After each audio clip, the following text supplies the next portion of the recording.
Chapter 1. My son comes to the modern world. Now in a small grove behind East China Business College, a girl slightly twisted her restless body, murmuring no while tightly embracing the boy before her. Before she could finish her unclear sentence, the boy's lips pressed against hers. He skillfully entwined his tongue with hers. Although she offered some resistance, she ultimately found it challenging to reject his fervor. Simultaneously, the boy's hands began to wander restlessly across the girl's back. As they kissed, she gently pressed down on his arms, but he countered her resistance with an appropriate amount of force, causing his hands to rise again. This made the girl feel a mix of unease and excitement. Her body began to tremble, and her breath quickened. The boy's tender yet powerful hands gradually drifted to the front of the girl's body, softly brushing against her sensitive areas. The girl, already flushed, suddenly opened her eyes and exclaimed no, gasping for breath as she retreated a few steps, distancing herself from his enticing grasp. The boy felt a pang of disappointment, but he quickly concealed it before the girl could notice. With her head lowered and a hint of shyness, the girl murmured, "I think we're moving a bit too fast." Just 3 hours prior, Jiang Shangdong had met this girl at a bar near the school. Since it was daytime, the bar had few students. The girl appeared innocent, with light makeup, likely a freshman. Jiang Shangdong speculated she was either waiting for someone or taking a break. Seeing her alone and seemingly bored, he decided to approach her, and they quickly struck up a conversation. Having gained her initial favor, Jiang Shangdong, a seasoned charmer, promptly invited her to a nearby eatery for a meal, afterward casually leading her to the grove for a walk. Jiang Shangdong was tall and handsome. It was rare for a girl not to be captivated by him. Moreover, with a gender ratio of 2:8 at East China Business College, he was accustomed to the attentions of beautiful girls, even when they pursued him proactively. "Let's hang out sometime. You already have my phone number," he said, flashing his signature gentle smile, which made the girl feel that he had genuine affection for her rather than being merely a lecher. The girl nodded. "I'll head back to my dorm now. I'll call you when I have the chance." Her face still flushed. She carried a heart full of joy beneath the remnants of her nervousness. "All right," Jiang Shangdong smiled back, remaining where he stood without the intention of escorting her back. Though she was quite pretty, girls of such caliber were abundant in the business school. Jiang Shangdong found her to be the obedient type, which piqued his interest slightly. However, he thought that such obedient girls often required considerable time and energy, so he shook his head, deciding to let it be. Clap, clap, clap. With 3 slow and resonant claps, a boy emerged from behind a large tree, approaching Jiang Shangdong while applauding. What was this guy doing hiding behind a tree? Jiang Shangdong felt puzzled and surprised by the sudden appearance of this individual. He scrutinized the newcomer, suspecting ulterior motives, and was perplexed to find that the boy was dressed identically to him, from head to toe. "In one day, you've dated 6 girls, embraced 12 times, and kissed 9 times, including 4 French kisses. Each of these 6 girls has indicated they will reach out to you in a few days, with 3 suggesting a meeting tomorrow, which you tactfully declined. As for your expenditures, they amounted to 3 ordinary red roses, 2 discounted movie tickets, a cheap cocktail, 2 beers, and a simple dinner, totaling 63 yuan. The boy recounted the day's events to Jiang Shangdong with calmness. The meticulousness of his data made Jiang Shangdong even more guarded, suspecting that a recently scorned ex-girlfriend had dispatched someone to spy on him. He had been followed before.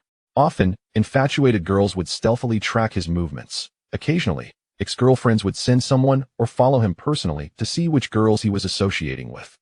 After delivering this string of statistics, the boy gave Jiang Shangdong a thumbs up. "You truly are the top charmer at East China Business College." Hearing this title, Jiang Shangdong found it somewhat amusing. No one had ever referred to him in such a manner.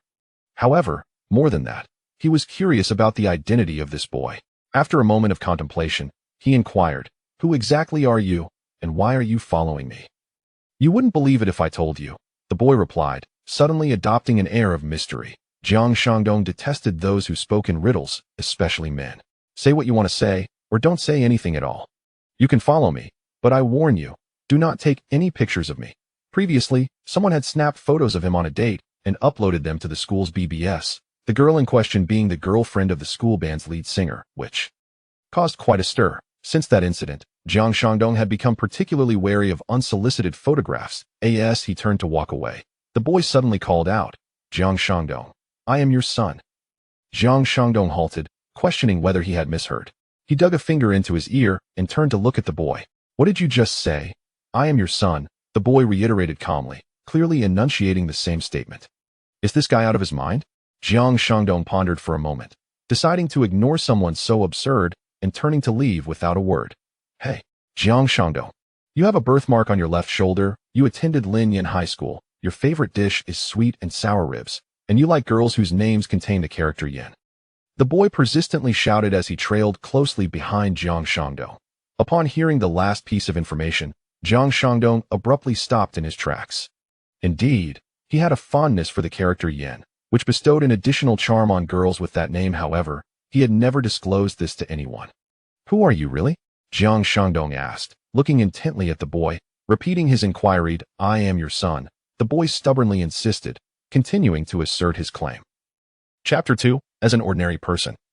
I must protect the elite team. It was precisely due to the words of the Hippolyte aliens that Director Jingza became even more convinced of Su Ming's identity as Ultraman.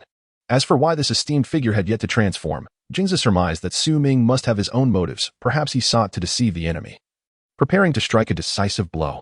Ah, Lord Su Ming. At that moment, Jingza appeared to recall something, addressing Su Ming. In 2 days, a small team will be dispatched to the Himalayas to investigate the situation regarding the temporal rift. This mission is of utmost importance and carries the highest degree of danger. Therefore, the team executing this task comprises the elite among all teams. I do not wish for them to disappear forever during this mission.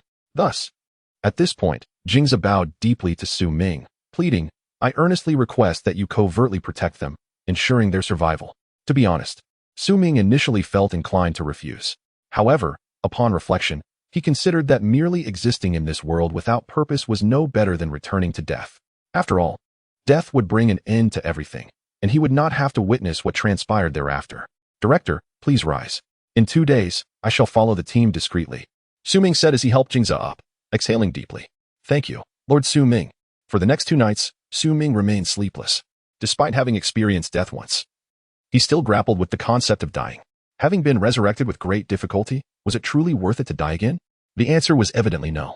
Ultimately, Su Ming came to terms with the idea that if he were to die, it should be for a worthy cause.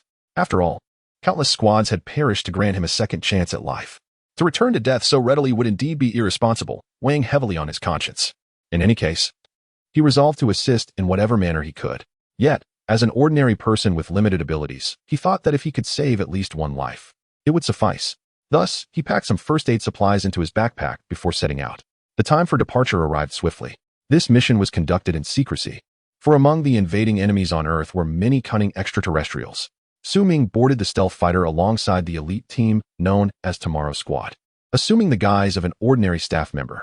This identity had been arranged by Jingza, as Su Ming's role was to provide covert protection, unbeknownst to the 8 members of Tomorrow Squad. In the employees' quarters, Su Ming awaited the aircraft's takeoff in silence. The stealth fighter did not possess true invisibility. Rather, it evaded sound waves and various signals.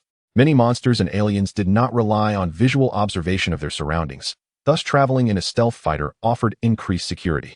The fighter jet soared at remarkable speed, spacious and equipped with numerous weapons. According to Jingza, this stealth aircraft, dubbed Dark Eagle, was the fastest available to the organization.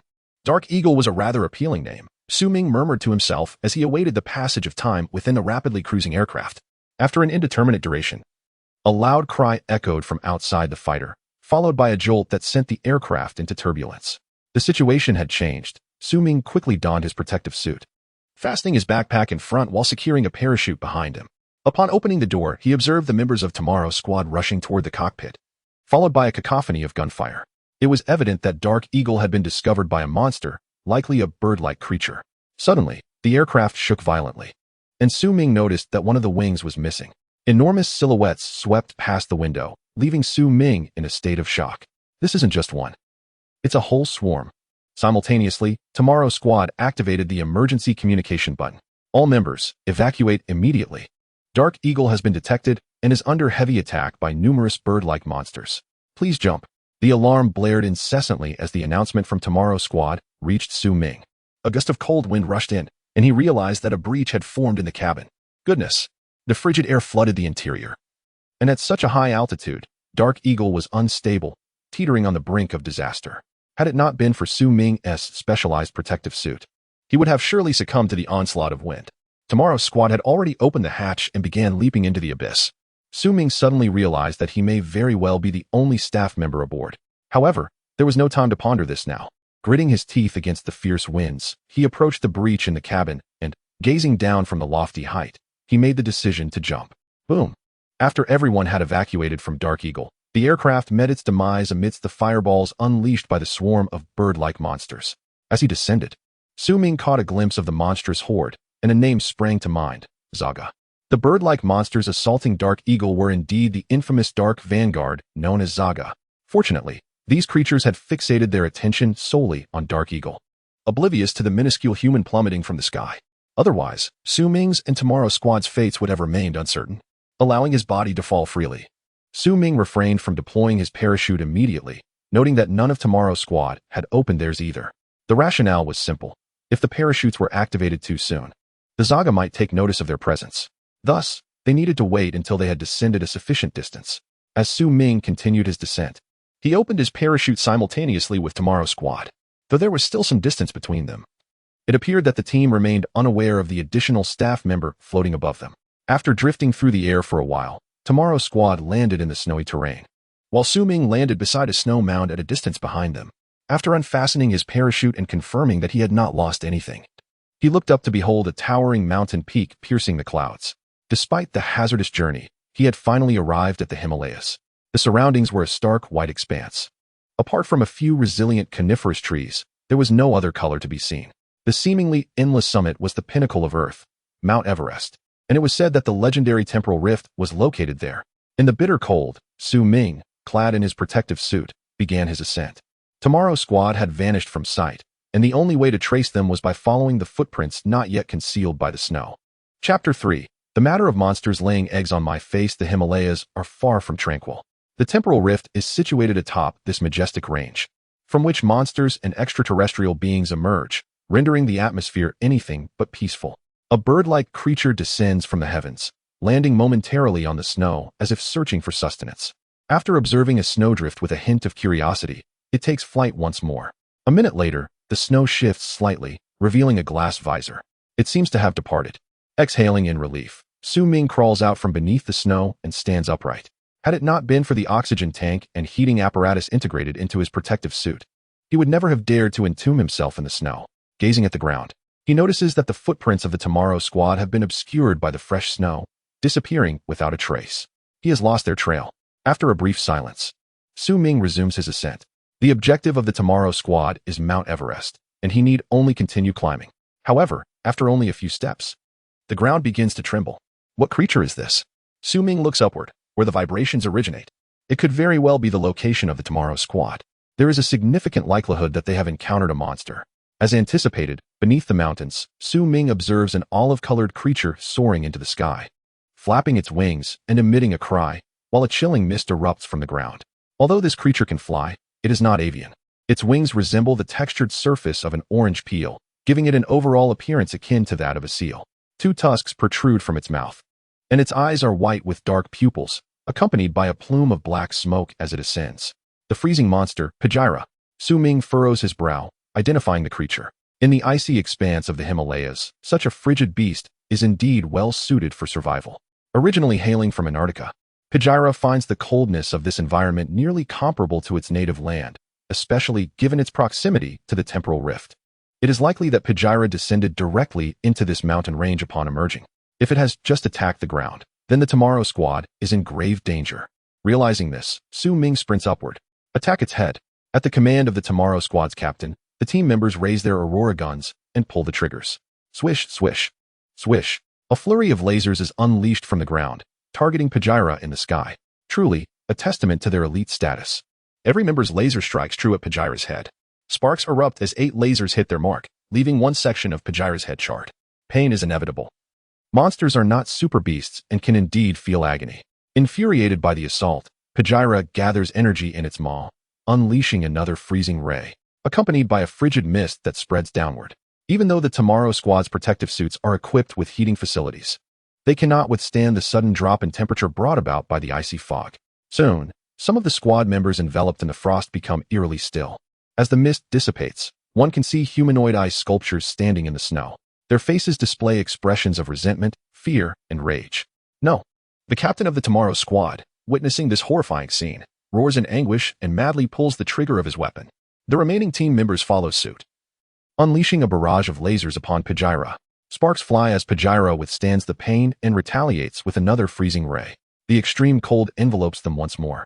And just as Su Ming reaches the vicinity, he sees the captain swallowed by the mist. When the fog clears, the captain has become one of the ice sculptures, his face still contorted in fury. This is dire. If this continues, they will all perish. Su Ming contemplates this grim reality, and the 5 surviving team members share the same thought. Before Pajira can launch another attack, the 5 exchange nods and scatter in different directions. They understand that if the Tomorrow Squad is entirely annihilated, their mission will hold no significance. If they can ascertain the nature of the temporal rift or gain insight into why it has manifested, it could prove immensely beneficial for humanity. Perhaps they could simulate the creation of a temporal rift to seek the aid of the Giants of Light, or even devise a method to close the rift entirely, eradicating this blight upon the world. As the Tomorrow Squad disperses, Su Ming remains hidden, burying himself once again in the snow, leaving only a small opening to observe the sky. Pajira, having sustained injuries from their attack, flaps its wings and, noticing the minuscule humans fleeing, opts not to pursue. After all, for individuals cannot hope to catch up. With a piercing cry, Pajira descends slowly to the ground. With a thud, it lands, causing the ice sculptures to topple and roll down the mountain. Su Ming lies beneath, holding his breath in trepidation. Who could have foreseen that Pajira would land directly upon him? Had he known, he would not have buried himself. He merely wished to ascertain whether the frozen teammates held any chance of salvation. And now, this is the outcome. Grinding his teeth, Su Ming strives to remain silent. Yet, as Pajira hovers above him, presenting its hindquarters, it seems to be preparing for something. Oh no, could it be? A thought crosses his mind, and he looks again at Pajira's rear, feeling a wave of nausea. Great. It appears he is about to be subjected to an unfortunate fate. Pajira readies itself, and with a sudden thrust, a round egg plummets from its body. What? Su Ming, who had been squinting to avoid the sight, is now utterly bewildered. Pajira has come here to lay eggs. No wonder it did not pursue the fleeing squad members. This Pajira is a creature in labor. However, if this creature lays its eggs here, will he be trapped indefinitely? The crucial question arises. Su Ming finds himself unable to escape. Just as he begins to contemplate a strategy for departure, an unforeseen event occurs. He feels a shudder beneath him, as if something is burrowing upward, and suddenly, he is propelled into the air, crashing down onto the snowy ground.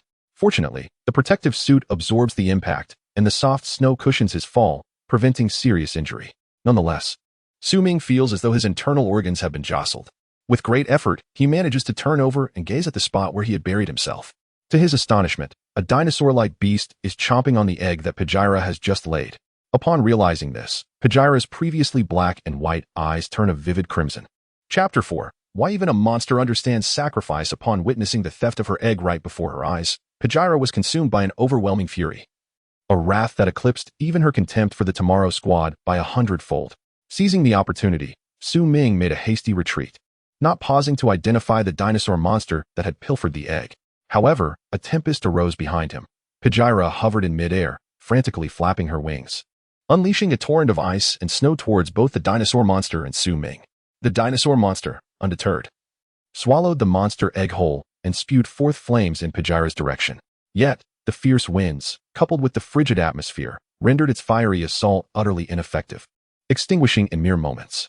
Su Ming, on the other hand, found himself at the mercy of the biting gale, desperately clutching at the snow-covered ground to avoid being swept away. Ultimately, his grip faltered, and he was engulfed in the storm. Dark clouds of dust swirled around him, plunging Su Ming into darkness, where he felt as if the very earth was spinning beneath him. At that moment, members of the Tomorrow Squad returned, drawn by the sounds of battle, and they gathered to investigate the commotion. What prompted this altercation between the two monsters? One inquired. Wasn't he their only Pajira a moment ago? Another responded, puzzled. Does anyone know the name of that dinosaur monster? I have no idea. My monster identification device is missing, and this creature is rather uncommon, one admitted. As they conversed, a team member pointed to the storm above, a hint of confusion in their voice. Wait, do you see that figure amidst the swirling black smoke? It looks like a person. It seems so, but our captain perished, and it's just us now. Who could it be? I recall the captain mentioning a mysterious figure would be watching over us from the shadows. The captain also said this figure might be someone who resurrected hundreds of elite squads not long ago. I've heard that too. This individual is said to have reincarnated from the light kingdom of the M78 Nebula. They existed on Earth 30 million years ago. the first light of the world, the mightiest giant of cosmic brilliance. Wow, that's incredible. I was a bit skeptical at first, but is that figure flying now? Indeed. They are soaring within the tornado. So powerful. It seems this figure is secretly dealing with the monsters. We mustn't interfere, lest we disrupt their plans. Absolutely, I concur. Su Ming, meanwhile, was reeling, struggling to regain his senses, only to find the tempest had dissipated. His body began to plummet, and instinctively reaching out, he grasped something solid. Looking up, he nearly lost his grip. It was Pajira's tail. At some point, Pajira had ascended once more, gathering energy in her mouth, targeting the dinosaur monster below. The dinosaur monster, sensing Pajira's imminent attack, hastily began digging a hole to escape. This scene did not go unnoticed by the Tomorrow Squad. How formidable. Clearly, they have been strategizing to confront that monster. Indeed, to seize Pajira's tail with such ease. First, inciting conflict between the two monsters, and then eliminating the remaining one. Brilliant. Truly brilliant. Hope, a feeling long absent, surged within the hearts of the onlookers. Since the monsters invaded Earth, humanity had been steeped in despair, homes destroyed, lives lost. A grim reality, especially in those initial years of turmoil. Now, a powerful being, the Giant of Light, a potential savior of the world, had emerged before them. This was undoubtedly uplifting news for all of humanity. However, the director had yet to authorize the announcement of Su Ming's resurrection, for if that news broke, the world would surely erupt in fervor. Su Ming remained oblivious to the sentiments of others, acutely aware only of his precarious situation. Pajira unleashed her freezing beam directly at the dinosaur monster digging for escape, and with a swift whoosh, the creature was encased in ice. Yet, that was not the end. Mourning the loss of her egg, Pajira let out a wail and ascended towards Mount Everest. Su Ming clung tightly to her tail, fearing he might lose his grip upon landing. Look, the figure is controlling Pajira as she charges towards Everest. So that's the plan. To control the monster. How astounding that the figure can achieve all this without transforming. The Tomorrow Squad gazed in awe as Pajira and Su Ming gradually disappeared into the clouds. Moments later, they hastened toward Mount Everest, their hearts filled with admiration. Su Ming felt Pajira had lost her senses. After the anguish of losing her egg and vanquishing her foe, it seemed she was on the brink of sacrificing herself. For an egg? Well, even if this egg was your offspring, could you not set me down first? As Pajira pierced through the cloud layer, Su Ming found himself atop the clouds, 10,000 meters high. Even Mount Everest lay beneath him. Gazing down, he observed a massive gash across Everest, pulsating with dark red arcs of electricity, an unstable sight indeed. Black mist coiled around the summit, accompanied by swirling violet lightning. Upon breaking through the clouds, the world around him seemed to shift hues. What should have been a clear, sunny sky now appeared drenched in blood red. This was the fabled rift.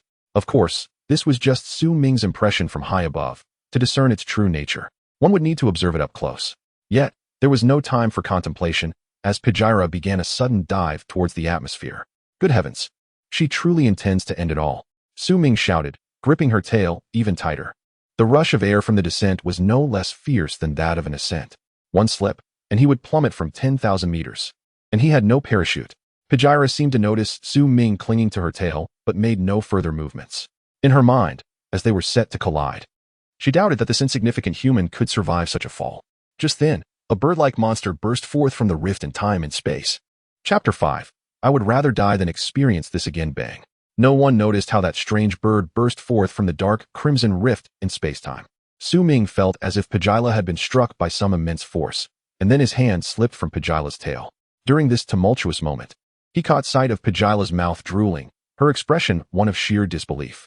However, Su Ming had no time to ponder Pajila's thoughts. His body was suspended in midair, and he was about to plummet downward.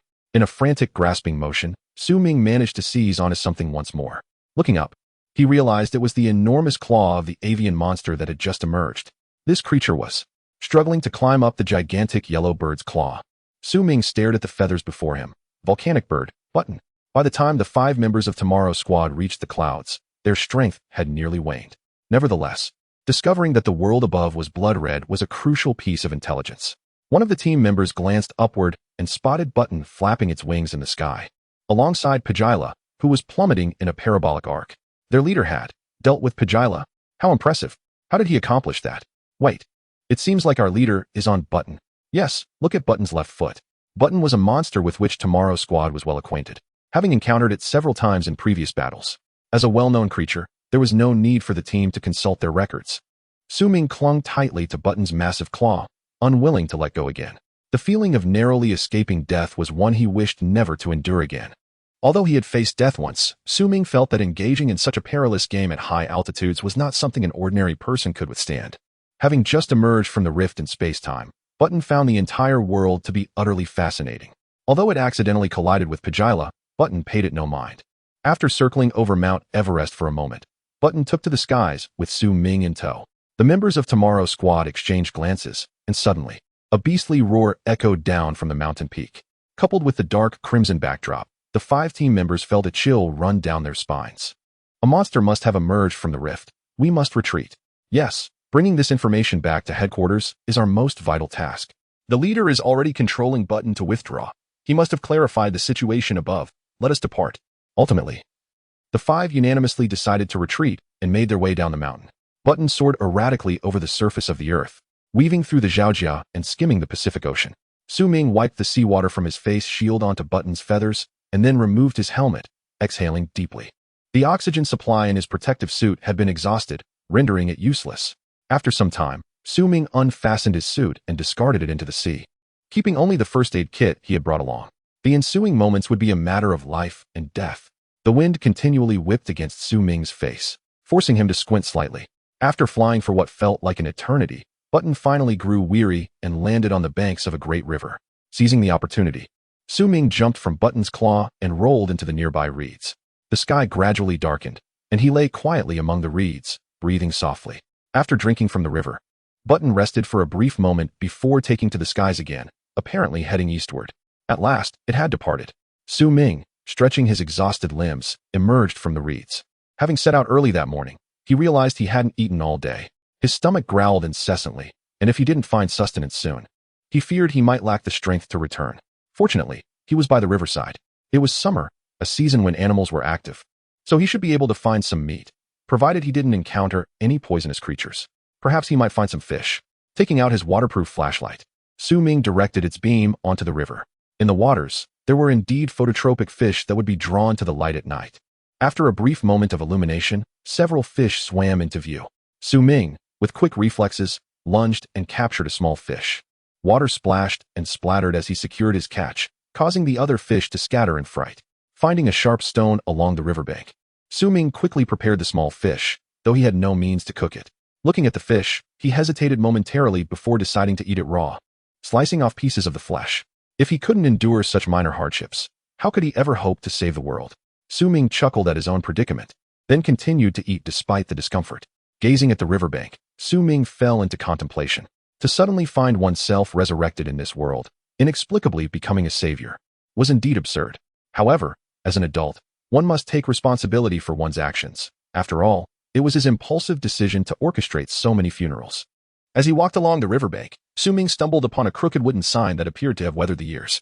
The sign bore the words Songhua River. To think, had Button brought him to the northeast? Su Ming paused, speaking to himself. A century had passed, and the landscape had transformed beyond recognition. The towering buildings that once lined the Songhua River had long since crumbled, leaving only patches of reeds. However, since there was a sign, it suggested the presence of human habitation. If he could find someone alive, perhaps there would be a way back. Continuing along the riverbank, Su Ming unknowingly arrived at the widest part of the Songhua River. Gazing out, he could not see the opposite shore. Although it was night, the moonlight cast a gentle glow. Yet, an inexplicable fog rolled across the river, forming a circular veil. Finding the sight peculiar, Su Ming aimed his flashlight into the mist. But it could not penetrate the dense shroud.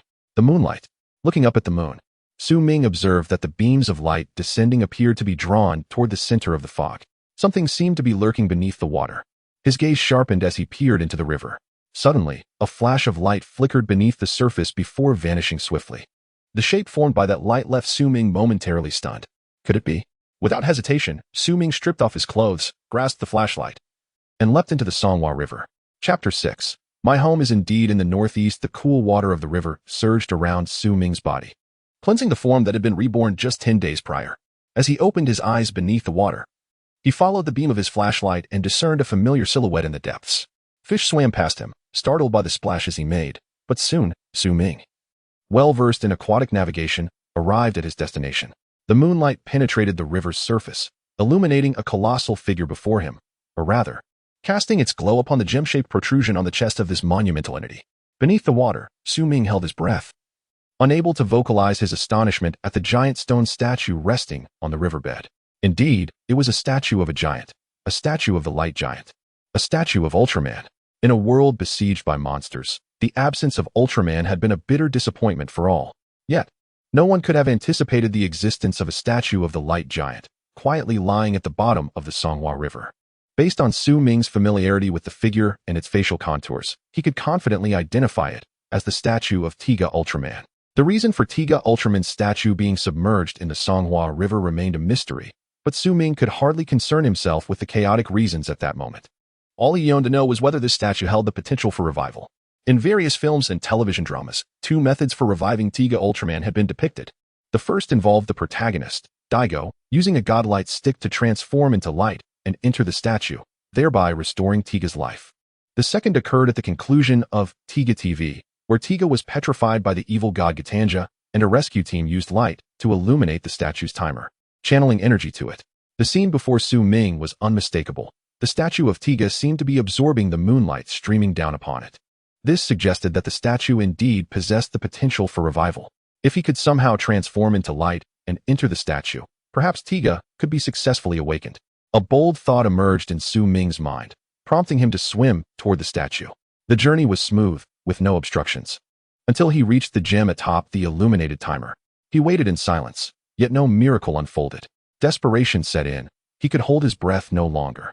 Su Ming's face flushed as he swiftly swam to the surface, breaking through the water with a splashing sound, gasping for air. It seemed he had been indulging in fanciful dreams. With a rueful shake of his head, he dispelled the illusions that had filled his mind. Without the godlight stick, it was impossible to convert his body into light, rendering the revival of Tiga nothing more than a whimsical fantasy. Surrounded by a white mist, Su Ming submerged once more, casting one last glance at the statue before swimming toward the shore. The mist surrounding the statue seemed to serve as a protective veil, particularly at night when few would dare venture into such an eerie location. As for monsters, Su Ming had yet to encounter any in the Songhua River. Perhaps they had departed, or perhaps they were simply dormant. Nonetheless, the question lingered. Why was Tiga's statue located here? Once he donned his clothes, Su Ming pondered for a moment, then a peculiar expression crossed his face. Was there not a line from a song that went something like this? My home is on the Songhua River in the northeast. My home. My Tiga? Regardless, the statue of Tiga was indeed situated on the Songhua River in the northeast. Yet knowing this did not grant him the means to revive it.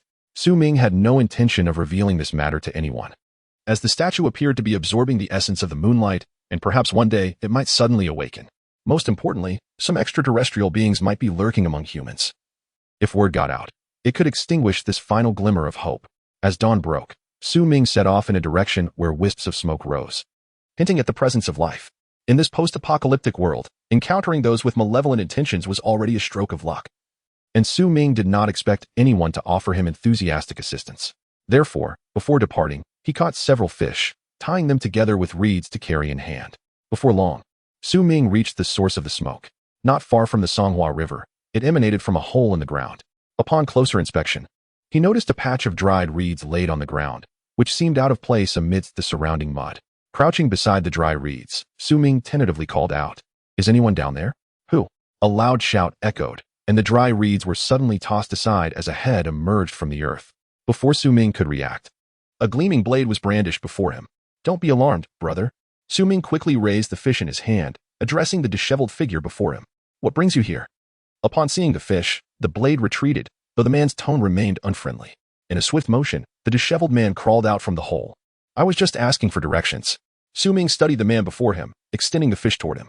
His clothes were filthy, caked in mud, and even his hair was matted with dirt, suggesting that he lived in this underground refuge. "Directions?"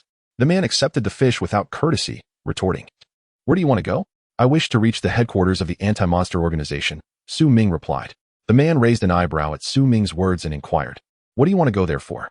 "Walking will take you a year, and there are monsters along the way. You might find yourself dead before you arrive." It appeared that the headquarters was quite far away.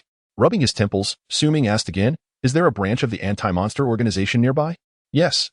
There's a survivor base in Songhua with a branch. It should take about an hour to reach," the man replied candidly, pointing Su Ming in a direction. "Thank you, brother." Su Ming smiled gratefully. But are you living underground? I come to fish in the Songhua River, the man answered straightforwardly. I dug this hole long ago to evade monsters. I fish until nightfall and sleep here, then wake up the next day to continue fishing. My home is also in the survivor base. Ah, I see. Su Ming nodded, bidding farewell to the man. Until we meet again. After walking for an hour in the direction indicated by the man, Su Ming indeed found the survivor base of Songhua. When the anti-monster organization team guarding the entrance inquired about his identity, Su Ming promptly announced the name Jing Zhe. This revelation startled the team. Yet they proceeded to ask Su Ming for more details, such as Jing Zhe's appearance and distinguishing features. Su Ming naturally described Jing Zhe's likeness accurately. Amidst their astonishment, the team contacted their superiors at the Songhua branch, who in turn reached out to the headquarters.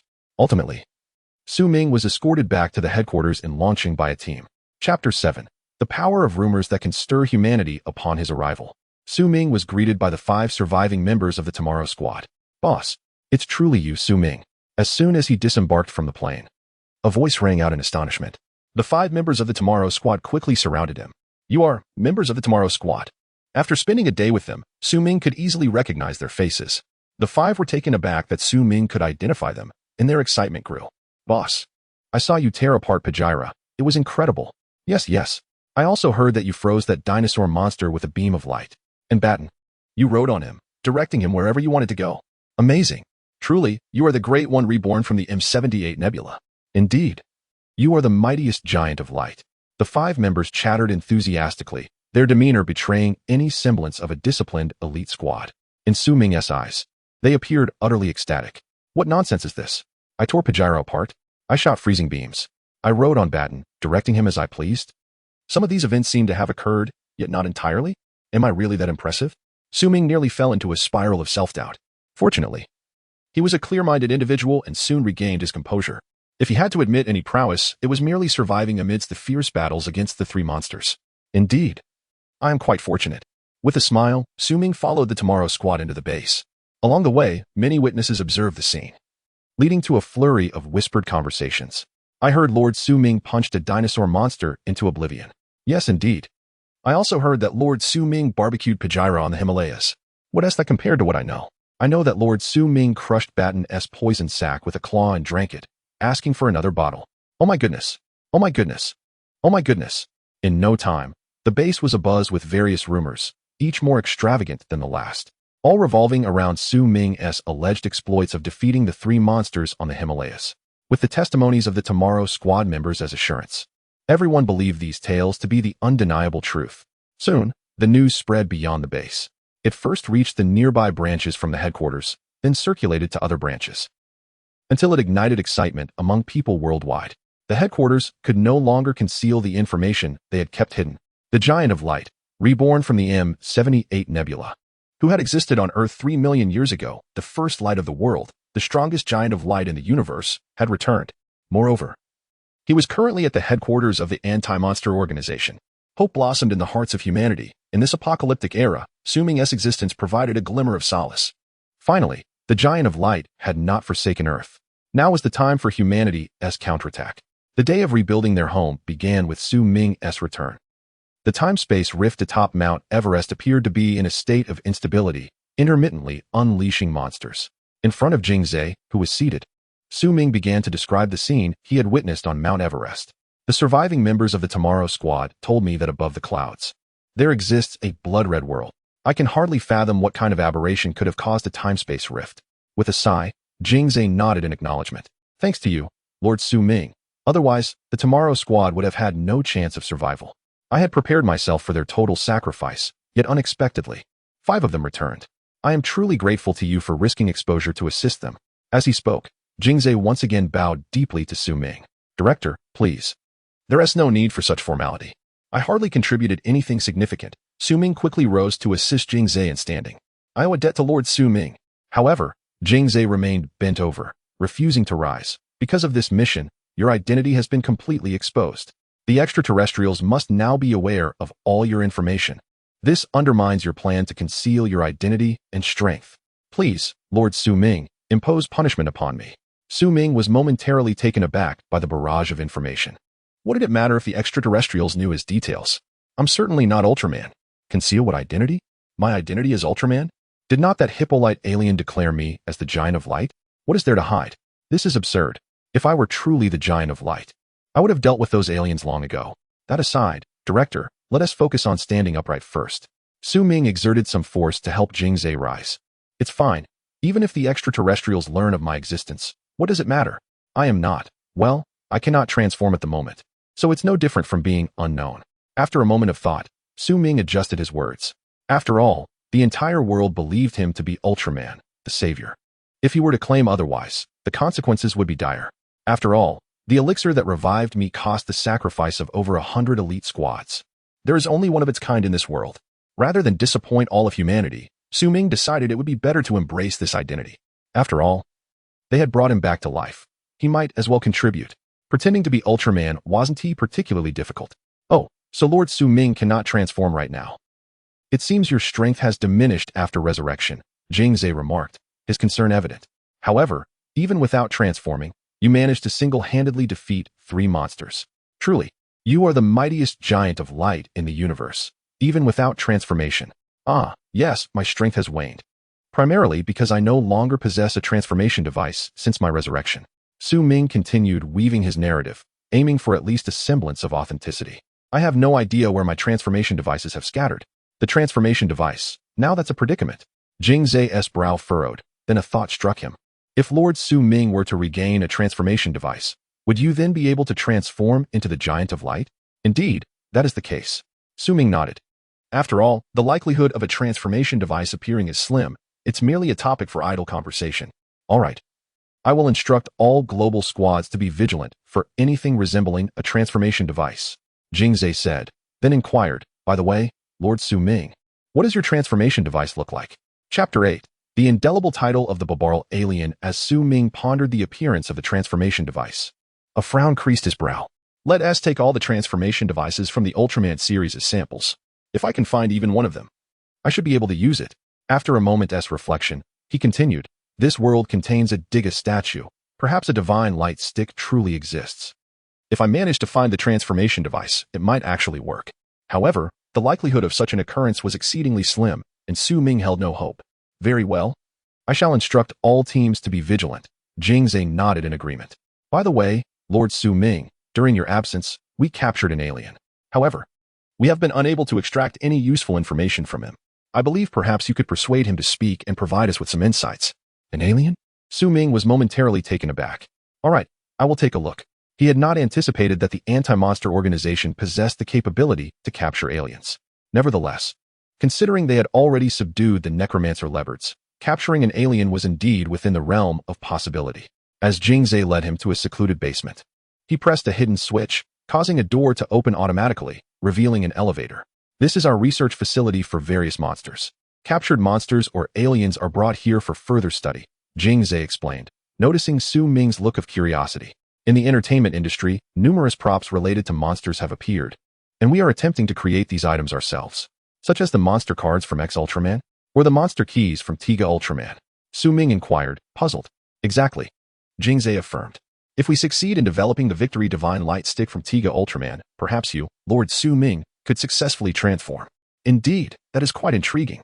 A few beads of barely perceptible cold sweat formed on Su Ming's forehead as he forced a smile. The Victory Divine Light Stick from Tiga Ultraman was indeed a remarkable tool. Ultraman Zeta and Ultraman Ribbit had both utilized this transformation device.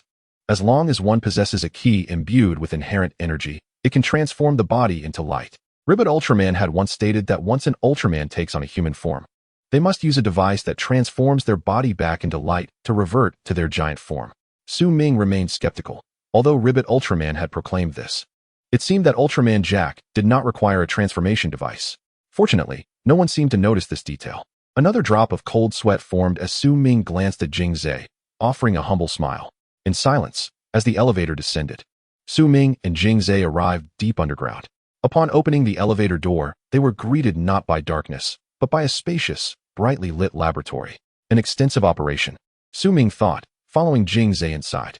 The spacious laboratory was filled with a diverse array of researchers, some with yellow skin, others with blonde hair and blue eyes, and still others with black or brown skin. In Jingzhe's words, the world's finest scientists had gathered here, united in their quest to develop weapons to combat the monsters through research. The scientists were busily engaged in their work, even with Jing Zhe's arrival. There was no need for greetings, as time was of the essence for them. Lord Su Ming, the revival potion you seek was developed by them. Jing Zhe introduced with pride. Please extend my gratitude to them when you have the chance. Su Ming replied, momentarily taken aback. He had not expected that this remarkable group of individuals was responsible for creating the potion that could restore his life. Indeed, prior to Su Ming's appearance, these researchers had been the last hope for everyone. It is our duty and responsibility, Jiang Zhe stated. Reviving you, Lord, is the most crucial step in saving the world. It is what they ought to do. Hearing this, Su Ming shook his head but chose not to elaborate further. The chamber where the alien was held was located adjacent to the laboratory. Contrary to expectations, it was not a dark dungeon but rather a fairly bright space. Inside a specialized cage, an alien with disheveled yellow hair and two long, pointed horns, clad in spiked leather armor, languished in a state of despair. It appeared to have endured considerable torment. Babarl alien? Su Ming recognized this alien, for it was quite infamous, possessing transformation abilities and having deceived numerous Ultramen. Indeed, it is the Babarl alien, Jiang Zhe confirmed. It utilized its transformation ability to disguise itself as a staff member, but was discovered while attempting to unlock the door with a fingerprint. How was it discovered? Su Ming inquired. Because it can only transform into another's appearance but cannot replicate a human's fingerprint pattern, Jiang Zhe chuckled, then rapped on the cage's reinforced glass. Babarl alien. Divulge all that you know. With its hands bound behind its back, Jiang Zhe directly addressed the alien. The Babarl alien had been subjected to prolonged torment. Further interrogation would yield no meaningful results, and Jiang Zhe's questioning was merely to gauge the alien's attitude for Su Ming's benefit. As expected, the Babarl alien lethargically lifted its head, casting a disdainful glance at Jiang Zhe before lowering its gaze once more, seemingly indifferent to the proceedings. No matter how much you torture me, you will extract nothing of value. Give up, Earthling. Perhaps if you release me, I could speak favorably of you before that esteemed individual and spare you a corpse. It muttered in a low voice, keeping its head down. That esteemed individual? Su Ming and Jiang Zhe exchanged glances, their brows furrowing slightly. It seemed the Babarl alien was aligned with a more formidable force. Who is that esteemed individual? Jiang Zhe tapped on the glass, pressing for answers. This time, the Babarl alien merely laughed maniacally, providing no response to Jiang Zhe's inquiries. It appeared they had gleaned some useful information. Rubbing his chin thoughtfully, Jiang Zhe recorded the interrogation on his portable device. Perhaps I should give it a try. Su Ming suggested after a moment of silence. Then it would be my honor, Lord Su Ming, Jiang Zhe exclaimed, his face lighting up with joy upon realizing Su Ming wished to conduct the interrogation personally. Su Ming nodded, approached the cage, cleared his throat lightly, paused for a few seconds, and then bellowed, Babarl alien, you wretched cur. Chapter 9. Why is that gentleman so mysterious? What? Not only Jiang Zhe, but also the Babarl alien was taken aback, lifting his head in astonishment upon hearing Su Ming's outburst. Confusion washed over him as he beheld Su Ming's unfamiliar visage. Su Ming, my lord, what does this mean? Jiang Zhe inquired, perplexed. When had the Babarl aliens offended Su Ming? Why was he being reprimanded upon their first encounter? Could it be that Su Ming harbored some past grievances against the Babarl aliens? It was confirmed that this particular Babarl alien hailed from the world of Ultraman Leo. Su Ming explained. Otherwise, he would not have reacted so vehemently to the earlier remark. With a slight upward curve of his lips, Su Ming's gaze locked onto the Babarl alien's dark red eyes. Truly, Su Ming was remarkable, able to discern the Babarl alien's origins with but a few words. Filled with admiration, Jiang Zhe hastily recorded this revelation. Wait, he just referred to you as Su Ming, my lord? At this moment, the Babarl alien seemed to realize. Directing his gaze towards Su Ming. Yes, I am Su Ming. Su Ming nodded, a puzzled expression crossing his face as he regarded the Babarl alien. Sensing a familiarity in his demeanor. So you are Su Ming. The Babarl alien appeared terrified, his previously arrogant demeanor evaporating in an instant. You know me? Su Ming raised an eyebrow, questioning him. You are that reincarnated being from the M78 Nebula, the universe's mightiest giant of light. The Babarl alien stammered, trembling all over. Humanity could not contend with him, but the giant of light, Ultraman, could obliterate him with a mere gesture. Su Ming. Great. Another alien claiming to be Ultraman. How do you know my identity? Su Ming feigned mystery, his voice low. Who doesn't know that the giant of light, who existed on Earth 30 million years ago, has been resurrected? The Babarl alien's hands still quivered in fear. Su Ming inhaled sharply. When had he become such a figure of terror? According to the Babarl alien, all extraterrestrials were aware of his Ultraman identity, yet he was not Ultraman at all. It was evident that the invading aliens perceived him as their greatest potential adversary, judging by the Babarl alien's words. The individual behind him likely regarded Su Ming as an enemy as well. How difficult this is. Su Ming sighed inwardly, covering his face with one hand in an attempt to escape reality. However, the Babar alien, seeing Su Ming raise his hand, assumed he was about to unleash a lethal attack, quickly adopting a defensive posture. Observing the Babar alien's terrified reaction, Jingza couldn't help but remark, "Indeed, Su Ming, you possess such formidable intimidation over extraterrestrials. An alien that would not utter a word before has become so submissive before you." Seeing Jingza's expression, Su Ming's lips twitched. It seemed that his identity as Ultraman was firmly established. "Who is the individual you mentioned earlier?" Su Ming inquired, his tone commanding and insistent. Having committed himself, Su Ming decided to portray the Ultraman persona to the fullest. To his surprise, the Babar alien suddenly knelt before him, pleading, "My lord, I cannot disclose that. If I do, my life will surely be forfeit." "Cannot say?"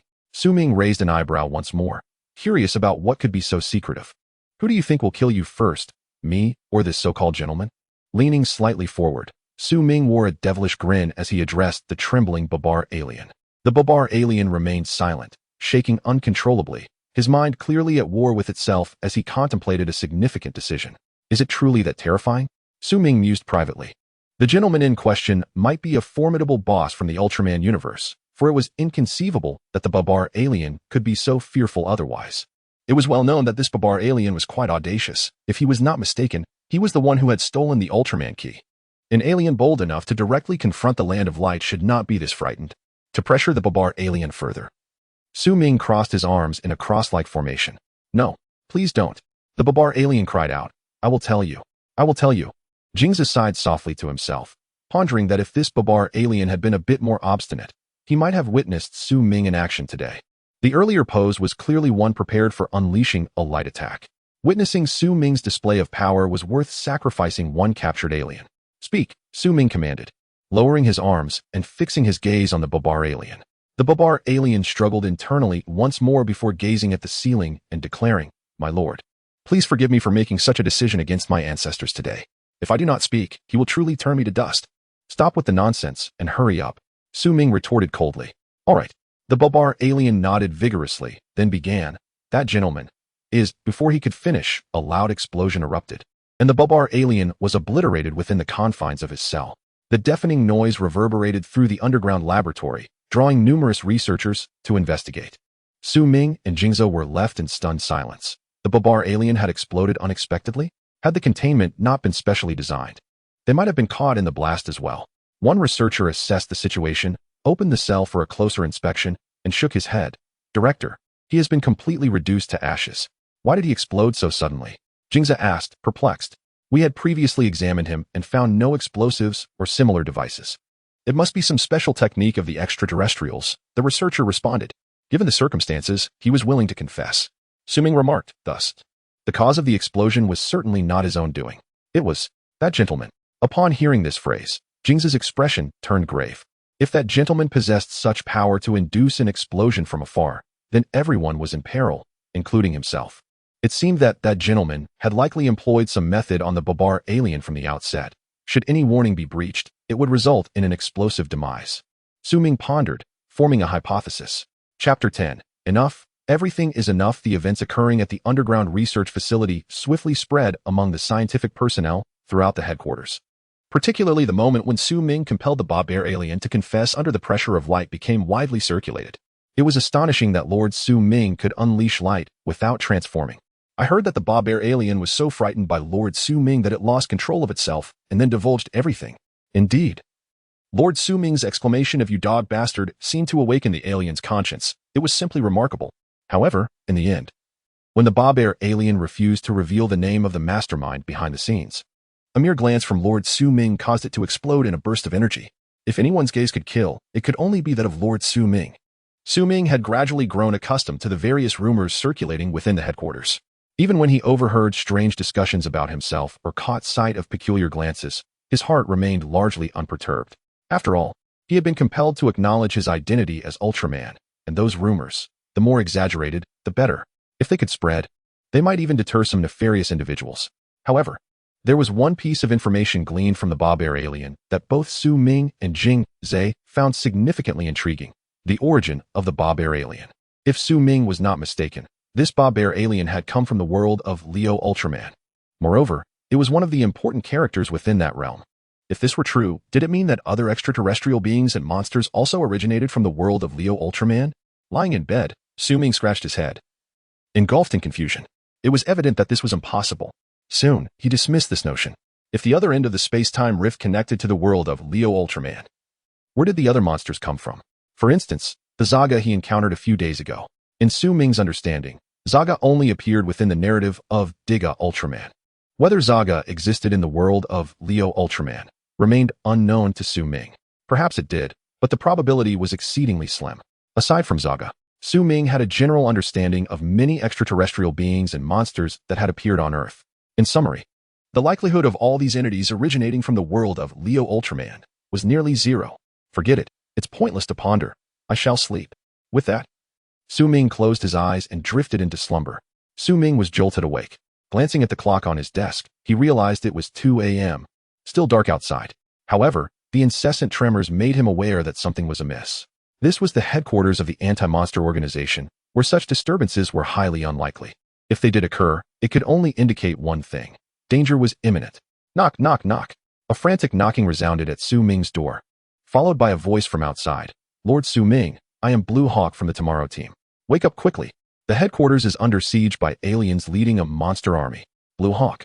Su Ming was momentarily taken aback, envisioning a familiar face. He recognized that Blue Hawk was one of the 5 survivors from the Tomorrow team, hence the familiarity in addressing him as Lord. However, the crux of the matter lay not with Blue Hawk, but with what he had just announced. The headquarters was under attack. Regaining his composure, Su Ming hurriedly dressed, donning the monster identification bracelet, and opened the door. As the door swung open, he saw Blue Hawk, breathless, his short hair singed, and his face smudged with soot, as if he had just returned from battle. The director sent us to inform you to take refuge. My teammates are waiting for you on the way. The director has prepared the aircraft for us to relocate to the Beijing division. How could this happen? Su Ming was still somewhat bewildered, yet he followed Blue Hawk swiftly down the corridor. Sparks occasionally erupted, and debris fell from the structures above with a crash. We are not entirely sure, but according to the aliens, they said they came to capture you, Lord Su Ming. Blue Hawk replied as they hurried along. Capture me? Upon hearing this, Su Ming's eyes widened in disbelief. How could these aliens be so audacious as to attempt capturing him? Wasn't it established that he was Ultraman? The Giant of Light? How dared they? The leading Hippolyte alien exclaimed. Damn Su Ming, if you refuse to acknowledge my strength, then I will strike first. Blue Hawk conveyed to Su Ming. Hippolyte alien, again with the Hippolyte alien. This name had echoed in Su Ming's ears twice before. Once at the beginning when the Hippolyte alien had issued its threats, and now again. This extraterrestrial was formidable. Even the Ultraman brothers had fallen to its might. How could I have failed to recognize its strength? Su Ming scratched his head, perplexed as to why the Hippolyte alien would utter such words. However, this was not the time for contemplation. Lord Su Ming, the director informed us that your powers are diminished following your resurrection, and you lack a transformation device. So we understand, Blue Hawk said, noticing the frown on Su Ming's face. But I believe that one day you will regain your strength and avenge us. Avenging the heroes who fell to the hands of aliens and monsters. As he spoke, Blue Hawk's eyes glistened with tears. Avenging you? Suddenly, Su Ming realized. Are you not retreating with us? Not going. Blue Hawk exhaled deeply, smiling as he shook his head. Lord Su Ming, our team will carve a path for you. Soon. An elite team will pilot aircraft to help you break through the encirclement and reach the Beijing division. Listening to Blue Hawk's words, Su Ming gradually slowed his pace, falling into silence. Noticing the lack of sound behind him, Blue Hawk turned in confusion to see Su Ming with his head bowed. Lord Su Ming, we must hurry. If we do not leave soon, it will be too late. Blue Hawk exclaimed, disregarding everything else as he grabbed Su Ming's hand to pull him forward. Enough. Su Ming forcefully shook off Blue Hawk's hand, speaking in a low voice. At that moment, members of the Tomorrow team appeared, protecting Jing Zhe as they approached Su Ming. Lord Su Ming, we must hurry. The aliens are advancing. Jing Zhe urged anxiously upon spotting Su Ming. Boom. A loud explosion echoed as a thick steel pipe crashed to the ground, kicking up a cloud of dust. It was evident that the enemy's assault was becoming increasingly fierce. Were it not for the relatively intact defense systems of the base, they would have been overwhelmed in mere moments. Chapter 11. Perhaps dying once more as Liberation Director Jing Zhe slowly raised his head, and with a faint smile, Su Ming spoke. You all may leave. I shall handle this. Su Ming, sir. The crowd, upon witnessing this, were expressions of astonishment. They were acutely aware that Su Ming's powers had been diminished, rendering him unable to transform. Jingza understood that if he did not reveal the truth to everyone, Su Ming's identity would be called into question amidst this calamity, and the hope for this world might dissipate in the face of rumors. As long as Su Ming lived, there remained a glimmer of hope. Driven by this conviction, Jingza felt it imperative to protect Su Ming during this disaster. Yet, at this moment, Su Ming insisted on staying behind. Had Su Ming's powers been restored? Impossible. Jingza shook his head. Just last night, Su Ming had confided in him that it was inconceivable to regain his former strength after merely a night's rest. Seeing through Su Ming's facade of strength, Jingza grew increasingly anxious. Su Ming, sir, please leave quickly. I have said, you must go. I will take care of this. Su Ming declared, his gaze fixed on the uppermost level of the headquarters, pierced by a beam of light. Su Ming, sir, you have not regained your strength. You cannot possibly contend with so many extraterrestrials and monsters. Jingza, his eyes reddened with urgency, pleaded, Su Ming, I beg you, come with us. Sir, 10 elite teams are already engaged in fierce combat with the enemy. If we do not leave soon, their sacrifices will be in vain. Blue Eagle also implored with tears brimming in his eyes. I have said, you must go. I will handle this. Do you not understand? Su Ming shouted, his head bowed. Leave. Su Ming admitted that he too wished to flee. But what of the valiant warriors fighting bravely? What of the innocents suffering amidst the flames of war in Dragon City? The extraterrestrials were here to capture him. What did that have to do with them? His life had been reclaimed.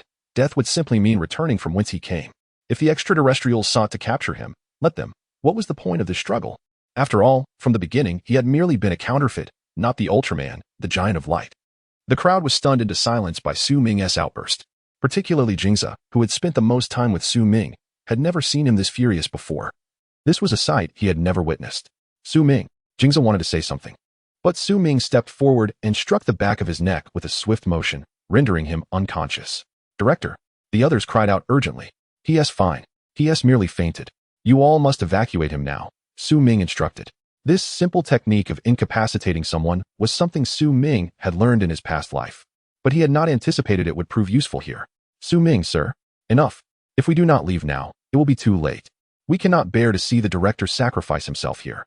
Seeing someone still wishing to argue, Su Ming barked, enough. All right. Blue Eagle clenched his fists tightly. Everyone, let us evacuate the director. I will bear any responsibility. After a moment's hesitation, the group grasped the severity of the situation and swiftly carried the unconscious Jingza away. Once they were gone, Su Ming exhaled deeply. Observing the sparks flying around him and feeling the tremors of the ground, he felt an unexpected sense of relief. Perhaps, dying once more truly was a form of liberation. Clenching his fists, Su Ming strode forward through the showers of sparks, heading towards the outside of the headquarters. The Hippolyte aliens were emitting eerie laughter, relentlessly firing beams of energy that ravaged the structures of Dragon City. On the ground, people fled in panic, only to be met with various monstrous attacks, resulting in countless casualties. The already dilapidated protective shield of the headquarters was gradually crumbling under the assault of the monsters. Ultimately, with a resounding crash, half of the building collapsed. Members of the elite teams piloted their aircraft in the skies, attacking the surrounding monsters. But their efforts were futile against overwhelming numbers and insufficient firepower. Moreover, as the monsters retaliated, their ranks dwindled. On the ground, artillery fired upon the monsters and extraterrestrials. Yet this form of attack risked exposing their positions, leading to immediate retaliation from beams of light or explosive projectiles. Su Ming arrived at the vast training ground. Confronting the leading extraterrestrial, the Hippolyte. Beside him stood an Imperial alien. Listening to the cries of anguish and despair surrounding him, Su Ming gradually closed his eyes. After calming his emotions, he opened them again and called out, Hey, the one over there, the scaphalopod. And you, the noodle star. Look over here. Placing a megaphone he had picked up along the way to his mouth, Su Ming's voice resonated directly into the ears of the two extraterrestrials. Instantly, both aliens turned their attention toward the training ground. Foolish Earthling, the Hippolyte exclaimed, launching an energy projectile that exploded before Su Ming. However, Su Ming remained unfazed, continuing to stare defiantly at the Hippolyte. Foolish Earthling, he sneered, his eyes brimming with hostility.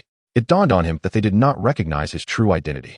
With such ignorance, how could they dare to capture him? At that moment, Su Ming understood. The Hippolyte had brought the monstrous horde to capture him merely as a pretext. If they had truly known he was Ultraman, they would not have dismissed him so lightly. Thus, they sought to eliminate the headquarters of the anti-monster organization under the guise of capturing him. With another cold smirk, Su Ming raised the megaphone. I am the Giant of Light. I am Ultraman. I am the Su Ming you seek. What? The two extraterrestrials turned their gazes towards Su Ming, scrutinizing him closely. You are truly Su Ming? Do you think anyone else would speak to you like this? Su Ming laughed mockingly. That seems plausible. The Imperial alien hesitated briefly before addressing the Hippolyte. That individual did not inform us of Su Ming's appearance, since he admits it himself. We might as well take him back for a report. That makes sense. We have already destroyed the headquarters of the human resistance. Capturing Su Ming should suffice. The Hippolyte nodded in agreement, then waved his hand.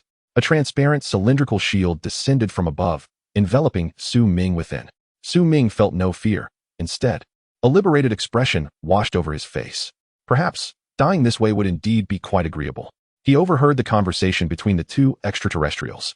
Since they intended to leave after capturing him, he could consider it a noble end, ensuring his life had not been in vain. He only wished not to be resurrected again. Chapter 12. The cunning of humanity falls short of that of extraterrestrials. A white mist emanated mysteriously from the glass cylinder. As Su Ming gazed calmly ahead, devoid of any desperate struggle, the scenery before him gradually dimmed, and soon, he succumbed to unconsciousness. The glass cylinder faded away, leaving behind a bronze statue. One of the Hippolyte aliens reached out, taking the statue into their possession, and they exchanged hearty laughter with the Imperial alien before soaring westward. The monstrous assailants of Dragon City also departed in their own peculiar ways after the two extraterrestrials had left. Some burrowed underground, while others ascended into the sky. In the end, only a desolate ruin remained. A soldier from the anti-monster organization, lying amidst the crumbling walls, lowered his battered arm, recording everything that had just transpired with the device on his wrist. Breathing in the smoke-laden air, the soldier closed his reddened eyes, a tear slipping from the corner. He understood that humanity's final hope, Lord Su Ming, had sacrificed himself to halt the onslaught of the extraterrestrials and monsters, transforming into a bronze statue in the process. Lord Su Ming, we shall forever remember you. With trembling lips, the soldier summoned all his strength to rise from the rubble. I cannot allow Lord Su Ming's sacrifice to be in vain. I must survive. I will ensure that everyone knows Lord Su Ming perished for us. Surely, he wished for our survival. We must all live well and persist until the day of victory. The news of the extraterrestrials and monsters retreating swiftly reached Jing Zhe's ears. Had Lord Su Ming repelled them? Could it truly be? Lord Su Ming is our savior. But wait, wasn't Lord Su Ming's strength not restored? How could he possibly have defeated so many foes? Perhaps there was some truth to it nonetheless, given Lord Su Ming's formidable prowess. He might have simply intimidated them into retreating. On the aircraft, many engaged in discussions regarding the withdrawal of the extraterrestrials and monsters, with most focusing on Lord Su Ming. The majority maintained an optimistic outlook, believing it was Lord Su Ming who drove the enemies away. A select few expressed concern, acknowledging that Lord Su Ming's strength had not recovered, and the retreat might indeed be linked to him. Though the situation could be dire, Jing Zhe sat in his seat, sighing repeatedly. Blue Eagle, seated beside him, had already faced reprimand but received no further punishment. Director, have a drink, Blue Eagle said, offering a glass of water. I want tea, Jing Zhe replied, shaking his head and sighing once more. The extraterrestrial's target was Su Ming, a fact known only to Blue Eagle and himself. After all, it was Blue Eagle who had overheard the Hippolyte alien's words. Jing Zhe wished to protect the unrecovered Su Ming at all costs. But Su Ming did not seem to share this sentiment. I should have anticipated this, he lamented, gazing out at the swiftly retreating clouds. Lord Su Ming is a titan of light.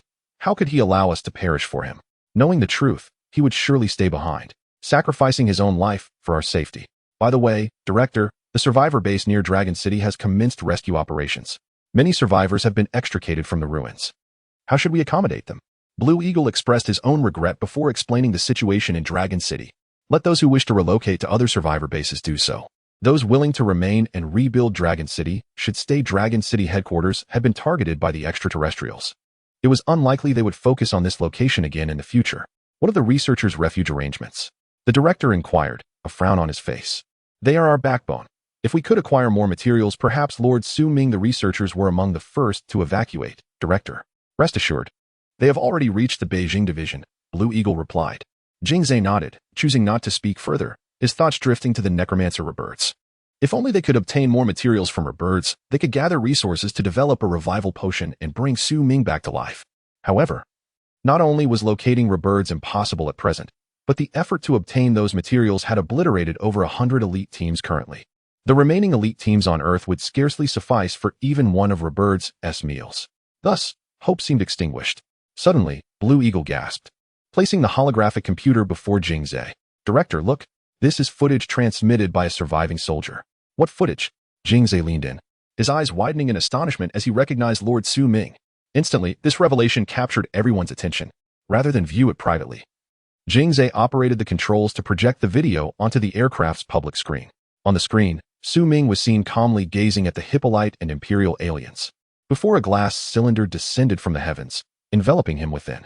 White mist arose as Su Ming gradually transformed into a bronze statue, which was then collected by the Hippolyte alien.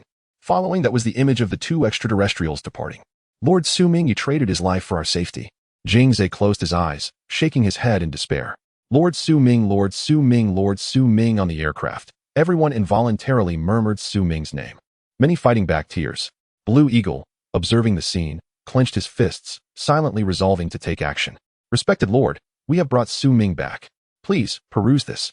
The Hippolyte and Imperial aliens bowed slightly before a massive black stone, their demeanor exceedingly respectful. Among them, the Hippolyte alien presented the bronze statue as if to showcase it to the black stone. Is this Su Ming? The black stone emitted a growl-like voice. It should be, as he claimed. The Hippolyte alien replied, gesturing toward the bronze statue. Fool. The black stone responded with ire, addressing the Hippolyte alien. Is merely saying so sufficient? The Hippolyte alien hesitated. The cunning of humanity is not inferior to yours. The black stone asserted, do you not sense the power of light emanating from him? No. Both the Hippolyte and Imperial aliens shook their heads, suddenly feeling deceived. Chapter 13. Becoming the object of humanity's prayers, it is truly foolish to believe that anyone can simply step in for you. The black monolith emitted an eerie laugh, followed by a surge of dark red light, propelling the Hippolyte and Imperial aliens out of its presence. Continue the search for Su Ming's whereabouts, but refrain from large-scale attacks to avoid alarming the prey. The voice of the black monolith resonated within the pitch-black palace, issuing commands to the two ejected beings. Understood. The two extraterrestrials, having been expelled from the Grand Hall, exchanged glances and rose from the ground.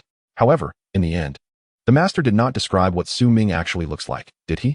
The Hippolyte alien remarked, somewhat exasperated. Are you not foolish enough? The Imperial alien retorted, pointing an accusatory finger at the Hippolyte. Do you think the master would know what Su Ming looks like? True enough. The Hippolyte scratched his head, acknowledging. The master has always remained within the monolith and has never ventured out. How could he possibly know what Su Ming resembles? It's all your fault for getting me thrown out as well. The Imperial alien dusted off non-existent dirt from his body and departed, soaring into the dark red sky.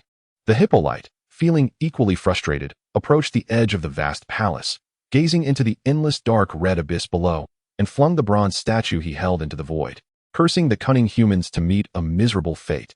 A vortex materialized above the summit of Mount Everest, and soon the Imperial alien emerged, soaring into the depths of the cosmos. Moments later, a minuscule bronze statue also appeared from the vortex. Unlike the Imperial alien, the bronze statue succumbed to Earth's gravity, plummeting downward. It passed through the middle atmosphere, the stratosphere, the tropopause, and the troposphere, ultimately arriving at the dark red space above Mount Everest. Without any disturbance, the bronze statue inadvertently fell into the temporal rift, vanishing amidst the crimson and violet lightning arcs. The Anti-Monster Organization's Beijing division, upon Director Jingze's arrival, was transformed into the headquarters of the Anti-Monster Organization. The former Long City became a branch, undergoing reconstruction, as the Second Plan's organizational division. It had long been regarded as headquarters, with the scale of the Beijing base matching that of the original Long City branch. Fortunately, your proposal to establish two headquarters back then has proven invaluable, remarked the former branch director, accompanying Jingze. Elderly, you will need to strategize and arrange matters for the headquarters from now on. Jingze clapped the former branch director on the shoulder and spoke. Your appointment as the minister of the Beijing division was to prevent a situation like today from occurring someday. The promotion order for the deputy director has been issued. Let us go collect our work IDs shortly. From now on, the burden of serving humanity will not rest solely on my shoulders. Director, that is hardly the case. Li Yuan sighed. ISNT, the very purpose of establishing the Anti-Monster Organization to facilitate humanity's great rejuvenation? Reviving Master Su Ming would have granted humanity a glimmer of hope. However, it is said that Master Su Ming has already. There's no need to elaborate. Jingze waved his hand, stating, I have issued orders to dispatch a small team each month to the west, determined to uncover the whereabouts of the Hippolyte aliens. Director. Li Yuan was taken aback, astonished by Jingze's decision. What? You do not comprehend the significance of this command. Jingze smiled. I understand your confusion. However, Master Su Ming represents the last hope for humanity. Can you envision the scene when all of humanity learns that we still have the Giant of Light and Ultraman? The uproar that followed when Master Su Ming's identity was revealed was overwhelming. On that day alone, I received countless reports. Survivors in the West requested that day be celebrated as a new year, while those in the East adorned their homes with lanterns. The sound of firecrackers ringing in the air. How long has it been since we witnessed such joy? It turns out that Master Su Ming holds such significance in the eyes of the people. Li Yuan fell silent. The things that humanity lacks most in this world have all been compensated for by Su Ming. A sense of security and hope. Now that news of Su Ming's demise has spread, what will the hearts of the people feel? In warfare, one thing is indispensable: morale.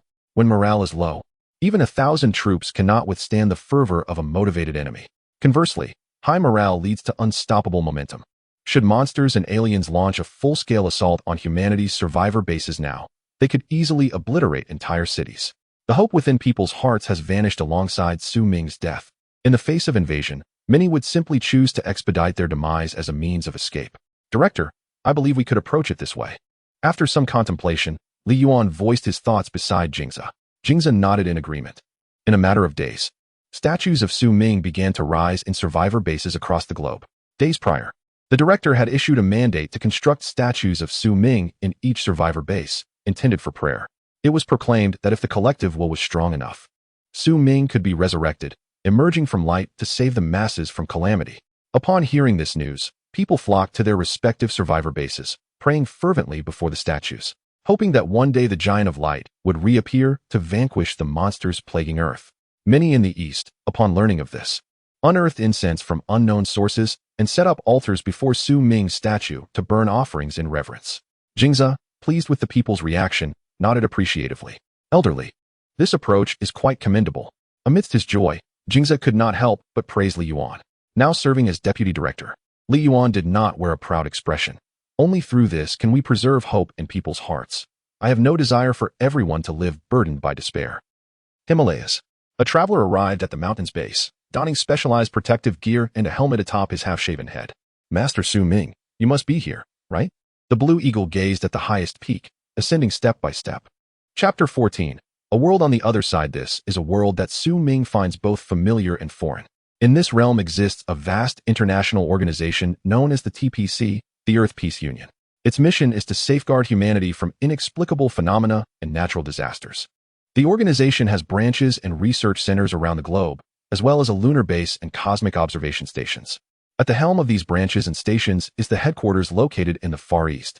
The Victory Team, a special operations unit composed of 7 commissioners within the Earth Peace Union, is tasked with investigating anomalous phenomena, which is their primary objective.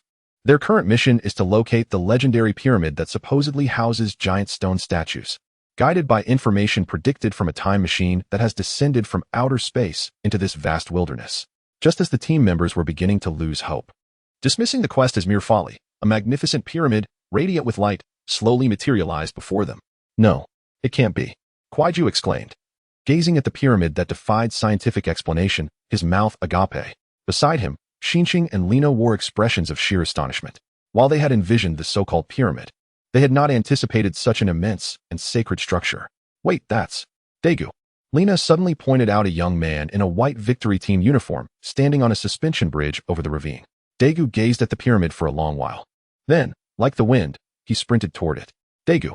The others shouted anxiously. Despite the time machine's prophecy, recklessly approaching the pyramid could lead to peril.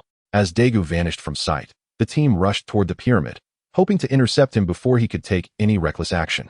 Daegu, however, heard nothing of their calls. In his ears, only a mysterious voice echoed, repeating his name incessantly. Before long, Lina, Kuaiju, and Xinqing reached the plateau, where they found the commanding Zhongfang had also arrived. But Daegu was already at the edge of the pyramid, reaching out to touch it. To their collective horror, Daegu's hand passed through the pyramid. Almost as if guided by a divine force, he stepped inside. The Victory Team quickly followed suit, mimicking Daegu's actions, and entered the pyramid amidst its luminous glow. Inside, the blinding white light filled every corner of the pyramid. Moments later, as their eyes adjusted, they beheld a sight that would leave them forever awestruck. 2 giant stone statues stood silently on either side of a white pedestal, exuding an air of mystery and solemnity even in their sculpted form. Daegu stood beneath the pedestal, staring vacantly at the statues, and the mysterious voice that had been calling to him abruptly ceased, as if cut off. "Look, what is that?" Lina exclaimed, noticing a small bronze statue standing between the two towering figures. It was a human likeness. Kuaizhou also caught on, observing that it stood about 2 meters tall and appeared to be made of bronze. Bronze, Zhongfang mused, stroking his chin. Perhaps it, like the giant stone statues, is a remnant of an ancient civilization? However, but why does it seem that the middle statue was supposed to be another giant figure? Xinqing voiced his confusion, echoing the thoughts of the group. No, this bronze statue cannot be of an ancient civilization. Lina suddenly realized a clue. The attire of the bronze figure was modern clothing. Is it a contemporary person? The group was left bewildered, unable to comprehend why a modern bronze statue would appear within this pyramid. Nor could they fathom the fate of the third giant statue that should have occupied that space. Just as they were about to investigate further, the ground shook violently. "This is bad. It must be the monster Gorzon, detected heading this way," Kuaizhou exclaimed. "And the sky-wrecking beast Melba is also approaching." Zhongfang's brow furrowed slightly as he commanded. "Lina, Xinqing, prepare the Fian for battle." "Understood." Lina and Xinqing were ready to exit the pyramid when they saw Daegu rush out, like a man possessed. "No, we cannot let them succeed," were the last words Daegu left for the others as he departed. Soon, the Fian 1 fighter jet soared into the sky, ignited by Daegu's initiative. Meanwhile, Gorzon, a creature resembling an ancient dinosaur, approached the pyramid with heavy steps. The victory team inside quickly evacuated this perilous site, their frustration and worry mounting as Daegu disobeyed orders. By now, Gorzon had arrived at the pyramid, and Melba, a monstrous pterosaur from ancient times, screeched as it descended beside the structure. Gorzon roared in response, and together they concentrated their energy, unleashing beams of light toward the pyramid. The top of the pyramid began to dissolve under the onslaught of the monster's attacks, particles of light scattering into the air, vanishing without a trace. Moments later, the entire pyramid disintegrated under the combined assault of the two beasts, exposing the two stone statues and the bronze figure to their gaze. Upon sighting the giant statues, Gorzon eagerly struck one with a forceful blow, sending it crashing to the ground in a cloud of dust. Following this, it swung its tail violently, shattering the fallen statue into pieces.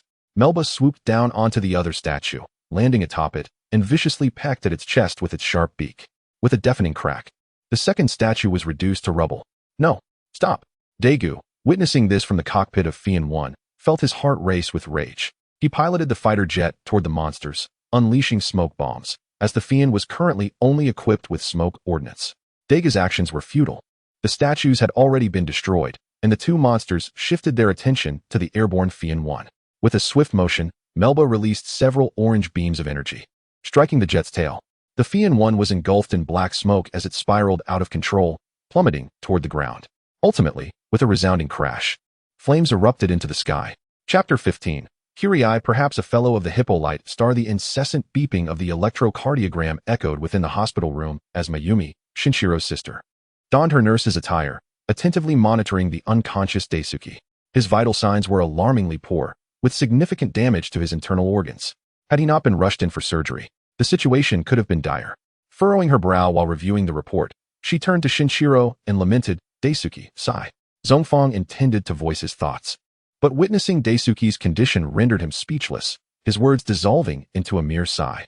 The Fin-2 had sustained damage to its wings due to exceeding speed limits. "Shinshiro." Zhongfang closed his eyes for a moment before uttering these words. Without offering further explanation, Shinshiro nodded resolutely, stating, "I will take responsibility for the repairs. For Daisuke, this is nothing." In a desperate attempt to expedite Daisuke's return to the medical center at the base, Shinshiro had sacrificed the Fin-2.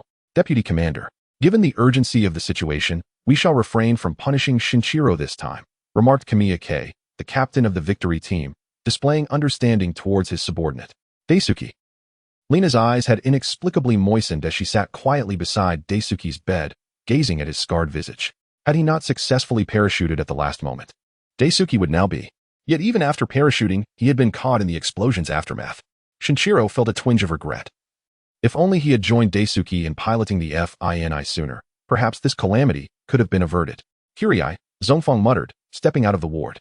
He activated his handheld microcomputer, the PDI, and inquired, "Have there been any findings regarding the bronze statue?" "Currently, there are no substantial advancements," Kirai replied, shaking his head. "What of Daisuke's condition?" "Not optimistic," Zhongfang sighed. "I shall collaborate with Yatsui to further decode that time machine and see if we can uncover any clues." "Well, We are counting on the two of you. Nodding, Zhongfang closed the PDI. Everything transpired so suddenly. No one had anticipated Daisuke would sustain such severe injuries during this mission. Should he fail to recover, Daisuke would be unable to return to the front lines and would have to resign from the victory team, a harrowing reality. The two colossal stone statues had been utterly destroyed by the two monsters, fulfilling the tragic prophecies of the ultra-ancient humans. Yet, the means to revive the giant statues remained elusive, and now, only the small bronze statue remained, reduced to fragments. The TPC dispatched personnel to retrieve the shattered statues for Dr. Dan, who was stationed at headquarters for analysis. The bronze statue was transported to Kiriai's laboratory, where he and Yatsui would jointly investigate its mysteries. As for the two monsters, after demolishing the giant statues, one burrowed underground while the other ascended into the sky, disappearing from sight. Kirai, I believe I have stumbled upon something extraordinary. Yatsui exclaimed suddenly from in front of his computer, startling Kirai, who was engrossed in examining the bronze dust through a microscope. Must you shout like that? Kirai retorted as he approached Yatsui. I am not one to be easily startled. Kirai, look. Yatsui pointed at the screen, his astonishment palpable. The bronze statue has just exhibited a flicker of life activity. Gasping in disbelief, Kirai's breath caught in his throat. Turning his gaze back to the bronze statue, he was overwhelmed with dread, exclaiming, This bronze statue is alive. One could say that. Yatsui began, but then interrupted himself, pointing excitedly at the screen. Kirai, look, how is that possible? Kirai's eyes widened as he glanced at the screen, then shifted his focus back to the bronze statue, where life activity now enveloped the entire figure. It cannot come to life. Kirai stammered, anxiety creeping into his voice. Commander, call for the commander. The members of the victory team swiftly returned to the base. The bronze statue had been placed in the victory team's hall, with each member gripping their victory hypergun tightly, prepared for any unforeseen events. Although the life activity within the bronze statue was feeble, it had recently surged slightly, reminiscent of what people often describe as a last flicker of vitality. Yatsui projected the life activity images onto the hall's screen and spoke. A last flicker of vitality? That describes the dying. Yatsui, are you certain? Kirai's eyes were fixed intently on the bronze statue. I can only speculate, but it seems quite plausible. Yatsui nodded in affirmation. Kirai, is there any way to revert the bronze statue back? Kamiya K interjected. This bronze figure appears to resemble a modern human. It could very well be a person who was turned to bronze within the pyramid, or perhaps an ultra-ancient individual. However, with the life signs rapidly waning, if we do not intervene, we may lose our only lead for research. Kamiya's words seemed to be a desperate attempt to salvage the situation. We could try using the rapid oxidation device, Kirai suggested after a moment's contemplation. The rapid oxidation device was a technological marvel developed by Kirai, designed to expedite the oxidation of certain metals. It had little practical use in everyday life, yet it was fortuitously applicable now. The bronze statue was relocated to the laboratory. The rapid oxidation device bore a striking resemblance to the glass cylindrical tubes of the Hippolyte aliens, a glass cylinder. Placing the bronze statue within the cylindrical chamber, Kirai activated the device at maximum power, initiating the oxidation and decomposition process. A myriad of mist, composed of various elemental vapors, billowed from the top of the glass cylinder, filling the entire apparatus. Gradually, a blue liquid dripped from the bronze statue as the onlookers observed in awe. Approximately 3 to 5 minutes later, the bronze statue had been entirely decomposed. Within the glass container stood a bare-bodied man before the astonished crowd. He appeared exceedingly frail, his complexion pale to the point of imperceptibility, with barely a hint of breath. With a resounding thud, the man collapsed against the glass cylinder. His body slackened as he slumped to the ground, devoid of the rigid support once provided by the bronze statue. It is a person, truly a person. Quickly, open the container and lift him out. Kirai, you handle it. Why me? Enough with the chatter, hurry. I'll assist you. Take him to the medical center. Quickly. Chapter 16. Am I resurrected or simply alive? I am still alive. Gradually, Su Ming regained consciousness, yet his surroundings were engulfed in darkness, accompanied only by a faint ringing in his ears.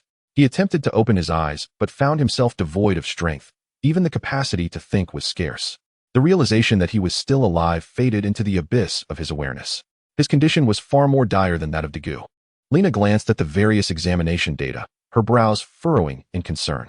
One must consider how long a person could remain sealed within a bronze statue. It was hardly likely for their condition to improve significantly. Xian Cheng, standing nearby with his hands on his hips, remarked that it was a miracle he had survived at all. Ju Jing added his voice to the conversation, noting that the tests indicated he was merely an ordinary person. But why was he inside the pyramid? The three of them harbored this perplexity, perhaps only to be resolved once this dying man regained consciousness and could recount his tale. Days passed, though Su Ming had lost count of time. At last, he managed to exert enough effort to twitch his eyelids slightly. A glimmer of light penetrated through the narrow slit, but his eyelids quickly snapped shut once more. I am truly alive. Who has revived me? Jingzhe. The only action Su Ming could undertake was to contemplate within his mind, a significant progression in his recovery. If he continued to regain strength, he might soon be able to fully open his eyes. Yet, for now, the ringing in his ears persisted, leading him to question whether he had lost his hearing. Although his consciousness had returned, Su Ming felt utterly disconnected from his body, as if paralyzed and devoid of sensation. Initially, he feared he had become a vegetable, the experience akin to death itself. However, after some time, as feeling returned to his limbs, an agonizing pain surged through his mind, nearly causing him to lose consciousness once more. Yet, thanks to the multitude of trials he had endured, Su Ming's formidable willpower enabled him to withstand the overwhelming agony. Nonetheless, he could feel perspiration seeping from every pore of his body. The nurse assigned to his care noticed the soaked state of the bed and, in response, called for professional caregivers to assist in cleansing him and changing the bedding. The patient's condition improved considerably, and his heart rate began to stabilize. A doctor visiting the ward observed Su Ming's various health metrics, nodded in approval, and then departed. I can hear sounds. Su Ming was suddenly jolted by the realization that he could indeed hear. Did this mean he could also open his eyes and speak? So much time had elapsed, yet when he believed he was nearing full recovery, he found his eyes still stubbornly closed, and the prospect of speech utterly out of reach. However, the ability to hear others conversing was of paramount importance. For instance, the statement regarding his improved condition and normal heart rate was likely uttered by a doctor or nurse. This indicated that he was, in fact, in a hospital, or perhaps Jingzhe had arranged for him to be placed in a medical center within the base. No, just as Su Ming was beginning to feel reassured, a realization struck him. The doctor just spoke, in Japanese. Prior to his resurrection, Su Ming had studied various languages, and he had unconsciously comprehended the meaning despite his hazy state. Now it dawned upon him, have I left the Xia region? Could it be that I was secretly relocated? A multitude of conjectures flooded Su Ming's mind. Yet he could not grasp the truth of his circumstances. Unable to ascertain more information, he resolved to concentrate fully on the sounds of the outside world. De Gu sat in an automatic wheelchair, breathing in the fresh air of the corridor outside his ward. Even the air outside was far more refreshing than within the confines of the hospital room. Having spent so much time in the hospital, he reflected on his own physical state.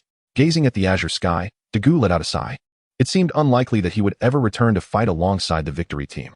His understanding of the outside world remained limited. Each time his teammates visited, they assured him that everything was well, encouraging him to focus on his recovery. As Lena had mentioned, they were waiting for De Gu to heal so they could go to the movies together. Though they did not speak of it, De Gu gleaned some troubling news through Mayumi. Firstly, Golzin and Melba had re-emerged, wreaking havoc upon a city. The victory team had spent 5 days and nights bringing down Melba from the sky, successfully eliminating one monster. As for Golzin, he had vanished underground following Melba's demise, where satellites could not trace his movements. Additionally, 2 monsters designated as Gakuma had appeared at a quarry, resulting in the loss of a Fian-1 aircraft and the transformation of several guards into stone due to Gokuma's assault. However, the newly equipped Fian-2, armed with a powerful laser cannon, successfully destroyed one Gakuma, while the other fled in disarray. Many events had transpired during this period, some known to De Gu, others not. As he maneuvered his automatic wheelchair along the corridor, he unwittingly arrived at the end. The room here was a special ward. Excuse me, nurse, may I enter? De Gu had learned from the members of the victory team that the bronze statue originally located within the pyramid had transformed into a living person, currently residing in this very room. He recalled the instructions to protect the giant statue, influenced not only by the voice echoing in his mind, but also by an instinctual agitation engraved in his very genes. Now, De Gu yearned to see what was so extraordinary about the bronze figure nestled between the 2 colossal stone statues. You are a member of the victory team, and you certainly have permission to enter, the nurse nodded, allowing De Gu to proceed into the room. Am I still a member of the victory team? De Gu muttered to himself, feeling a twinge of melancholy. Ignoring orders and acting independently. In the past, such behavior would have resulted in expulsion. It seemed that Captain Jijin Hui, taking pity on him due to his severe injuries, had refrained from issuing a dismissal order. Victory team? The utterance triggered an explosion of thoughts within Su Ming's mind. The person who just entered, he said victory team? Is the victory team some small division? No, that cannot be. Su Ming dismissed all self-deceptive thoughts, grappling with disbelief. For the term victory team had merely translated to the letters guts before his resurrection. Chapter 17. Humanity needs hope. Yet I am also human. A fleeting void enveloped Su Ming's mind as he gathered his thoughts, subsequently enlightening himself. If the victory team I just heard about truly exists, then the world I currently inhabit must be the realm of Ultraman Tiga. But how did I arrive in this world? Could it be the space-time rift atop Mount Everest? In Su Ming's hypothesis, the likelihood of a space-time rift seemed most plausible. 4. Through the barbarians. It could be affirmed that the other end of the rift undoubtedly leads to the world of Ultraman, and not merely one. The very fact that Su Ming could traverse this rift to reach the domain of Ultraman Tiga suggests that the monsters and extraterrestrials in the real world may very well originate from diverse universes. Nevertheless, the immediate concern lay with the individual who had just spoken. His words hinted at an affiliation with the victory team, though Su Ming remained unaware of his identity. Dagu entered the hospital room, approaching Su Ming's bedside and scrutinizing his appearance. He appeared unremarkable, a young man in his 20s, yet his face bore a certain familiarity, suggesting he was no malevolent entity. Upon their first encounter, Dagu felt a flicker of goodwill towards Su Ming based solely on his visage. Yet, one cannot judge the heart simply by appearances. Dagu merely held this impression. Why would a young man transform into a bronze statue within that pyramid? Dagu gazed at Su Ming and murmured, "If you truly have ties to the giant, I implore you to awaken swiftly. The monsters are on the path of world destruction. Where is the miracle?" Dagu's thoughts wandered back to the inexplicable sense of loss he experienced within the pyramid, coupled with the abrupt cessation of sound in his mind upon entering. He felt that near the bronze statue, there should have been another giant stone figure. So many questions await your answers. With a sigh, Dagu's gaze shifted back to Su Ming's face. Were there truly only 2 giant stone statues within the pyramid? If a third existed, where might it currently reside? Had you moved that third statue, resulting in your transformation into bronze? Having posed 3 consecutive questions, Dagu shook his head.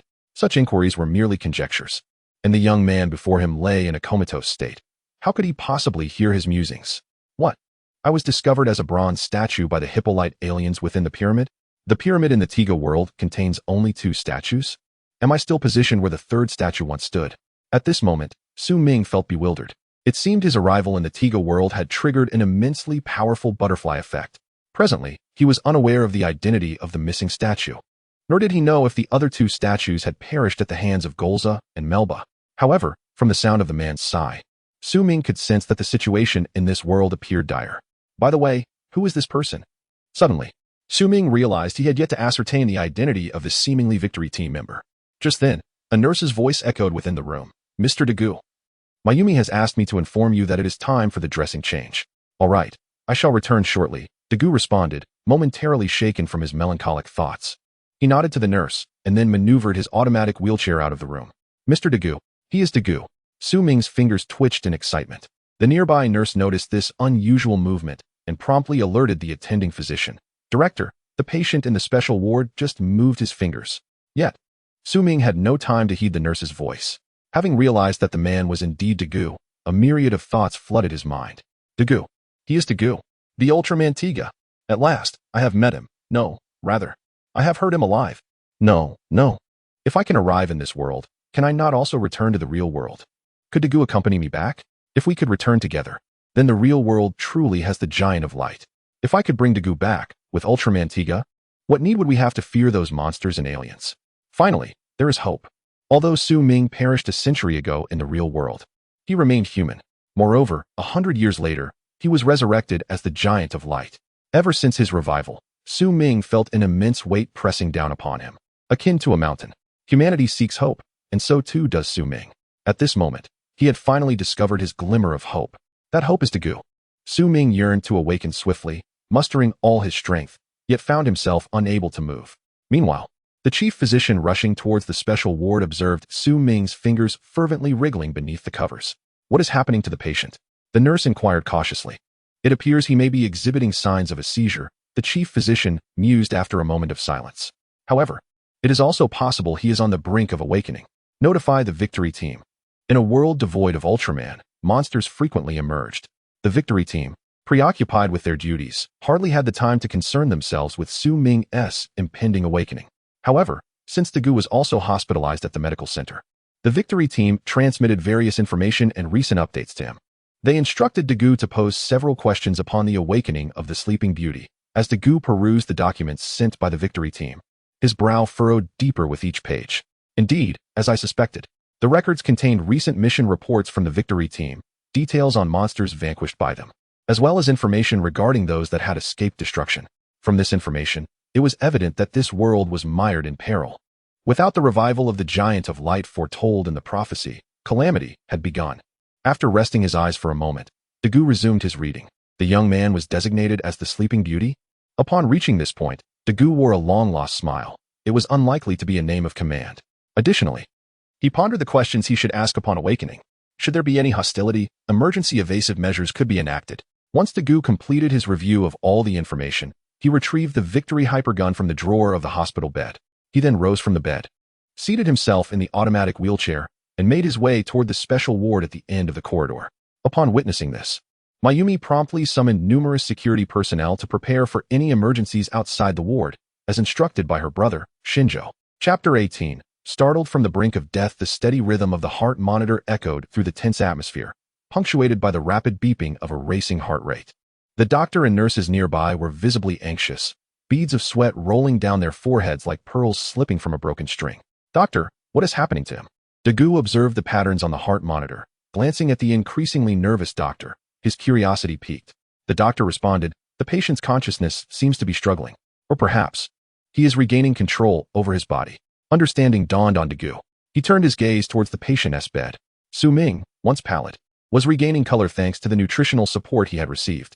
Now, his face was flushed, almost crimson. The rhythmic thumping of his heart filled the quiet hospital room, overpowering even the sounds emitted by the monitor. "Director, yes, moving." A nurse pointed excitedly at Su Ming's hand. Dagu followed her gaze, witnessing the restored color in Su Ming's hands as they clutched the bedding tightly.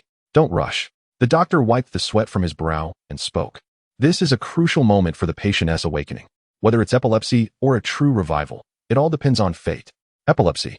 Dagu's lips twitched involuntarily at the doctor's words. If this sleeping beauty were indeed suffering from epilepsy, the subsequent questions would be rendered moot.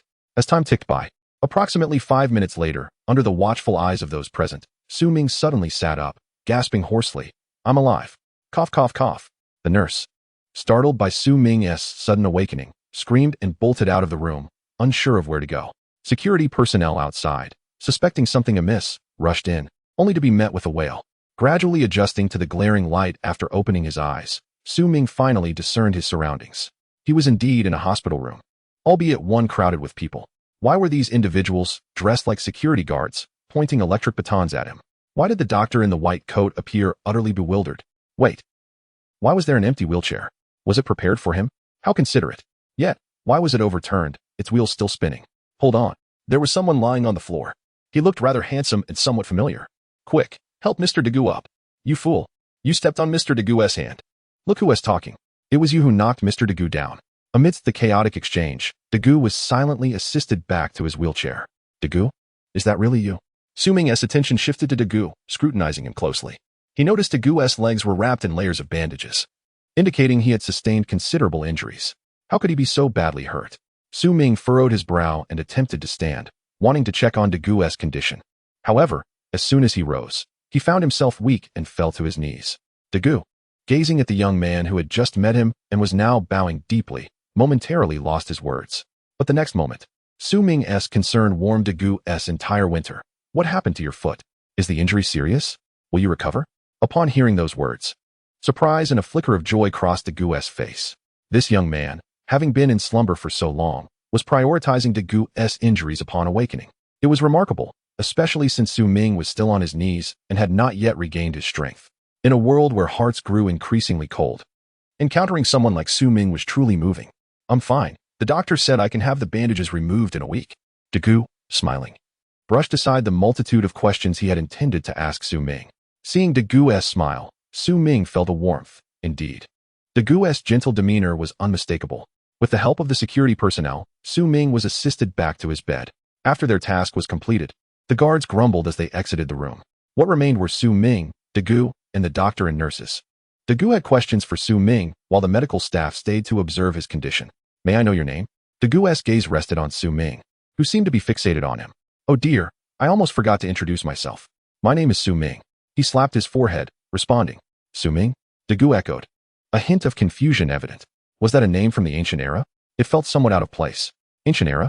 Su Ming paused, realizing Dagu had mistaken him for an ancient human due to his bronze statue being found in a pyramid. No, I'm from Xia. Su Ming shook his head. Xia? Dagu gasped, his mouth agape. You're a modern person, but why were you found in a pyramid? At Dagu's inquiry, Su Ming fell silent. He had gleaned various details during his unawakened state, yet the reason for his presence in the pyramid remained a mystery. To be honest, I'm not sure, Su Ming admitted, shaking his head. However, I was transformed into a bronze statue by an extraterrestrial called Hippolyte. After I became a statue, I lost consciousness, so perhaps this Hippolyte placed me there. Hippolyte. Dagu noted the unfamiliar name, quickly jotting it down. Where did you encounter this being? In Xia. It descended in a glass cylindrical container, trapped me inside, released a cloud of mist, and then turned me into a bronze statue, Su Ming explained. His words were the unvarnished truth. Why does that sound familiar? Dagu scratched his head, recalling something. It seemed that Lena had recently mentioned that Zhu Jing used a glass cylinder to envelop a bronze statue, releasing mist to decompose it. Could it be that Hippolyte was Zhu Jing? That thought quickly dissipated. How could Zhu Jing be that Hippolyte? If that were the case, Dagu would be a giant in the pyramid. Nonetheless, the young man's identity, origins, and reasons for appearing in the pyramid were now clear to Dagu. His mission was essentially complete. However, considering that the young man had lost consciousness while being transformed into a statue, inquiring about a potential third giant statue would yield no answers. Chapter 19. The inability of Dagu to transform into light. The doctor and nurse had retreated outside, granting Dagu and Su Ming a private space. Based on recent observations, Su Ming's condition had stabilized. Barring any unforeseen circumstances, he would be able to rise from his bed in a few days. After exchanging a few casual remarks, Dagu introduced himself to Su Ming. Once their conversation concluded, Dagu sat quietly in his wheelchair, silently observing Su Ming. The most crucial clue had been severed. The question of whether a third giant statue existed was something the other party could not possibly know. Just as Dagu was about to turn and leave, Su Ming spoke up. Mr. Dagu, may I inquire about something? Is there an issue? Dagu redirected his gaze to Su Ming. I would like to know the locations of the two giant statues within the pyramid, Su Ming pondered, addressing Dagu. Dagu was somewhat taken aback that Su Ming would ask such a question, but after reflecting, he concluded that it was reasonable to share the information since Su Ming had indeed discovered them within the pyramid. They are positioned on either side, with your bronze statue situated in the center, Dagu replied, also mentioning, I initially intended to ask you whether there was a third giant statue in the middle, but it seems you might not be aware of that either. No, I am aware. Su Ming fixed his gaze directly into Dagu's eyes and spoke earnestly. There was originally a third giant statue within the pyramid. Dagu was electrified by this revelation, nearly rising from his wheelchair. But how do you know? And where has the third statue gone? Controlling his wheelchair to draw closer to Su Ming's bedside, Dagu pressed for answers. This is unexpected. Su Ming's mood had plummeted from the initial excitement of waking up. The third giant statue is that of Diga. The other two statues have been destroyed. And now Diga's statue is also missing. This means Dagu cannot transform into Ultraman Diga, nor can he return to the real world to combat monsters. Why didn't I notice this earlier? Why is Dagu sitting in a wheelchair at this moment? Su Ming finally comprehended the gravity of the situation. The disappearance of the Diga statue had drastically altered the original narrative of this world. Not only was Dagu unable to transform into Ultraman, but he had also sustained significant injuries. From their earlier conversation, Su Ming had gathered that Dagu's injuries were not much less severe than his own. At least he would be able to walk in a few days, while Dagu would require an additional week to recover. Yet, if the Diga statue was not in the pyramid, where could it possibly be? Wait, the Diga statue on the Songhua River. Suddenly, Su Ming froze. The image of the colossal statue submerged in the river flashing in his mind. Surely, it must have crossed over from this world. Indeed, the possibility was substantial. If this were true, would Dagu never have the opportunity to transform into light again? Su Ming's face involuntarily displayed a hint of sorrow as he glanced at Dagu. However, there remained a sliver of hope. Just as Dagu was puzzled by Su Ming's expression, Su Ming spoke again. Dagu, do you possess the God Light Stick? The God Light Stick? What is that? Dagu asked. Bewildered, looking back at Su Ming. It did not appear to be a ruse. Su Ming scrutinized Dagu's expression, concluding that Dagu genuinely did not possess the God Light Stick. Otherwise, given his understanding of Dagu's character, there would surely have been a flicker of recognition in his eyes upon hearing those words. Su Ming had initially contemplated that if Dagu had the godlight stick, they might search together for a way back to the real world. With the Diga statue present, Dagu should have been able to transform. However, now Daegu lacked even the godlight stick. This final glimmer of hope had vanished. Daegu left the special ward, still shrouded in confusion. He had not acquired the information he sought, as Su Ming had not disclosed the whereabouts of the third statue. Nonetheless, Daegu remained undeterred, planning to return another day for a more in-depth conversation with Su Ming to glean essential intelligence. In the Victory Team headquarters hall, everyone had received Daegu's transmitted information regarding Su Ming's origins, identity, and the reasons for entering the pyramid. Is this Hippolyte alien a resident of the planet Hippolyte? Curie inquired curiously. But where exactly is Hippolyte located in the universe? I believe if we could locate that Hippolyte alien, we might discover the whereabouts of the third giant statue, Zhong Fong mused, stroking his chin while seated. However, the New Frontier plan has only just begun. We have yet to even leave the Milky Way. How can we possibly find Hippolyte in the vast cosmos? Lena shook her head, deeming Zhong Fong's approach unrealistic. Indeed, let alone exploring the universe. We still have a multitude of monsters on Earth that require our attention, Nishijo sighed. If the giant statue could truly be revived as Yu Lian suggested, perhaps our burden would be significantly lighter, Zhong Fong also sighed. The headquarters research center is currently planning to reconstruct the giant statue, but whether they will succeed remains uncertain, Kojima spoke up. However, even if they succeed, no one knows how to revive the statue. Right now, the most pressing issue is what we must address at present. Kojima glanced to the side. Nozawa, please bring up the situation at Mount Kaiman. Understood, Nozawa nodded, operating the computer, and soon brought the images to the main screen. Before them, the seemingly dormant Mount Kaiman was emitting thick plumes of smoke, and upon closer inspection, it appeared that some red substance, resembling flowing magma, was present. Mount Kaiman is not a dormant volcano. How could magma be flowing? Nishijo questioned, perplexed. According to geological surveys, Mount Kaiman should not be erupting at this time. Furthermore, local residents have reported hearing terrifying roars emanating from the mountain, Kojima explained. It seems a monster is causing the commotion. Zhong Fong stood up, declaring, Captain, we must act now. Indeed, Lena will pilot machine number 1. Zhong Fong will be the deputy commander. Nishijo will pilot machine number 2. And Curie will observe the situation on the ground, maintaining communication with machines number 1 and 2. With the orders given, Kojima rose. Nozawa, you will remain at the base. Keeping in touch with all team members, Curie and I will proceed to action together. Everyone was taken aback.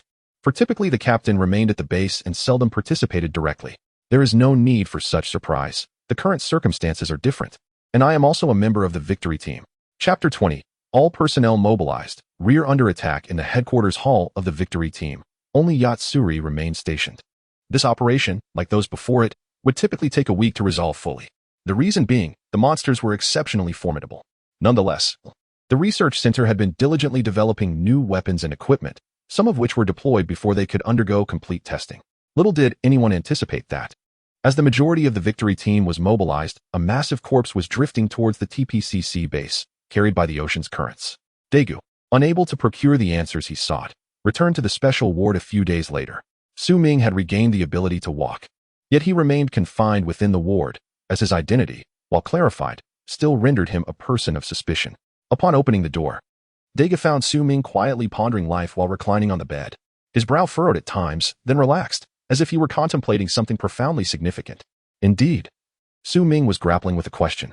In a world devoid of Ultraman, it resembled the grim realities of the human realm, where monsters and extraterrestrials roamed freely, causing calamities and leaving humanity in despair.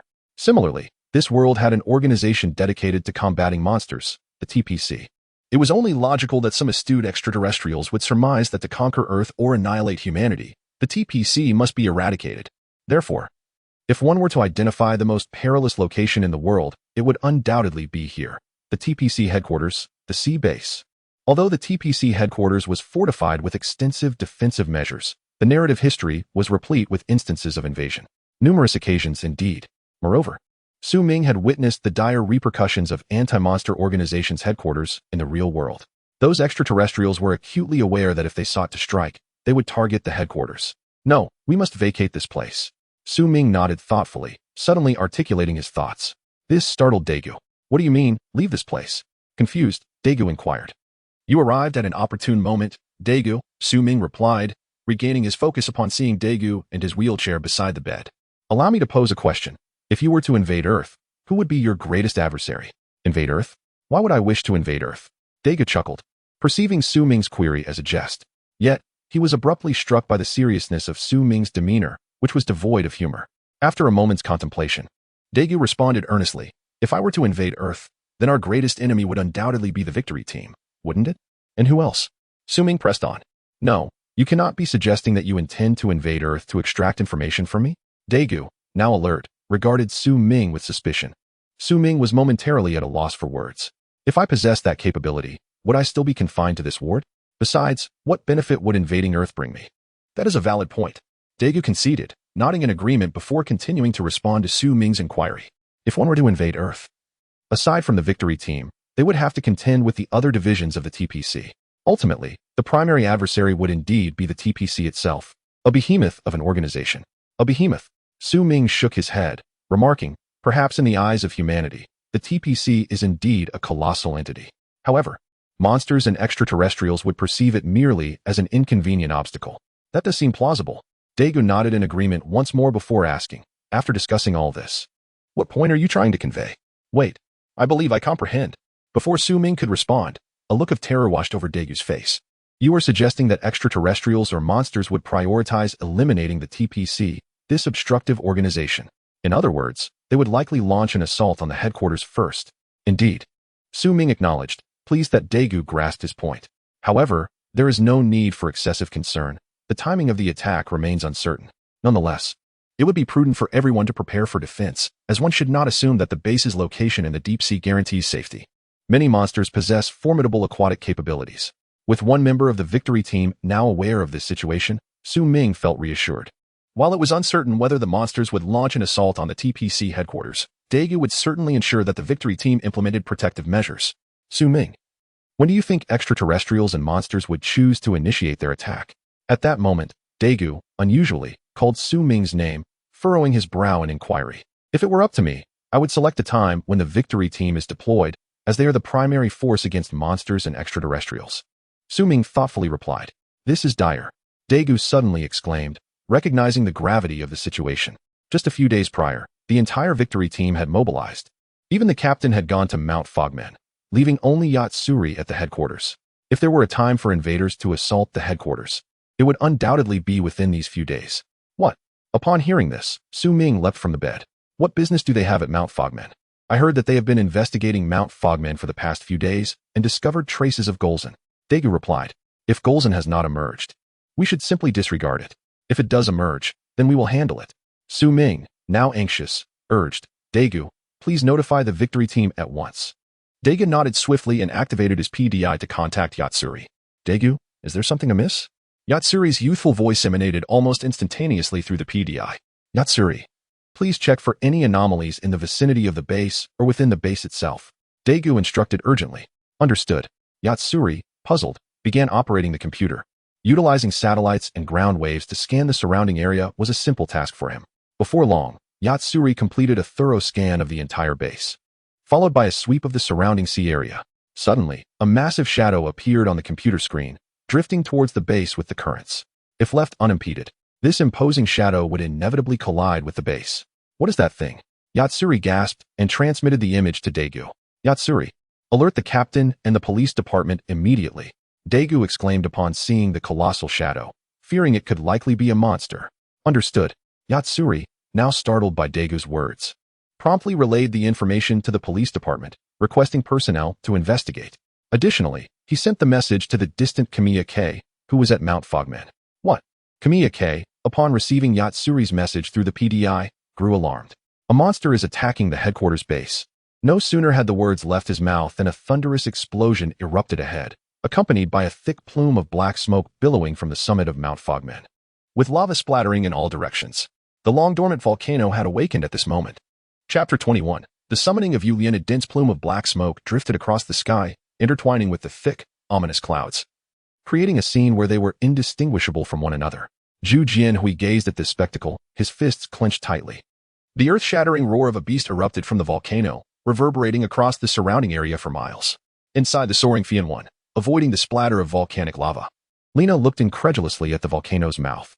Amidst the rolling lava, a fiery red figure slowly emerged, stepping forth from the molten depths as if impervious to the searing heat. "Lena, did you assess the situation at the volcano? It seems a colossal creature has crawled out." New City's voice echoed through the helmet's communication system, addressing Lena. I see it. It's Golzin. Lena's gaze remained fixated on the crimson figure, which appeared to have grown even more formidable. Goodness, it has evaded capture twice. Hiding in the volcano. We must not let it escape again. New City, do not act recklessly. Just then, Lena heard New City and Zhong Fang's voices through the helmet once more, and she watched as Fian Tu descended, hovering beside the volcano's mouth. Die. On board Fian Tu. New City aimed at Golzin and pressed the laser cannon's firing button. Instantly, a beam of energy shot forth from Fian Tu, striking Golzin with a resounding impact. Direct hit. New City exclaimed, smacking the control panel in excitement, nearly causing Fian Tu to plummet. Fortunately, Zhong Fang, at the rear pilot's seat, steadied the aircraft. New City. We must leave this place. Zhong Fang suddenly noticed that Fian Tu's attack seemed to have no effect on Golzin, who was now glaring in their direction. What? New City realized that Golzin's head was coalescing with purple energy and hurriedly maneuvered Fian Tu upward. No, New City, jump. Parachute. Zhong Fang, sensing a life-threatening danger, shouted urgently and pressed a button beside him. Reacting swiftly, New City activated the ejection button beside his seat. In an instant, the top of Fian Tu opened, and two tiny figures were ejected with a whoosh. The next moment, a stream of purple light struck Fian Tu, erupting in a fiery explosion in the sky. New City and Zhong Fang successfully parachuted, landing on the slopes of Woman Mountain. After detaching their parachutes, the two looked up at the sky, their hearts racing. Had they been a moment late, they would have perished alongside Fian Tu. We suffered a significant loss, New City sighed, voicing his disappointment. As long as we're alive. That's what matters, Zhong Fang reassured him, patting New City on the shoulder. Next time, exercise more caution. Understood, New City nodded sheepishly. Lena, return to headquarters for support. A monster is headed towards the base. Just as Lena hesitated in the sky, considering whether to attack Golzin, she received Zhu Jianhui's command, leaving her momentarily stunned. But Captain, Golzin. Before she could finish, Zhu Jianhui interjected, the attack from Fian 1 is largely ineffective against Golzin. Returning to headquarters for support is the best choice. I will leave this to the Vice Captain, New City, and Zhu Kuei. I will return shortly. Understood. Lena nodded in acknowledgement, then altered her course, flying into the distance. Vice Captain, are you both all right? Zhong Fang heard Zhu Jianhui's voice in his helmet. Captain, we're fine, Zhong Fang replied as he and New City hurried down the mountain. Return to Woman Mountain and prepare to use ground artillery to fend off Golzin. Understood. Meanwhile, in the hospital room, Su Ming lay quietly in bed, awaiting the outcome.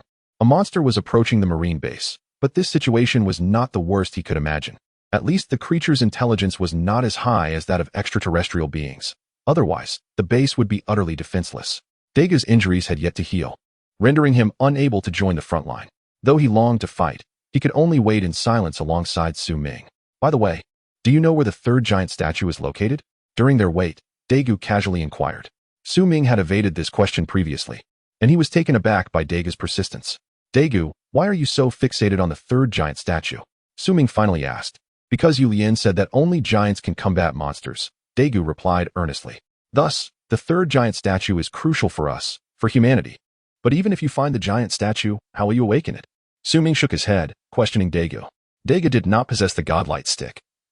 Even if he had the Diga statue, he could not transform into light. Yu Lian knows, she mentioned it. Daegu exclaimed, his excitement palpable. She said there is only one way to awaken the giant. What is it? Su Ming pressed. I don't know, Daegu faltered, trailing off. He was unsure what Yu Lian intended to say next, but he was certain she knew how to revive the giant statue. Why not summon her to ask? Su Ming joked lightly. If you can bring her here, I will reveal what I know about the whereabouts of the third giant statue. That. But you said it. Daegu fixed his gaze on Su Ming, asserting. Yes, I did, Su Ming replied earnestly, nodding. If he could indeed converse with Yu Lian, it might help Daegu obtain the godlight stick that rightfully belonged to him. Daegu exited the room, and Su Ming suspected he knew what Daegu was up to. Moments later, Daegu wheeled back in, carrying a device resembling a metallic basin. He closed the door, and Su Ming gestured towards the cameras, but Daegu shook his head, indicating that they had long been turned off. Setting the device on the bed, Su Ming curiously touched it, but it remained unresponsive. This is a time machine from the universe, Daegu stated. Yu Lian is within this machine. All right. Su Ming nodded and then tapped on the time machine, asking, is anyone there? Daegu interjected. That's not how it works. He pressed a button on the time machine, projecting a spectral image beside the bed. It was a woman with long white hair, draped in a white robe, appearing somewhat aged. Meanwhile, Zhu Jianhui, observing the ground forces repel Golzin's assault. remained oblivious to the dark figure cloaked in black hovering behind him. Chapter 22. Are the Kyrielod people here to save the world? Ladies and gentlemen, I am the commander of the Earth Guard, Yulian. The arrival of this time machine on Earth signifies that numerous monumental changes are destined to unfold. In the projection of the time machine, Yulian spoke each word with great clarity. Yet to Su Ming's ears, it was completely unintelligible. For Yulian was articulating a language from 30 million years ago, a tongue that even the victory team could comprehend only through the advanced technology invented by Zhu Jing.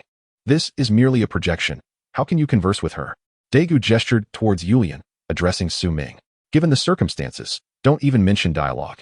I can't even grasp what she is saying, Su Ming replied, raising his hands in exasperation. Wait, you say you can't understand? Daegu suddenly realized that previously, he had comprehended Yulian's words through Zhu Jing's voice translator. But now, there was no translator in sight. How then could he understand her? Daegu, you can understand her? Su Ming raised an eyebrow, looking at Daegu. I don't know. Daegu shook his head, momentarily at a loss. At that instant, Yulian's projection flickered, shimmering like a wraith. Subsequently, the time machine shut down, and the projection vanished. However, a clearer figure with white hair appeared before the two. Startled by the sudden appearance of this white-haired woman, both Su Ming and Daegu felt a chill, as if they were watching a horror film. Yulian? Daegu recognized the woman instantly, though this Yulian was not a projection but a corporeal entity. Daegu, Yulian spoke, her voice echoing in the confined space. To Su Ming's astonishment, he could comprehend Yulian's words this time. Daegu, you possess the genetic factor of light within you. You are the inheritor of light. Yulian's expression was one of profound compassion. The method to awaken the giants lies in transforming Daegu into light. Inheritor of light? I turn into light. Daegu's face reflected shock as he looked at Yulian. Quickly, Daegu suppressed his astonishment and posed the crucial question to Yulian. But the two giant stone statues within the pyramid have been destroyed by monsters. And the third statue is missing. Do you know where the third giant statue is? The third giant statue has vanished. Upon hearing Daegu's words, Yulian lowered her head and then shifted her gaze to Su Ming. Noticing Yulian's attention on him, Su Ming furrowed his brow. He indeed wished to converse with Yulian and inquire about certain matters. Before Su Ming could voice his thoughts, Yulian spoke first. You have encountered the statue of Diga. Her words left Su Ming wide-eyed. He had indeed interacted with Diga's statue, but that was in the northeast Songhua River of the real world. If Yulian confirmed her knowledge of his encounter with Diga's statue, then the statue in the Songhua River must be the one that had disappeared from the pyramid. The Diga statue. Daegu turned his gaze towards Su Ming upon hearing those words. Indeed, I have encountered it. Reaching this juncture, Su Ming nodded. I aim to revive the Diga statue, hence my attempt to connect with it, yet no miracle transpired. So after your encounter with the statue, you were transformed into a bronze statue, left within the pyramid, and there were no Hyperion aliens? Daegu inquired, puzzled. No, Su Ming shook his head. I was indeed transformed into a bronze statue by the Hyperion aliens, but I did not interact with the Diga statue within the pyramid. Where then? Daegu pressed further. Yulian's gaze remained fixed on Su Ming, awaiting his response. In another world, Su Ming exhaled, looking out the window, towards a different realm besieged by monsters. Devoid of light giants. Initially, Su Ming had no intention of revealing his identity as an interdimensional traveler, but now he resolved to lay everything bare. After all, if he could obtain the God Light Staff from Yulian, and if he could find a way back, he could also bring Daegu with him to revive the Diga statue in that other world. Given Daegu's character, he would surely not allow the reality of their world, plagued by monsters, to persist unchallenged. Another world. Daegu stared at Su Ming in disbelief, his mouth slightly agape. Yulian's expression wavered slightly, but remained largely unchanged. I speak nothing but the truth, Su Ming asserted. As for how I arrived in this world, I am uncertain, for at that time, I had already become a bronze statue. If what Su Ming claimed were true, then, the revival of the giant statue would indeed be impossible. Daegu fell into a contemplative silence. Yulian remained quiet, listening intently. With the Diga statue absent from this world and monsters launching large-scale invasions, in a century, human civilization would face annihilation, ceasing to exist. The battle erupted at the foot of Woman Mountain. Explosions resounded, relentlessly bombarding the molten Gorzon. Once a dormant volcano, Woman Mountain now spewed molten lava from its vent, cascading downwards.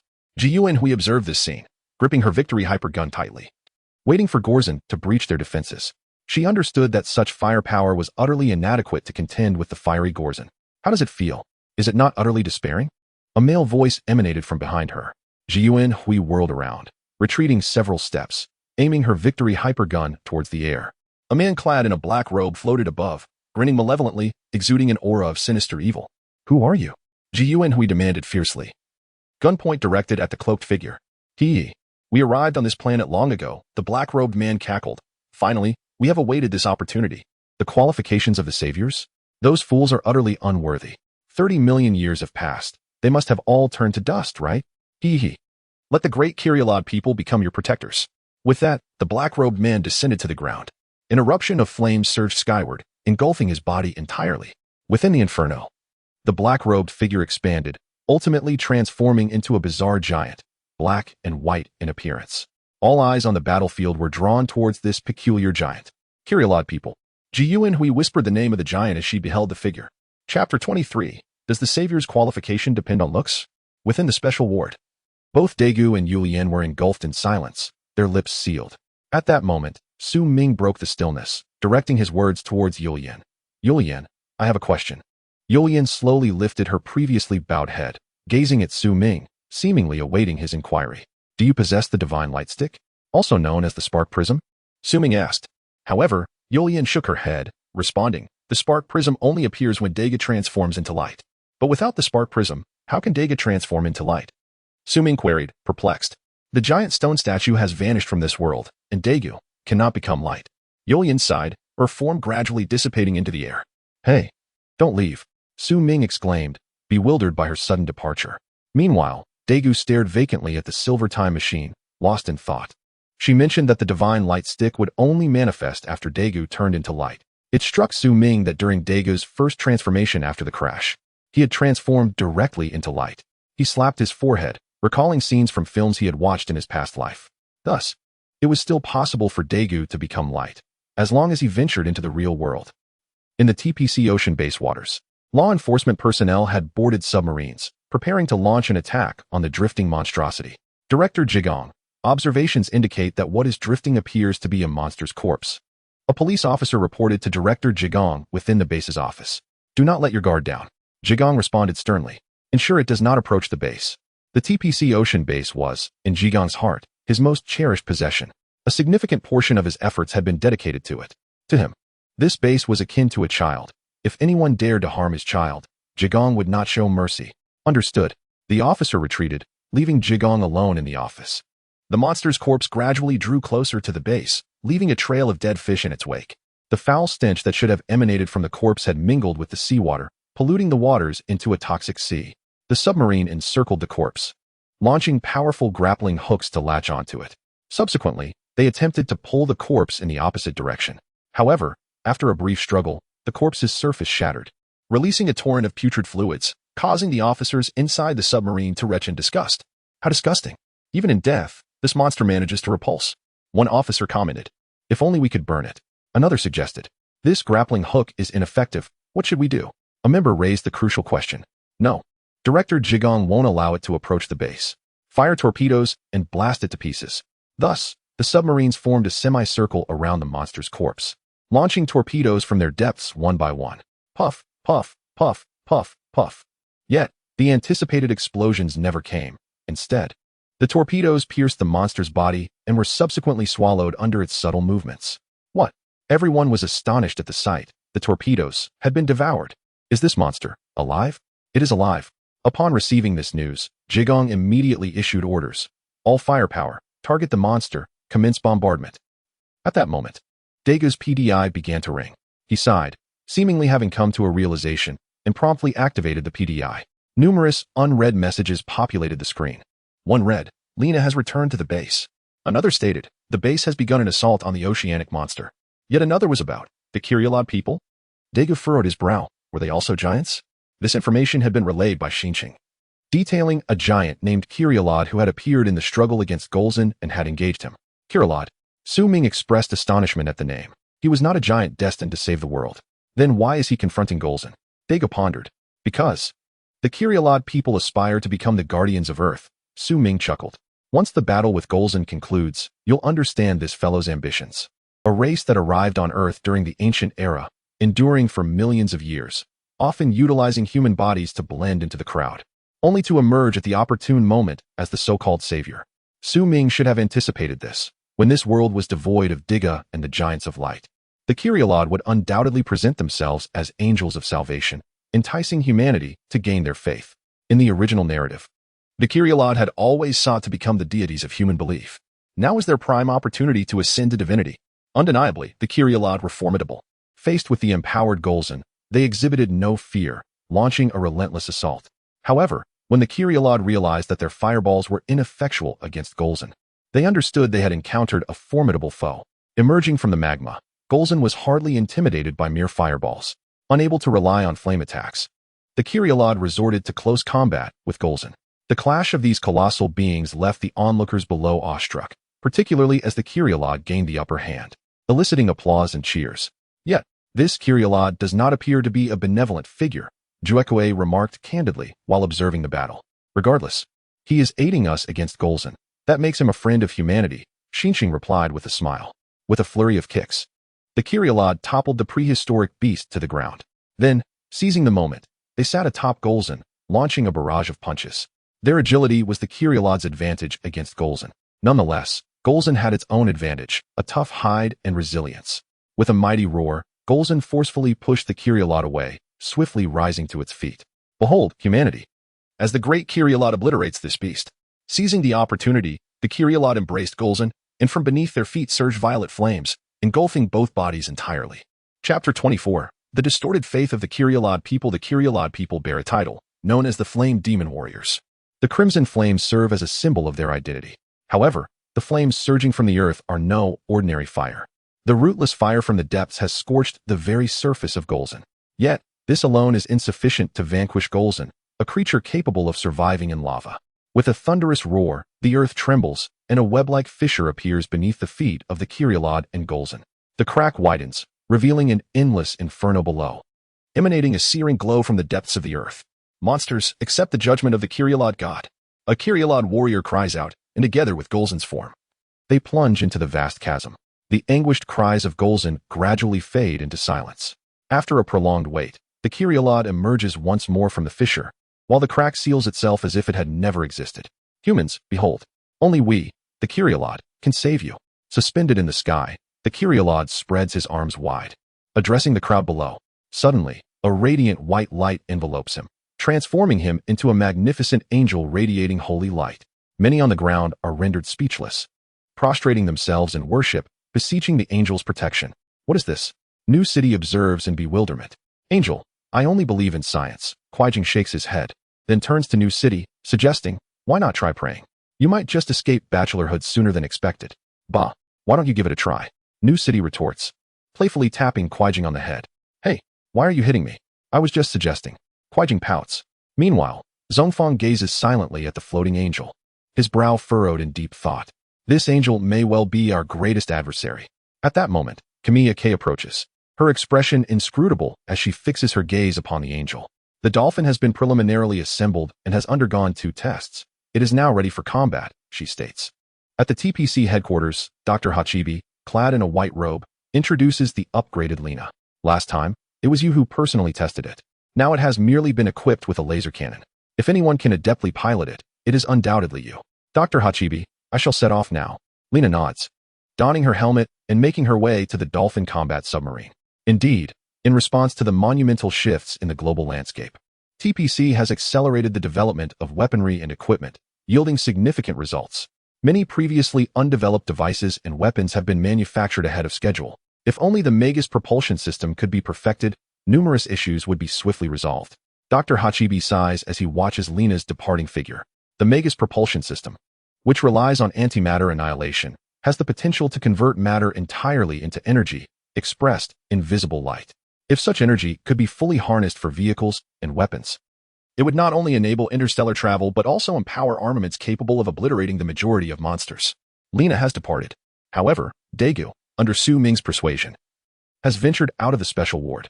Through dialogue with Yulian, Daegu has come to believe that Su Ming hails from another world and that the 3rd giant statue exists in that realm. In a few days, I shall be able to walk, and together, we will seek the path back. This decision is one Daegu makes reluctantly. The present world is fraught with peril, where monsters and extraterrestrials may appear at any moment. Relying solely on TPC and the Victory team is inadequate to combat the multitude of monsters. Most crucially, there are the Kyrielod people. According to Su Ming, the Kyrielod do not represent saviors but rather a legion of demons. The day the so-called Kyrielod god descends shall mark the time when humanity becomes enslaved. In the past, Daegu would have struggled to comprehend why he was the inheritor of light, the pivotal figure in the revival of the giant statue. Yet now, with the statue gone, the world is plunged into a countdown to doom. Daegu feels he must undertake what he can to locate the giant statue, revive it, and save the world. It sounds deceptively simple. Su Ming inwardly chuckles. Finding the way back is akin to climbing the heavens, unless the passage home miraculously presents itself before him. Otherwise, where would he search? By the way, Daegu, could you check for any anomalies on Mount Everest? Upon reflection, Su Ming considers that perhaps there exists a temporal rift atop Everest, prompting him to investigate whether it might serve as a route home. I'll ask Yair to adjust the satellite surveillance. Daegu nods and contacts Yair via PDI. Shortly, Yair sends back images revealing no unusual phenomena atop Everest, not even a monster. It appears that is not the location. With a sigh, Su Ming shakes his head. Moreover, the Kyrielod have transformed into angels, and many are now convinced of the existence of a so-called savior. At that moment, Daegu receives a message through PDI. Images of angels appearing across the skies worldwide, radiating holy light, lead many to believe that the Kyrielod are divine beings sent to rescue the world. Numerous cities have erupted in large-scale gatherings, praying and worshipping the angels in the sky. What about Daxia? Su Ming raises an eyebrow, inquiring of Daegu. Let me check. Daegu operates the PDI, retrieving information regarding Daxia. The video displays a group of people setting up incense altars beneath the angels, while others chant Buddhist scriptures. Listening to the cacophony of voices in the video, Su Ming's lips twitch. The majority of Daxia's populace believes that the holy light emanating from the sky signifies the arrival of deities and bodhisattvas. What is going on here? Daegu, having grasped some Mandarin, is momentarily taken aback, then turns to Su Ming with a question. The efforts of the Kyrielod and Daxia have been in vain, Su Ming chuckles, remarking, the power of faith has been misplaced upon these ethereal deities. Deities do not exist in this world. Otherwise, in humanity's time of crisis, how could they possibly refrain from intervening to alleviate suffering? Chapter 25. Finding a way to take Daegu away as PDI was deactivated. Both Daegu and Su Ming furrowed their brows slightly. While there remained a degree of skepticism towards the Kyrielod people, it was evident that if this situation persisted, humanity would inevitably fall under their dominion. For now, it was solely the Kyrielod who stood forth to combat the monsters and save the world. Based on Su Ming's conjectures regarding the Kyrielod, once they established a firm foothold on Earth, they would unleash the gates of hell to free their deity. By the way, how does TPC regard the Kyrielod? Suddenly, Su Ming inquired of Daegu. The implication from the captain is clear. Do not trust this individual, Daegu replied. The thoughts of intelligent individuals tend to converge, Su Ming. Upon hearing this, Su Ming nodded in agreement. It was apparent that the higher-ups at TPC were not naive enough to consider those who proclaimed themselves as humanity's saviors as allies. However, the Kyrielod were not singular. Many had concealed themselves among humans since ancient times. Should TPC harbor such intentions, they would undoubtedly become the primary targets for the Kyrielod's extermination. Nevertheless, the higher-ups had yet to express any intention to target the Kyrielod, for at present, they could serve as tools against the monsters. Tools against the monsters. The Kyrielod have indeed become mere instruments, Su Ming chuckled. Yet, it is only a matter of time before the Kyrielod discern TPC's true intentions. That will be the most perilous moment here. Outside, a monster was already assaulting the base. Was this not perilous enough? Daegu smiled wryly, feeling powerless in this situation. Speaking of saviors and tools against monsters, I suddenly recalled someone. Su Ming turned his head abruptly, blinking at Daegu. Huh. Daegu looked bewildered, unsure of Su Ming's meaning. Daegu, in a couple of days, you'll be able to walk. Can you accompany me to find this person? Su Ming's excitement grew as he addressed Daegu. I can. Daegu replied in a daze. Are you referring to a tool, akin to the Kyrielod or other extraterrestrial beings? Could it possibly be the Hippolyte? The battle outside the Marine base continued for a day. After Chief of Police Jiang devised a plan, the monster was lured out to sea and subsequently incinerated by the explosion of a large gas canister, reducing it to ashes. The Gorzum of Wuman Yueshan was vanquished by the Kyrielod. The victory team hastily returned to the base. The headquarters chose to adopt a stance of benign neglect toward the Kyrielod, for the ability to easily eliminate Gorzum indicated that such a formidable opponent was not to be trifled with at this moment. The adversary had yet to exhibit genuine hostility towards humanity, merely aspiring to become a savior. All the medications on Daegu had been removed, and the cast was taken off his leg. After half a day of adjustment, he was able to walk a considerable distance. Regaining his freedom, Daegu swiftly donned the victory team uniform and returned to their hall. Upon seeing his long-missed comrades, his eyes momentarily welled with emotion. "Welcome back, Daegu." Kurama K greeted him with a smile. Meanwhile, Rina joyfully took Daegu's hand and guided him to a seat. "You rascal, you finally returned. The victory team lacks a soul without you." Even the usually stern Zhongfang cracked a joke, astonishing Kiryai and Shinjo. Nayuki observed the harmonious gathering of teammates with a smile, feeling as if he lived within a big family.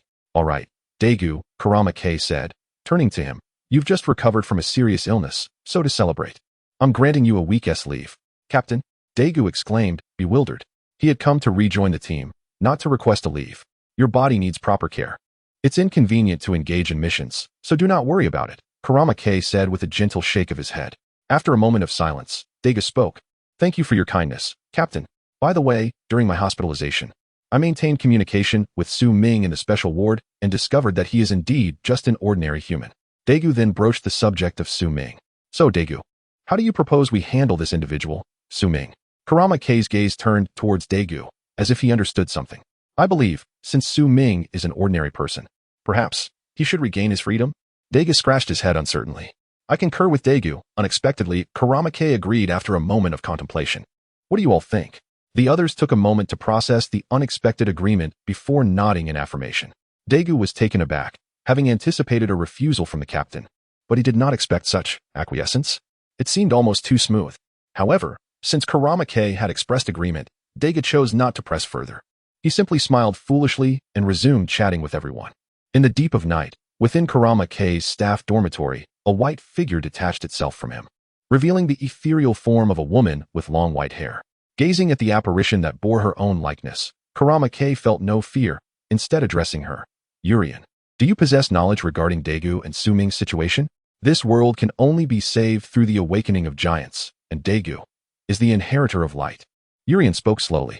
"You have mentioned this before, yet it appears that the awakening of the giants is closely linked to Su Ming." Kurama K observed intently. "Otherwise, you would not have urged me to let Su Ming go. That man possesses an aura that once came into contact with the Tiga statue." "The Tiga statue? From his original world," Urian murmured, lowering her gaze. "Original world? Are you implying that Su Ming is not from this realm?" Kurama K quickly grasped Urian's implication.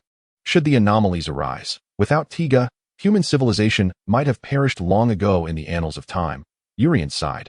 If Daegu follows him, perhaps they could successfully recover the statue and turn the tide. "I understand now," Kurama K nodded sagely. "My descendant, take care." With that final statement, Urian's ethereal form dissipated into white particles, vanishing into nothingness. Kurama K remained alone, quietly contemplating in the room. Chapter 26, Takemura Kigo's Deadly Intentions at the Break of Dawn. Daegu arrived at Su Ming's specialized hospital room, eagerly awaiting her departure. Leaving the headquarters required an escort. Otherwise, the vast ocean would render any journey to land impossible. Su Ming, having little in the way of belongings, was quite taken aback when Daegu informed her of her impending release. "Your captain is just letting me go like this?" She pondered, scratching her head, feeling a sense of unease. After all, she was the captain of the victory team. How could she allow someone with such a dubious identity to leave? "I told the captain you were an ordinary person, and she agreed," Daegu explained. "Is that all?" Su Ming exclaimed, eyes wide with disbelief. "Indeed, I found it strange as well. The process seemed remarkably smooth." Daegu nodded, a hint of confusion on his face. "But since the captain has given the green light for your departure, there is no need to worry." After a moment of contemplation, Su Ming nodded in understanding. If there were any reason for Kojima K to grant her freedom, it could only be that Urian had shared certain information with her. To enable Daegu to locate the giant statue, Kojima had to let Su Ming go and even granted Daegu a leave of absence. It appeared that in this drastically changing world, Urian was no longer idle. With a resigned smile, Su Ming departed alongside Daegu. Kojima K was indeed Urian's spokesperson, a fact known solely to Su Ming. Urian possessed two appearances, an aged version and another resembling Kojima K.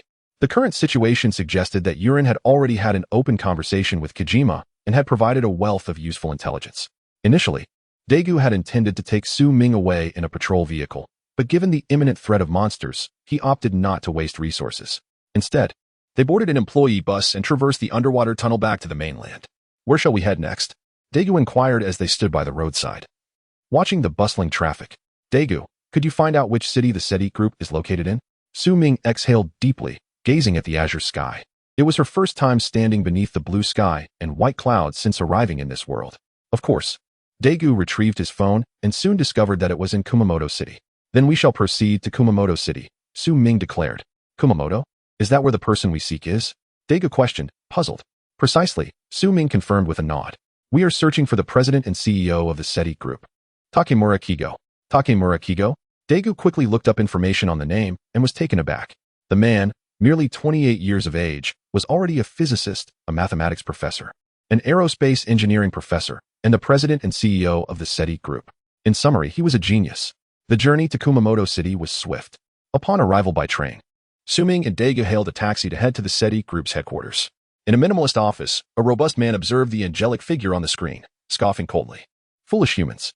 With a decisive click, he shut off the screen and rose to gaze out the window. Not far above, a colossal angel floated, radiating holy light, while below, a throng of people prayed to the celestial being. Utterly deluded, he squinted slightly, shaking his head. Suddenly, a knock echoed at the office door, followed by the assistant's voice. President Takemura, someone from the TPC Victory team is here to see you regarding a mission. Understood. Let them in, the man replied, momentarily dazed. The Victory team? What could they want? In order to meet the CEO of the SETI Group, Su Ming and Daegu had to leverage Daegu's affiliation with the Victory team. Although they were not in uniforms, Daegu carried the team's identification card. Soon enough, they found themselves in Takemura Kigo's office.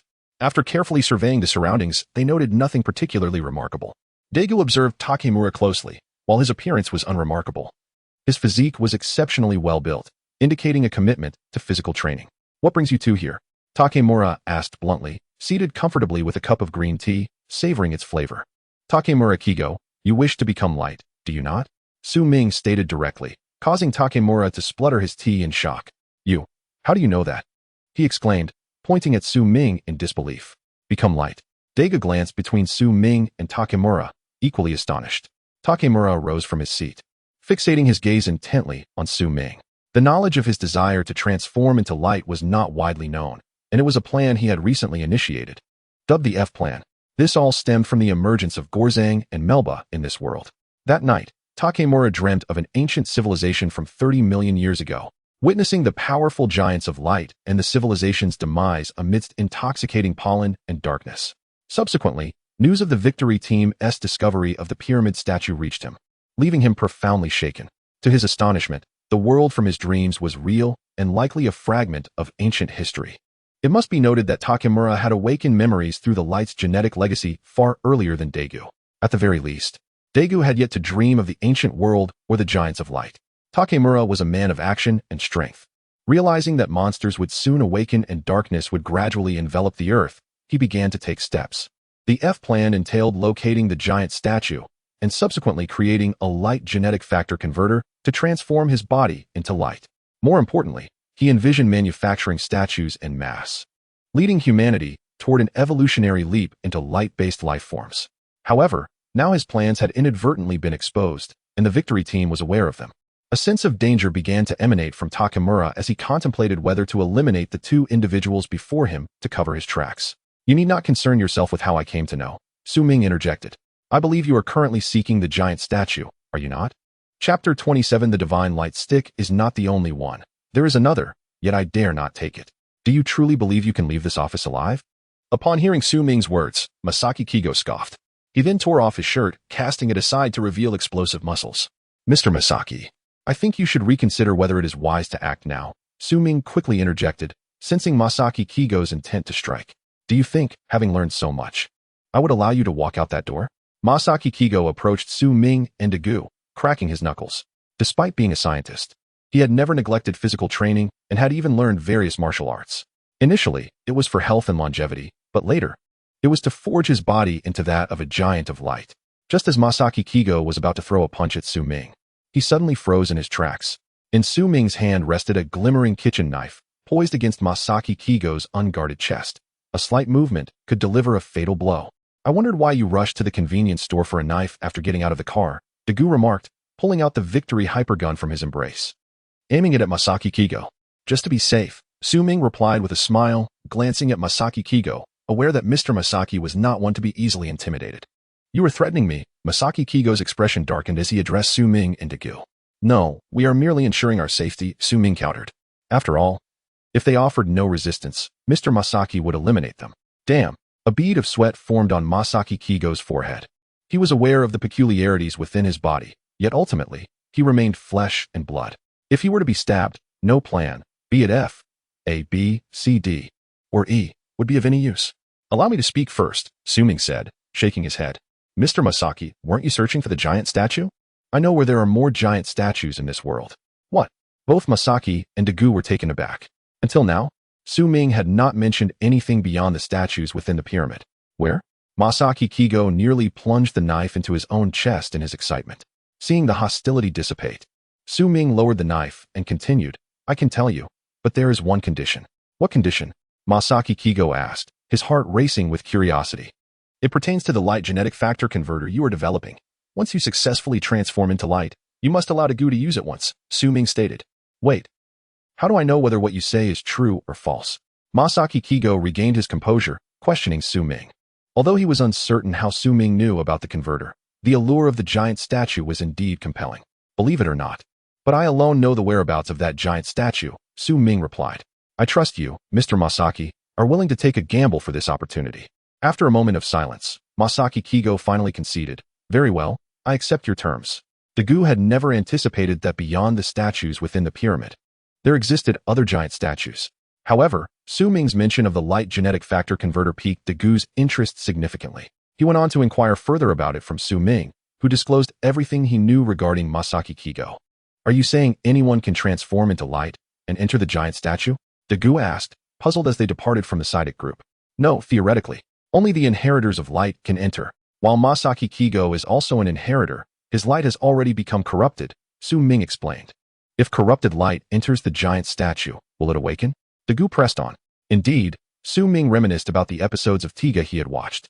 However, once the giant awakens, it will enter a rampaging state, becoming an evil giant. Is it really like that?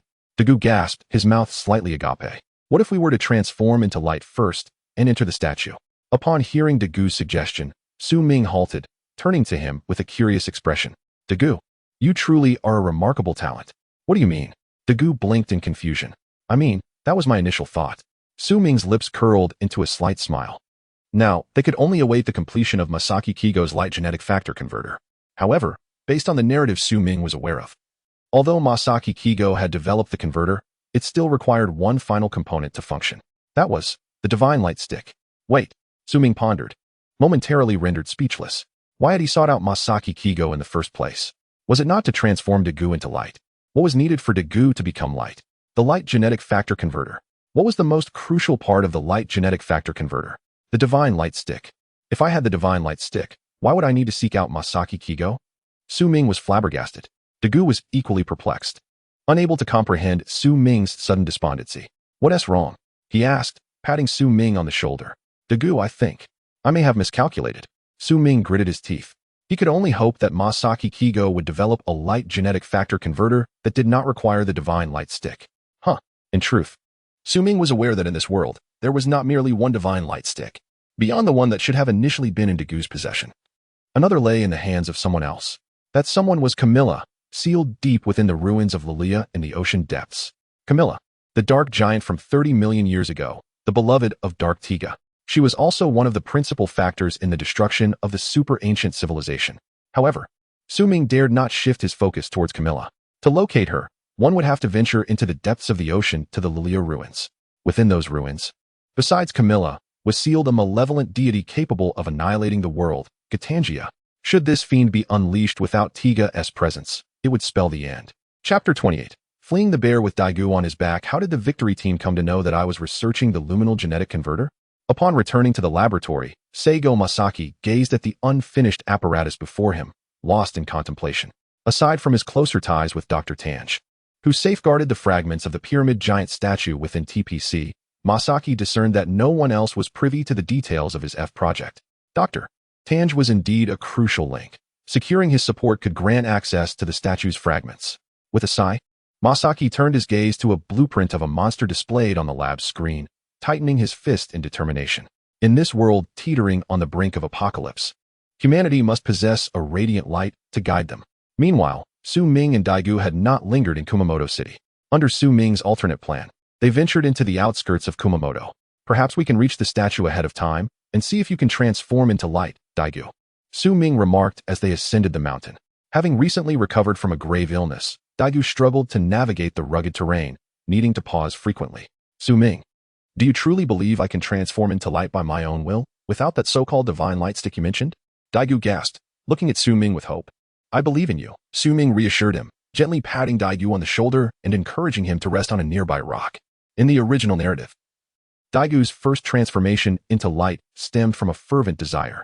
Moreover, during the story's climactic conclusion, Daigyu had stated that anyone could become light through their own strength.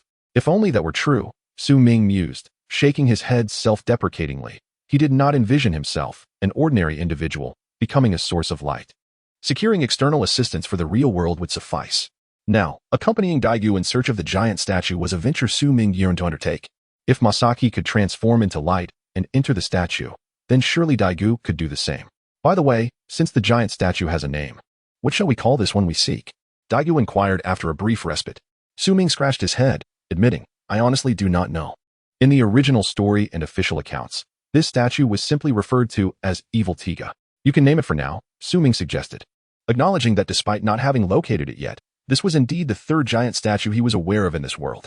Daigyu nodded, pondering thoughtfully.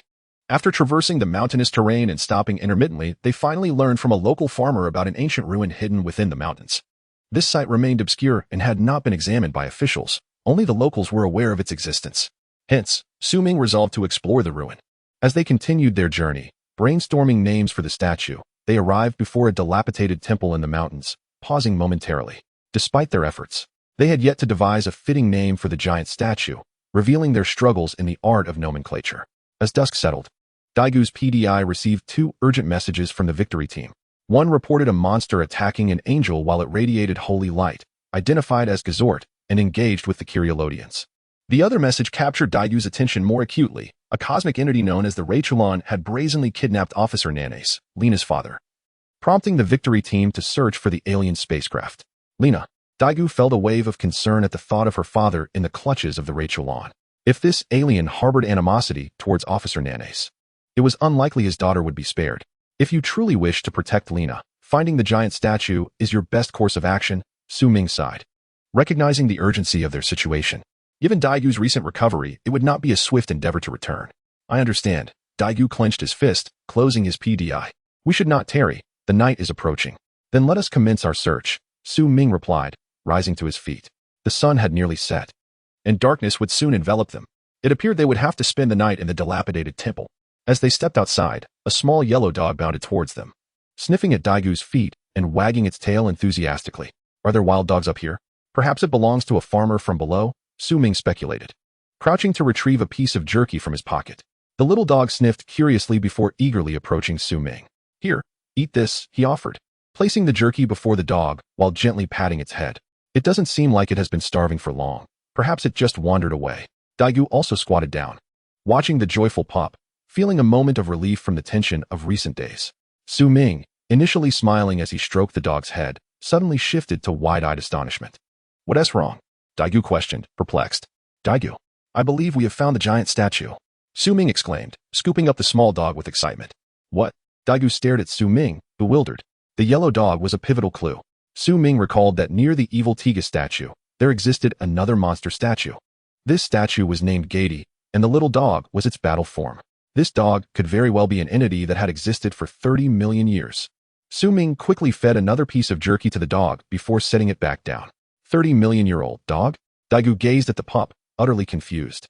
The dog, having received another morsel, danced around Su Ming in delight before darting towards a nearby thicket. Come on, Daigyu, Su Ming called, prompting Daigyu to follow. They trailed the exuberant dog through the underbrush until they arrived at a dark cave within a rock face, illuminating their prepared flashlight. Su Ming exchanged glances with Daigyu before stepping inside. The dog remained outside the cave, observing the two with a puzzled expression, seemingly unsure of what to do. Before long, a roar echoed from within the cave, and Su Ming emerged hastily, carrying Daigyu on his back, pursued by an enraged brown bear. Chapter 29. Can the power of idealism illuminate the way? Su Ming carried the heavy Daigyu as they fled, pursued by a bear, while a little dog barked excitedly beside them. Hurry, Daigyu the gun, Su Ming urged. If it weren't for Daigu's inability to run, Su Ming would not have taken on the burden of carrying him. To be frank, it was quite exhausting. Moreover, a bear was hot on their heels. Dagu quickly regained his composure and retrieved the victory hypergun, firing at the brown bear. With a sharp crack, the bear was struck and collapsed, convulsing briefly before falling silent. Goodness! Su Ming set Dagu down, panting heavily. Dagu wiped the sweat from his brow, still shaken. Is the bear really dead? Su Ming cautiously kicked the fallen creature. It should be, Dagu nodded before asking, isn't that cave the way to the giant statue? How come? At that moment, Su Ming noticed the little dog wagging its tail and barking in another direction. Following the dog's lead, they spotted another cave. Su Ming's lips twitched as he said to Dagu, we've made a mistake. That cave is the real one. After a brief rest, the two followed the little dog once more. This time, Su Ming was wiser. He waited until the dog entered the cave before following Dagu inside. The cave was narrow and echoed with their footsteps. Illuminating their path with flashlights, they followed the dog until they reached a dead end. Dagu glanced at the stone wall ahead, then back at Su Ming, seeking guidance. Su Ming watched as the little dog turned back, wagging its tail, then dove headfirst into the wall, passing right through it. What? Dagu gasped, reaching out to touch the seemingly ordinary stone wall, only to find his hand passing through as well. Let us go, Dagu. Su Ming nodded, and together they closed their eyes, stepping through the wall. As though traversing dimensions, they opened their eyes to find themselves in a luminous cavern, an ancient aura enveloping them. Dagu felt an uncanny resemblance to his previous experience entering the pyramid. Gradually, they adapted to the brightness and began to survey their surroundings. Almost simultaneously, Su Ming and Dagu's gazes fixed upon the colossal statue of a giant on the left side of the cavern. We found it, Dagu. We found it. Su Ming approached, yearningly caressing the giant statue. The last time he had encountered a giant statue was in the Songhua River of the real world. Dagu's hand joined Su Ming's. His eyes locked onto the ancient figure that had slumbered for millennia. This will be humanity's sole hope. Dagu pointed to a monstrous statue on the right.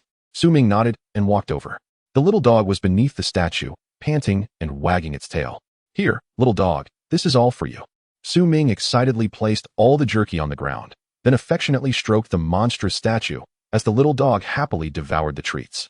Now we have the statue. Next, it all depends on Dagu's performance. Su Ming exclaimed as he rushed to Dagu's side. Hurry and transform into light. If Dagu could awaken this statue, he too would become an Ultraman. If they could return, Su Ming could bring Dagu back to save the day. Transform into light. Dagu hesitated. How do I do that? Su Ming was momentarily at a loss. Without a transformation device, becoming light indeed posed quite a challenge. Both were plunged into contemplation, sitting on the ground to ponder. Why don't you try idealism first? Su Ming suggested after a lengthy pause. After all, many Ultramen derive their power from idealism. By igniting certain special emotions, they could transform and grow stronger. Idealism. How do I do that? Dagu asked, confusion etched on his face. Just think about it intensely, telling yourself that you must become light. Su Ming replied thoughtfully. To be honest, he too was uncertain about how to achieve this. It would ultimately depend on Dagu. Dagu nodded, somewhat understanding, and declared, then I'll give it a try. Su Ming watched as Dagu closed his eyes. I want to become light, he shouted, yet no miracle occurred. I must become light. He cried again, but the surroundings remained undisturbed. Su Ming sighed. It seemed that this idealistic approach was futile. Suddenly, the little dog barked at a spot in the cavern. Startled, Su Ming and Dagu turned to see a man standing by the stone wall, a sinister smile gracing his lips. Masaki Seigo. Dagu stood up, tense. How did you find this place? How did I find it? Masaki chuckled, if I hadn't left a trace. You two might still be unaware that you're standing before the statue. A tiny machine resembling a beetle flew out from behind him and landed on the ground, a miniature surveillance device. Damn it, Dagu muttered, pulling out the victory hyper gun and aiming it at Masaki. What's wrong? Masaki taunted, unperturbed. Is it allowed for you, Dagu, to transform into light? But not for me, a normal person? He chuckled, shaking his head. Su Ming had mentioned a light genetic factor transformation device for Dagu, and Masaki realized that Dagu's genetic roots were identical to his own. That is not true, Dagu retorted. I just want to do what I can. What you can do, Masaki laughed again, is pointing a gun at someone who can also awaken the giant your idea of capability? Dagu fell silent, slowly lowering his gun. Oh? Su Ming stepped in front of Dagu, addressing Masaki. Since you claim to have a way to revive the statue, then please, give it a try. With that, Su Ming pulled Dagu aside, allowing Masaki a clear path. Su Ming was skeptical. If Dagu couldn't transform into light, he doubted Masaki could revive the giant statue without the transformation device. Moreover, even if Masaki succeeded, amidst the invasion of countless monsters, he would merely be a pawn. Chapter 30. On whether the ancient beasts and the giant statue bear a grudge. Masaki Kigo, chuckled softly as he stepped towards the giant statue. The giant statue. Ever since he awakened from the dream of the ancient era, Masaki Kigo had been envisioning what it would be like to transform into light. Now, he had finally discovered the last remaining giant statue in this world. Heart racing with excitement and hands trembling, he approached the statue, caressing its surface while laughing maniacally. I shall evolve from this insignificant human. Great. Light.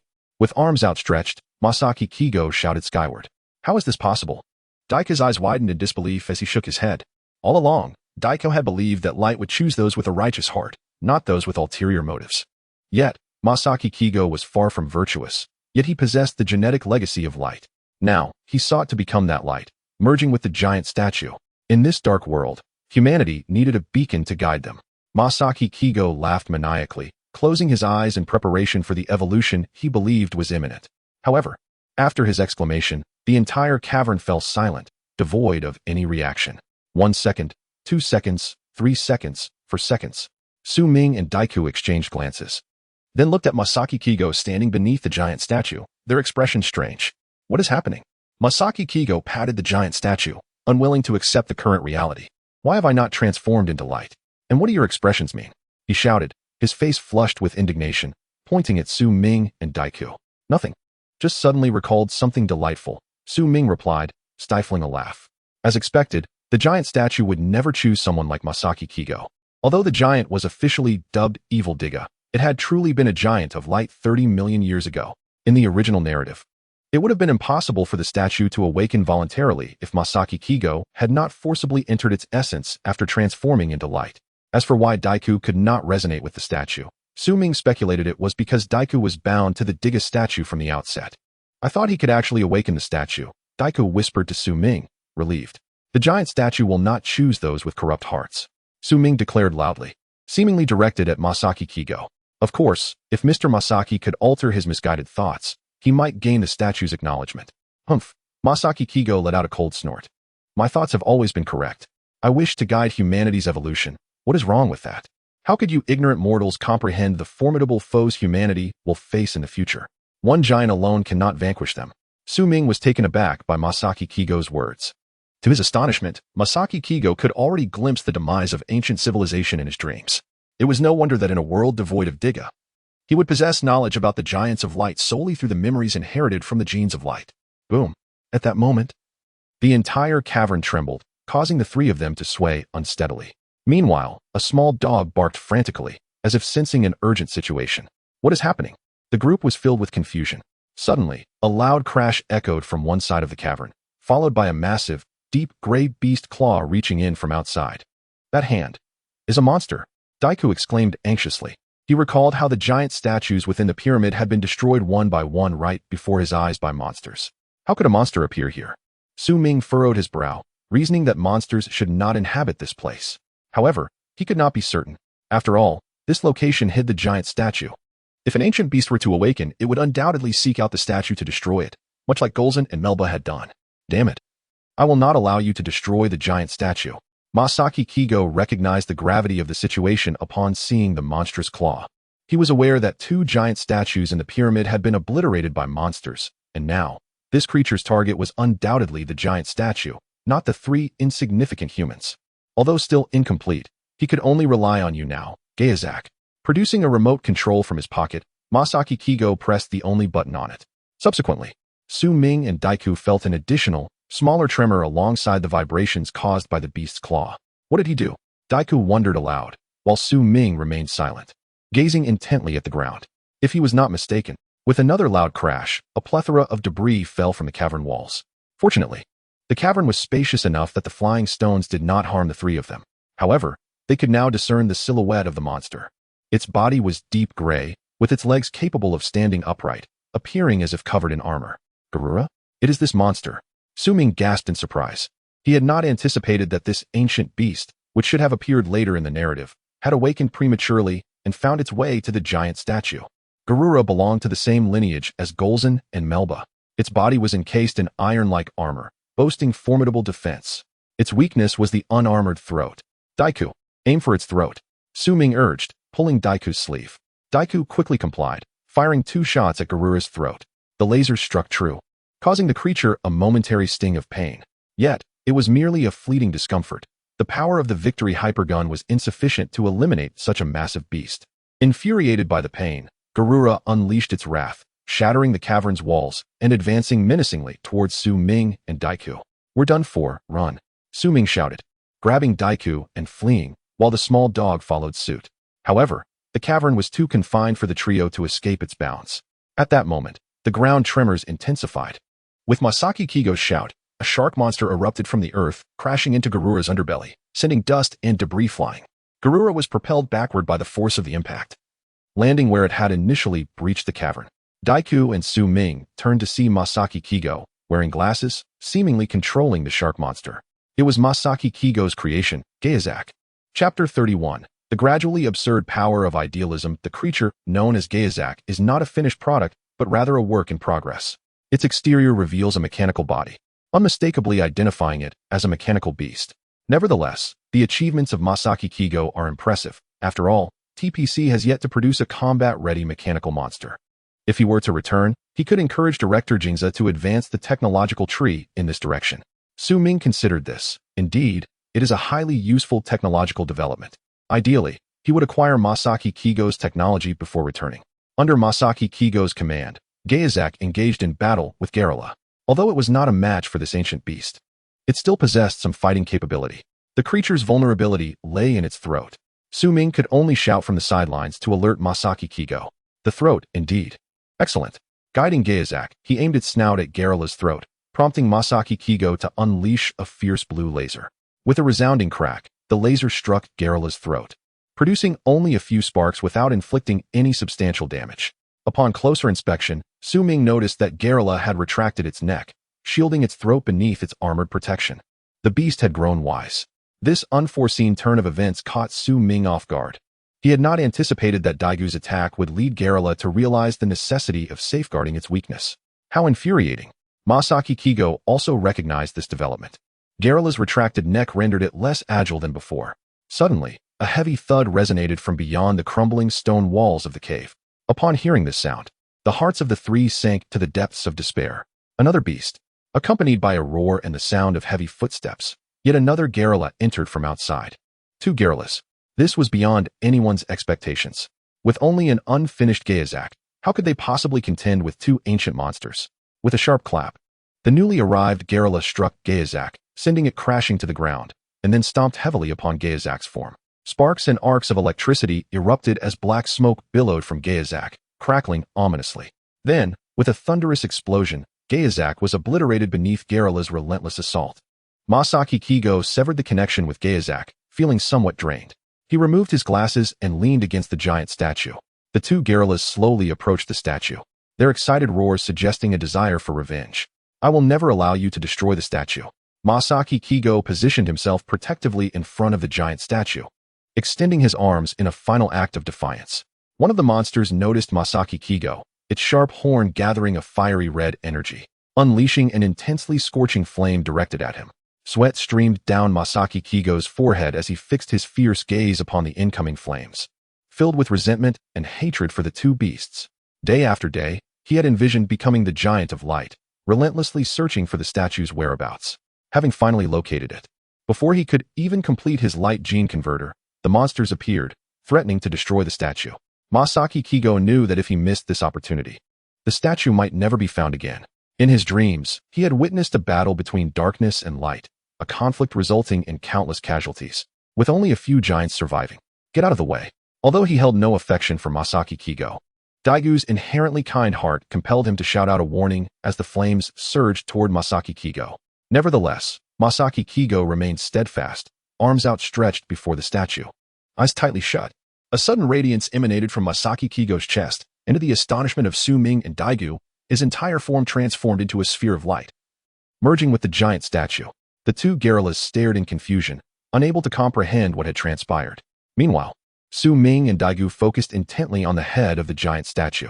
From the forehead of the statue, a white light emanated from the crystal, flashing brilliantly, causing Su Ming and Daigu to involuntarily close their eyes. When they reopened them, the giant had transformed into a body interlaced with silver, red, and black hues. He had succeeded.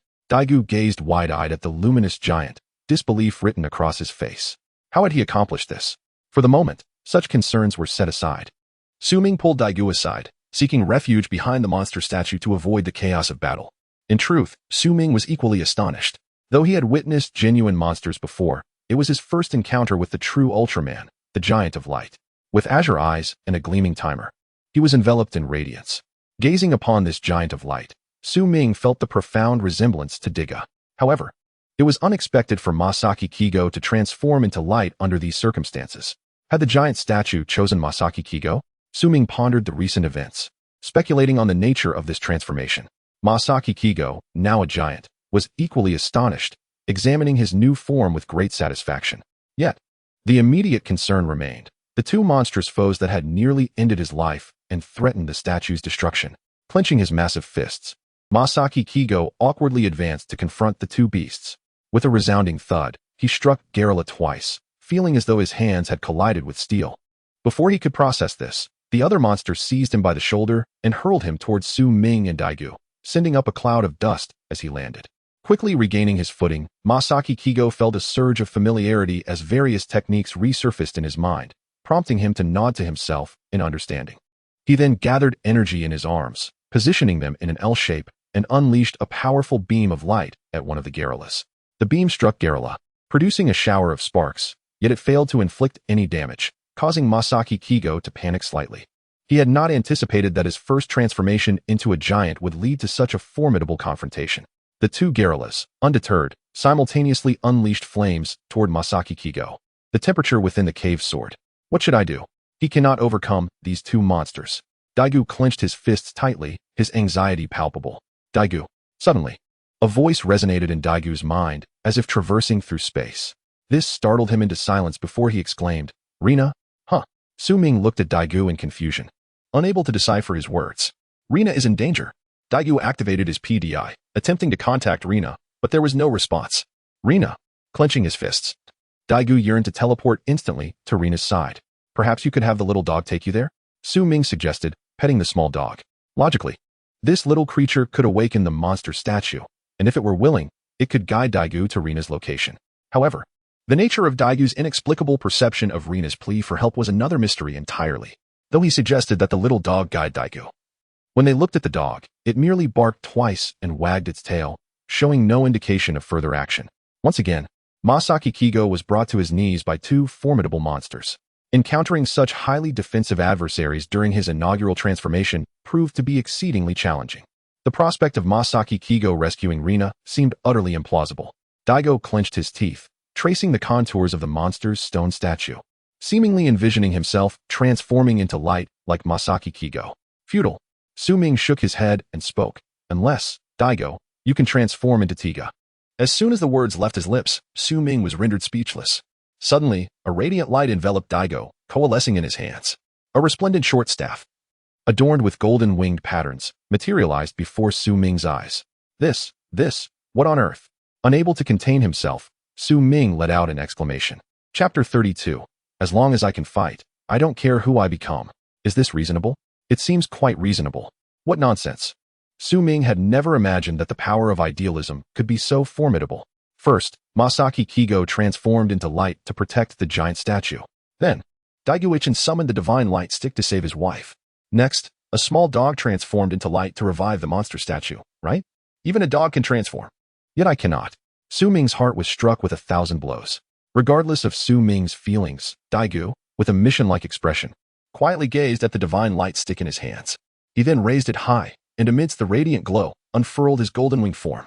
Like the sound of flowing spring water, the crystalline echo, a voice inscribed in DNA, pierced through Su Ming's heart.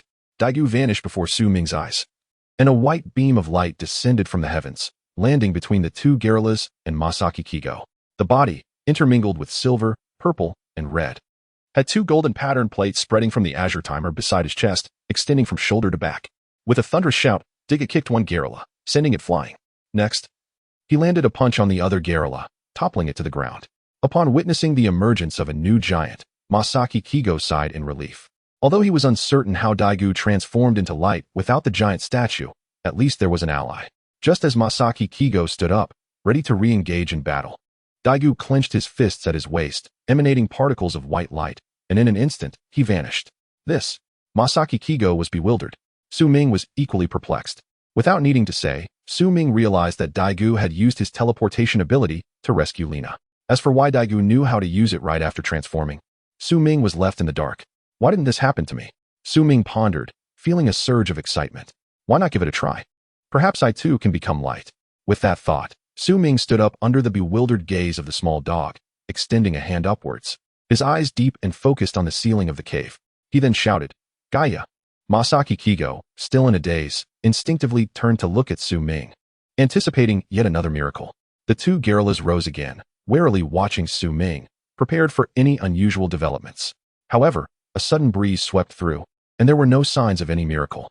Su Ming. Admittedly, the atmosphere grew somewhat awkward. His face flushed crimson. Su Ming lowered his raised hand and sat down, burying his face in his legs like an ostrich. The small dog barked twice, seemingly mocking Su Ming. Masaki Kigo and the two gorillas resumed their fierce battle, with the monsters maintaining the upper hand. However, thanks to years of physical training, Masaki Kigo had decent stamina and could hold his ground. Yet, Su Ming knew that if this continued, Masaki Kigo would face defeat in his first transformation.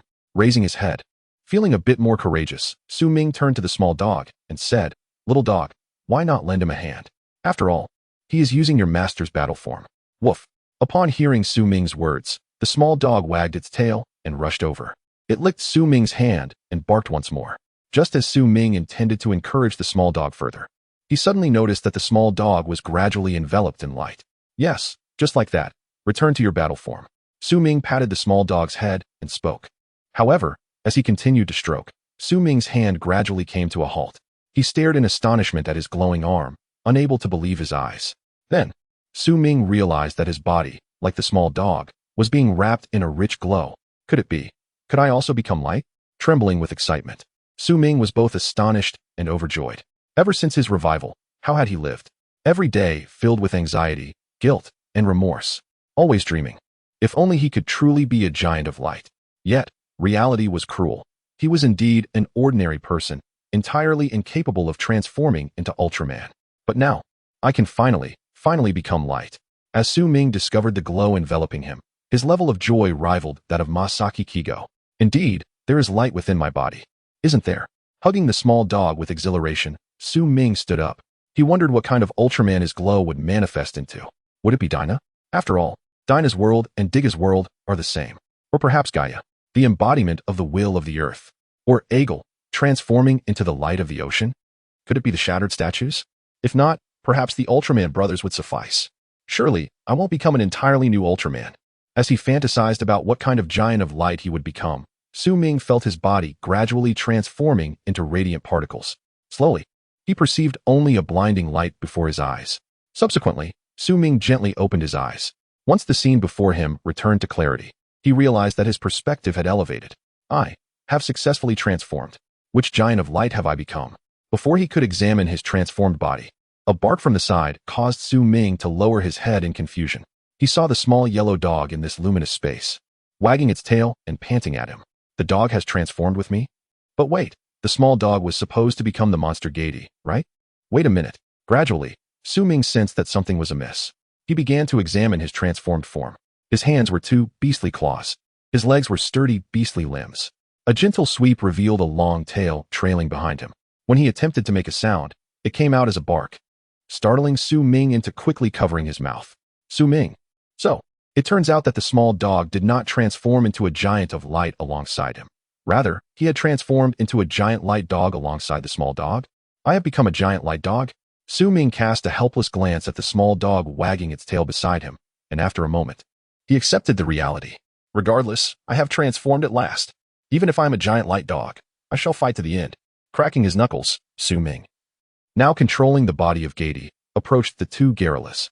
For the peace of the real world, for the hundreds of elite teams that sacrificed themselves for my revival, these two gorillas shall be the targets of my first battle. What of the monsters? As long as I can fight, I, Su Ming, will accept it. The path to becoming light requires one step at a time, does it not? Chapter 33. The puppy-esque combat experience surpasses my own when Masaki Kigo witnessed the transformation of both humans and dogs into light. He felt an urge to return and smash the unfinished light genetic converter. When did this transformation become so effortless? It was one thing for humans to transform, but now even dogs could do it. Su Ming, with heavy footsteps, charged toward a gorilla, launching a simple yet forceful punch. As an ancient breed of canine monster, Gaidai's combat prowess was commendable. The punch landed on the gorilla, failing to breach its defenses, yet the impact was significant. The gorilla staggered back, ultimately colliding with the stone wall, causing the mountain to tremble momentarily. Masaki Kigo was equally resolute, recognizing the necessity of collaboration in battle. He rushed forward, forcefully pinning the gorilla against the ground and unleashing a barrage of strikes. Having endured so much torment, a surge of anger surged within Masaki Kigo. His attacks were devoid of technique, resembling a street brawl. Su Ming was no different. As an ordinary person, he had little understanding of martial arts techniques, relying instead on the military boxing he had learned prior to his revival. However, utilizing military boxing as a canine monster felt rather awkward. Without further contemplation, Su Ming turned as another gorilla charged at him, swiftly executing a move reminiscent of a dog wagging its tail, toppling the creature to the ground. Woof, woof. The little dog beside Su Ming seemed to sense his fierce battle spirit, autonomously taking control of its combat form and lunging toward the fallen gorilla. Wait, little pup, what are you doing? Su Ming felt his perspective shift to the gorilla's face, and before he knew it, he had instinctively opened his mouth and lunged for the gorilla's throat. He could only watch in disbelief as he bit into the creature like a dog. Crack! A sound of shattering echoed as Gaidai continued to tear at the gorilla's throat. The gorilla emitted a pained roar. When Gaidai finally released its grip, the armor covering the gorilla's throat lay in ruins. What impressive fangs! Su Ming marveled. Truly, a creature of ancient lineage, its teeth were indeed formidable. Observing this, Masaki Kigo hastily descended from the slain gorilla and, with arms positioned in an L shape, unleashed a beam of light. With precision and speed, the light pierced through the gorilla's throat, leaving a charred hole. As its life signs diminished, the gorilla collapsed with a thud, silenced forever. Another one. Quickly bite it.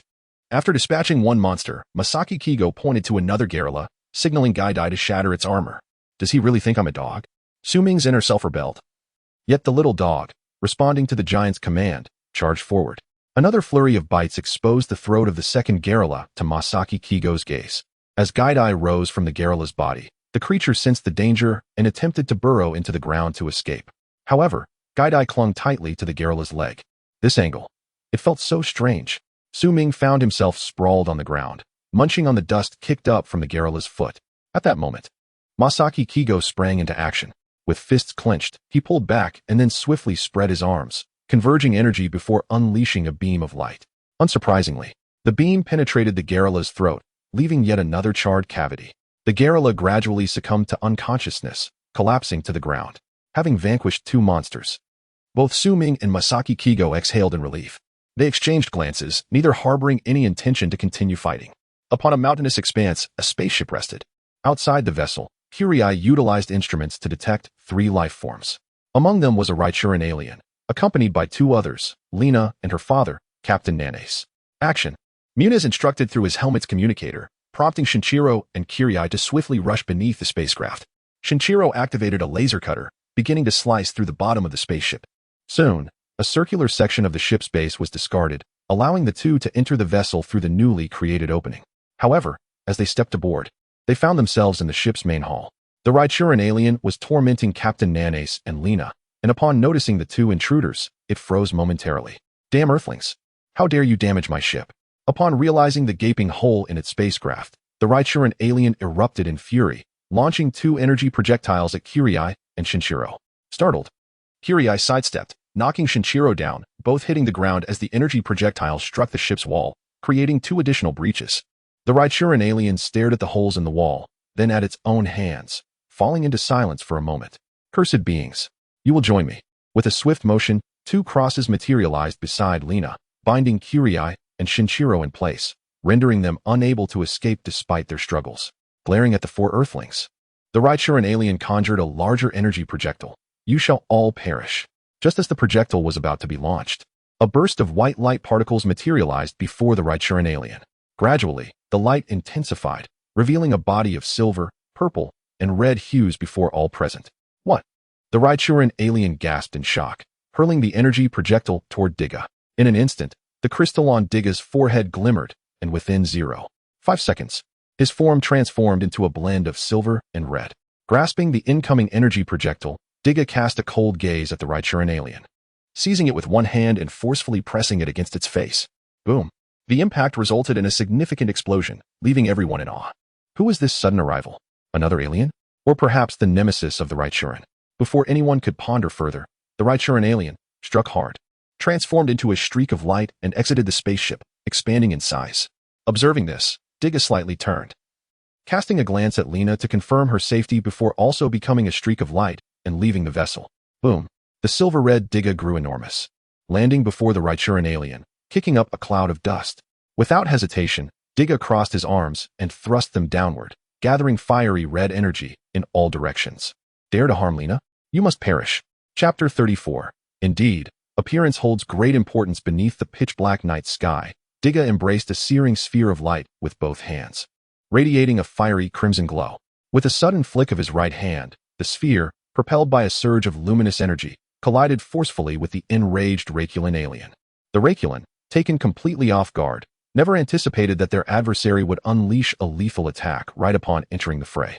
Under the onslaught of this ferocious energy, the alien felt as though it were being scorched by an unbearable heat, followed by a violent convulsion before bursting apart. After executing the lethal blow, the timer on Diga's chest flickered with a red light, indicating that his energy had reached a critical threshold.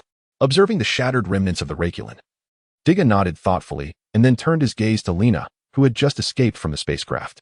With a powerful leap, he soared into the sky. Did that giant just look at me? Lena pondered, gazing up at the night sky, where a fleeting trail of clouds lingered, left in the wake of the giant's ascent. Who is this giant? They don't seem to belong to the Kyrielot faction. Kujo scratched his head and remarked beside Lena, he is incredibly strong. He took out the Raichuran with a single blow. Nishinaka joined in, saying, but Kujo, if you hadn't knocked me down just now, I would have shot the Raichuran dead myself. Hey, if I hadn't knocked you down, would we even be standing here talking? Kujo retorted, pouting in frustration. This giant resembles the stone giant we saw inside the pyramid, doesn't he? Only Mogami, present at the scene, widened his eyes and voiced the most critical question. At the TPC headquarters, within the Victory Team's hall, Nara displayed Diga's image on the large screen, including a segment of footage captured by Nishinaka's mission recorder within the spacecraft. This giant can transform to the height of a human and can also change the color of its body. As Nara operated the key segments on the screen, he explained to Kuma, its original colors appear to be a blend of silver, purple, and red, with a golden chest plate. Furthermore, he continued, calling up images of the two stone statues from the pyramid. This giant should belong to the same category as the stone statues within the pyramid. Both possess a gem embedded in their chests. After releasing the luminous energy, the gem on the giant's chest shifted from blue to a flashing red, which, based on my analysis, serves as an energy warning signal. Listening to Neru's various analyses, Kuma's gaze remained fixated on the screen, where the imposing figure loomed coldly. Beside him, only Kuma could see the gentle gaze of Uriai, who then spoke softly. He is the third giant from the pyramid, Diga, also known as Diga Ultraman. Diga Ultraman. Kuma mused, stroking his chin as he intently stared at Diga on the screen, murmuring, so, Daigo has transformed into light, allowing Diga to awaken? Indeed, Uriai replied calmly. This Diga is Daigo transformed. But wasn't he the Diga statue in another world? How did Daigo manage to transform? Kuma questioned, perplexed. However, for this inquiry, Uriai merely shook her head, indicating her uncertainty. Nevertheless, this development is ultimately positive. After all, monsters have plagued this world for so long, and finally, a giant capable of saving the world has emerged. That giant is named Diga Ultraman. Within the cavern, Masaki, along with Su Ming and the little dog, had reverted from their transformed states. The two were panting heavily on the ground, evidently exhausted from their inaugural battle. The little dog, however, remained lively, seemingly unaffected by fatigue. So the transformation drains my stamina. Su Ming observed the bouncy little dog, feeling utterly speechless. Here he was, merely riding on the coattails of transformation. Yet it was he who bore the brunt of the energy expenditure. Masaki, although weary, felt an exhilarating thrill within. Leaning against the stone wall, Masaki clutched a red-black striped godlight rod in his hand.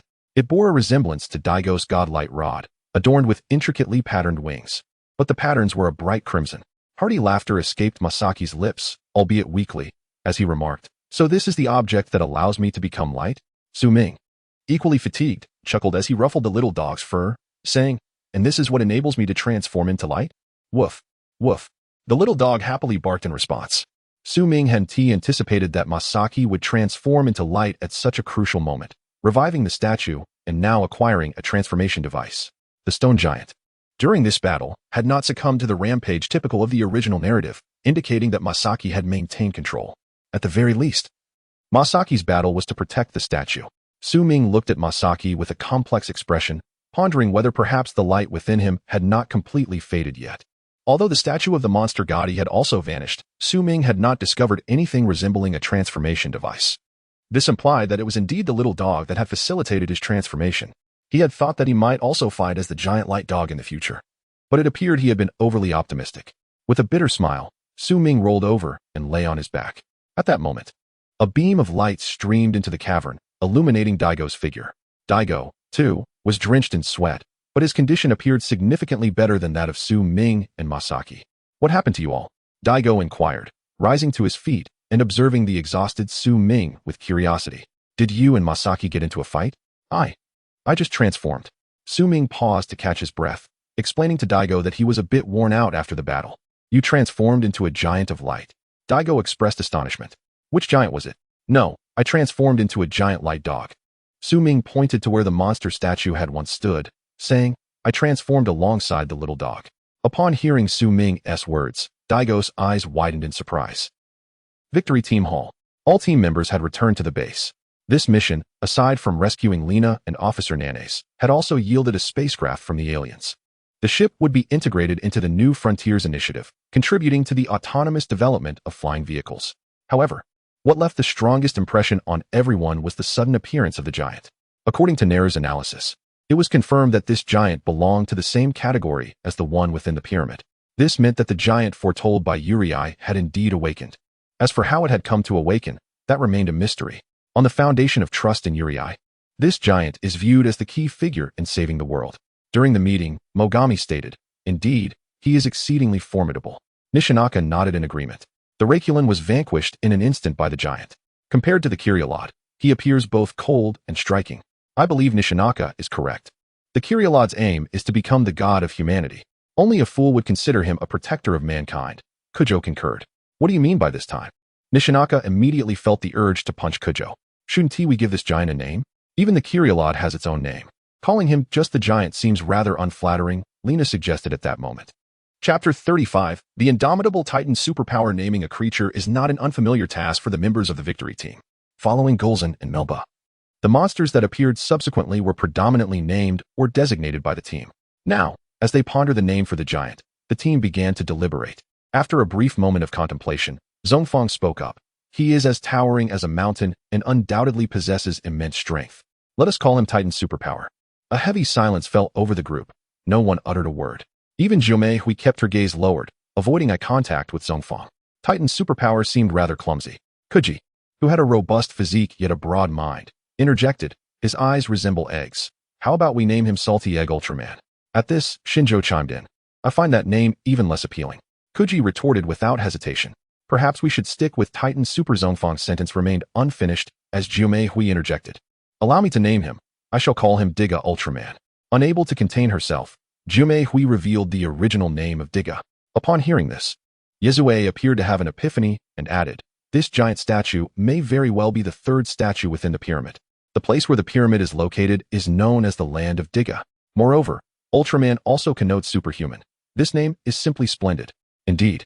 How did the captain conceive such an excellent name?" Kuji exclaimed in admiration. "I too find Diga rather melodious." Lena nodded in agreement. "The captain's choice is commendable." Shinjo was similarly surprised, not expecting the captain's naming prowess to be so remarkable. Zhongfang, naturally, felt inclined to heed Jiumei Hui's suggestion. Shiming regained his strength and approached Masaki Kigo. Under Masaki's surprised gaze, he extended his hand. After a moment of hesitation, Masaki shook Shiming's hand. "You seem more astute than Daegu," Masaki remarked as he stood up with Shiming's assistance. "There is no distinction of cleverness. It is merely a matter of circumstance." Shiming replied with a hint of bitterness in his smile. Perhaps moved by Masaki or transformed into a beam of light, Shiming felt a warm current coursing through him, dispelling his fatigue. "I hope you refrain from using your giant's identity to commit any wrongdoing," Daegu said as he approached Masaki. "Wrongdoing?" Masaki chuckled. "What you deem as wrongdoing may not necessarily be perceived as such by humanity, and similarly, what you consider virtuous might be viewed as heinous in their eyes. In short," Shiming interjected, "Mr. Masaki, with monsters rampant, You and Daegu are the hopes of this world. Only by uniting your strengths can you rescue humanity from peril. He continued. I understand your concerns regarding the formidable foes ahead. Relying solely on two giants of light may not suffice. Yet do not underestimate the brilliance residing in the hearts of people. With that, Shuming took his leave with the little dog, alongside Daegu. Within the vast stone cavern, Masaki was left alone, deeply contemplating Shuming's words. The brilliance within the hearts of people, how intriguing. The emergence of Diga Ultraman did not spread far beyond the victory team. At most, the TPC employees were aware of some details. After a few days, Daegu returned to the team, and upon becoming Diga Ultraman, his self-healing abilities had significantly improved, allowing him to move freely. However, Daegu noticed that Captain Jume frequently cast glances in his direction, leading him to believe that remnants of food lingered at the corner of his mouth. News arrived from the Cosmic Development Center that Ryoji Sanada, the head of the research on Eberron cells, had encountered an anomaly during injection experiments, occasionally transforming into a ferocious monster. In the victory team's hall, Yezue suddenly received a distress signal and promptly relayed it to the others. What? Upon hearing the name, Kuji jumped to his feet, eyes wide open. Ryoji?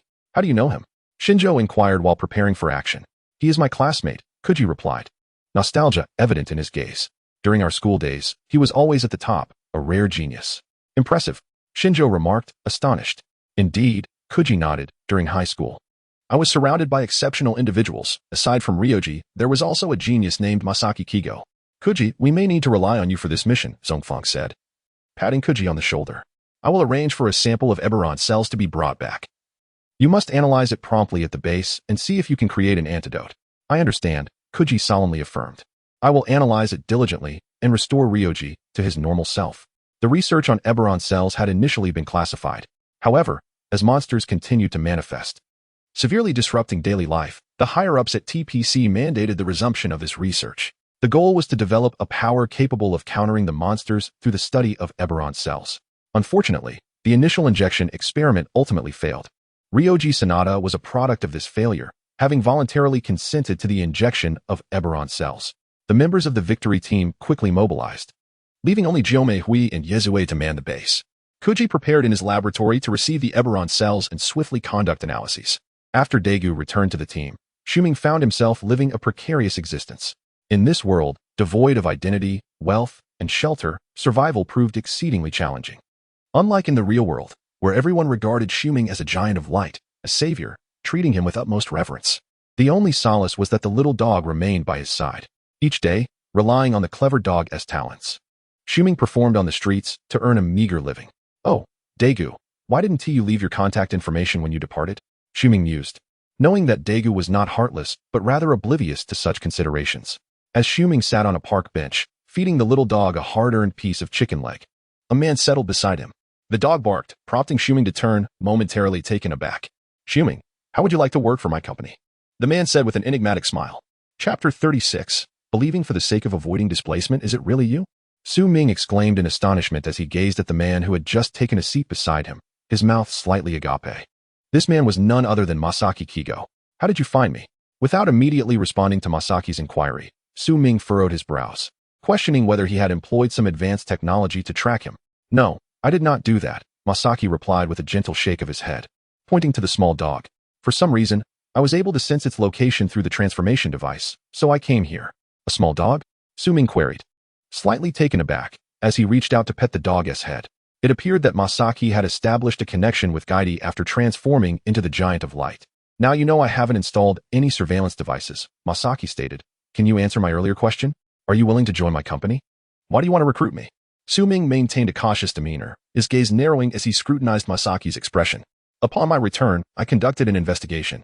Your identity within TPC is not classified. I am well aware of your background, Masaki replied with a smile. You know, I am merely an ordinary person, Su Ming remarked, his tone devoid of emotion. Indeed, an ordinary person who mysteriously appeared within the pyramid, Masaki acknowledged with a nod. However, it seems you possess knowledge that many others do not. For instance, how did you learn of my research on the photogenetic factor converter? And how do you know where the statues are, aside from the pyramid? You seem to have a clear understanding of who our future adversaries might be. His curiosity piqued. Masaki continued. Is that all? Su Ming shifted slightly in his seat, ready to flee with the small dog at any moment. Absolutely, Masaki affirmed, nodding once more. I believe you are an intelligent individual. The knowledge and information you possess would be immensely beneficial to me. Should you choose to leave, I will not impede you. For this world is quite small, and we are bound to cross paths again. Masaki rose to his feet, addressing Su Ming. If you trust me, I believe we could become exceptional partners. After a prolonged silence, Su Ming contemplated his current state of displacement in this world. Masaki indeed offered a chance for a stable life. However, the question remained, could he truly trust Masaki? Recalling the warmth that surged through him when Masaki had grasped his hand in the cave, Su Ming suddenly felt that perhaps Masaki was not as malevolent as he had initially perceived. Very well, Su Ming declared, cradling the small dog in his arms. I can collaborate with you, but I will not work for you. Masaki appeared somewhat surprised, yet a smile spread across his face as he responded, there is no distinction. Thus, I welcome you to join my vast Sadek group. Cosmic Development Center. The members of Victory Team had already arrived at this location aboard 2 Victory Swallow aircraft and entered the research building. This was Dagu's first mission following his recovery, and overall, his experience in dealing with monsters was notably less than that of his comrades. Nevertheless, this did not hinder him, for he possessed the Godlight Stick, enabling him to transform into Diga for combat. During his initial transformation, Dagu felt no apprehension. The combat techniques and maneuvers surged back into his mind, as if awakening from a deep slumber, and he fought relying on these instincts and memories. The primary motivation was the imminent danger faced by Rina. Later, he heard Yezue analyze that Diga could alter his body color, unlocking different powers. Dagu recalled that when transformed into Diga, his body changed to a silver-red hue, significantly enhancing his strength. This was the powerful form. Additionally, he remembered a silver-purple form that increased his speed and aerial capabilities, known as the aerial form. However, after utilizing the powerful form once, Dagu felt its might. The Raikulan being was effortlessly defeated with a single, decisive strike. Perhaps he could rely on this form for future transformations. As he walked through the corridor, these thoughts occupied his mind. Dagu, what are you pondering? Rina inquired, noticing that Dagu seemed lost in thought. I was contemplating whether we should shoot Ryoichi Sanada if he were to mutate and become a threat, Dagu replied, snapping back to reality with an excuse. That is indeed a dilemma. Rina nodded in agreement. Ryoichi Sanada is a scientist who sacrificed himself for the world. If we were to shoot him, would we not? Sighing, Rina recalled the moment she had locked eyes with the giant Diga. After a moment, she remarked, if we possessed Diga's power, we wouldn't need to conduct such perilous experiments. Dagu found her statement peculiar. Why does this concern me? Nonetheless, the first half of this mission had been relatively successful. Upon reaching the laboratory, Ryoichi Sanada had reverted to his normal state and regained consciousness. He wore an expression of incredulity regarding the failure of his experiment. However, overall, there had been progress. After all, being able to transform into a monster and engage in battle was a power that far surpassed that of an ordinary person. Munehira promptly instructed Shinjo to send a sample of the ebolent cells back to the base, urging Kurui to expedite the development of an antidote to prevent another outbreak from Sanada. Kurui, is it? How nostalgic. Ryoichi Sanada muttered wearily from his seat upon hearing Munehira mention Kurui. He was quite exceptional back in school, though not the most outstanding. I never expected him to join the Victory Team that I have long admired. He sighed, glancing at Munehira's Victory Team uniform with a hint of envy. Do you wish to join the Victory Team? Munehira asked, perplexed by his words. I once participated in the recruitment test for the Victory Team, but I fell short in physical capabilities and failed to qualify, Ryoichi Sanada reminisced, shaking his head. So, why can't the ebolent cells, which grant humans immense power, be effectively controlled? Do not rush. The priority is to address the side effects brought about by the experiment. Otherwise, how can you continue your research in this area? Munehira's insightful remark brought Ryoichi Sanada to a state of composure. Chapter 37, A Lack of Genetic Interest at the Headquarters of SETI Corporation. In the underground laboratory of Takashi Masaki, Su Ming cradled a small dog as he accompanied Takashi to this impressive subterranean space. It was undeniable that Masaki's laboratory was vast, evoking a sense of awe in Su Ming. After accommodating the mechanical beast, Gayazak, there was still ample room for dozens more creatures. After you leave, I will find a way to bring Gayazak back, Masaki stated as he guided Su Ming to the imposing figure of Gayazak. It is not yet complete, but once fully developed, it will be capable of confronting certain monsters. Su Ming repeated Masaki's words softly, his gaze filled with curiosity. Originally, Gayazak was intended for subterranean expeditions to locate giant stone statues, yet Masaki now spoke of utilizing it against monsters. Had he truly turned over a new leaf? Before Su Ming could ponder further, they arrived at the remains of 2 monsters, those slain in the cavern. The armor of these 2 beasts is quite impressive. I believe it can be repurposed to enhance Gayazak's defenses, Masaki explained. Su Ming nodded in agreement, recognizing the merit in repurposing materials. In a world where few scientists ventured into the study of monster remains for the purpose of developing defensive technologies, most ambitious individuals aspired to become the light giant. It seems you have little interest in monsters, Masaki remarked as they walked, but you might find this intriguing. They approached a device about half the height of a person, surrounded by 4 luminous pillars with a central space that appeared to accommodate a key. This is. Su Ming's eyes widened in astonishment as he examined the device. The light genetic factor converter, Masaki announced. This is what you spoke of not long ago. While it may have seemed inconsequential before now, he produced a crystalline short rod from his pocket, an essential tool for his transformation into the light giant. Once inserted, the converter activates, allowing those with light genes within their bodies to transform into light. His tone was devoid of previous fervor. Masaki spoke with a calm demeanor. I have no need for it, Su Ming replied, raising his hands in dismissal. His earlier interest stemmed from the desire to transform Daegu into light. But with Daegu now possessing the godlight rod, it was rendered unnecessary. As for himself, lacking any light genetic material, transformation was impossible. Masaki appeared surprised by Su Ming's lack of enthusiasm. He had assumed Su Ming shared his previous yearning to become the light giant, especially after witnessing Su Ming's excitement during his transformation in the cavern. However, now, is there anything else of significance to discuss? If not, I shall return to rest, Su Ming said, rubbing his shoulders. The past few days had been arduous, and having finally secured a comfortable place to stay, he felt the need to recuperate. No need. If you're tired, we can discuss this another time, Masaki waved his hand dismissively. Although he had many questions for Su Ming, there was no urgency. With Su Ming settled into a residence under his arrangement, further interactions could wait. Without exchanging pleasantries, Su Ming followed Masaki's secretary to a nearby residential area. Upon arrival, he found himself in a luxurious neighborhood. The secretary led him into one of the villas. Surprising Su Ming, it seemed Masaki was quite affluent. Assessing the villa's well-appointed amenities, Su Ming remarked to the small dog, it appears that without money, one cannot conduct such elaborate research. Without further ado, Su Ming found some food for the dog and headed straight for the bathroom to wash up. Meanwhile, Masaki remained in the laboratory. Before him, a massive beaker housed peculiar cells that proliferated uncontrollably. The Evelyn cells are not so easily managed, he muttered, shaking his head. Research Sanada is too impulsive. In the past, Masaki had fervently supported the research on Evelyn cells, for if these cells could be harnessed, humanity would gain formidable combat capabilities, evolving into even more powerful beings. During his high school years, Masaki recognized Sanada as a relentless overachiever, always striving for first place in every subject and competition. In contrast, Masaki maintained a low profile, though his genius could not be concealed.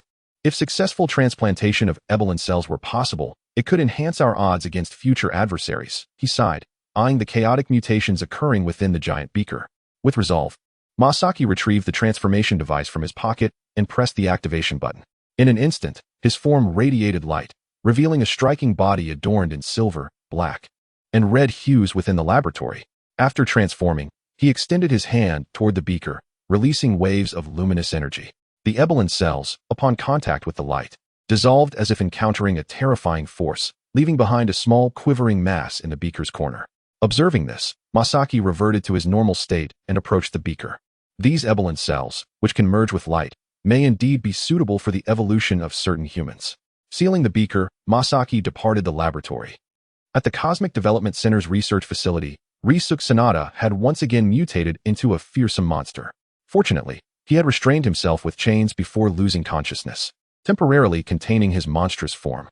Commander, this is bad, Lena exclaimed, gripping the Victory hypergun tightly, her voice trembling. His strength is immense. The chains are about to break.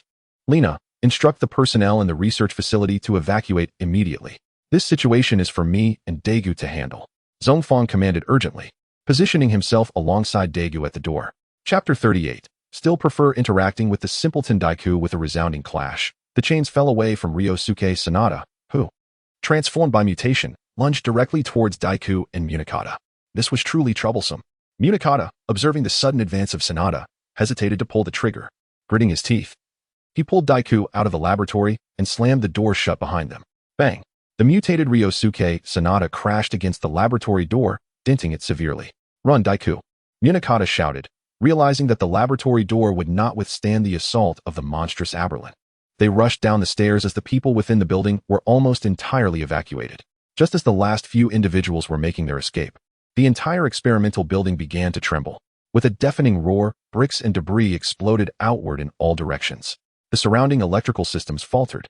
And at the center of it all was the now massive Aberlin monster. How could it mutate so quickly?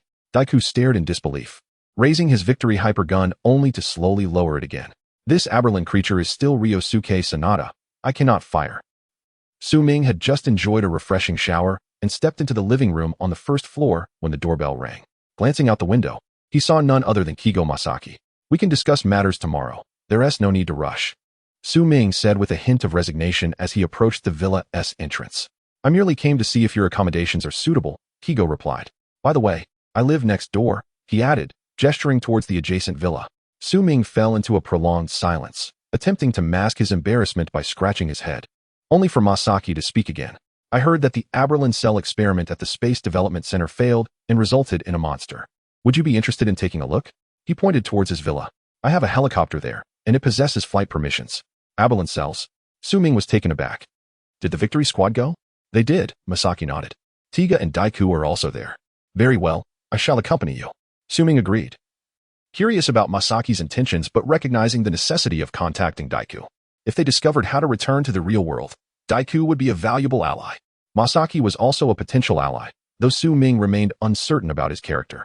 With both Daiku and Masaki present, Su Ming decided to leave his dog at home to rest. The helicopter ascended gently, carrying them towards the Space Development Center. A colossal monster emerged, launching an assault on the surrounding buildings. Although they recognized it as Ryosuke Sanada, the Victory Squad had no choice but to engage with their weapons. If they did not stop him, the casualties would escalate. Pew, pew.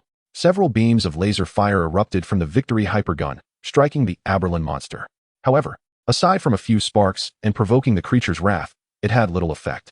It's ineffective, Commander, Daiku exclaimed, anxiety etched across his face. Provoking its anger is the only effect we have, Munakata retorted, retreating as the Aberlin monster charged toward them. Lena had already activated the Falcon 2, preparing to launch an offensive against the Aberlin creature. Meanwhile, Falcon I had been returned to headquarters by Shinjo to deliver cell samples to Kiryai. Gradually, the battlefield shifted to the beach adjacent to the Space Development Center, where no civilians were present, ensuring that the Aberlin monster could not harm anyone else. Yet, Daiku and Munakata found themselves in a precarious situation. Electricity crackled around the Aberlin monster, surging towards the two men. Munakata narrowly dodged the attack, but Daiku was blasted away, landing in the bushes along the beach. Daiku, Munakata shouted in concern, unable to investigate Daiku's condition as he evaded the Aberlin monster's onslaught. Just as the electricity coalesced around Aberlin, a massive figure descended from the sky, delivering a powerful kick to the creature. With a resounding thud, Aberlin was knocked to the ground, and the imposing silhouette landed gracefully beside it. It's Tiga, Lena exclaimed from the cockpit of Falcon 2. Her voice filled with awe at the sight of the silver, purple, and red figure. This marked Tiga's second appearance, seemingly targeting the Aberlin monster. Tiga, Munakata looked up, astonished. Seeing Tiga for the second time evoked a sense of reassurance. Commander, but does Tiga know that the Aberlin monster is Ryosuke Sanada transformed? Could he eliminate him outright? Lena's voice echoed through the headset. Upon hearing this, Munakata paused, attempting to relay a message to Tiga, shouting, Tiga, this monster is a human transformed. Initially, Munakata had only wanted to test the waters, but after shouting, he noticed Tiga looking down at him, nodding in acknowledgement. Tiga, he seems to understand me? Munakata spoke in disbelief. Really? Lena asked, equally surprised, momentarily forgetting to attack as she soared above the Aberlin monster. Tiga had arrived. Watching from the shore not far away, Kigo Masaki calmly observed, is this how Daiku wields the power of light? You hardly know Daiku. Su Ming shook his head. He simply wants to do what he can. And how long have you known Daiku to understand him so well? Masaki smiled at Su Ming. It seems you have been keeping an eye on him for quite some time. Su Ming, hearing this, glanced at Masaki, smirking slightly. Indeed, I still prefer dealing with simpletons. Someone as clever as you is too much to handle. Thank you for the compliment, Masaki replied nonchalantly, continuing to observe the battlefield. He was eager to see how Daiku would confront a monster born from a human transformation. Would he eliminate the creature as a champion of justice? Or would he allow his emotions to dictate his actions? If it were you, how would you deal with the Aberlin monster? Masaki suddenly inquired. Me? Su Ming pondered briefly before responding. First, I would knock him down, then purify him. Wouldn't that suffice? Chapter 39, Cardiac Arrest. Rune Circle. Masaki Kigo cast a peculiar glance at Su Ming. From Su Ming's words, It seemed he had long been aware of the purification abilities possessed by the Giant of Light. Indeed, Daegu shared Su Ming's sentiment, believing that first they must vanquish the Ebelin monster, and then restore its cells with the purifying light. As Daegu charged towards Ebelin, the creature lay on the ground feigning death. And a bolt of electricity struck Daegu's chest with a resounding crack, sending him staggering backward. As Tiga, Daegu refused to retreat, steadying himself before launching another assault on Ebelin. The two engaged in a fierce back-and-forth battle, while an array of cameras began to populate the beach, manned by reporters from various news outlets. The incident at the Cosmic Development Center was impossible to conceal and soon spread like wildfire. However, upon arriving at the scene, the journalists were greeted by the sight of a giant combating the monster. Thus, the cameras turned towards Tiga, capturing the image of the stoic and striking figure for the public eye. In a brief interval, Yosuke and Kumi, stationed at the Victory Team base, noticed the overwhelming news coverage centering on Tiga. Without delay, Kumi resolved to reveal Tiga's true identity, proclaiming to the masses that Tiga was an ancient giant reborn, a true guardian of humanity.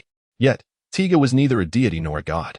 As Kumi observed the broadcast of Tiga on the hall screen, a pang of guilt washed over him. He was merely an ordinary individual, the least notable member of the Victory Team.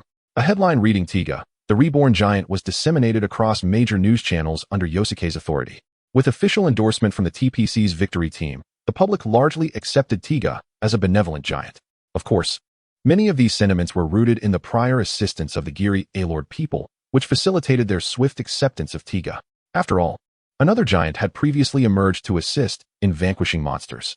However, sensing a portion of their faith being siphoned away, the Giri A-Lord people soon grasped the unfolding truth. Damn it, how could the Giant of Light have revived? Had they not departed from Earth 30 million years ago? For the public, this revelation was a matter of varying significance, yet for the Giri A-Lord people, it was monumental. The Giant of Light, a formidable adversary that had existed 30 million years prior. They had never anticipated that after all this time, the Giant of Light would reappear in this world. Having endured in silence for so long, the Giri A-Lord people, after much deliberation, resolved to take proactive measures. The Giant of Light had waned, lacking the strength it once possessed 30 million years ago. With only one Giant of Light revived, they saw this as an opportunity to eliminate him. The faith of this planet rightfully belonged to the Giri A-Lord tribe. Meanwhile, Daegu continued his fierce struggle against Ebelin, oblivious to the news of Tiga's emergence spreading across the globe. A punch struck Ebelin, only for the creature to swat Daegu away with a claw. After a series of exchanges, both had begun to discern each other's strengths and capabilities. Crossing his arms over his forehead, Daegu transformed into his powerful form. Having experienced the might of this powerful state, Daegu had grown fond of the feeling of dominance. Ebelin was bewildered as he watched his opponent change forms mid-battle, only to see a fist rapidly enlarge before him. A wave of dizziness washed over him, propelling his body backward. While Tiga can shift forms, I cannot, Masaki remarked beside Su Ming, clearly having experimented with various abilities after transforming into a giant. Each Giant of Light possessed their unique strengths. With Daegu's transformation into the powerful form, their battle morphed into a one-sided affair. Daegu relentlessly pressed forward, knocking Ebelin to the ground repeatedly, even daring to catch the creature's electric strikes barehanded. He continued to pummel Ebelin until the creature lay exhausted and motionless on the beach, at which point Daegu ceased his assault. Reverting to his tricolored composite form, Daegu pulled his arms back before extending them outward, gathering gentle light energy. He then directed this light energy towards Ebelin, witnessing the creature gradually shrink until it reverted to the form of Ryosada.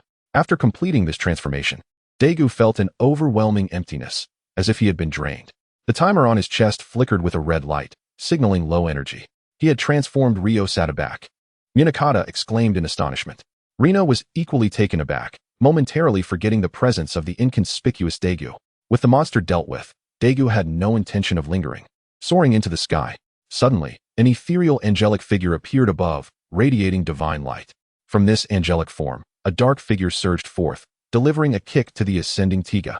A shriek echoed as Tiga's form disintegrated into light particles, vanishing without a trace. What? Both Minakata and Rina, as well as Su Ming and Masaki, were left stunned by this unexpected turn of events. What was that?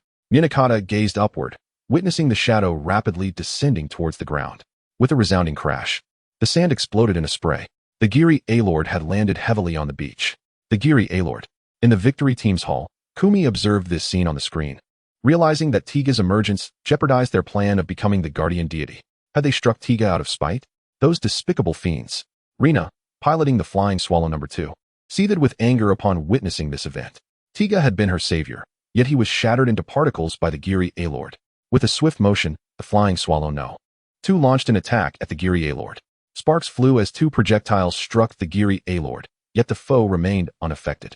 A fireball erupted from the Giri A-Lord's fist, striking the tail of the flying swallow number 2. With no other option, Rena was forced to make an emergency landing. Daegu, is he alright? Su Ming said anxiously, witnessing Tiga's disintegration into light particles. I believe we should focus on our own safety, Masaki replied, his brow furrowing as he surveyed the situation.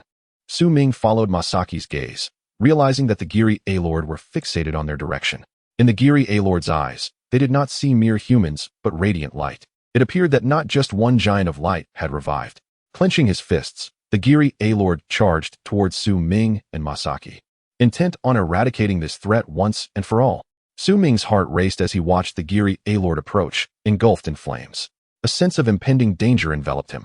A warm current surged through him, yet his heartbeat intensified, accelerating beyond the realm of ordinary human experience. Gradually, to Su Ming, everything around him slowed. The stillness enveloped Masaki, and even the advancing Giri A-Lord seemed frozen in time. The only constant was the rhythm of his own heartbeat. What is happening? Clutching his chest, Su Ming felt as though something was about to burst forth from within. Was it blood, or something else? Thud! A resounding heartbeat reverberated, and a radiant light erupted from the vicinity of Su Ming's heart. Subsequently, a colossal circular rune of light materialized before him, within which lay the malevolent visage of the evil Diga. What is this? Su Ming's mouth fell slightly agape, a look of astonishment etched upon his features. Under Su Ming's astonished gaze, the luminous rune seamlessly traversed through his body, completely enveloping him within its radiant embrace. Chapter 40. With no combat skills. I can only resort to military fist in that moment. Time solidified and then resumed its flow. The Kiri Elodians charged forward, engulfed in flames. Just as they were about to collide with their target, a silver fist, enveloped in radiant light, burst forth from the runic circle, knocking the Kiri Elodians away with a blinding brilliance. A thunderous roar stunned everyone present. From within the light, a massive figure, interwoven in silver, black, and red, emerged, crashing heavily onto the beach. What? Masaki Kigo stood beside this giant, staring blankly at the transformation device in his hand, then glancing at the towering figure before him, desperately rubbing his eyes. What is happening? This sudden giant emerging from the light is none other than the evil Diga. Su Ming vanished in the radiance, and the giant of light appeared anew. Masaki Kigo could deduce what had transpired with just a thought. Su Ming has transformed into light. But this giant of light should have been my transformation. Perplexed, Masaki Kigo pressed the transformation button on his device, yet there was no response. He looked once more at the giant before him, feeling as if he were an intruder in his own domain. I have transformed into the giant of light. At that moment, Su Ming also realized his transformation. After the light circle passed through his body, he had become light. The giant that appeared was still evil Diga. After surveying his massive form, Su Ming was momentarily stunned, instinctively looking down at Masaki Kigo's position on the ground. He saw Masaki pressing and tapping the transformation device, blowing on it, seemingly losing its efficacy. His expression was one of utter dismay, as if he had just consumed a fly. Coming back to his senses, Su Ming recalled the pattern he had seen on the runic circle. It was evil Diga. Why is it evil Diga? Before he could ponder further, he instinctively lowered his head as a fiery punch swept past him. The Kiri Elodians charged at him once more. Though it was not his first battle, having just fought as the monster Gade, Su Ming felt somewhat unaccustomed. However, the military fist techniques he learned before his rebirth could be put to use. Faced with the enraged Kiri Elodians, Su Ming stepped forward with a stable stance, delivering a powerful punch. With a resounding thud, his fist struck the Kiri Elodians squarely in the chest, sending them flying. Another giant had appeared. Zhongfang observed the giant battling the Kiri Elodians and turned to Lina, who had just returned to the ground. This giant resembles Diga. Lina gazed for a moment before responding. Indeed, it bears a striking resemblance. Zhongfang nodded, then suddenly realized, where's Daegu?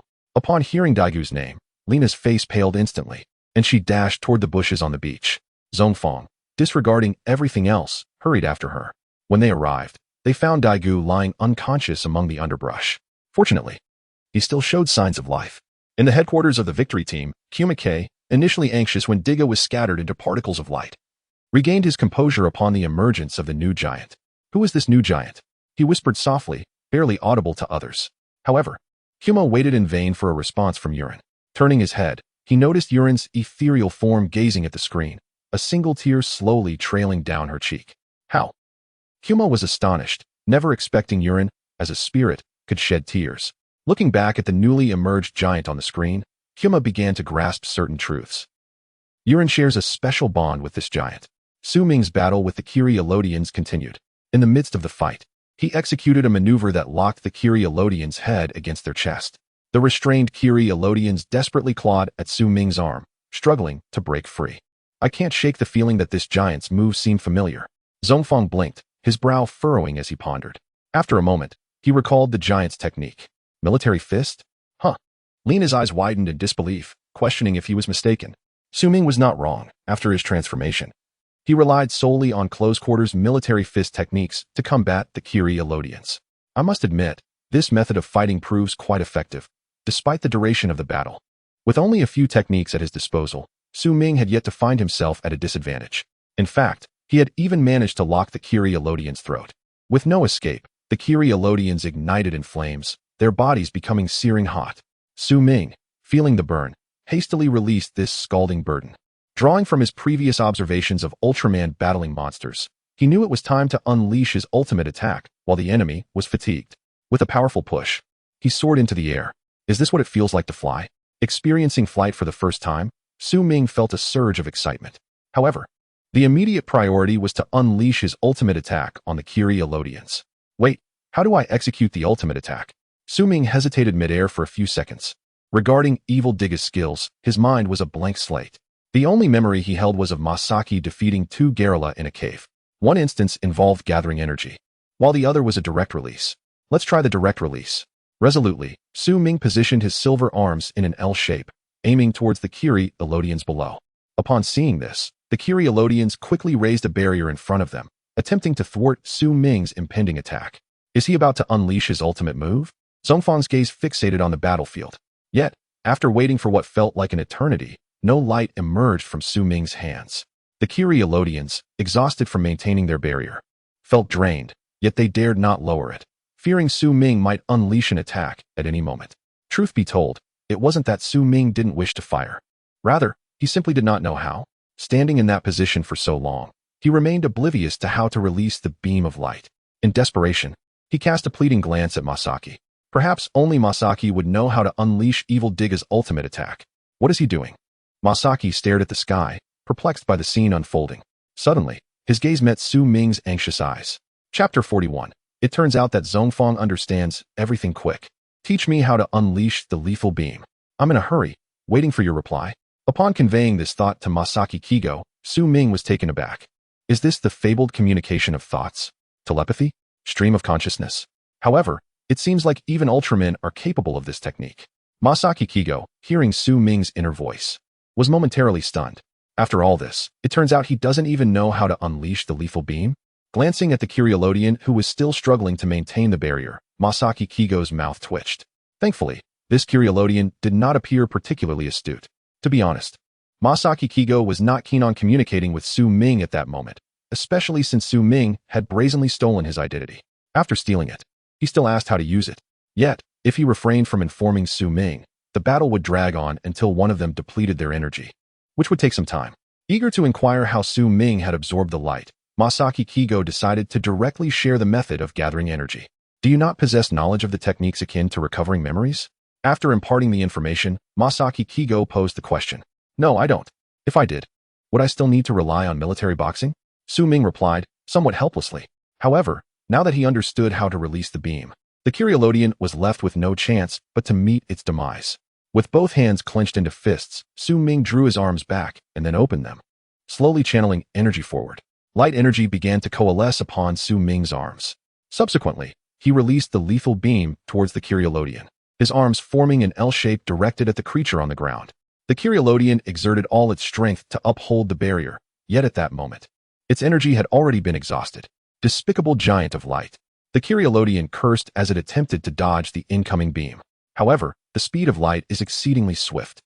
Before the Kiri Elodian could evade, the beam struck its body. Instantly, the Kiri Elodian trembled, then froze in place, followed by a thunderous explosion amidst a cascade of blue electric arcs. It worked, Zhongfang exclaimed, clenching his fist in excitement. Masaki Kigo cursed under his breath at the foolishness of the Kyriolodian. He then looked up to see the giant disintegrating into particles of light, Su Ming enveloped in radiance as he descended nearby. Masaki Kigo felt a sense of revelation as he gazed at the transformation device in his hand, sensing that it brimmed with the power of light. I must clarify. I am entirely innocent. It was all an accident. Before Masaki Kigo could speak, Su Ming interjected. Having stolen someone else's identity, he was certain the other party would demand an explanation. The issue was that Su Ming himself was oblivious to the circumstances. I find you increasingly intriguing, Masaki Kigo remarked with a smile, gazing at the transformation device in his hand. I am not fond of men, Su Ming retorted, feeling a chill run down his spine at Masaki Kigo's smile. This guy had just seemed as though he had swallowed a fly, and now he was smiling. Surely, something was amiss. I am merely curious, Masaki Kigo continued. I wonder if you can also transform into Diga. Diga? Su Ming paused slightly, recalling the circumstances surrounding his transformation. Initially, he had felt his life threatened, followed by a rapid heartbeat, and suddenly, that rune circle had projected itself forth. Then, the sinister Diga pattern had emerged within the rune circle. It was that circle and pattern that had transformed him into evil Diga. Su Ming realized the situation at that time. Yet a flicker of confusion lingered in his heart. How had he acquired the ability to become evil Diga? The only time he had come into contact with the statue of evil Diga was within that cave, but nothing unusual had occurred at that moment. Unusual phenomena. Pondering deeply, Su Ming resolved to think about it later. If they lingered any longer, the victory team would arrive. Just then, Masaki Kigo patted Su Ming on the shoulder and headed toward the helicopter near the beach. It's Masaki Kigo. As Su Ming observed his retreating figure, a flash of inspiration struck him, recalling the moment he had shaken hands with Masaki Kigo within the cave. That warm current surging towards his heart. It was the power of light. So, it turned out that Masaki Kigo had always been imbued with radiance. With a slight smile, Su Ming followed in the direction Masaki Kigo had departed. Regarding the reason behind his transformation, Su Ming was only partially enlightened. While he understood that becoming evil Diga was due to the influx of Masaki Kigo's light into his body, he was certain that there was something amiss with his heart. The light emanated from the vicinity of his heart. What is the situation with Daiku? At the TPC Medical Center, Lena anxiously inquired about Daiku's condition from Mayumi. Shinjo and Kyrie soon arrived, considering that Ryoko Sanada had returned to his original form, rendering the antidote unnecessary. He merely exhausted his stamina. After a couple of days of rest, he will recover, Mayumi replied, holding the examination report. Sister, hurry and prepare some restorative medicine for Daiku. He needs to recuperate, Shinjo urged, patting Mayumi on the back. What do you know, you fool? Mayumi retorted, swatting Shinjo's hand away. Fool, Kyrie echoed. Shinjo, thank goodness he is fine. I will be troubling you to take care of him again. Lena sighed in relief, thanking Mayumi. You're welcome. It's my duty, Mayumi replied. In the Victory Team headquarters hall, Zhongfang, Himake, and Nozomi were analyzing the newly emerged giant on the screen. This newly appeared giant bore a striking resemblance to Diga, yet there should only be 3 giant statues within the pyramid, with the other 2 fragments still under study. Nozomi enlarged the image of evil Diga and addressed Himake and Zhongfang. However, it is evident that this giant, resembling Diga, is a friend, not a foe, Zhongfang added. By the way, what is the situation with the angels across various regions? Himake suddenly inquired. The situation is dire, Nozomi replied, pulling up videos of the angelic apparitions from around the world. They have begun to propagate the demon's declaration. Demon's declaration? Zhongfang questioned, puzzled. It is the announcement to the public that Ultraman Diga and another giant of light are the demons of world destruction, Nozomi elucidated. Currently, many people are protesting, demanding the extermination of the giant of light. However, it appears the situation in Daxia is somewhat different. As Nozomi spoke, he displayed a video. Below the angelic apparition, a group of individuals dressed as Taoist priests wielding peach with swords were performing rituals in front of an incense altar, chanting incantations to exorcise evil on behalf of the Buddha. As far as I know, Taoists belong to Daxia's Taoism. What relevance do they have to the Buddha of Buddhism? Zhongfang scratched his head and asked. Chapter 42. The Kyriolod people can no longer endure the first transformation into the giant of light, ignited an unceasing thrill within Su Ming, compelling him to incessantly examine the peculiarities of his own heart. Yet, despite his fervent summons, the radiant rune circle refused to manifest anew. Masaki Kigo did not intrude upon Su Ming's contemplation, nor did he inquire about the state of Su Ming's body. Previously, Masaki had meticulously analyzed Su Ming's DNA, discovering no trace of the light's genetic lineage, indicating that Su Ming was merely an ordinary individual. The notion that an ordinary person could transform into light represented a significant revelation for Masaki, as he envisioned leveraging a numerical advantage against the formidable foes anticipated in the future. If common people could embody light, then darkness held no real terror. At present, Masaki awaited Su Ming's metamorphosis into Dinah. If Su Ming could wield his combat form, he should also be capable of channeling the essence of Daigo's Dinah. Meanwhile, at the TPC Victory Team headquarters, another pivotal meeting unfolded. Attendees engaged in fervent discussions regarding the newly emerged giant and the movements of the Kyrielod people. The upper echelons of the TPC had reached a consensus. The Kyrielod people were akin to a ticking time bomb. With the appearance of the Giant of Light, there was no longer a need for such duplicitous guardian automatons. They resolved to sever ties with the Kyrielod people and to strike preemptively upon their next appearance. As for the newly emerged giant, the Victory Team deliberated on a name. It was Zhongfang who first spoke up. He is as colossal as a mountain. Let us call him Giant Mountain Ultraman. Commander, how fixated you are on that name? Lena interjected, unable to restrain her sarcasm. Commander, I believe names like Dinah 2 or Dinah 3 would be more appealing, Kogyo chimed in, voicing his opinion to Zhongfang. Shinjo merely shook his head, opting out of the naming process, as he considered himself inept at such tasks. Ishigami, seemingly oblivious to the ongoing dialogue, gazed intently ahead, as though something lay just beyond his sight. The ethereal image of Yurin had fallen silent since she had seen the new Giant of Light on the screen. A few luminous particles drifted through the air, tears shed by Yurin. Captain, you were the one who named Dinah. How about you think of a name for the new giant? Kogyo inquired, shifting his gaze to Ishigami, hopeful for a response. Before Ishigami could reply, Yurin finally spoke. Kane. His name is Guiying. Guiying. Ishigami echoed, surprise flickering in her eyes as she repeated the name. The members of the Victory Team nodded in agreement, feeling as if they had encountered the name before. Naru, deep in thought, typed Kane into the computer, and a plethora of information materialized. Guiying can also be transliterated as Cain. In the biblical book of Genesis, he is the firstborn son of Adam and Eve, and indeed the third human on earth, Naru elucidated after scanning the data. He then contemplated and searched for Tiga, the name of Dinah. He discovered that in Indonesian, Tiga also signifies three. Naru was taken aback, pondering whether the captain had named the new giant Guiying because of the striking resemblance between the two giants of light. Ishigami was further astonished, but nodded at Naru, affirming his astute deduction. Indeed, that is correct. What a detail-oriented captain we have, truly deserving of the title. Henceforth, this new giant shall be known as Guiying Ultraman. The Victory Team members lauded the name in unison. As Ishigami gazed at the fading, ethereal image of Yurin, he could not fathom the connection between Guiying and Yurin. With the naming concluded, the meeting swiftly wrapped up. Thoughtful Lena brought some fruit, intending to visit Daigo in the medical center to inform him about the new giant discussed in the meeting. After a deep slumber until noon the following day, Su Ming finally rose from his plush bed. He casually nibbled on some food and fed his puppy before switching on the television in the living room. What caught his eye was the ethereal image of an angel floating in the sky. Below the angel, people stood, fervently praying for something. According to the host, the angel's decree was to vanquish the Giant of Light. Observing the misled masses, Su Ming shook his head in disbelief. Compared to the original narrative, the Kyrielod people's manipulation of humanity had escalated dramatically. The delayed emergence of the Giant of Light had granted the Kyrielod people an opportunity to exploit.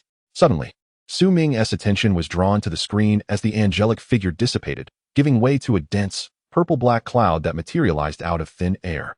Within that ominous cloud, a massive ancient stone door could be faintly discerned, though it remained shut. Even from the screen, Su Ming could sense the terrifying aura emanating from it. The gates of hell. Narrowing his eyes, Su Ming realized that the Kyrielod people could no longer contain themselves. The emergence of the Giant of Light would deeply challenge their faith. Thus, they would inevitably decide to summon the Kyrielod deity to Earth in a bid to dominate this world. Daigo had sustained significant injuries and was likely still recuperating. Su Ming had to rely on Masaki. While Su Ming possessed the ability to transform into light, he was uncertain how to execute it. Thus, it remained doubtful whether he could enter the fray. If the Kyrielod deity were to be released, Su Ming was uncertain whether Daigo and Masaki could contend with this unknown entity. Should the opportunity to return home present itself, Su Ming would need to enlist Daigo as an ally. But if the Kyrielod deity were to conquer this world, all chances would be lost. As he stepped outside, Su Ming halted at the doorway. Masaki stood waiting outside, seemingly for quite some time. You saw the stone door amidst the black clouds. Masaki noted upon Su Ming's emergence. Yes, Daigo is still recovering. Do you plan to intervene? Su Ming nodded in response. Do you think Daigo is unaware of this news? Masaki chuckled. Given Daigo's character, do you believe he would simply lie in bed while the Kyrielod people act recklessly? Su Ming furrowed his brow at this. Indeed, Daigo had always adhered to a steadfast belief to do what he could, as long as he had breath left. He would fight, never conceding defeat. You will intervene, won't you? Su Ming pressed further. Let us not rush. Let us first assess the situation on site, Masaki replied. As a vehicle approached, he turned and entered the car. Seeing this, Su Ming had no choice but to follow suit and enter the vehicle. Chapter 43. Friend. I have captured 2 more Earthlings. The ancient stone gate materialized in the most densely populated area of the island, right in the bustling city center. Here, the followers of the Kyrielod were numerous, gathering beneath the ominous black clouds. With faces marked by fervent devotion, they gazed skyward, as if that darkened expanse was the very birthplace of angels. Su Ming and Masaki Kigo alighted from their vehicle, witnessing the victory team mobilizing in the vicinity. Aside from the absence of Jumaike, Yase, and Ogu, the remaining members stood ready nearby. The wait was interminable. The Kyrielod did not manifest in the skies. Only the purple-black clouds lingered ominously aloft. The ancient gate showed no signs of opening, merely crackling with unstable arcs of electricity that danced around it. As nightfall descended, the ethereal apparitions of angels in the sky transformed, revealing the visage of the Kyrielod, not the second generation. Looking up at the Kyrielod that had materialized, Su Ming murmured to himself. In the original narrative, the emergence of the Hell Gate had been instigated by the second-generation Kyrielod, striving to pry it open. The designation second generation not only indicated the second appearance of the Kyrielod, but also denoted an augmentation of their abilities. Should the being attempting to open the Hell Gate be merely the weakest of the Kyrielod, then it would be considerably easier to contend with. Commander, shall we take action? Shinjo inquired, standing beside Magata, his gaze fixed upon the Kyrielod hovering above. Let us wait and observe their intentions, Magata replied, opting for caution. However, once the Kyrielod appeared, the crowd below surged madly toward the dark clouds, chanting fervently about the awakening of the true deity. Su Ming and Masaki Kigo were swept apart in the throng, unable to locate one another amidst the chaos. Wait, that person is. After extricating himself from the crowd, Su Ming spotted a figure clad in a black robe, quietly observing the scene, seemingly unaffected by the Kyrielod's presence. The robed individual appeared to notice Su Ming's scrutiny, casting a fleeting glance in his direction before swiftly departing the scene. Su Ming, undeterred, pursued closely behind, brandishing a kitchen knife, unperturbed by the potential threat. Just as Su Ming departed, the Kyrielod in the sky began to stir. With a raucous laughter, it soared toward the Hell Gate. Are they about to open it? Masaki Kigo thought, now perched atop a high-rise rooftop, his brow furrowed in concern. At that moment, Magata issued the command to act. Shinjo operated the first mecha, while Kirai and Lina piloted the second. Magata remained on the ground to assess and direct the situation. The police bureau arrived, initiating a forced evacuation of the crowd. This provoked violent backlash from the fervent believers, yet the area was soon cleared. Shinjo, Lina, Kirai launched the offensive. With Magata's orders given, both the first and second flying swallows unleashed their attacks towards the Hell Gate. Caught off guard, the Kyrielod was struck, sparks flying from its form. Those damned humans. The Kyrielod retaliated with 2 fiery projectiles aimed at the Victory Swallow. Both aircraft deftly evaded the incoming fireballs. Observing this, the Kyrielod refrained from further assault, channeling an unseen force into the ancient stone gate. Empowered by this mystical energy, the gate's wings began to creak open, revealing a shadowy realm within. The victory team pressed on, relentlessly bombarding the Kyrielod with ordnance and lasers from their mechas. Yet, under these circumstances, their efforts yielded little effect. Su Ming followed the black-robed figure into a dimly lit underground passage. The flickering light strained his vision, and the robed individual seemed to flicker in and out of sight, appearing one moment in one spot, then in another. Just as Su Ming contemplated drawing his knife, the figure halted and emitted a cackling sound. After following me for so long, what is it that you desire, human? Turning, the black-robed figure smiled eerily, speaking without moving its lips. You are not human, Su Ming stated, gripping the knife tightly, feeling a sense of security. You are a Kyrielod. What use is that knife against me? I have long since departed this realm, the figure replied, its laughter echoing once more. Has no one told you? Those who laugh in such a manner rarely survive past 2 episodes. Su Ming remained poised, feigning calmness. Then I shall see just how long you, this insect, can endure. As the black-robed figure extended a hand, poised to attack, a spiral of blue particles shot forth, enveloping both Su Ming and the Kyrielod in a radiant light. Before they could react, they vanished, the blue glow dissipating, Another two earthlings captured, murmured a figure with a raven's head, clutching a peculiar long spear, leaving the dim passageway behind. Meanwhile, the Kiri Aelid hovered in the air, conjuring two fireballs, awaiting the return of the flying swallows. The ancient stone gate creaked open, malevolent energy seeping forth, corrupting the minds of those below. At that moment, an unusual cloud drifted in, positioning itself directly above the Kiri Aelid. "What is that?" Shinjo questioned, astonished by the sudden appearance of the cloud from the cockpit of the first flying swallow. Through his helmet, Lina and Kurai exchanged bewildered glances at the cloud, their brows creasing. "I feel as though I've seen such clouds before," Kurai pondered, yet could not recall the specifics. The Kiri Aelid also regarded the cloud overhead with confusion, uncertain of its origin. Suddenly, a colossal figure burst forth from the cloud, barreling straight toward the Kiri Aelid. "No way, it's that guy?" Kurai exclaimed, eyes widening as the immense form collided with the Kiri Aelid, disrupting its balance and sending it plummeting earthward. "Friend, delicious." Chapter 44. The Kirialad people have also been captured by the Crow people Gazette. Wasn't it already vanquished by the Kirialad people last time? Lina exclaimed in astonishment as she observed the beast that had just slammed a Kirialad to the ground aboard the Flying Swallow too. Indeed. Kurai nodded vigorously. Last time. It was because the Kirialad's angel illusion collided with the ionosphere's clouds. Wait a moment. In the victory team's hall, Yuri magnified the image of Gazette and sent a message through the communicator, realizing that this Gazette was not the same one as before. What? No one had anticipated that there was more than one Gazette. The Kirialad on the ground had fallen without harming the civilians, as the earlier forced dispersal of the crowd had proven effective. Slowly rising from the ground, the Kirialad was engulfed in a fiery rage. Who could endure an inexplicable attack from this monstrous creature? Flames erupted from its feet as it charged towards Gazette in the sky. Gazette, lowering its head, unleashed electromagnetic projectiles towards the Kirialad rushing upwards. Meanwhile, the ancient stone gate in the sky, no longer sustained by the Kirialad, opened at a sluggish pace. In the face of Gazette's assault, the Kirialad nimbly dodged and retaliated with a powerful punch to Gazette's body. Both combatants fell to the ground and began to grapple with one another. However, the ancient stone gate was crucial for summoning the Kirialad deity to Earth. Its slowing opening was exceedingly detrimental to the Kirialad. At this moment, the victory team's fighter jets continued their relentless assault on the ancient stone gate, firing lasers and shells that struck against the ominous clouds above. Although they could not obliterate the dark mass, the sight was profoundly unsettling for the Kirialad. While engaged with Gazette, the Kirialad remained vigilant about the ancient stone gate's position, resulting in a series of blows from Gazette that forced it to retreat. It barely evaded Gazette's sharp teeth, finding itself at a disadvantage. Suddenly, a blazing inferno erupted from beneath the ancient stone gate, revealing a more robust black figure that gazed upon the battling Kirialad and Gazette.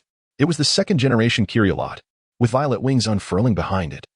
The second-generation Kirialad surged towards Gazette, delivering a powerful impact that sent it flying. The first-generation Kirialad, witnessing this, concentrated energy into a hellfire orb, hurling it directly at Gazette. The second-generation Kirialad manifested a bone blade, striking Gazette with a purple energy slash. Gazette, caught off guard, let out a cry as it was struck by both attacks. In a brief moment of paralysis, Gazette's form erupted, transforming into ionized mayflies that began to drift skyward.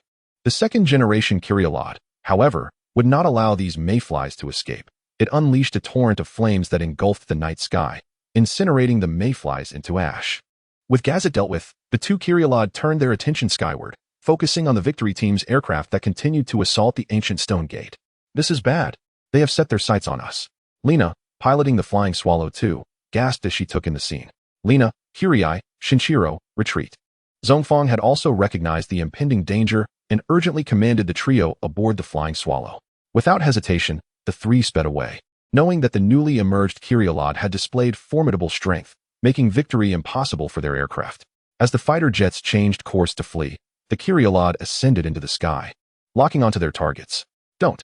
Lina screamed as the Kirialad drew closer to the Flying Swallow 2. Kurai, eyes wide in terror, gaped at the massive form of the Kirialad outside the window. Lina, far away at the TPC Medical Center, Daegu jolted awake, instinctively grasping the godlight rod and pressing it. The sound of crystal ringing filled the air, and Daegu's form vanished from the hospital room. The first-generation Kirialad seized the Flying Swallow 2 in its grasp, emitting a malicious laughter that seemed to mock the humans before it. Shinshiro, aboard the Flying Swallow I, quickly fired a laser assault at the Kirialad. Sparks flew as the beams struck the creature's back, successfully provoking its ire. Yet, contrary to expectations, The Kyrielod did not pursue Shinshiro, but instead extended a hand, hurling a fireball towards the flying swallow. Realizing the imminent danger, Shinshiro attempted to evade, but was struck on the tail wing, activating the automatic emergency landing button. He ejected from the cockpit, escaping the flying swallow. With both hands gripping the flying swallow too tightly, the Kyrielod unleashed flames, seemingly intent on torturing the two pilots within. Just then, a flash of light illuminated the sky, and a silver-purple figure suddenly darted forth. In a burst of electricity, Daegu descended from the heavens, striking the Kyrielod and sending it plummeting to the ground. Catching the flying swallow too, Daegu looked inside to see Lina and Kyrie unharmed, allowing him to breathe a sigh of relief. On a nearby high-rise, Masaki Kigo observed the arrival of Ultraman Tiga with a subtle smile, murmuring to himself, "Daegu, you have finally made your entrance." When Su Ming gradually regained consciousness, he found himself bound to a luminous white board. After struggling fruitlessly for a moment, he began to survey his surroundings, only to discover that the figure in the black cloak was also restrained on the adjacent board. This space was not limited to just Su Ming and the cloaked figure. It was filled with humans bound to the boards, most of whom were unconscious and not aware of their situation. Suddenly, the ceiling of this space was breached, revealing a massive crow's head. The crow nodded to itself before sealing the top once more. Upon seeing the crow's head, Su Ming's mouth fell agape as he realized the gravity of his predicament. "I have been abducted by the crow people. In Ultraman Tiga, there exists a race of extraterrestrial crow people who capture humans from Earth to enslave them." Glancing at the bound figure beside him, Su Ming found himself at a loss for words. The Kyrielod, too, had been captured by the crow people as if they were mere earthlings. Chapter 45. Ahead lies the demon. Behind stands humanity. It seems that the time for the demon's judgment has arrived, and being abducted by the crow people is indeed absurd. Even more ludicrous is the fact that a Kyrielod person was also captured. Suddenly, Su Ming found himself curious about what it would be like if the Kyrielod individual were taken back as a slave. At that moment, the figure in the black robe turned to Su Ming, momentarily falling silent. After struggling in vain, a flash of electricity coursed through the black-robed figure's hand, causing the binding ropes to shatter. Casting a glance at Su Ming, the figure broke through the ceiling and soared into the air. Soon, the sounds of battle echoed from outside. With effort, Su Ming maneuvered his hand to his waist, drawing out a kitchen knife. In a swift motion, he executed a spinning flourish, severing the remaining ropes. Rising to his feet and stretching his limbs, Su Ming chose not to free the others. After all, they were mere ordinary individuals without any combat capabilities. If frightened, they could inadvertently cause unnecessary trouble. Rather than releasing them now, it would be wiser to await rescue. Everyone was in a shrunken state, and without special equipment or means, returning to their original forms was utterly impossible. How could they escape? Surveying the surroundings, Su Ming realized that the only usable item was the very rope that had bound him. Thus, he untied several unconscious individuals, creating a long rope. Tying a kitchen knife to one end, he hurled it toward the opening created by the black-robed figure. To his fortune, the knife lodged itself outside, and with the aid of the rope, Su Ming began to ascend towards freedom. The silvery-purple Diga safely landed the Fian 2 on the ground before turning towards the dark purple cloud in the sky. The ancient stone gate exuded an aura of malevolence, instantly capturing Dagu's attention. This was the very entity the victorious team was tasked to confront. Diga Ultraman transformed into yet another hue, emerging from the Fian 2. Kuga gazed at the departing Diga and spoke. This marked the third color of Diga Ultraman, purple. Zongfang approached and nodded, addressing Kuga and Lina, asking if they were all right. "Thanks to Diga, we are safe," Kuga replied, his eyes fixed on the sky. "This is Diga's second time saving me." Lina also nodded, her gaze directed upwards. Before the ancient stone gate, two second-generation Kyrielod individuals were replenishing its energy. Dark powers from ground-level followers were being channeled into the hands of the second-generation Kyrielods, unleashing the malevolence from within the gate. Once transformed into his aerial form, Dagu moved with incredible speed, swiftly arriving before the dark clouds and delivering a kick to one of the Kyrielods. Caught off guard, the Kyrielod was sent flying. Following this, Dagu approached the ancient stone gate, placing his hand against the slowly opening crevice, pushing with all his might to close it. However, before he could make any progress, two Kyrielods returned and, seeing the light giant attempting to shut the gate, were consumed by rage and charged at Dagu. Faced with the return of the two Kyrielods, Dagu reluctantly abandoned his attempt to close the gate and prepared to confront the demons. Despite his speed, Dagu struggled to inflict significant damage. Moreover, one of them was a second-generation Kyrielod, enhanced in speed and flight capabilities, matching Dagu's agility. Outnumbered, Dagu found himself in a fierce struggle. Before long, A barrage of fiery attacks forced Dagu down to the ground with a thud. Already injured before the battle, Dagu lacked the stamina to contend with two formidable foes. The timer on his chest began to glow ominously. The two Kyriolods landed beside him, seemingly poised to deliver the final blow. Yet, Dagu refused to yield. He stood, crossed his arms over his forehead, and transformed into the silver-red powerful form. Feeling a surge of strength, Dagu regained confidence in his ability to defeat his adversaries. But unexpectedly, the second-generation Kyriolod's purple wings retracted, and amidst a radiant green glow, his muscles swelled, transforming him into a muscular behemoth.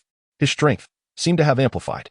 Kuga's eyes widened in astonishment as he observed the transformed Kyriolod. Dagu, though momentarily taken aback, charged forward fearlessly. With a thunderous roar, Dagu delivered a powerful punch toward one of the Kyriolods. The first-generation Kyriolod, unaware of his impending doom, clashed fists with Dagu. Instantly, the Kyriolod felt his arm go numb, his body reeling backward, collapsing to the ground. Witnessing this, Dagu's fighting spirit soared, and he directed a punch at the second-generation Kyriolod. However, the enhanced Kyriolod, unfazed by Dagu's powerful form, retaliated with equal force, sending Dagu stumbling back, losing his balance and falling. He could hardly believe such immense power existed. Devil, Diga Ultraman is a demon. Get out. Leave Earth. Humanity does not need you. We only desire the great Kyriolod god.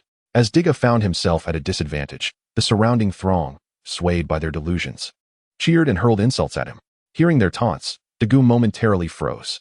Soon after, he was kicked away by the Kyriolod. We do not need the light giant. Away. Demon, begone. All calamities stem from the light giant. The chorus of vitriol intensified, causing anguish within Dagu's heart. I merely wish to protect them. To do what I can. The timer on his chest flickered incessantly as Dagu rose, fueled by his unwavering resolve, ready to face the Kyriolods once more. They are truly mad. Nishikawa exclaimed, incensed by the crowd's shouts. How can you act this way? Diga Ultraman is protecting us. Meanwhile, Lena plunged into the crowd, fervently imploring the frenzied individuals to reconsider. Yet, her words fell on deaf ears as they continued to vilify Diga. Members of the police bureau could no longer contain the out-of-control mob. Amidst the chaos, their defenses crumbled. The crowd surged toward the battlefield, relentlessly attacking Diga with words. This is dire. If they engage, countless lives will be lost. Zhong Fong exclaimed anxiously. Let them perish. They deserve it. Nishikawa muttered under his breath. The two Kyriolods laughed mockingly as they approached Dagu, their taunts echoing in his ears. Look, this is the humanity you strive to protect with your life. Huh. What does it matter if you are the light giant? They do not need you. They crave the mighty Kyriolod god. Balls of fire coalesced in the hands of the two Kyriolods and were launched toward Dagu. Behind him stood a sea of people. Dagu could not evade the incoming attacks and charged forward, bracing himself to endure the impact of the fireballs. What is Diga doing? Kuga exclaimed, his eyes wide with disbelief. He could easily dodge. Diga, he is doing this for the sake of humanity. Zhong Fong remained silent, while tears streamed down Lena's face. In the headquarters, Camilla watched in profound sorrow as the scene unfolded, because she understood that Diga was neither a deity nor a god. He was merely a human. Once again, two fireballs struck Diga, causing him to stagger backward. In the crowd behind him, it seemed that some had suddenly realized the abnormality of Diga's actions. Daddy, why doesn't he dodge? A little boy tugged at his father's sleeve, gazing at Diga with innocent eyes. Because the demon is facing the judgment of the angels. The boy's father replied, his face alight with fervor. But what if the demon dodged the angel's fireball? The boy blinked, speaking up. Dodge. If he dodges that fireball, then. At this point, the father felt a sudden clarity in his mind. What will happen if he dodges it, Daddy? The boy continued to inquire. Child. The father, his lips slightly pale, knelt down and asked, Do you think Diga is a demon? I think those two ugly ones are the demons, the boy replied, shaking his head and pointing at the two Gilead aliens. Upon hearing this, the father felt the weight of the surrounding gazes upon them. Feeling exposed, he gritted his teeth, picked up his son, and declared, Diga is here to protect us humans. As his words echoed, the faces of those around them turned grim. Diga is a demon. Yes, we must eradicate this demon that brings us disaster. You two are surely in league with the demon. Kill them. The tumultuous voices rose, and soon, someone attempted to attack the father and son. Suddenly, a fireball veered off course and flew toward the crowd. Many gasped at the sight. Just as the fireball was about to strike, Diga's massive form shielded them. With a resounding crash, the fireball collided with the flashing red timer. Ding, ding, ding, ding. The flashing frequency increased rapidly, and after taking this hit, Diga could no longer stand. Diga. Tears streamed down Lena's face. Diga. Shinshiro clenched his fists, gritting his teeth, yet powerless to act. I think Diga may not be a demon. In the crowd, some began to waver. I think so too. A demon wouldn't shield humanity from attacks. One person said, glancing at the Gilead aliens, yet dared not speak further. Daddy, Diga looks so pitiful. The little boy said, gazing at Diga in his father's arms with compassion. I was wrong. The father shook his head and then shouted, we were all wrong. Diga is here to protect us. The Gilead aliens are the demons. His exclamation awakened everyone. Before them, Diga lay on the ground, injured while protecting humanity, about to be beaten to death. Everyone reflected on what they had just said to Diga. Diga exerted all his strength to protect humanity, yet faced condemnation and rejection. Diga is our friend. The Gilead aliens are the demons. Demons. Diga, stand up. You must not lose. Diga. The cries of the people, belatedly realizing their error, reached Daigo's ears, becoming somewhat muffled. The scene before him gradually dimmed. Inside the headquarters of the victory team, the screen displayed the increasing flicker of Diga's chest timer, racing toward a critical point. In a short while, the gem on Diga's chest would extinguish completely. At that moment, Diga would likely perish. Yosuke, observing the screen, turned to the anxious Hikari, his expression complex. Is there any way to save Diga? Hikari stood up, agitated, and asked. Yosuke shook his head, uncertain of how to channel energy to Diga. However, Hikari was not asking Yosuke, but rather the ethereal entity before her. Once the giant of light loses its radiance, it will lose its ability to act, becoming a mere vessel to be slaughtered.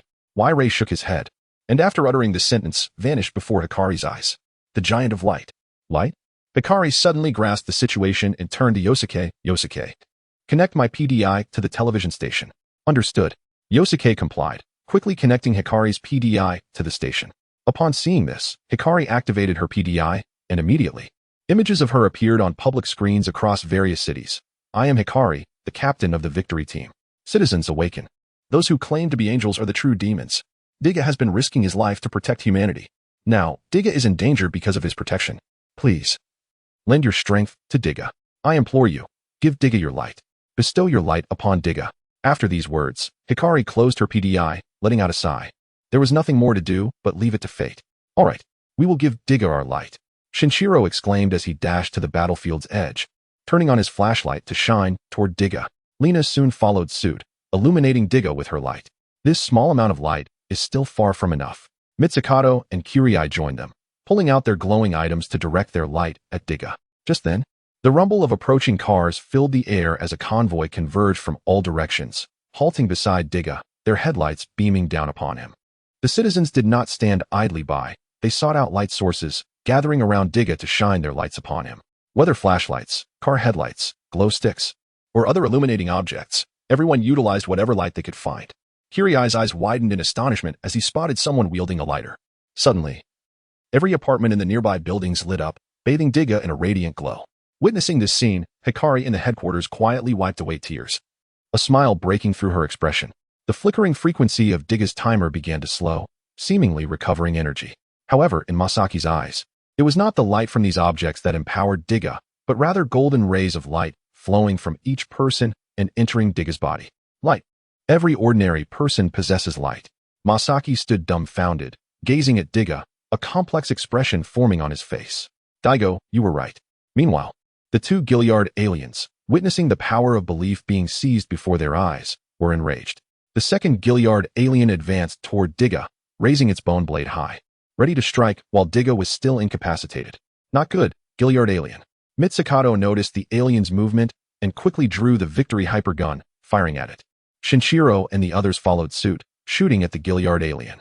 However, the alien entirely disregarded the victory team's assault, swinging its razor-sharp bone blade downward. Just when everyone assumed Diga was about to meet his demise at the hands of the Gilead alien, a large silver hand seized the alien's arm, preventing the strike. The two Gilead aliens were momentarily taken aback, turning to see the owner of the silver hand. Suddenly, he was startled and stumbled backward. It was another giant of light. It was Guiying Ultraman. Xian Chung exclaimed with excitement, a new giant of light. Wonderful, Diga is saved. Thankfully, Diga is unharmed. At that moment, the citizens also breathed a sigh of relief, immediately rallying to cheer for Guiying. Go, Ultraman, defeat the demons. Ultraman, you can do it. You must vanquish the Kyriai. You must win. A shout reached Masaki Kigo's ears, imparting an unprecedented feeling within him. He realized he was not fighting alone. Su Ming climbed out of the box containing humans and immediately witnessed the black-robed figure battling a group of crows. It must be said that the combat prowess of the Kiri-Ilodians far surpassed that of the crows, excelling in both martial arts and techniques. Before long, numerous crows lay defeated on the ground. Damn it! A crow cloaked in black, realizing it couldn't overcome the Kiri-Ilodian, approached Su Ming, attempting to snatch the box and flee. Observing this, Su Ming seized a kitchen knife and struck at the crow's hand. Despite its reduced size, the knife remained sharp. The crow's outstretched hand was severed, causing it to retract in pain. However, after this strike, the crow noticed Su Ming attempting to escape. Despicable earthling! With its other hand, the crow seized Su Ming and squeezed tightly, aiming to crush him like a mere insect. Su Ming felt his body constrict, followed by immense pressure, making it difficult to breathe. Thump, thump, thump, thump, thump. His heart began to race violently, evoking a familiar sensation. It was this feeling. With a pained expression from the pressure, Su Ming glanced down at his heart. At that moment, time seemed to freeze. Everything fell into an uncanny silence. Both the crows and the Kiri-Ilodians paused in their movements.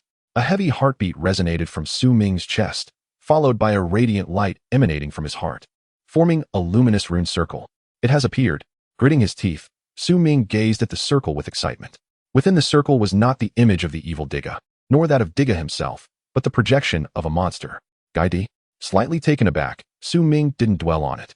The immediate priority was to escape the clutches of the crow. The rune circle swiftly enveloped Su Ming's body, completely integrating him within its confines. Time resumed its flow, and the crow, clutching Su Ming, was engulfed in a brilliant light. Under the astonished gaze of the crow, the light expanded, culminating in a thunderous explosion as an enormous entity emerged before the crows and Kiri-Ilodians. Su Ming lifted his foot, shielding the box containing humans, and forcefully stomped down on the crow. With a splat, the crow was instantly reduced to a mere paper figure. The remaining crows engaged in battle with the Kiri-Ilodians. Witnessing this, fled the scene, boarding their ship to escape this terrifying earth. Halt. However, at the moment the ship took off, Su Ming shouted at it, and from Gaidi's mouth erupted a thunderous bark. The sound waves emanating from Gaidi caused the ship to lose its flight capability, plummeting to the ground. With a resounding crash, the ship exploded amidst flames, leaving no crow alive. Such an attack method? Su Ming was astonished. Realizing that Gaidi could operate in such a manner, it seemed the giant dog of light had numerous combat techniques. The Kiri-Ilodians within the abandoned building, upon seeing Su Ming transform into a monster, scoffed and ceased their engagement. In a flash, they vanished from Su Ming's sight. The giant of light was their true adversary. Observing this, Su Ming did not revert to his original form, but instead propelled himself into the air, soaring toward the city center. Gaidi, this giant of light dog, indeed possessed the ability to fly, having previously soared from underground to thwart the evil Digga's destruction of the city. Masaki Kigo engaged in combat with two Kiri-Ilodians, yet facing their relentless attacks proved daunting. Nevertheless, he had resolved that before Dagu awakened, he must fend off these two fiends. According to Masaki's judgment, once Dagu returned, these two Kiri-Ilodians would be inconsequential. As the battle raged on, the second Kiri-Ilodian abandoned its fight with Masaki, launching itself toward the dark clouds above.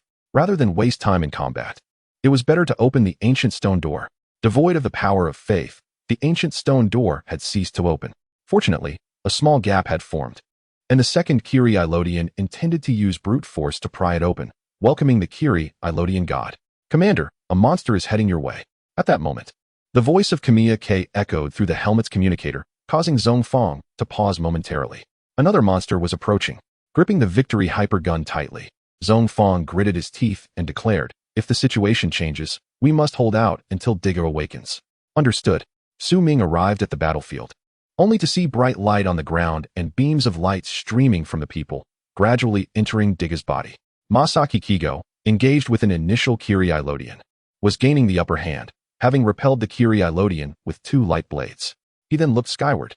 "Go stop the stone door from opening. I'll handle this." A voice reached Su Ming's ears. After hearing it, Su Ming nodded at Masaki. He then focused on the Kiri-Ilodian desperately trying to pry open the stone door. "Come on, close the door and unleash the beast." Gaidi barked, and Su Ming commanded this battle form, charging towards the Kiri-Ilodian at the stone door. However, still, I request votes and support. Chapter 48. An unintentional fatality. The Kiri Lord was straining with all its might against the stone door when suddenly, a loud crash echoed, and it felt as if its body had been struck by a meteor, nearly causing it to spit out blood. With a thunderous impact, Su Ming collided forcefully with the Kirilord, sending forth a vast cloud of black mist from the point of collision. As the black mist dissipated, the Kirilord regained its senses. Upon glancing back at the stone door, it realized that its own body had slammed it shut completely, leaving no trace of a gap. The Kirilord was rendered dumbfounded. Turning to confront the source of its plight, it found itself face to face with a monstrous creature. Where did this wild dog come from? Get away from me. Fueled by rage, the Kirilord aimed a kick at Su Ming, intending to send him tumbling down from the sky. Su Ming deftly dodged, twisting away from the Kirilord's kick, and retaliated with a swift lash of his tail. Divine Canine's Tail Whip. With a sharp crack, the tail struck the Kirilord. Yet the creature remained unmoved and instead seized hold of the tail. Unbelievable, Su Ming thought, astounded by the second-generation Kirilord's formidable strength. Once caught, he realized it was too late. With a swift motion, he was flung away from the stone door. On the ground, Masaki Kigo was engaged in a fierce battle with the first-generation Kirilord.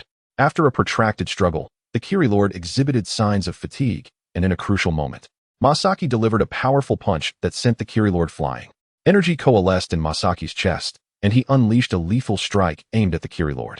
Unsurprisingly, the first-generation Kirilord was obliterated beneath Masaki's light, shattering into countless fragments scattered across the ground. To dare obstruct the descent of the great Kirilord, you seek death. At that moment, a figure cloaked in black approached Masaki's imposing form, speaking with malice. Then, from beneath the ground, purple flames erupted, enveloping the figure.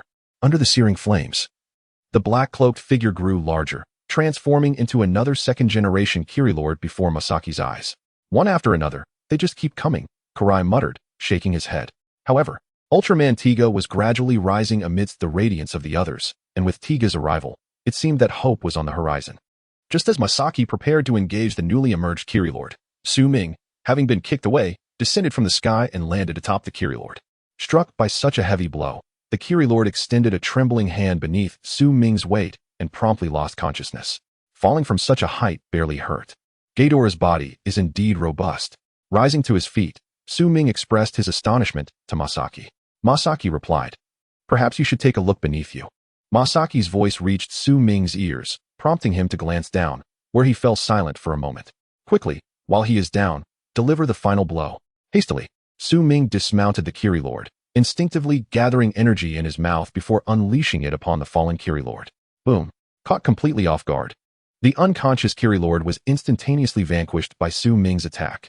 Masaki was momentarily speechless at the sight. I barely managed to defeat one Kirilord with great effort. And this guy comes in and takes one out immediately. How infuriating. At that moment, Daegu fully revived, gazing at the surrounding individuals who were now bathed in light, feeling a surge of emotion within. At last, they have awakened. Turning, Daegu nodded towards Masaki and Su Ming, and the three focused their attention on the last remnants of the purple-black cloud overhead. There, the Kirilord was desperately trying to pry open the stone door once more. "Leave this to me," Daegu declared, transforming into his combined form and soaring into the sky. Suspended in the air, he began to gather the Zypili Ao light aimed at the stone door. Endless streams of light converged at Daegu's chest, shimmering with golden particles. As the Zypili Ao beam was unleashed toward the ancient stone door, the Kirilord turned to create a barrier, attempting to fend off the light attack. However, the barrier shattered under the overwhelming energy, crashing down upon the Kirilord and the stone door. Flames erupted skyward, illuminating the night, as the stars dimmed in their presence. The gates of hell exploded in response, dissipating amidst the inferno. As Daegu descended, he looked toward the crowd that cheered for him and raised a thumb in acknowledgement. He then extended a hand toward Masaki. Seeing this, Masaki reciprocated, their hands clasping as they exchanged knots, while Su Ming stood awkwardly to the side. Daegu reached out and took hold of Su Ming's paw. Su Ming was momentarily taken aback, feeling a warm surge fill his heart, bringing him immense comfort. "Is this the light of Tiga?" Su Ming pondered, uncertain of how to assess the peculiar sensation within his heart. Without lingering on the ground, the two giants of light and one giant canine soared into the sky, vanishing from the crowd's sight. "That flying monster seems to be allied with the Ultraman," Karai exclaimed, eyes wide as he watched the three figures disappear into the horizon. "What do you mean allied? That sounds rather harsh. They are companions of Ultraman," Shinjo remarked, playfully patting Karai's head. "Indeed, you're right." Karai, for once, did not retort but instead smiled in agreement. Upon returning to the underground laboratory of the Psychic Company with Masaki, Su Ming sensed that Masaki had gained something from the battle. Daegu was right. Suddenly, Masaki spoke. What do you mean by that? Su Ming inquired, perplexed. Daiga's conviction is indeed correct, Masaki continued. He always said one should do what they can for humanity, and he has done just that. He has shown me that there exists a light within ordinary people. So, Su Ming remained puzzled. So, my approach to research was misguided. I should not have focused solely on genetic power. Masaki sighed, looking up. Sometimes, the strength within one's heart surpasses any other force, wouldn't you agree? As he spoke, Masaki pointed at Su Ming's chest, indicating his heart. The strength within the heart. Su Ming placed his hand over his heart, lost in thought. Chapter 49. The mechanical island of the spaceship. Staring at each other in awe, Su Ming obtained Daiga's contact information through Masaki Kigo. It was not difficult for Masaki to find the contact details of a member from the victory team, given that there was already a position for cosmic development within TPC. Upon learning that the members of the victory team had named the second giant of light as Guiying, Masaki accepted it with enthusiasm, feeling that the name was indeed quite fitting for some unknown reason. Lying on the soft bed with his hands behind his head, Su Ming gazed at the ceiling, contemplating life. He had transformed into Guidi to fight through heart projection, while previously he had turned into the evil Tiga, known as Guiying Ultraman by the victory team. The two transformations were of entirely different characters, which puzzled Su Ming. However, he deduced that when he was in the base of the Crow people, both Tiga and Guiying had already appeared. Perhaps this was why the projection of the rune circle manifested Guidi's image. Could one not transform simultaneously? When he first transformed into Guiying, Masaki lost the ability to transform. This indicated that the projection of his heart would only reveal a giant of light or Guidi that was not engaged in battle. Had the puppy been present and transformed into Guidi at that moment, he would have been unable to transform as well. Additionally, there was that warm surge he felt when shaking hands with Tiga. Perhaps, I too can transform into Tiga? With this thought, the image of the Tiga statue, resting at the bottom of the river in the real world, surfaced in Su Ming's mind. If I could become Tiga, would that statue still hold significance? The emergence of the Giants of Light and the disappearance of the Kyrielod people had brought a semblance of peace to a world that had been in turmoil for a long time. After the gates of hell vanished, the angelic apparitions around the globe faded into oblivion. Yet, Su Ming was aware that the Kyrielod people remained hidden among the masses. Having endured for 30 million years, they could persist even longer on Earth. The victory team finally had a moment to breathe. Monsters and alien beings, upon discovering the presence of the Giants of Light on Earth, dared not act recklessly and chose to conceal themselves. Kujirai, can you improve the weaponry of the Fiend? It's truly struggling against the monsters, Nishijo remarked in the headquarters hall. The Texas beam of the Fiend 2 could only shatter weaker monsters, while it was rendered ineffective against stronger foes. Lena sighed, adding, and in terms of speed, we can't catch up with some monsters. You telling me 1T help? Kujirai scratched his head, but I heard that Dr. Yatsuo's Magus power system is now ready to be installed on the aircraft. Really? That is wonderful. Lena and Daiga cheered in unison.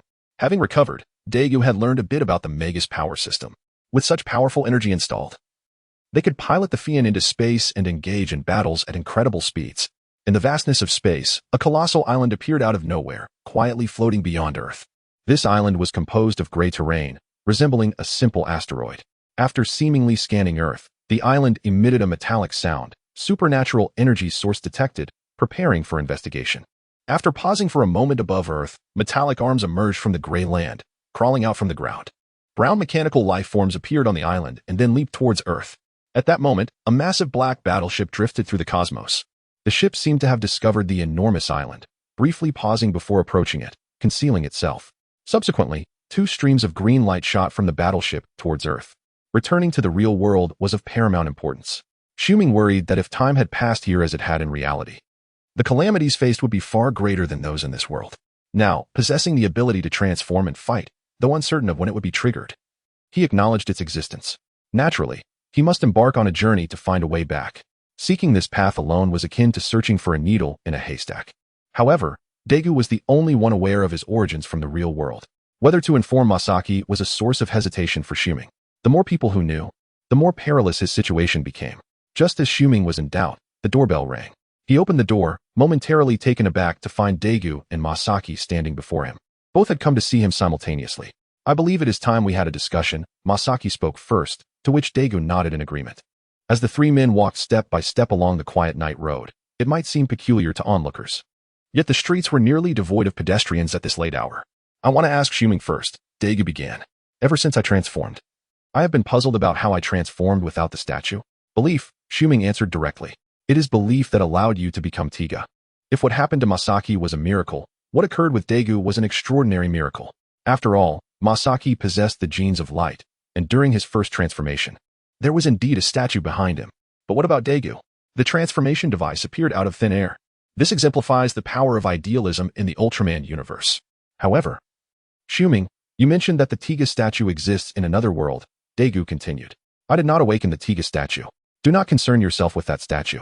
You successfully transformed regardless, Xiuming replied, shrugging his shoulders in resignation. Oh, Masaki looked at Xiuming with interest. It seems I have learned something new. Daegu glanced at Xiuming, his expression revealing a sense of apology. Actually, I had suspected it long ago, Masaki stated. With the vast knowledge you possess and no identification in this world. Did you really need someone to tell me? All right, then I shall be frank, Xiuming said, feeling relieved to drop his reservations. I have a request for both of you. Both Daegu and Masaki looked at Xiuming in surprise. Under normal circumstances, why would you be asking for something? My homeland, which is another world, is suffering greatly. If one day I can return, I wish to invite both Daegu and Masaki to help me save that world. Chapter 50. The vampire releases Maraboko Niza. Your hometown refers to Earth in a parallel universe, does it not? Masaki Kigo halted his steps, gazing at Su Ming. Indeed. Su Ming exhaled deeply, nodding. There exists no giant of light there, yet it is besieged by monsters and extraterrestrials. You see, I was once an ordinary person myself. I understand, Masaki Kigo remarked with a hint of a smile. I too am quite curious to witness what Earth in a parallel universe is like. When we find a way back, do take me along. I wish to see the situation of the Dinah statue that was transported to another world.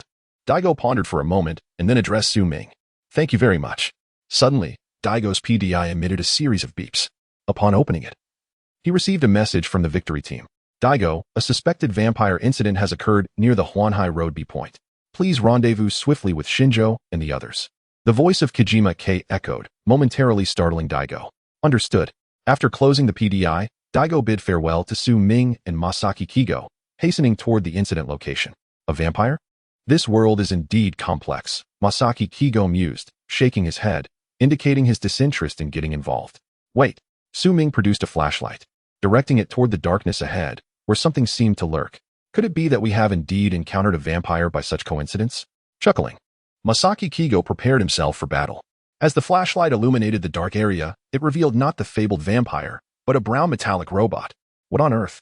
Masaki Kigo stood momentarily dumbfounded before approaching the robot to investigate its nature.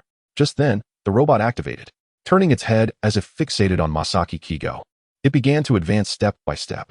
Observing this, Masaki Kigo halted cautiously. With narrowed eyes, he executed a spinning kick that landed squarely on the robot's head. With a clatter, the robot's head detached and fell to the ground, rendering the machine immobile. Gabunyu has already appeared. Could it be that TPC has developed the Magus power system? Su Ming scrutinized the robot, frowning. Gabunyu is indeed a formidable foe. In the original storyline, Ultraman Tiga nearly perished in his first encounter with this adversary. Gabunyu? Masaki Kigo turned to Su Ming, recognizing that he was familiar with the robot's identity. The Magus power system? I recently discussed it with Dr. Hachio of TPC, and it has only just entered the experimental phase, Masaki Kigo continued. From what you say, this robot, known as Gabunyu, was brought forth due to the Magus power system. In truth, Gabunyu possesses formidable defensive capabilities. Su Ming approached, picking up Gabunyu's head. Your ease in dislodging his head was merely part of his strategy. Oh, Masaki Kigo tapped on the mechanical body before him, realizing that the robot possessed cognitive abilities. Indeed, there is more than one Gabunyu. Most of them have likely descended upon Earth by now. Su Ming nodded. Can you guess where the victory team will take Gabunyu's body after defeating it? Naturally, they shall return it to their headquarters. That has always been their tradition. Masaki Kigo replied with a smile. Are you suggesting? Masaki Kigo soon grasped the implication. Gabunyu's strategy was to have the victory team transport them back to TPC. A man clad in a white robe treaded along a shadowy path. A small communication device appeared in his hand as he spoke. Imu, has Maraboko Niza know? To been secured? It has been arranged, Adam. What of Maraboko Niza number 1 on your end? Came the youthful voice from the other side of the communicator. It is also in place. Tomorrow, this prehistoric museum will open, allowing humanity to witness the formidable presence of our dinosaurs from millions of years ago. The white-robed man expressed his excitement, stating that the alien promised to return Earth to their reign over the dinosaurs. Maraboko Niza will assist us in clearing the planet. Who are you? Before Adam could finish his sentence, he noticed a row of figures clad in black approaching. However, The dark figures paid no heed to Adam's inquiry. Instead, they lifted their heads, revealing their purple faces and sharp fangs beneath the dim streetlights. Mutated humans. Adam's brow furrowed as he revealed two sharp green dragon claws from beneath his robe. The black-clad figures, however, were oblivious to his claws and lunged at him. Their gaping maws aimed for his neck. In response, Adam wielded his green claws to defend himself. Adam, what is happening? The communicator fell to the ground, and the girl's voice echoed before it was crushed underfoot. Buzz. The instant the device shattered, the biochemical electronic dragon Maraboko, Niza No. 1, hidden beneath the prehistoric museum, opened its eyes. With a resounding crash, the museum collapsed entirely, and Maraboko Niza, the colossal dinosaur, let out a roar as it emerged from the earth. At the Victory Team headquarters, Nozomi displayed an image of Maraboko Niza No. 1, exclaiming, "Dinosaurs have appeared near the Huanhai Road Prehistoric Museum." What? Kojima gasped, quickly turning to the screen and contacting Munizawa, commanding, "If there are no signs of the vampire, rush to Huanhai Road A area. Dinosaurs have been sighted." Dinosaurs appearing. Munizawa's eyes widened. "I understand."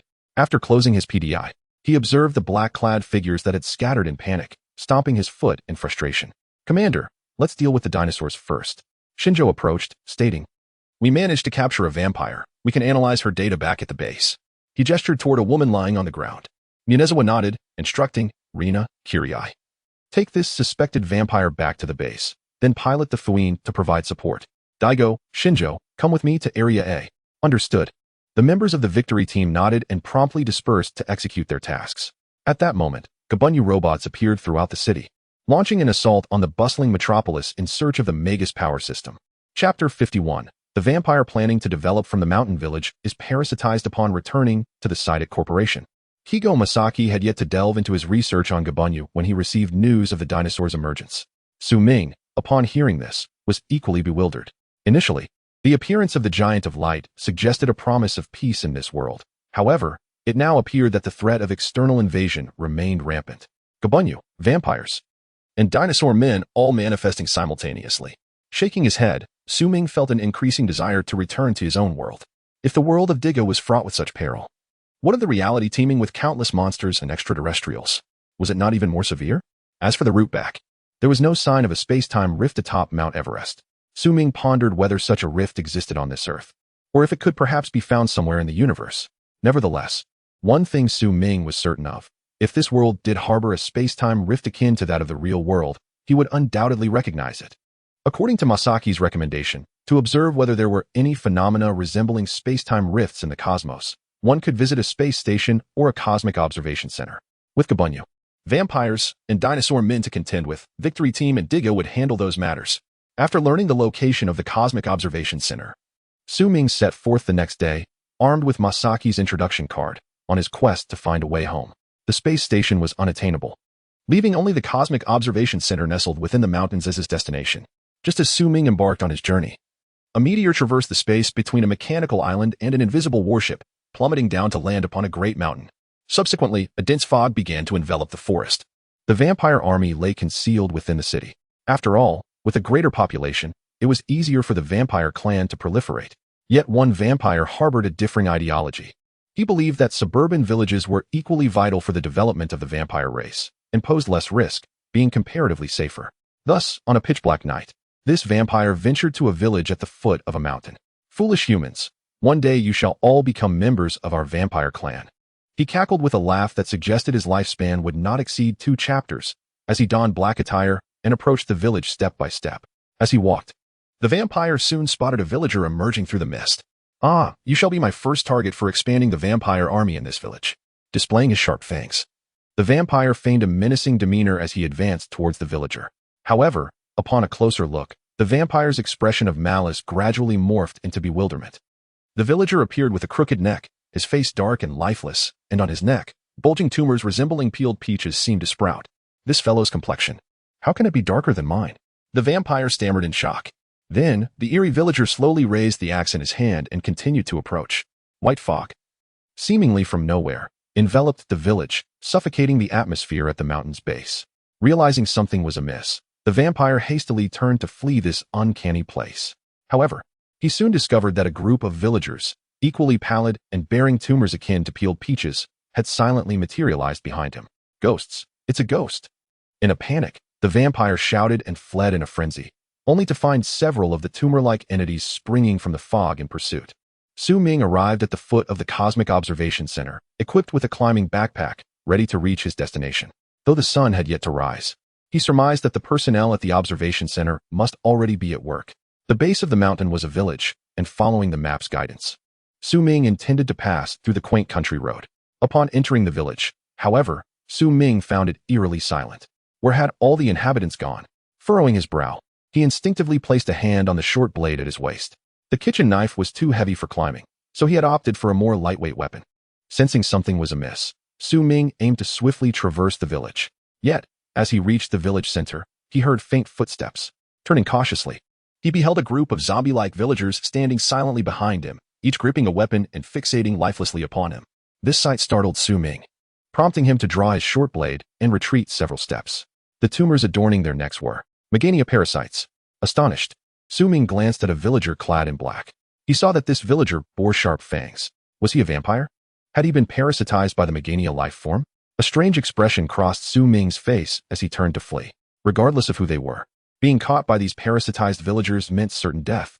Quickly, Su Ming dashed into the forest, relieved that the villagers did not pursue him.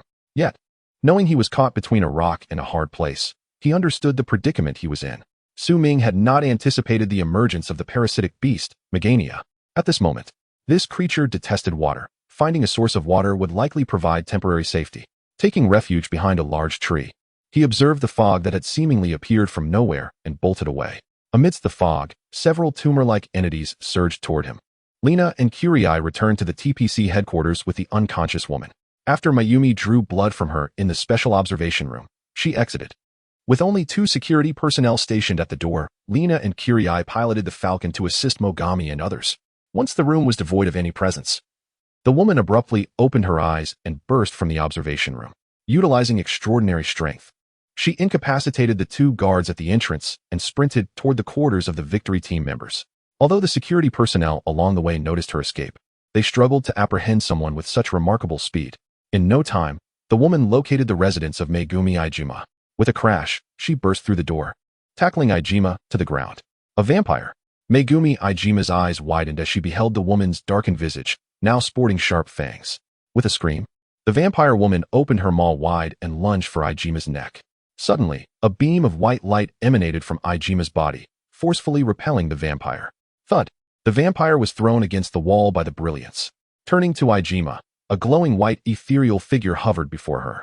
Yuri, moments earlier, the group number had been mistakenly entered and had now been corrected. Yuri released a cascade of luminous particles from her hands, gently drifting toward the vampire woman. Upon contact, the vampire felt as though she had been seared, overwhelming pain coursing through her. However, under Iijima's gaze, the woman's complexion paled slightly, and her fangs retracted a bit. Unable to endure the torment, the woman staggered out of Iijima's quarters and fled toward the deck. With a splash, she plunged into the vast ocean. Captain Iijima, are you all right? The tardy law enforcement personnel discovered that the door to Zhu Jianhui's room had been forcibly breached, and they were momentarily taken aback. Upon confirming that Zhu Jianhui was unharmed, they heaved a sigh of relief. I am fine, she declared. The ghostly apparition had vanished, and Zhu Jianhui slowly rose to her feet, making her way towards the Victory Team's hall. She had not anticipated that merely returning to her room to retrieve an item would result in an assault. The audacity of the vampires was truly astounding. Shaking her head, Zhu Jianhui resolved to have Yezue conduct a data analysis to ascertain the potential lair of the vampires based on the locations of recent incidents. At that moment, outside the TPC base, thunder and lightning suddenly erupted. Intense electromagnetic waves enveloped the entire oceanic base, causing a catastrophic failure of the headquarters' electrical systems. As Zhu Jianhui entered the hall, she was met with a chaotic scene of flickering lights from various devices, while Yezue anxiously attempted to restore the systems. But to no avail. The entire system is down, Yezue exclaimed, furrowing his brow in distress. Amidst the chaos, the hall's screen flickered to life, displaying an image of the Earth's surface from a cosmic vantage point. In the frame, a colossal, cloaked warship gradually became visible. The Earth shall fall under the dominion of our Naga, echoed a voice from the screen. We Naga are the gods of the universe. Cease your futile resistance. Should you dare defy us, you shall deeply regret it. Zhu Jianhui listened intently to the ominous proclamation. The image then shifted to reveal a biomechanical dinosaur wreaking havoc in the city. Could the Naga be the masterminds behind this creature? Zhu Jianwei pondered, observing the advancing dinosaur on the screen. Meanwhile, the victory team's aircraft, Fian No. 1 and Fian No. 2, had arrived at the battleground. Degu piloted Fian No. 1, while Lina, Xinzhou, and Zhongfang operated Fian No. 2, with Jueki analyzing the dinosaur's data from the ground. Degu utilized the super electromagnetic wave to analyze this dinosaur and allow Jueki to inspect its internal structure. Zhongfang commanded. Fian No. 2 then commenced an offensive maneuver to draw the creature's attention. Degu nodded in agreement and maneuvered Fian No. 1 to the dinosaur's front, deploying a spotlight and emitting electromagnetic waves to scan the dinosaur comprehensively. Soon, the data from the creature's body was transmitted to the computer prepared by Jueki, revealing every detail within the dinosaur's anatomy. Wait, that red sphere in its center. It resembles a neutron bomb. Jueki gasped at the realization. If such a massive neutron bomb were to detonate, it could obliterate half of Earth's life. Meanwhile, Su Ming sprinted frantically through the forest, pursued relentlessly by the encroaching mist. The parasitic entity, Megania, exhibited astonishing speed, and had Su Ming not been agile enough to navigate through the trees, he would have undoubtedly succumbed to the same fate as the villagers who had become zombies. Suddenly, he heard the soothing sound of flowing water and quickly altered his course. Sure enough, at the edge of the forest, a small stream meandered gently. Without hesitation, Su Ming leaped into the water, and the pursuing mist, unable to halt its advance, plunged in after him, only to vanish without a trace. The grotesque, parasitic entities that had followed him shriveled upon contact with the water, losing all semblance of vitality. That was close. Su Ming gasped as he emerged from the water, greedily inhaling fresh air. Once he confirmed his surroundings were secure, he swam to shore. Now disoriented and drenched, he could only proceed step by step up the mountain. At the Cosmic Observation Center, where one could monitor the universe and receive signals from the cosmos, high altitudes were essential. Adam, are you all right? A dinosaur girl named Aiwu inquired anxiously, observing the approach of a man clad in white robes. I am fine, Adam reassured her, shaking his head. I merely encountered a group of mutated humans, and the Marpo Naza No. 1 was inadvertently activated. But perhaps this is for the best. He cast a glance at the operational Marpo Naza, confident that it would soon cleanse the earth, restoring dominion over it for the dinosaurs. Thanks to the Naga, we would have perished long ago. I would gaze skyward, seemingly able to envision the immense warship within the cosmos. Activate Marpo Naza No. 2.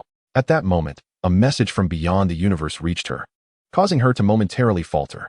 However, she soon pressed her control device, and with a resounding boom, another dinosaur erupted from the ground. What? Exclaimed Xinzhou aboard Fian No. 2, witnessing the emergence of a second biomechanical dinosaur.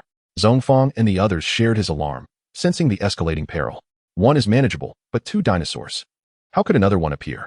Jueki, observing from the ground, was taken aback. Wait, the other one also possesses a neutron bomb. He urgently reported. If these two dinosaurs were to encounter one another, their neutron bombs could annihilate everything on Earth. He promptly contacted Zhongfang and the others with a sense of urgency. We must prevent this. Understanding the gravity of the situation, Zhongfang ordered Fian No. 2, target the head of Marpo Naza No. 1 and engage. The two dinosaurs appeared drawn to one another, stepping closer with each passing moment. In the underground laboratory, Masaki Kengo observed the two dinosaurs on the screen, shaking his head. This world has not yet reached its final hour. It cannot be allowed to perish. With that, he raised the transformation device in his hand and pressed the button. A beam of light shot from the Sadek Corporation building, racing toward the crisis site. Simultaneously, Degu recognized the seriousness of the situation and piloted Fian No. 1 toward one of the dinosaurs, launching a barrage of attacks. As anticipated, Fian No. 1 was struck by the dinosaur's claw, producing a loud crash and enveloping the aircraft in thick black smoke. Chapter 53. Because Daegu was similarly deceived, Masaki felt a sense of joy. After much effort, Su Ming finally arrived at the Cosmic Observation Center. However, the eerie silence here was unsettling. It seemed the worst had indeed transpired. Su Ming tightened his grip on the short blade in his hand, seeking a semblance of security. The Megania parasites had infested the entire forest, leaving the observation center no exception. Slowly, a white mist began to rise around him. Su Ming realized that this place had transformed into an exceedingly perilous domain. Yet, there must be water within the Cosmic Observation Center. Without hesitation, he broke through a window and entered the building. The thick fog, insidious and pervasive, surged in after him. There, Su Ming was fortunate to spot a fire hydrant at the corner of the first-floor hallway. He rushed toward it with all his might. Just as his hand made contact with the hydrant, a grotesque lump suddenly sprang forth from the side, fastening itself tightly to Su Ming's neck. Ah! It felt like an electric shock, and Su Ming cried out in agony, collapsing to the ground. Regaining his senses, he hastily brandished the short blade against the grotesque growth on his neck. However, despite its appearance as a fleshly tumor, it was astonishingly hard. No matter how fiercely Su Ming struck or sliced, he could not budge it an inch. Water! Struggling to his feet, Su Ming trembled as he opened the hydrant's cover and pressed the pump's activation button. Yet, with both hands straining against the valve, he found himself unable to turn it open. The tumor tightened its grip, and Su Ming's consciousness began to blur. With a loud thud, he collapsed to the floor, trembling hands resting on the grotesque mass, desperately trying to pry it from his neck. Arcs of electricity flickered where the tumor met his skin, and all he could feel was pain. Surely, he could not perish here. Gritting his teeth, Su Ming's eyes widened in alarm. His heart began to race with fervor. Thump, thump, thump, thump. Time seemed to freeze at this moment, leaving only the rapid rhythm of Su Ming's heartbeat. Amidst the heavy thumping, a radiant light erupted from his chest where his heart lay, and a circle of runes slowly materialized before him. In agony yet resolute, Su Ming beheld the image of Diga within the circle of runes, disregarding everything else. Summoning every ounce of strength, he leapt through the glowing ring. The grotesque tumor was expelled in an instant by the brilliance, withering away into nothingness. As Su Ming crossed through the circle, his body was enveloped in light, transforming into a streak of luminescence that burst forth from the observation center. Time resumed its flow, and a beam of white light descended upon the forest. A colossal giant emerged from the radiance, its form a mesmerizing blend of silver, purple, and red. Diga Ultraman. The mist gradually coalesced into a massive cloud, merging to form the enormous body of the beast Megania. Indeed, the power from before belonged to Diga. Su Ming clenched his fist, his gaze piercing, taking up a stance reminiscent of Diga before Megania. Daegu, are you all right? The voice of Zhong Fang echoed through the helmet's communicator, inquiring after Daegu. I'm fine. Daegu calmly replied to Zhong Fang from within the smoke-filled cockpit of the Fuyin 1. Fuyin 1 has initiated emergency descent, and I'm preparing to parachute. He then switched off the communicator, retrieving the godlight stick from his pocket. Without hesitation, he pressed the transformation button. However, the anticipated brilliance failed to materialize. Puzzled, Daegu stared at the godlight stick in his hand and pressed it again, yet he still could not transform into Diga. What is going on? Bewildered, Daegu tapped the stick and blew on it, then pressed the button once more. Still, nothing happened. This is bad. Misfortunes seldom come singly. Just as the godlight stick malfunctioned, Fuyin 1 encountered problems during its descent. Daegu watched in horror as the building loomed ever closer. Just as collision seemed imminent, a luminous silver hand appeared, cradling Fuyin 1. In the radiance, Daegu momentarily believed he had successfully transformed. However, a glance out the window revealed the truth of the situation. It's Guiying. Masaki Kigo. Fuyin 1 was gently placed on the ground by Guiying, and Daegu safely exited the cockpit. Facing Guiying's immense figure, Daegu glanced down at the godlight stick in his hand, trying once more to transform, but to no avail. Masaki Kigo observed Daegu's futile attempts with a mix of pity and amusement. It was somewhat humorous to see Daegu finally suffer a similar fate. Daegu's current predicament mirrored Masaki's own experience when he had been unable to transform previously. Masaki Kigo, recognizing another individual deceived, felt a peculiar delight surge within him as he charged toward the two Marpanaza, unafraid. Channeling extraordinary strength, Masaki first delivered a kick to Marpanaza 1, toppling the lumbering dinosaur. He then sprinted toward Marpanaza 2, readying for an attack. However, he was taken aback as the creature's chest opened, unleashing a barrage of cannon fire. On Earth, Adam watched this scene unfold from atop a high-rise, his expression one of shock. Can we still live on Earth? Emu expressed her concerns at that moment. Daegu remained rooted to the ground, watching as Guiying launched an assault on the two dinosaurs. Just then, Kirai approached him. Daegu, are you alright? Kirai asked. Worry etched on his face as he observed Daegu's dazed expression. I'm fine, Daegu replied, snapping back to reality. What do you have in your hand? Kirai inquired, pointing to the godlight stick. Oh, it's nothing, just an ordinary stick. Daegu quickly tucked away the godlight stick, responding with a smile. Kirai regarded him with suspicion, sensing something amiss, especially given Daegu's urgency in concealing the stick. However, now was not the time for such concerns. The headquarters had just relayed news that the captain had been attacked by the vampire woman but was unharmed. The vampire had fled. Kirai informed Daegu, Dr. Yabuki at the Research Institute utilized some energy from the Magus power system to create several ultraviolet ray guns, which have been sent to us. I believe, with Guiying Ultraman's support, we can handle the vampires on the ground. Chapter 54. The power type and military fist are a perfect match. The bioelectronic dinosaurs, Marahaka, Niza no. 1 and number 2, have completely slipped from our control. On the rooftop of a towering building, Adam gazed at the two rampaging creatures drawing closer. The situation felt ominous. Yet the duo could do nothing but watch helplessly. Surely, the Naga would fulfill their promise and return the Earth to us. However, Imai's confidence began to waver. After gaining control over Marahaka Niza number 1 and number 2, the Naga warships from the cosmos had ceased all communication with Earth. It cannot be. A commanding female voice resonated, startling the two and prompting them to turn cautiously. Before them stood a woman clad in a form-fitting white uniform. Her long hair cascading around her shoulders, her gaze piercing as she regarded them. You are Captain Akuma K of the Victory Team, are you not? Adam's tone was somber as he addressed her. Since my arrival on Earth, I have learned about you. As a human, you are indeed remarkable. Yet Akuma ignored Adam's words, continuing, the Naga have deceived you. They will not hand the Earth over to you, the dinosaur kin. You lie. Adam's expression hardened as he extended two green dragon claws from beneath his white robe. But is that not the truth? Akuma replied, her eyes fixed on the approaching dinosaurs. As your kin, these two have been transformed into pitiful bioelectronic weapons. They are even equipped with neutron bombs. At this revelation, both Imai and Adam fell silent. Indeed, Marahaka, Niza number 1 and number 2 had once been living dinosaurs before their modification. If those neutron bombs were to detonate, all life on Earth would be annihilated. Including the two of you. Akuma's words struck Imai and Adam like a thunderclap. Their resolve faltered. Yet they were reluctant to accept the truth from these humans who had long occupied their planet. Cunning humans, do not attempt to sow discord among us. Adam glared at Akuma, stepping forward defiantly. Survival of the fittest is the unchanging law of nature. The Earth ultimately belongs to us, the dinosaur kin. With that, Adam leapt forward, his claws poised to tear Akuma apart. Unfazed, Akuma stood her ground, a white light emanating from her being as a spectral figure detached from her form. A defensive rune materialized before her, deflecting Adam's assault and sending him hurtling back. What? Adam was baffled as he landed hard on the ground. Imai quickly rushed to help him up, her gaze warily fixed on the spectral figure hovering above them. Survival of the fittest. Do you know that 30 million years ago, there existed an ancient civilization belonging to humanity on this very Earth? The spectral figure's unwavering gaze met theirs as she spoke. 30 million years ago, an ancient civilization?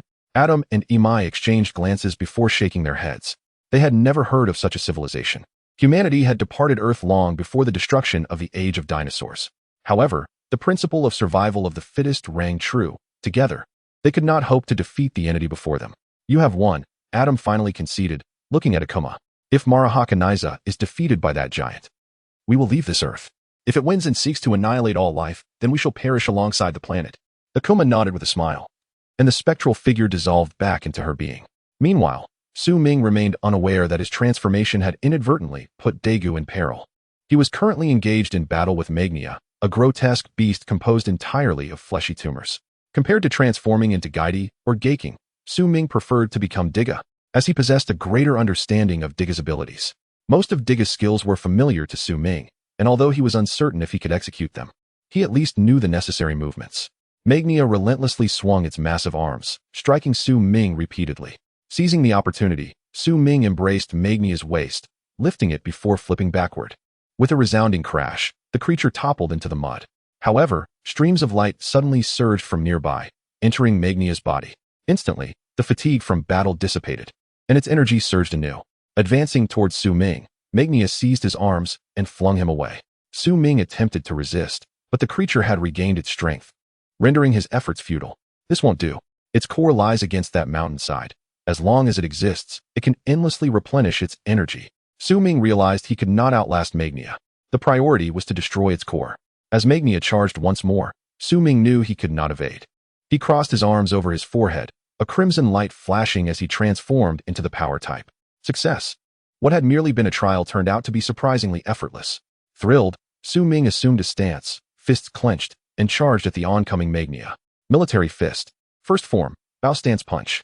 With a thunderous impact, Su Ming's silver fist sent Magnia hurtling back, crashing to the ground. The power type and military fist are indeed a perfect match. Su Ming, invigorated, gazed at the downed Magnia.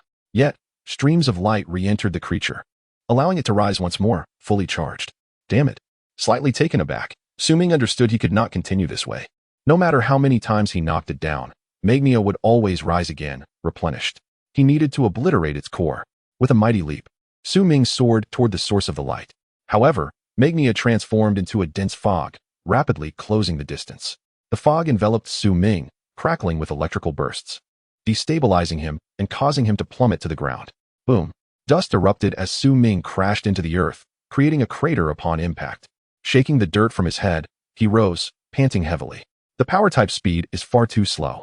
Watching the fog descend, Su Ming crossed his arms over his forehead once more, a purple light radiating as he transformed into the sky-type. As the fog landed and reverted to Magnia, Su Ming swiftly took to the skies, heading toward the source of the light. Magnia, momentarily stunned, stomped in frustration before once again pursuing Su Ming as a mist. However, this time, the fog could not keep pace with Su Ming's agile form. Soon, he spotted a massive tumor embedded in the mountainside, pulsating with energy that replenished the fog behind it. How do I unleash the Sky-type's ultimate attack? With the fog closing in, Su Ming recalled the movements for Diga's Lamphall light bomb and began to replicate them. He spread his arms wide, then brought them together above his head, gathering purple energy between his hands. Swiftly, he lowered his arms, forming a fist with his left hand while directing the energy from his right hand toward the tumor embedded in the mountainside. Suddenly, a purple light beam struck the tumor with a resounding explosion, illuminating the forest even in broad daylight. At that moment, a thick fog arrived on the scene, and Su Ming could observe that the mist became exceedingly unstable following the explosion of the main body. Soon, the fog began to coalesce toward the ground, transforming back into the form of Megania's tumor. Your mother exploded. Can you still replenish energy? Su Ming mockingly gestured at Megania, who, despite not comprehending his words, recognized the derisive motion. Incensed by the taunt, Megania lost all reason and charged forward recklessly, in a state of aerial agility. Su Ming swiftly evaded the attack and landed a kick on its back. Stumbling several steps, Megania collapsed onto the ground, but quickly dissipated into mist, attempting to escape. Want to flee? Su Ming realized that the Lamphall light beam might have no effect on this vaporous form. How had he executed that move? Striving to recall the actions of Diga from his memory, Su Ming placed his left palm beneath the timer and his right palm atop it. Feeling the energy surge within him, he swiftly thrust his right palm forward. Yet, nothing occurred. Had he made an error? I distinctly remember it being this way. Su Ming thought, refusing to relent. He repositioned his right palm, and, as a flash of radiance appeared before the timer, he once again thrust it forward. Instantaneously, a blue beam was unleashed, bursting forth into the fog above. An intense, frigid mist cascaded down, and upon contact with the vapor, it solidified, eventually falling to the ground and gradually melting away. Success! The freezing beam indeed proved effective against the fog. Clapping his hands together, Su Ming contemplated reverting from his transformed state to check the Cosmic Observation Center.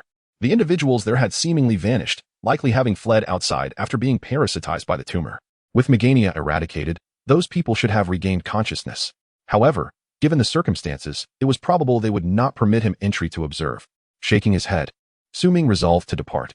Wait a moment. Suddenly, a thought struck him. Had the massive dinosaur, Marboniza No. 1, activated last night? If Daegu were on this mission and needed to transform, Su Ming glanced at his own Diga battle form, taken aback.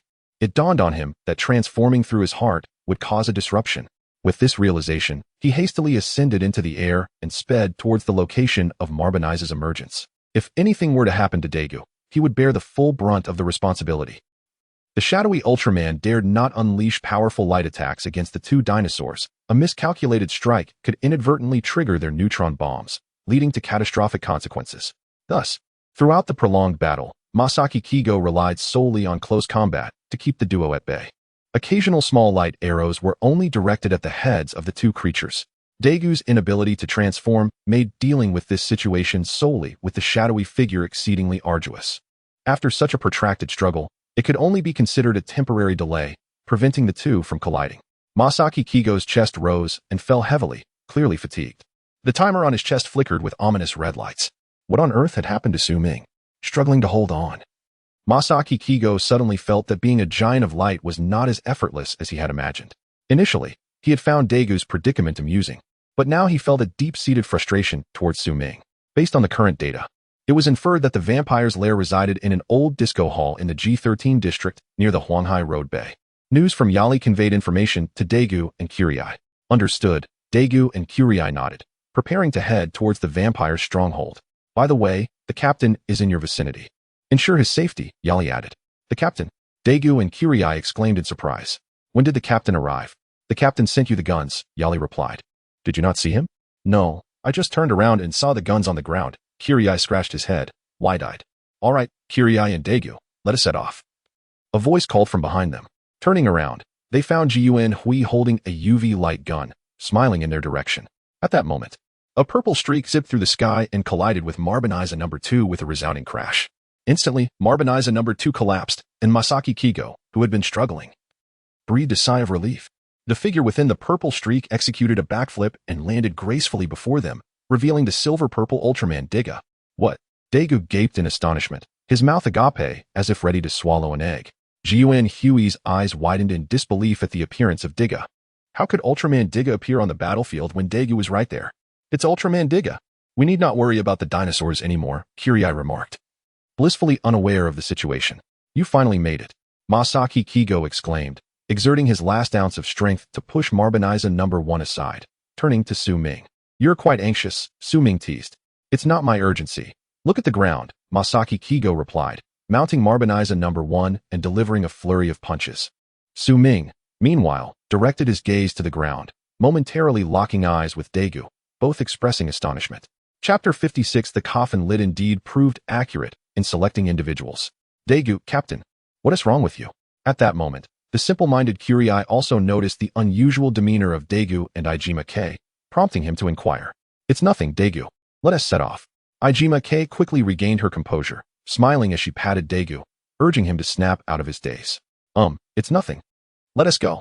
Daegu smiled, casting one last glance at Tiga before following the two as they departed. Su Ming watched Daegu leave, feeling somewhat embarrassed. But now was not the time for such feelings. The two dinosaur monsters rose once more, persistently advancing towards each other. Masaki Kigo leaned against Su Ming, the timer on his chest flashing red. Su Ming's own timer blinked ominously, having released 2 skills, and his energy had evidently dipped to a critical level. There should be enough energy for one more strike. Su Ming observed the distance between the two dinosaurs closely, preparing to unleash his final attack at the opportune moment. We cannot use light-based attacks against these two dinosaurs, Masaki Kigo warned Su Ming. For the neutron bombs they carry would annihilate all life on Earth's surface. I understand, Su Ming nodded. Let them approach a little closer. I will seize the chance to freeze them.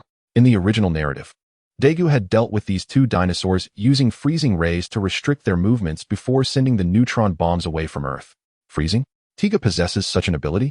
Masaki Kigo was momentarily taken aback. Tiga has many capabilities. Su Ming bent slightly, replying to Masaki Kigo, can Guiying freeze as well? I can spray water, Masaki Kigo responded. But it seems that won't be of much use now. Su Ming was surprised that Guiying possessed such an extraordinary skill, but now was not the time for such thoughts. The two dinosaurs were gradually converging, merely steps away from contact. Without hesitation, Su Ming instantly unleashed a freezing ray, which exploded above the two dinosaurs with a resounding crack.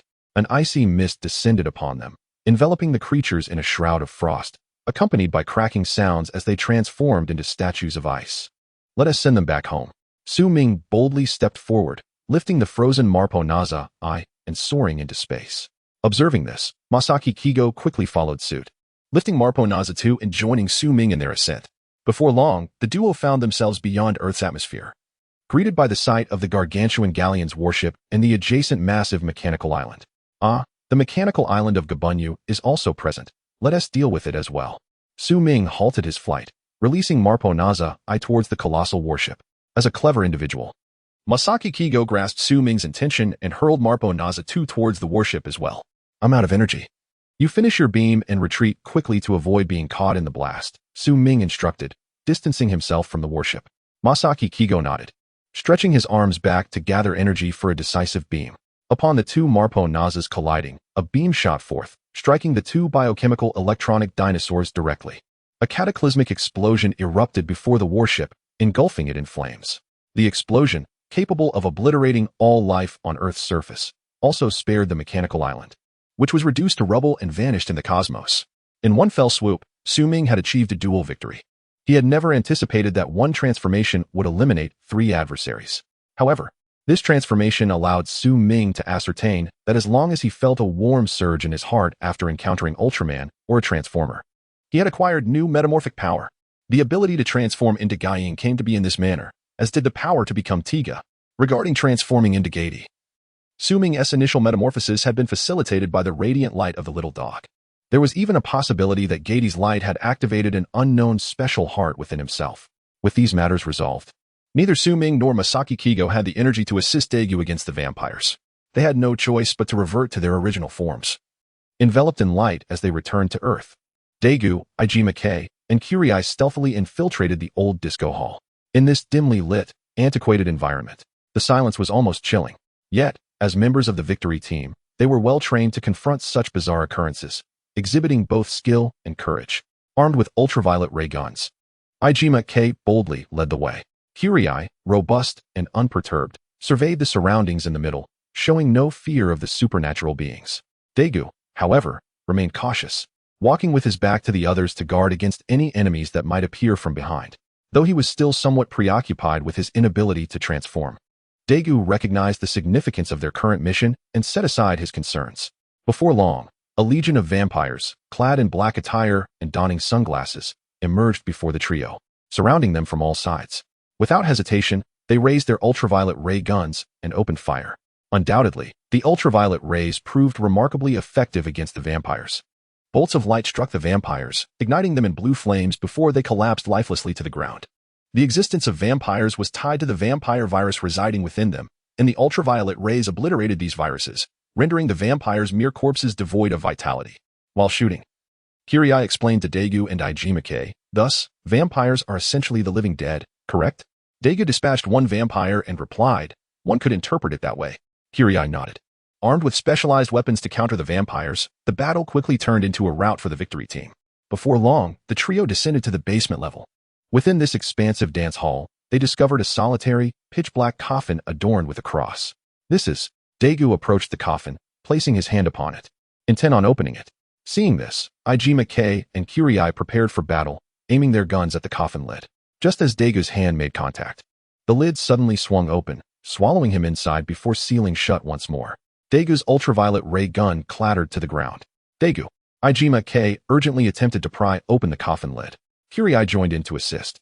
At that moment, dark figures appeared once more, the vampire horde launching another assault. The two had no choice but to defend themselves with their weapons, unable to attend to Daegu's predicament. Inside the coffin, a swirling mist gave way to an expansive dark space. Daegu knelt, landing steadily, as dark purple light flickered within the eerie surroundings. Lowly creatures, welcome, a voice resonated. Daegu lifted his head, his brow slightly furrowed. Before him stood a man clad in a black suit, standing tall and regarding him with a disdainful gaze. We, the beautiful nocturnal race, are on the verge of ruling this world, the man in black sneered. So it is you who have turned humans into vampires. Daegu's eyes narrowed as he rose to his feet. The man in the suit before me was unlike any other vampire. Indeed, he was a vampire by nature, not a mere transformation from humanity. Upon noticing Daegu rise, he observed a faint, shimmering light surrounding him. This is perilous, he thought. Moments later, he spoke. You are a dangerous individual, radiating far too much light. However, you will never prevail against our God. With that, he extended his arms, gesturing towards the dark expanse above. Daegu followed his gesture and beheld a bat-like demon quietly suspended amidst the swirling fog. The vampiric beast, Hulanos. Although unfamiliar with this creature, Daegu was astonished that this man recognized the light within him. Not long ago, a race known as the Kiri Elad sought to dominate this world. Turning to the man, Daegu remarked, yet they failed, unable to even unleash their so-called god. Do you truly believe this god can shake the very foundations of humanity and rule the earth? The man's countenance momentarily faltered at Daegu's retort, before anger took hold. The Kiri Elad are but jesters. He spat, filled with indignation. Their god is not worthy of this planet. I would argue that you are the jesters, Daegu countered, shaking his head. At least the Kiri Elad aided humanity in eliminating beasts to earn their trust. And yet, you speak of dominating the earth as if it were yours for the taking. Incensed, the man watched as Hulanos flapped its wings, stirring a tempest within the darkness. Daegu, seizing the moment, retrieved the divine light staff from his grasp, preparing to transform. Yet, the suited man chuckled mockingly, is that the object that will transmute your body into light? And if so, what of it? Daegu retorted defiantly, holding the staff aloft as he collided his arms together, raising it high before pressing the transformation button. However, the staff flickered momentarily before dimming, signaling yet another failure. Notably, this failure felt different. The staff had at least glimmered twice this time. Futile, the man scoffed. Jealousy, anger, and hatred bind the hearts of humanity. Before the light, you appear so weak and powerless. Haraha, curse you. Dagu could no longer contain his fury. It was intolerable that his previous failure had now transformed into an inability to succeed amidst the encroaching darkness. The bat-like demon ceased its wing beats and approached Dagu step by step. Undeterred, Dagu attempted to transform once more, but again, he encountered failure. Every human harbors a shadow within, and you, with your light, are no exception, the man said, a smirk curling at the corners of his mouth. In this dark realm, do not expect to become light. And yet, what does it matter? No one is purely light. Dagu replied passionately. The diversity of human character is what enriches this world. How profoundly you speak, the man clapped mockingly. But without light, how do you intend to resist our God? Ha ha. Even without light, we shall prevail, Dagu declared, raising the divine light staff. The surrounding darkness seemed to be drawn towards it, swirling violently towards the staff's core. Soon, a translucent black crystal staff materialized in Dagu's hands. Dark divine light staff, Dagu proclaimed, his gaze unwavering as he pressed the transformation button. Purple arcs of electricity surged from the staff, radiating outward. Beneath a rainbow-like halo, Dagu successfully transformed into Diga. However, upon completion, the timer on his chest emitted purple arcs, draining the color from his form until he was clad in a silver-black hue. Dark Diga? Wow, what? The suited man gasped, only to find a silver fist rapidly enlarging above him, crushing him into a pulp with a sickening thud. Having dealt with the vampire in a suit, Dagu turned his attention to the vampiric beast, Hulanos, and approached the bat-like demon, ready for battle. In the South Pacific, beneath the sea, an ancient relic lay undisturbed for 30 million years. Yet, it stirred slightly, a subtle tremor that soon faded into silence. No creature noticed the faint quiver, nor the awakening darkness that lay dormant for eons. Within an old disco hall, after vanquishing the impending vampire legion, Kamiya and Kyrie stood before a coffin. As Kyrie attempted to lift the lid, a powerful wave of darkness erupted, hurling him backward and rendering him unconscious. When this darkness enveloped Kamiya, a radiant light encased her, and Urin's ethereal form emerged. What was that? Kamiya gazed at the coffin in astonishment. Such formidable darkness. How could this be? Urin, equally taken aback, stared at the coffin adorned with a cross. How could Diga's darkness? What has transpired? Urin's rare display of distress alarmed Kamiya. The darkness from 30 million years ago has awakened. Daily recommendations of over 1,000 yield an additional chapter, over 2,000, 2 chapters, and so forth. This is the current arrangement, subject to future modifications. Chapter 58. Daring to claim divinity before the darkness, a tremendous force erupted from Dagu's right fist, slamming the battered bat demon into the ground. The bloodthirsty creature, Huranos, who was deemed a deity by the suited man, now appeared utterly powerless. Huranos attempted to flap its wings and flee, but was seized by a silvery black hand. Yanked back to the earth, Dagu placed a foot upon Huranos' back, grasped its expansive bat wings, and with a tearing sound, ripped them apart. Black sparks erupted from the severed wings as the vicious beast's head was pressed into the ground, its gaping maw filled with sharp teeth letting out anguished roars. How dare you scream? With a fierce push, Dagu forced Huranos' face deeper into the earth, hearing 2 sharp snaps as its fangs shattered. To dare claim divinity in the darkness is truly ignorance. Dagu taunted Huranos, but suddenly felt a wave of dizziness wash over him. No. Why am I saying such things? After a moment of clarity, Dagu kicked Huranos aside, then pulled his arms back and extended them outward. An endless surge of dark power coalesced from all directions, converging before the azure timer. Under Dagu's arms, shaped in an L, it was unleashed upon the suffering Huranos. With a thunderous roar, Huranos perished within its own cherished dark power, finding release within the blue flames. With his chest heaving, Dagu finally looked down at his body. Aside from the timer radiating blue light, the rest of his form was either silver or black, the silver being a dull hue. Dijia. There is not only light, but also darkness, Dagu murmured to himself, lost in thought. Just as he intended to revert from his transformed state, he found himself unable to do so. No, I had momentarily lost control of my emotions. If I do not revert now, the darkness within me may continue to swell. Feeling panic, Dagu meditated fervently, striving to end his transformation. However, dark emotions flooded his mind, leading to an internal struggle. Black mist continuously seeped from Dagu as he wrestled against the darkness, ultimately unable to withstand its might. Surrounded by an atmosphere thick with darkness, only a faint glimmer of light existed within Dagu's heart, struggling against the overwhelming shadows. The mechanical island was obliterated by the explosion of 2 neutron bombs, rendering the Gabunyu robots deployed on Earth as homeless castaways. Yet, These mechanical beings possessed a modicum of cognitive ability, driven by instinct to eliminate the Magus power system. While the victory team was occupied with the vampire and dinosaur incidents, the Gabunyu robots, lacking significant combat prowess, were left for the police bureau to manage. Following the TPC's long-standing tradition, Police Chief Jiang was no exception, preferring to bring outside entities into the base. A heap of Gabunyu parts was transported to the TPC's military department. After analysis by the research division, it was discovered that these robots exhibited independent thought and, upon conversing with them, learned their name was Gabunyu and their mission was to destroy the Magus power system. However, Jiang deemed the Gabunyu robots neutralized and no longer a threat. Considering them obsolete, he decided to repurpose their components in the military department, intending to forge a sufficiently powerful robot to combat the monsters. The plan was sound, yet Chief Jiang had misstepped.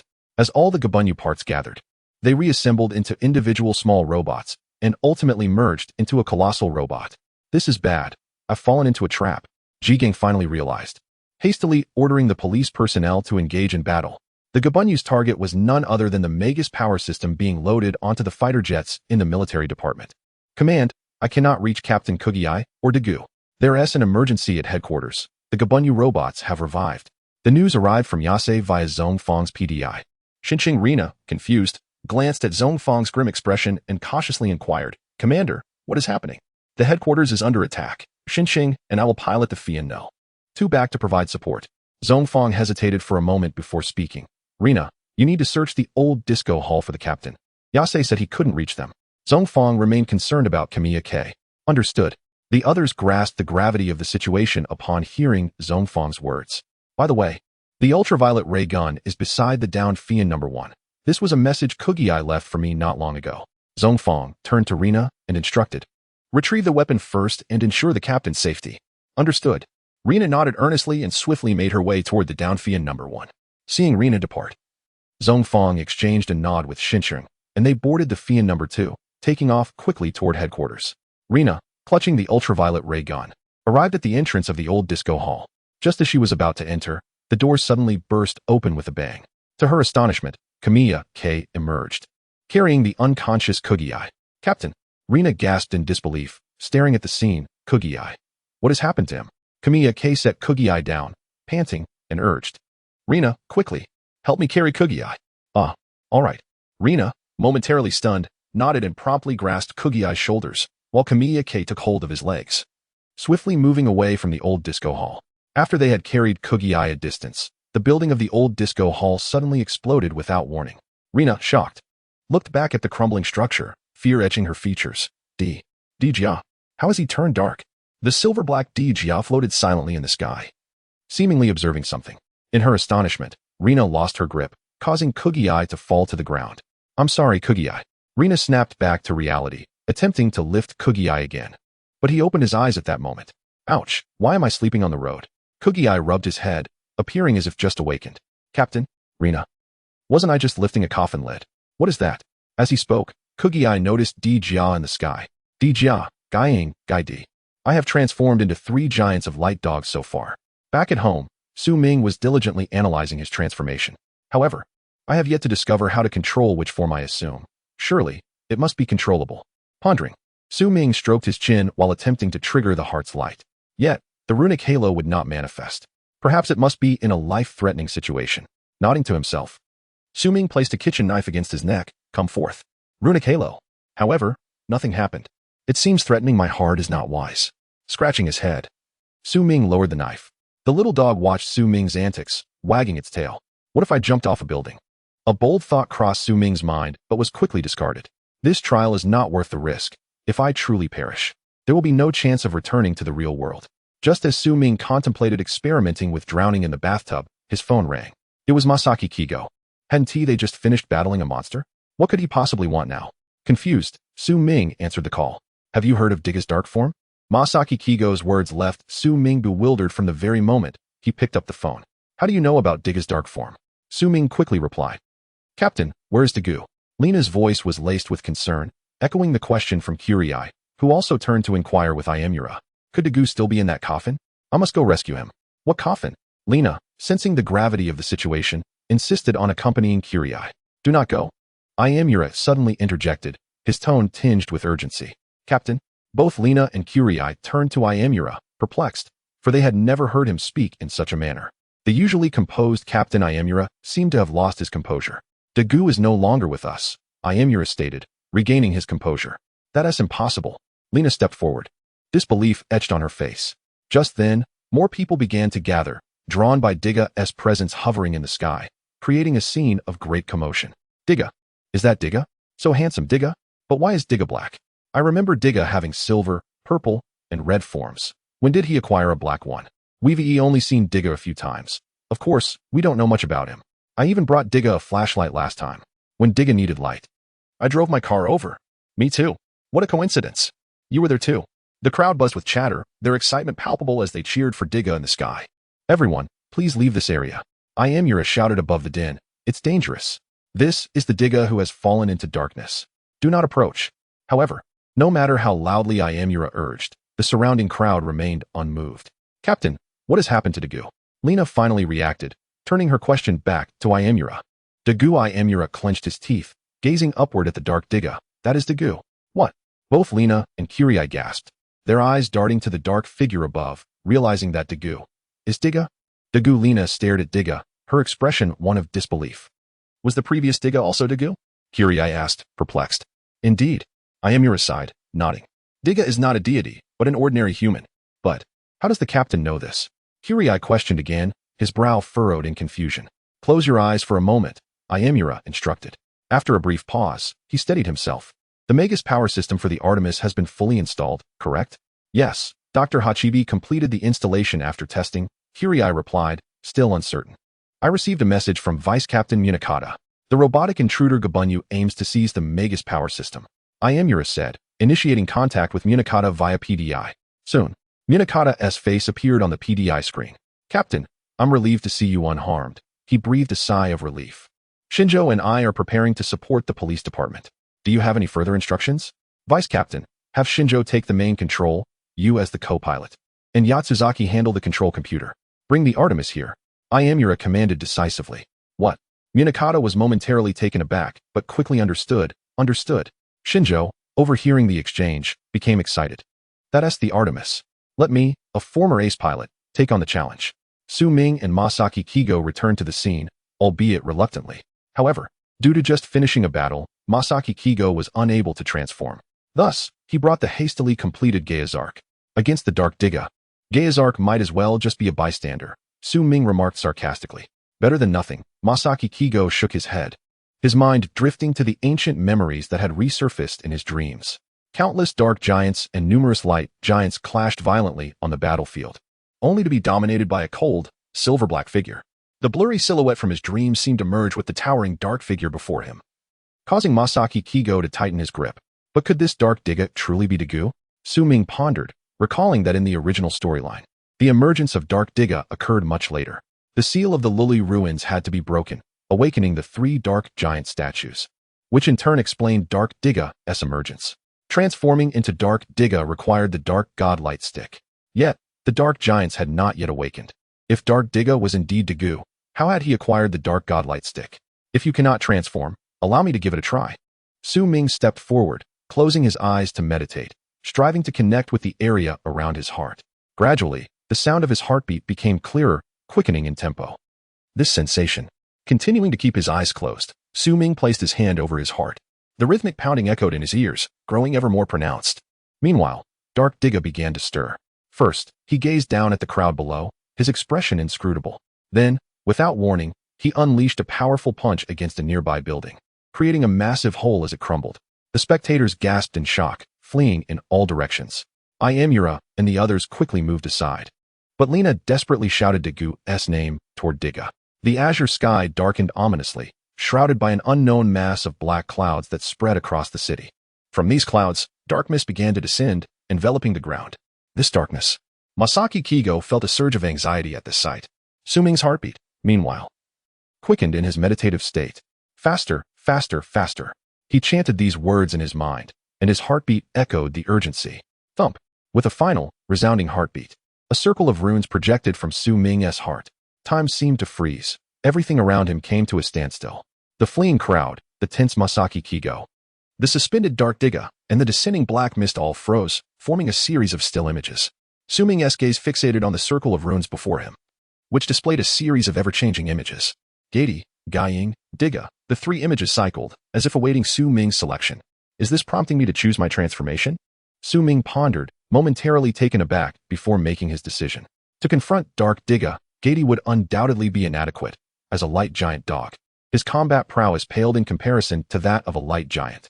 Although Guiying is a giant of light, it lacks the shape-shifting ability akin to that of Diga, and its skills remain somewhat enigmatic to itself. Ultimately, as Su Ming reached out his fingers when Diga's image appeared, the runic circle's visual solidified. I shall choose Diga. After all, it is familiar, possesses numerous skills, and boasts formidable combat capabilities. Just as Su Ming intended to enter the runic circle, Diga's image dimmed, barring him from crossing the threshold. What could be the reason? Instinctively, Su Ming glanced at dark Diga. Could it be that the existence of dark Diga prevents me from transforming into Diga? Or perhaps I merely transformed into Diga moments ago, and it is still in cooldown? Although uncertain, Su Ming felt these two possibilities were quite plausible. The imagery within the runic circle began to flow once more. Besides Diga's dimmed image, Guy and Guiying remained available for selection. Thus, Guiying was chosen.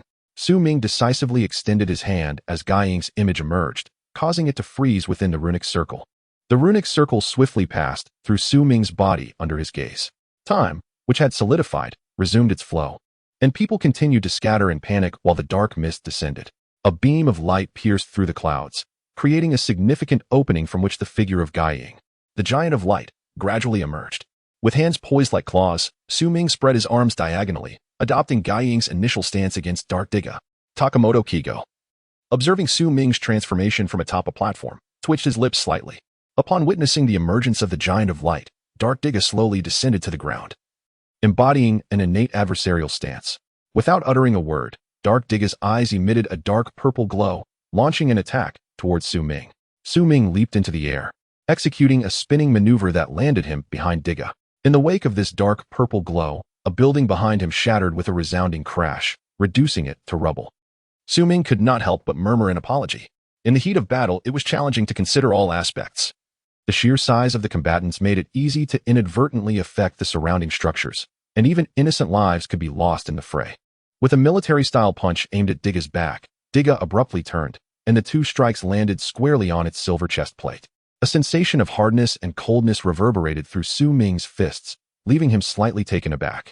Diga stood firm, unmoved, while Su Ming staggered back a step due to the recoil. Locking eyes with Diga, a sense of impending danger surged within Su Ming. In the next instant, Diga delivered a kick to its own chest, and Su Ming, unable to comprehend the motion, was sent flying, crashing into a towering building. The sound of debris and dust cascaded down like rain upon Su Ming. Clutching his chest, he emerged from the wreckage, cautiously eyeing Diga. The speed of Diga's strikes was astonishing, so swift that there was no opportunity for response. Its strength was overwhelming. If only he could transform into a powerful form, he might stand a chance. Yet, Guiying lacked the ability to shift forms. Just as Su Ming contemplated continuing the fight, a massive warship approached swiftly from the distance. Trailing behind it was a large brown robot in relentless pursuit. The Adidas. Shinshiro, on the ground, contacted the Adidas through PDI, flying over Diga. Understood. Although uncertain of Jigen's intentions, the team was bound to obey their captain's commands. Piloting the Adidas, Shinshiro flew directly towards Diga. The pursuing Gabunyu closely locked onto the enormous vessel. Su Ming watched as the Adidas soared overhead, then passed over Diga. Fortunately, Diga remained focused on Su Ming and did not engage the Adidas. Otherwise, the ship would have been obliterated without Gabunyu's intervention. Jigen, relieved that Diga did not attack the Adidas, breathed a sigh of relief. It seemed the gamble had paid off. Gabunyu's silhouette soon followed, soaring above Su Ming's head. Seizing the moment, Su Ming leaped up, grasping Gabunyu and, before it could react, hurled it towards Diga. With a loud crash, Diga did not collide with Gabunyu. Instead, it caught the robot and slammed it forcefully to the ground. Instantly, buildings crumbled under the impact, and dust billowed into the air. Compared to the super beasts, Gabunyu felt no pain. Regardless of how it was thrown, it rose again and advanced forward. Shinshiro maintained a line with Gabunyu and Diga. Seeing this, Munakata immediately addressed Shinshiro. Got it. I understand. Shinshiro realized Munakata's intent. As long as the Adidas remained behind Diga, Gabunyu would continually advance towards Diga. Indeed, although this mechanical life form was powerful, Its thought processes were minimal, rendering it exceedingly stubborn. Chapter 61 Today, the wind howls with a certain ferocity. Goblin strides forward towards Diga, while Su Ming wisely chooses to retreat from the fray. The opponent is too formidable. He knows he stands no chance. Diga delivers a powerful punch to the approaching goblin. Yet to his surprise, the blow does little more than create a slight dent in the creature's iron exterior. It seems Goblin is indeed equipped with remarkable defensive capabilities. From his vantage point atop a high building, Masaki Kigo muses aloud, pondering the possibility of utilizing Goblin's material to forge a new monster. If one were to combine Garilla's armor with Goblin's iron frame, they might just create a colossal turtle. Goblin, devoid of any sensation of pain, continues its advance despite Diga's assault. This enrages Diga, who promptly topples Goblin to the ground and forcefully plants his foot on its chest. In response, Goblin begins to resist, seizing Diga's silver-black calf with its massive iron hand and attempting to wrench it free. Diga, however, refuses to be subdued, delivering a powerful kick that sends Goblin sprawling. He charges forward, grasping Goblin's iron head and twisting with great effort. Remarkably, Goblin's head does not detach. Instead, it merely rotates in the direction Diga has turned it. Diga's fury intensifies as he clutches Goblin's head and forcefully attempts to pull it off. To Su Ming's astonishment, a sharp crack resounds, and Goblin's head snaps off entirely. This is Goblin. Su Ming cannot help but exclaim a curse under his breath. Among the adversaries encountered in Diga's world, Goblin is renowned for its formidable defensive strength. Yet here it lies, decapitated by the dark Diga. With its head severed, Goblin emanates an intense heat, and Su Ming realizes the creature is about to self-destruct. He hastily retreats to the sky. Below, Goblin's headless body suddenly embraces Diga, refusing to let go. Meanwhile, Hikaru understands the gravity of the situation, but the crowd has already dispersed. All that remains is to evacuate Jueki and Rina. Following Hikaru's command, the 8-dis swiftly ascends into the sky. Su Ming notices the 3 members of the victory team on the ground, momentarily taken aback. With Goblin on the verge of explosion, it seems unlikely that the trio can escape the blast radius by mere foot speed. Swiftly, he doubles back, returning to the surface to scoop them into his arms and fly skyward once more. Boom. As Su Ming continues his retreat, Goblin detonates with a tremendous explosion. The searing flames lash against Su Ming's back, nearly losing his balance and tumbling to the ground. Nevertheless, he steadies himself and successfully evades the blast zone. Thank you, Guiying. Hikaru glances at the visage of Guiying Ultraman in Su Ming's grasp, her thoughts tinged with complexity. A white light flickers around her, as if something is about to emerge, only to recede once more. Su Ming, slightly surprised, nods in acknowledgement. Ultimately, Hikaru and the others find themselves on the platform where Masaki Kigo stands. Masaki Kigo, taken aback by Su Ming's delivery of the victory team, finds himself momentarily speechless. To be honest, he harbors many secrets and prefers to avoid interaction with the victory team. However, upon seeing Hikaru, a vision flashes in his mind, a woman radiant with holy light, commanding the battlefield amidst the clash of light and darkness. Sister. The words slip from Masaki Kigo's lips unconsciously, and he is immediately taken aback, turning his head in embarrassment, his face flushed as he stammers. Ah. The wind today is quite boisterous, isn't it? Is it? Rina gazes at Masaki Kigo in confusion, then looks up at the ominous black clouds spilling forth dark mist. What I mean is, those clouds are exceptionally white. No, the sky is immensely large. As he trails off, Masaki Kigo falls silent. Hikaru's gaze remains fixed on Masaki Kigo. From within him, a white ethereal figure, unseen by Rina and Jueki, emerges. The figure silently observes Masaki Kigo, a subtle smile gracing its lips as if in quiet approval. It glances towards Guiying, who is soaring back towards dark Diga, its thoughts seemingly drifting back 30 million years. Once, light fought relentlessly against darkness.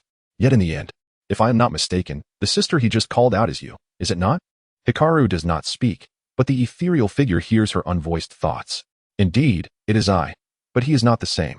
Guiying departed from this world long ago, the figure replies. He merely inherited Guiying's light from 30 million years past, carrying forward the memories of the ancient era. Is that so? Hikaru ponders, glancing at Masaki Kigo. But isn't Guiying Ultraman engaged in battle? Why? The one wielding Guiying's form is another who harbors the light within, the figure explains, directing its gaze toward Guiying. Although I am unsure how he, as an outsider, achieves this, his ability to confront darkness marks him as a true warrior of light. An outsider? You mean? Su Ming, Hikaru exclaims in astonishment, realizing he has become a giant of light. The explosion levels the surrounding structures, and the flames linger for some time before gradually dissipating. Diga emerges from the chaos, unscathed except for a few wisps of white smoke wafting from his form, which swiftly vanish into the wind. What has transpired here? Daiku's consciousness begins to regain clarity as he surveys the devastation before him, astonished. Did I do this? It was not you, Daiku. Guiying descends gracefully before him. It was Goblin's doing. But how do you fare now? Upon hearing Daiku's voice, Su Ming realizes his suspicions were correct. Dark Diga is none other than Daiku transformed. Although the method remains a mystery, the truth stands clear. Su Ming, Daiku exclaims, slightly stunned to hear Guiying address him. I fear I can only remain conscious for a brief moment. The power of darkness is too overwhelming. I cannot contain it. Very well, let us retreat to the outskirts. After a moment's contemplation, Su Ming devises the optimal solution. If Daiku can reach the outskirts while conscious, they can engage in battle without endangering the city or its inhabitants. Next Friday, prepare for an explosive update. Chapter 62, The Non-Human Lord Still Lives Alright. But I may lose consciousness at any moment, so we must hurry. Dagu exclaimed, cradling his head in his hands as he spoke to Su Ming. Let us go. Su Ming nodded, and immediately took to the skies, flying towards a mountainous direction he had confirmed. Just as Dagu ascended, his consciousness suddenly succumbed to slumber. Darkness swiftly seizing control of his body. With a swift motion, Diga pulled his hands back, then thrust them forward, crossing his wrists before fanning them outward to harness formidable dark energy.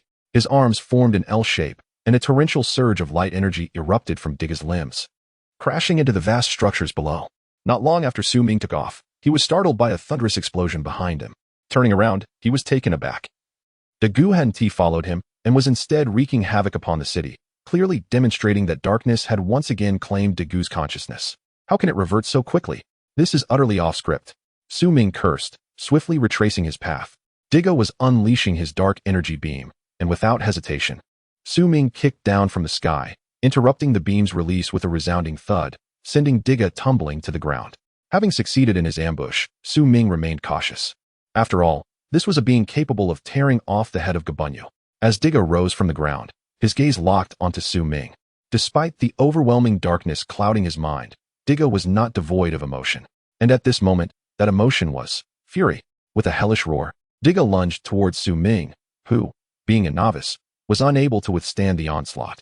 Diga's fists rained down upon Su Ming's abdomen, and a sharp pain surged through his consciousness. With a final, forceful blow, Su Ming was sent flying once more, yet Diga's wrath remained unabated. Lying on the ground, in agony, Su Ming watched as Diga approached him step by step, intent on obliterating this nuisance. As Diga loomed over him, gazing down at this fragment of memory, black flames coalesced around his fist. Su Ming could only see that fist, engulfed in dark flames, magnifying before his eyes. In a desperate moment, he shouted, Dagu. This cry reached Diga's ears, momentarily stunning him. In that fleeting instant, Su Ming, enduring the pain coursing through his body, scrambled to his feet and soared into the sky. Diga quickly regained his focus, shaking his head and pursuing Su Ming as he ascended. Diga and the shadow have taken flight. Juji glanced at the sky and then at Iju and K, declaring, let the Artitus descend, we shall board it. Iju and K looked towards the hovering Artitus and replied, but Dagu. Lena hesitated, then fell silent. Now that Dagu had transformed into Dark Diga, all she could do was protect the people. Mr. Masaki, may I accompany you? Iju and K inquired politely, hoping that he too would not wish for this world to succumb to darkness. No need, Masaki Kigo replied, turning away. My presence would only hinder the victory team's mission, and I prefer to act alone. Alone? Iju and K chuckled softly. You may not be aware, but are you not intrigued by the fragments of the giant statue within the secret box? Upon hearing the term secret box, Masaki Kigo's heart raced, though his exterior remained composed. I do not understand what you are referring to. The matter of the giant statue fragments is a thing of the past. Since the incident with the Kyrie Lord, Masaki Kigo had abandoned Project F, ceasing his preparations to create more giant statues. For on that day, he witnessed the inherent radiance within humanity. Very well, since Mr. Masaki is unwilling to join, we shall take our leave. Iju and K smiled, bidding farewell to Masaki Kigo. The Artitus descended from the heavens, and the three descended from the towering structure to board the massive warship. Sister, Iju and K, the captain of the victory team is truly remarkable, Masaki Kigo mused. He had assumed that his plans concerning the giant statue fragments would remain undisclosed. Yet Iju and K seemed to have learned of them at some point. However, it appeared that she intentionally concealed this knowledge, taking no action against him. Boom.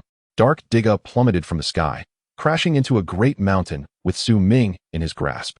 The two engaged in a fierce battle atop the mountain, primarily consisting of Su Ming enduring a relentless barrage of blows. Consider this a trial to enhance my resilience, Su Ming thought as he was sent flying again by a powerful kick from Diga. He rose once more, the timer on his chest flashing red, indicating his waning stamina. Within the mountain, an ancient temple lay in ruins, buried beneath the debris of their titanic struggle. Suddenly, the mountain trembled with a series of resounding booms, and four massive, crimson limbs emerged from its depths. No way. Su Ming braced against Diga's onslaught, noticing the limbs protruding from the mountainside. This was none other than Mount Suna. Mount Suna, the very place where the ancient swordsman, Jiro, had sealed the Suna demon.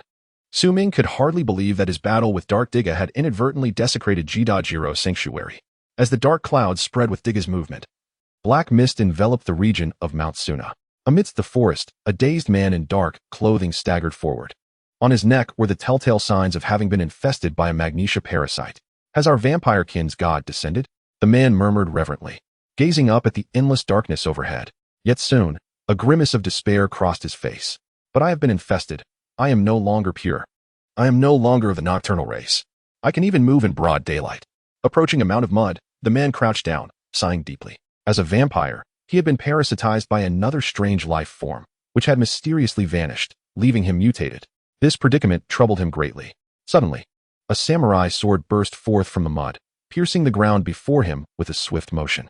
The sudden occurrence startled the vampire, causing him to fall back onto the soil. What is happening? Where did this sword come from? He exclaimed in panic, eyes wide as he stared at the gleaming blade. At that moment, a phantom began to take shape before the vampire. As the figure materialized, he recognized a middle-aged man clad in traditional samurai attire. Chapter 63. Bestow upon me your body, and gently enter the cycle of rebirth, my lord. You are not human. Upon encountering the vampire, the man in samurai attire spoke candidly. Although I am not human, you are indeed a true specter. The vampire was taken aback, for the man before him was evidently a spiritual entity, a ghost as the legends describe. I am Inada Kojiro Inryu, and I seek to utilize your body for a brief time. The samurai man bowed to the vampire and continued, it appears you have already departed from this world. Thus, you should peacefully embrace your reincarnation. With that, the ethereal form of Inada Kojiro vanished before the vampire's eyes. In the next moment, as if struck by some unseen force, the vampire's body shuddered violently, yet he rose calmly to his feet. Thank you for your assistance. I shall treat this body with utmost care. Once more bowing to the air, Inada Kojiro stepped forward and drew the sword embedded in the muddy ground. Gazing upwards into the boundless darkness, Inada Kojiro shook his head. It seems that this time, my emergence from seclusion may prove insufficient against the formidable yokai. Such potent malevolence indicates the presence of a great demon. Boom. Su Ming was forcefully knocked to the ground by the overwhelming might of Dark Diga, subsequently enduring a brutal assault. The timer embedded in his chest flickered wildly, and Su Ming realized he could fight no longer. Otherwise, he would surely perish once the timer ceased to pulse. After being struck again, Su Ming reverted from his transformed state, landing in the mud. Dark Diga searched the surroundings, but did not locate the shadowy figure. Moments later, Diga soared into the sky. Heading southward, Su Ming, bruised and battered, collapsed to the ground, his strength exhausted, and lost consciousness. Meanwhile, Hikaru and his companions had returned to the Atlantis. The main control was now in Lena's hands, while the co-pilot seat was taken by Shinjo. After vanquishing the shadowy figure, Dark Diga flew toward the South Pacific. Yorichi tracked Dark Diga's movements using satellite imagery. What could Dark Diga be seeking in the South Pacific?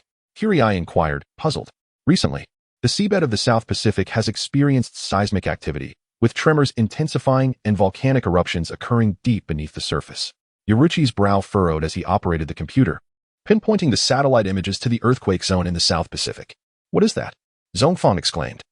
Eyes wide as he beheld a thick black mist enveloping the sea surface. How could such dense fog appear on the waves? Kirai echoed, astonished. Hikaru remained silent, fixated on the swirling black mist over the South Pacific, lost in thought. It seems you have perished, yet not entirely. Upon awakening, Su Ming found himself confronted by a man clad in black, wielding a samurai sword. Who are you? Su Ming stammered, staring at the mysterious figure, before realizing. You are the vampire that was parasitized by Megania. Although the man's complexion appeared much healthier, Su Ming instantly recognized the unique vampire. A vampire? Is it also a type of specter? Inada Kojiro questioned. You refer to the original owner of this body, who has already been guided by me into reincarnation. Huh. Su Ming was momentarily bewildered. Then his attention shifted to the samurai sword in the man's hand. You are Inada Kojiro? Indeed, you are not human. You discern my true identity. Inada Kojiro nodded and addressed Su Ming. I am indeed Inada Kojiro, here to vanquish the lingering specter. Su Ming, upon hearing this, felt a twitch at the corner of his mouth. Though he understood the seriousness of the conversation, it felt oddly like an insult. I sincerely apologize for the recent battle, which inadvertently affected your temple. Su Ming said apologetically, you wouldn't hold that against me, would you? Your temple was destroyed by you? Inada Kojiro began to respond, but suddenly realized, you are one of the two giants from earlier? Yes, though not entirely. Su Ming nodded, stating, in any case, I must leave now. I have matters to attend to. Su Ming concluded, bowing slightly to Inada Kojiro, and attempted to depart. My lord, do you intend to evade responsibility? Inada Kojiro interjected, blocking Su Ming's path with his sword. I am unable to confront the specter that has absorbed resentment for so long. Its heart has yet to fully awaken, still buried and sealed within the mountain. If you were to intervene, there remains a chance to eradicate it. The location of its sealed heart lies where my temple once stood. With that, Inada Kojiro gestured towards a mound of earth ahead, beneath which lay the ruins of the temple. Is that so? Allow me to introduce someone to you. His name is Masaki Kigo. Trust me, he can surely resolve the specter. As Su Ming spoke, a loud explosion echoed, and the mound of earth erupted, sending debris flying. From the remnants, the figure of the subterranean shark, Gaozak, emerged, crashing heavily onto the ground. A concealed mechanical door opened on Gaozak's forehead, and Masaki Kigo stepped out. This time, Masaki Kigo had entered Gaozak's body, fully taking control of the beast. Are you all right? I searched for you for quite some time before sensing your location. Masaki Kigo remarked upon seeing Su Ming. I just saw something pulsating in the ground. Honestly, it resembled a heart. Su Ming listened to Masaki Kigo's words and glanced at the large pit before him, remaining silent. Inada Kojiro, too, appeared frozen, unable to tear his gaze from the pit where Gaozak had emerged. Dark Diga soared above the South Pacific. The black clouds spread ominously, intertwining with the dark mist rising from the sea, creating a surreal tableau. Lului, gazing upon the murky waters, Diga instinctively uttered those words. Subsequently, a dark purple light emanated from his eyes, probing into the depths of the ocean. What met his gaze were fiery red lava columns emerging from the fractured seabed, continuously releasing bubbles that surged toward the surface. Above the lava, a landmass had already risen, anchored to the ocean floor, requiring greater power to ascend fully. The purple beam illuminated the elevated land, yet it was thwarted by a radiant barrier, preventing entry. Dolphin, mobilize. Understood. The Atlantis transformed into a vessel drifting upon the waves. As Kurai and Zhongfang piloted the dolphin, diving into the ocean beneath the ship, heading towards the expanse of black mist. A major update will be released next Friday. Chapter 64. In truth, Zhongfang cannot drink alcohol, my lord. He is not human, observed Jingtian Zhulong, gazing at the shattered seal for a prolonged moment before addressing Masaki Kigo, who was approaching. Not human? What do you mean? Masaki Kigo replied, bewildered, turning his gaze towards Su Ming. This is Jingtian Zhulong, an ancient swordsman who sealed the demon Lineage.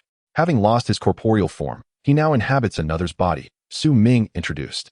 Masaki Kigo nodded, understanding now why this man seemed to possess two distinct appearances. Oh, by the way, Lineage has already released the seals on his limbs during my battle with Diga. The heart seal was not completely undone. Su Ming continued, glancing behind Masaki Kigo. Are you suggesting?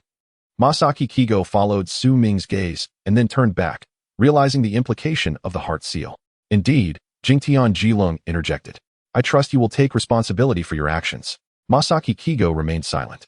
Just then, the mountain trembled once more. This time, with the heart seal completely lifted, Lineage had fully revived. A colossal spectral head materialized before the three. It boasted disheveled, yellowish-white hair, two robust red horns, a single eye, and a mouth filled with fangs. It was the very visage of Lineage.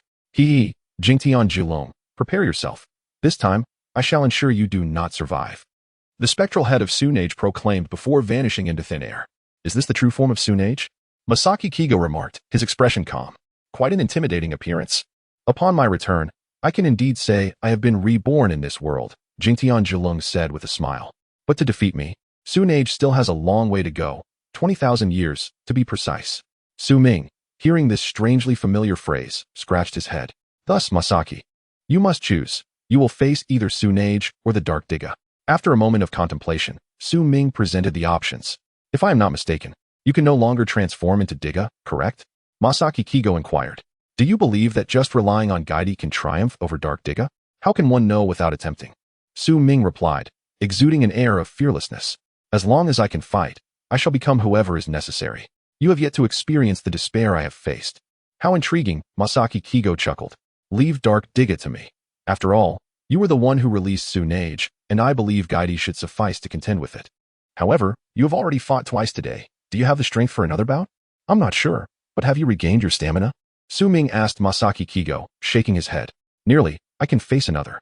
Masaki Kigo nodded. My lords, your conversation is utterly incomprehensible to me.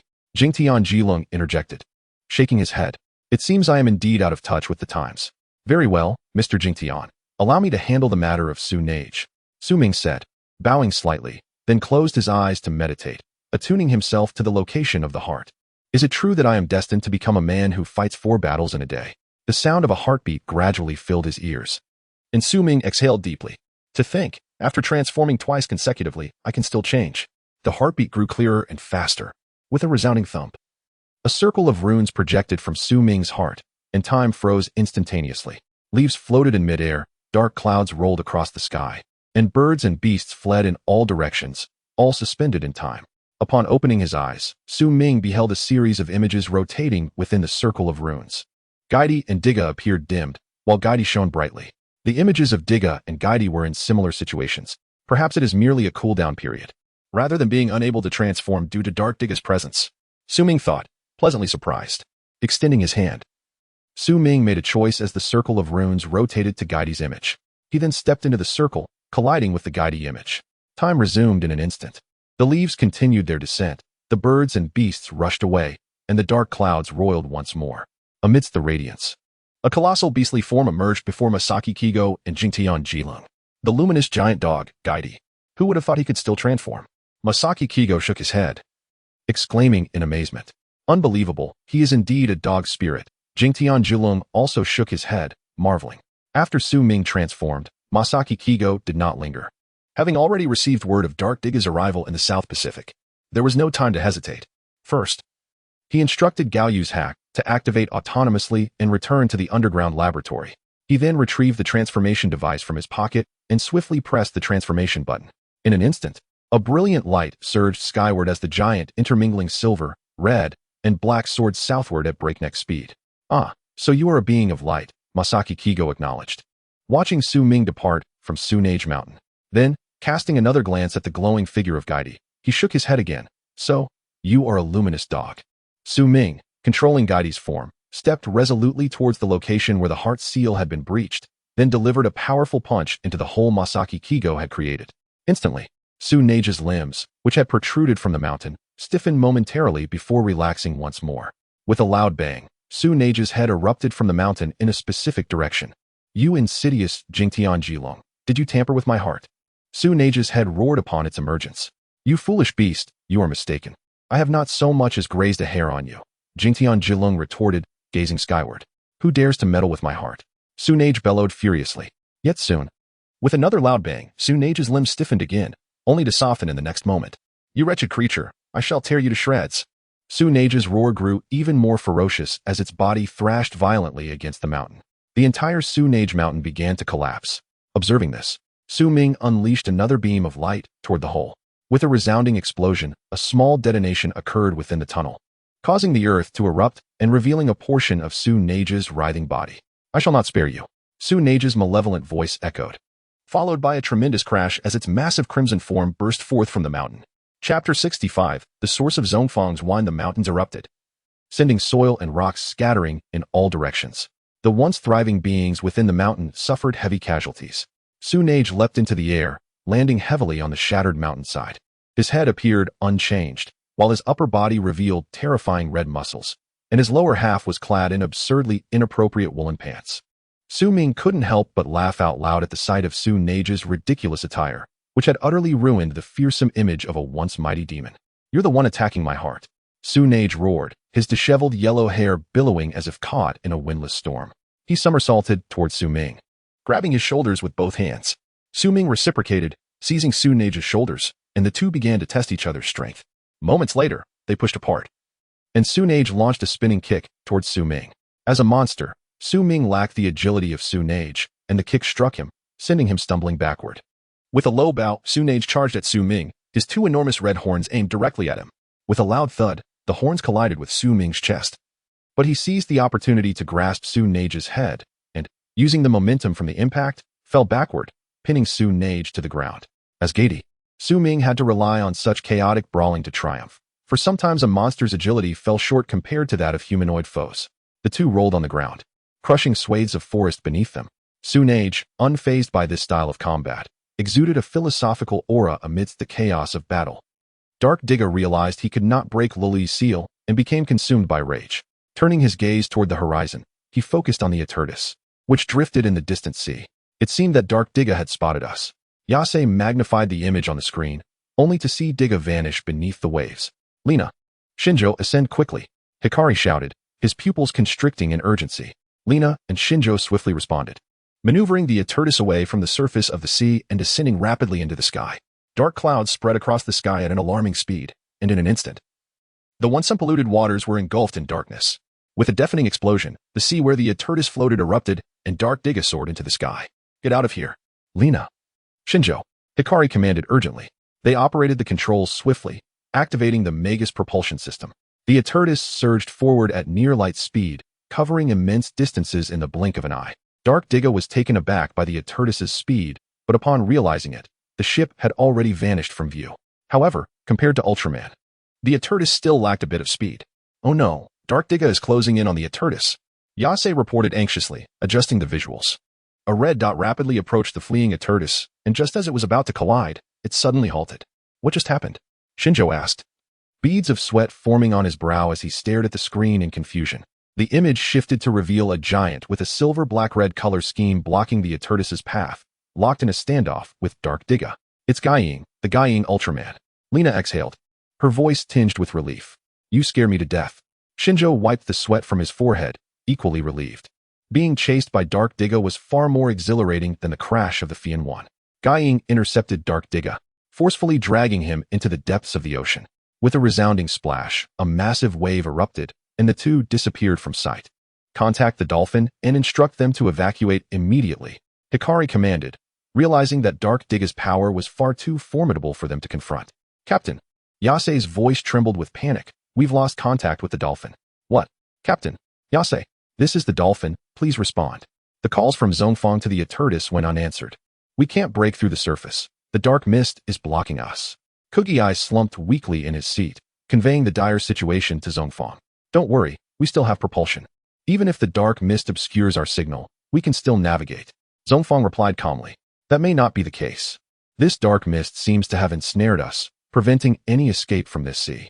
Kugi-Eye pointed to the thick fog outside the glass, where the dolphin's powerful searchlight was completely swallowed by the darkness, leaving them directionless.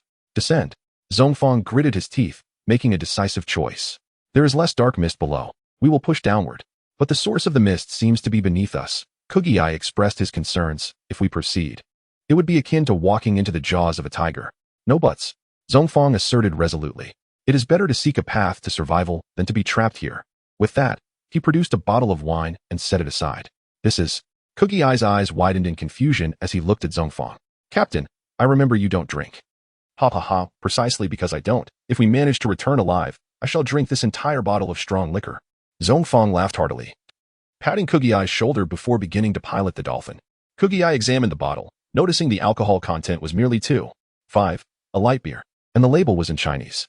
As an esteemed scientist, Kugi-Eye quickly deciphered the meaning. Snowflake, brave the world. Guiying and Digga wrestled together, stirring up clouds of silt on the ocean floor. The deep-sea fish fled in panic from the clash of these two titans. In the pitch-black depths, only the glimmer of their eyes and the timer were visible. Daegu, are you not going to wake up? Takemaki shouted as he used the force of the water to pin Dark Digga down. Aren't you supposed to do what you can? Is this truly all you can do? Destroy cities and attack your allies? Have you forgotten those who brought you light? You wretched fiend, who led me to illumination, yet now you have succumbed to darkness. As he berated Digga, Takemaki struck his face. Chapter 66. The limitations of humanity. Human capabilities are finite, and thus, I shall cease to be human. In comparison to Su Ming, Masaki Kigo possesses a deeper understanding of the powers of shadow. Not only does he have greater knowledge of Shadow's abilities, but his physical endurance surpasses that of Su Ming. Utilizing the force of the ocean's currents, Masaki Kigo successfully subdued Dark Digga, but he was soon cast aside, crashing against the seabed's cliffs. Within the depths of the sea, both combatants found their speeds diminished, exchanging blows with one another. Ultimately, Masaki Kigo recognized that he held a slight advantage in this aquatic battleground. He understood that on solid ground, evading Dark Digga's assaults would be exceedingly challenging. Nevertheless, despite this awareness, Masaki Kigo found himself forcefully pinned down by Dark Digga's relentless assault. "You scoundrel!" Enduring the pain, Masaki Kigo formed his arms into an L shape and unleashed a burst of light without gathering energy. With a resounding crack, the beam struck Dark Digga's chest, sending sparks flying and propelling him backward. Masaki Kigo regained his footing. Although he was aware of Dark Digga's formidable nature, he had never anticipated the extent of the challenge he faced. He knew that should the battle persist in its current state, he would surely succumb to his adversary, and the ensuing outcomes would not bode well. Suddenly, the specter of Seneki broke free from Su Ming's grasp and rose from the ground. Su Ming quickly regained his stance, preparing for a renewed confrontation. However, Seneki remained motionless, focusing its singular eye upon Su Ming's monstrous form. Abruptly, Seneki's massive jaws opened wide, unleashing a torrent of searing flames. Su Ming, realizing too late, extended his colossal claws in a futile attempt to shield himself. With a thunderous explosion, he was sent hurtling through the flames, crashing violently to the ground, dust and debris swirling around him. Seneki is not only capable of fiery assaults, it can also expel toxic mists. "Be cautious." The voice of Jindaijuru resonated in Su Ming's ears. Turning to glance at him, Su Ming discovered that the old man had been observing the battle from the sidelines. "Will you not intervene? Its agility is astounding." Su Ming barked in frustration at Jindaijuru. "What did you say?" "I do not understand canine language," Jindaijuru retorted, raising an eyebrow. Su Ming, exasperated, resolved, relying on others is futile. He sprang to his feet and charged at Seneki, believing that if he could bring the creature to the ground, he would regain the upper hand. As Seneki unleashed another wave of flames, Su Ming was prepared. In mid-stride, he opened his gaping maw, releasing a beam of destructive light to counter the flames. An explosive clash erupted between the two forces, obscuring their vision. Just as Seneki was taken aback, Su Ming's figure emerged from the smoke, letting out a fierce bark as he tackled the creature to the ground. With great effort, Su Ming pounded Seneki's head, attempting to render it unconscious. Yet, the creature's explosive musculature was not merely for show. Its strength was formidable. Seneki forcefully shoved Su Ming away, seizing him and sinking its fangs into his shoulder. By the heavens! A sharp pain coursed through Su Ming's shoulder as he gazed at Seneki's head, from which particles of light emanated. Meanwhile, the timer on Gaty's chest began to blink ominously red. "Damn it!" Su Ming glared at Seneki's head, summoning all his strength to pry it loose, but his efforts proved futile. No matter how much he struck or kicked, the creature refused to release its grip. At times, the limitations of humanity become painfully clear. Fixing his gaze on Seneki's neck, Su Ming steeled himself and declared, "Thus, I shall cease to be human." In the next moment, he opened his own maw, filled with sharp teeth, and bit down on Seneki's neck. The sound of cracking echoed, and Seneki's body stiffened, its vitality ebbing away. Yet, the head remained firmly latched onto Su Ming's shoulder. Releasing his grip on Seneki's neck, Su Ming turned to its head and bit down again. With another crack, one of Seneki's crimson horns shattered. Another crack echoed as the second horn followed suit. "You refuse to relent." Despite Seneki's neck being severed and its body devoid of life, the head persisted, unfazed. "Though I may not be human, you are truly a dog." Jindaijuru's voice reached Su Ming's ears. At that moment, a samurai sword appeared above Seneki's head and plunged downwards. With a roar, Seneki's head ignited in flames, ultimately vanishing from Su Ming's shoulder, while the remaining body collapsed lifelessly to the ground. "Finally, it is over." Breathing a sigh of relief, Su Ming turned to Jindaijuru.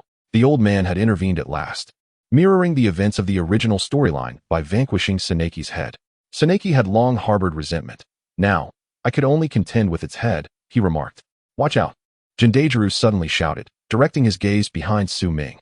Spinning around, Su Ming was shocked to see Seneki's headless body rising, extracting the samurai's sword buried in the mountainside. "It can still move." The timer on Su Ming's chest continued to flash, indicating his energy reserves were dwindling. Seneki's body, sword in hand, charged straight at him.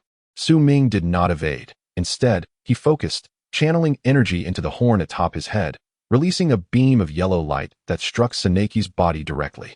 The impact sent the creature crashing to the ground, exploding alongside the sword, utterly defeated before Su Ming. At last, the calamity was resolved. Gaty's form gradually dissipated into a spectral haze, enveloping Su Ming in radiant light as he descended to the ground. However, the wounds remained. Kneeling, Su Ming noticed 2 rows of bloody bite marks on his shoulder, prompting a sharp intake of breath. Jindajiru approached Su Ming, inspecting his injuries. A surge of energy emanated from his hands as he pressed them against Su Ming's wounds. Within a minute, the injuries healed, restoring his shoulder to its former state. Remarkable. Su Ming tested his shoulder's mobility, discovering it to be completely functional. Turning his gaze to Jindajiru, curiosity sparked within him. Do not regard me with such eyes. The wounds inflicted by Seneki are within my expertise to heal, Jindajiru replied, arms crossed over the samurai sword at his chest. Mr. Jindajiru, have you existed in this world for the past century? Su Ming inquired, yearning to uncover the truth. Chapter 67. If I cannot stop, then let me perish. I have lost my corporeal form, yet my spirit endures. Jing Long responded to Su Ming, stating that his soul has not always remained in this realm. What does that mean? Su Ming asked, momentarily taken aback. At some point, I discovered the vastness of the world, which is not solely inhabited by demons, but is also home to countless stars. Jing Long lifted his gaze to the sky shrouded in dark clouds, and continued, moreover, I have ventured to another earth to vanquish evil. What? Su Ming's eyes widened slightly, suddenly recalling a monster named Lian Gui from the storyline of Galaxy Ultraman, which had been sealed by Jing Long in ancient times. It now appeared that Jing Long had traversed other universes over the past century. Commander, it seems we are nearing the source of the black mist, Zhu Jing remarked as he gazed out at the underwater world through the glass window. It's quite dark here, but the black mist appears minimal, drifting upwards. Zhongfang narrowed his eyes, scrutinizing the path ahead, and then spoke, stay vigilant. Prepare the deep-sea torpedoes in case of enemy engagement. Understood. Zhu Jing manipulated the controls, and 2 torpedoes emerged from the underside of the dolphin. Subsequently, the searchlight illuminated a landmass rising from the ocean. What is that? Zhu Jing exclaimed, craning his neck forward. It looks like a substantial ruin, akin to an island in the sea. Zhongfang also regarded the sight ahead, stating, it may have been pushed up by seismic activity on the ocean floor. Wait. Zhu Jing, stop. Zhongfang suddenly commanded, halting the dolphin's advance. Look at what's on that island. Zhu Jing quickly halted the vessel and peered at the ruins. He saw crooked stone pillars jutting from the structure, amidst which pairs of crimson eyes shimmered ominously, creating a terrifying spectacle. It is the source of the underwater black mist. Digga firmly grasped the neck of the shadow figure, lifting it off the ground. The timer on the figure's chest shifted from azure to a blinking crimson. Despite its frantic struggles, the shadow figure could not escape Digga's powerful grip, its hands desperately attempting to pry Digga's fingers away, yet to no avail. Bang! The boundless ocean erupted with dark blue, tumultuous waves, as Digga soared into the sky while still holding the shadow figure. Giant of light, Digga uttered the words, tightening his grip around the shadow figure. Damn it! Masaki Takamura exerted all his strength to escape the grasp of Dark Digga. He never imagined he would meet his demise here, before the Dark Ruler even arrived. Yet, compared to Dark Digga, that so-called ruler seemed insignificant. Drac Cannon, fire. At Rina's command, a light cannon was discharged from the Aturtis, striking Digga's back directly. With a resounding explosion, Digga staggered, losing his balance and loosening his grip on the shadow figure. Once he regained his footing, Digga turned to face the Aturtis, his fists clenched in evident fury. Seizing the opportunity, Masaki quickly distanced himself from Digga, his chest heaving with anxiety. At that moment, Digga emitted a battle cry that resonated from the depths of hell, as a sphere of darkness coalesced around his fist, propelling him towards the Aturtis. Quick, Rina! Shinjo exclaimed, desperately pulling the control lever, his face contorted with fear. Rina strained to alter the Aturtis's course. However, Digga moved with blinding speed, and the Aturtis was unable to accelerate in time to escape. The dark, energy-infused fist loomed larger before the glass window, poised to strike the Aturtis. Daigu. Rina instinctively called out Daigu's name, tears streaming down her face. It is said that in moments of peril, the name uttered is that of the person most precious to one's heart. Now, Rina's cry was for the very embodiment of doom, Dark Digga, Daigu. The rush of air from the punch cascaded over the Aturtis, causing the massive vessel to shudder slightly. The silver fist, suffused with dark energy, seemed to freeze before the main window of the Aturtis. Before the terrified gazes of the crew, the darkness surrounding the fist gradually dissipated, and the fist slowly opened. as if reaching out to touch the Etertus. Rena. A voice resonated like a stone dropped into still water, sending ripples through Rena's consciousness. As she gazed at the silver fingers outside, Rena's tear-soaked eyes widened in disbelief, her mouth agape, Daegu. The words did not escape Rena's lips, yet they penetrated Daigu's mind. Rena. Daigu's consciousness surged forth, seizing control of Dark Diga's body. Upon seeing Rena, tears streaming down her face inside the Etertus, Daigu's outstretched hand trembled slightly. What was I just doing? Daegu regained his clarity. Masaki Takemura, witnessing the scene from above, realized this was the opportune moment to confront Dark Diga. Daegu drew back his hand, clenched his fist, and cast his gaze towards the ominous clouds above. If I continue down this path, this world may very well perish by my hand. If I cannot halt this, then find a way to end my existence. With sheer willpower, Daegu forced himself to remain conscious, taking one last look at Rena before soaring into the heavens. Masaki Takamura, observing the hole in the dark clouds caused by Daigu's ascent, quickly followed in pursuit. The crew aboard the Etertus stared blankly at the solitary beam of light streaming through the breach in the clouds, momentarily oblivious to the unfolding events. Minutes later, Shinjo broke the silence, puzzled. By the way, where did Daegu go? Rena remained silent, aware that Daegu was Diga. Yet she and Ju Jing refrained from disclosing this to the others. Kikuchi Keiko also took a moment to reflect before responding. Daegu sustained minor injuries while combating the vampire. He has been taken to a nearby hospital for treatment. Nayuki glanced at Rena, and then at the beam of light piercing the dark clouds, deep in thought. That kid. How is it that he always encounters problems at critical junctures? However, it is fortunate he is not aboard the Etertus. Otherwise, even if we perished, there would still be someone to retrieve our remains. Having narrowly escaped death, Shinjo attempted to lighten the mood with a jest, but found no one joined in his laughter. Chapter 68. The Light of Humanity. Capable of dispelling darkness, if anything has the power to extinguish darkness, it is light. Daegu, with a resolve to sacrifice himself, soared beyond the Earth's atmosphere, racing towards the heart of the solar system. He believed that by immersing himself in the sun, the dark entity known as Dark Diga could not possibly survive. Stop, Daegu. At that moment, Daegu sensed a voice calling from behind. Turning his head, he was astonished to see Keiichi Masaki. However, this voice was different from the one he had heard during his last moment of consciousness. It bore the unmistakable tone of Masaki himself. Masaki, I must perish, or this world will be destroyed by my hands. Daegu continued his forward momentum. Yet he felt compelled to respond to Keiichi Masaki. You fool! Masaki exclaimed vehemently. Are you leaving this mess for me to clean up? Do you even comprehend what you summoned in the South Pacific? What? Daegu paused before the sun, puzzled by Masaki's words. The intense heat radiating from the sun was almost unbearable. Since you transformed into Dark Diga, dark mist has been rising incessantly from the South Pacific. Masaki caught up to Daegu, directly scolding him. You idiot! Do you wish to unleash the ruler of darkness to annihilate the world? How could this be? Daegu gazed at Masaki in disbelief. I had no idea. Your ignorance is about to thrust this disaster upon me. In a fit of rage, Keiichi Masaki rushed forward and slapped Daegu. You might as well die. Let the entire human race perish alongside you. Breathing heavily, Masaki felt a sense of satisfaction from the slap. After enduring torment from Dark Diga for so long, he finally had a chance to vent his frustration. However, Dagu's thoughts were consumed with dread. If he did not perish, Dark Diga would awaken once more, and the world would face destruction anew. Daegu, you are the light. Masaki looked at Daegu and implored, You brought me into the light. Yet you have forgotten that you too are a beacon of illumination. Do you not recall the day when countless people gathered from all corners, solely to bestow light upon you? Masaki's words struck a chord within Daegu, and he suddenly awakened to the truth. I am light. Daegu gazed at the blazing sun and slowly declared, I am also a part of humanity.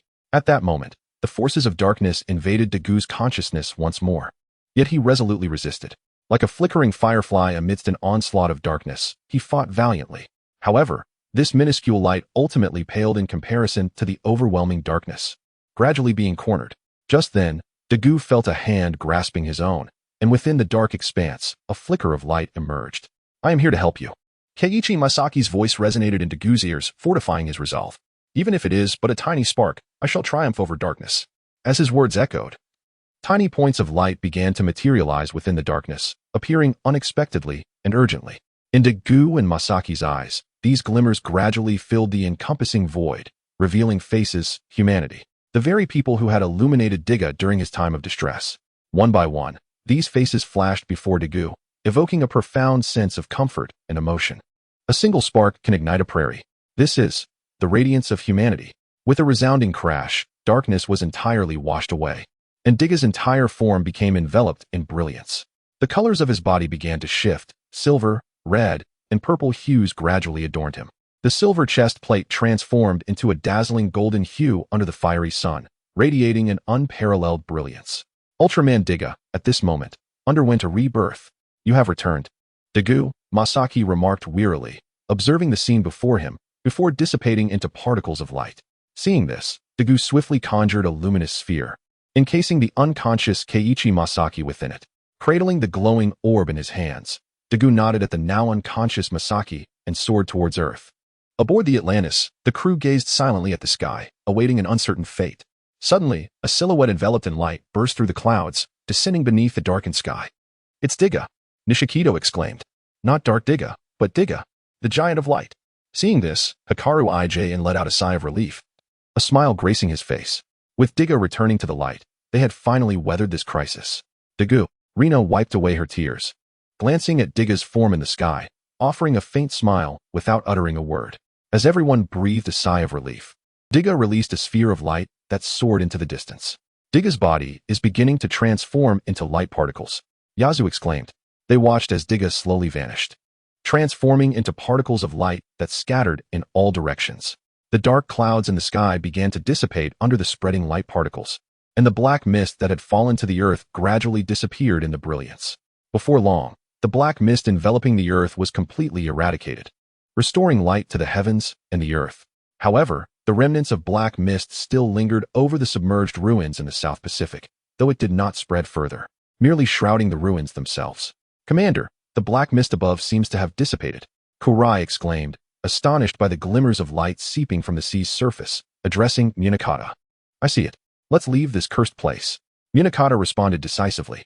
"Understood." The two men piloted the dolphin towards the ocean's surface. As for the ominous crimson eyes lurking within the ruins, they had no time to investigate, nor did they dare to approach.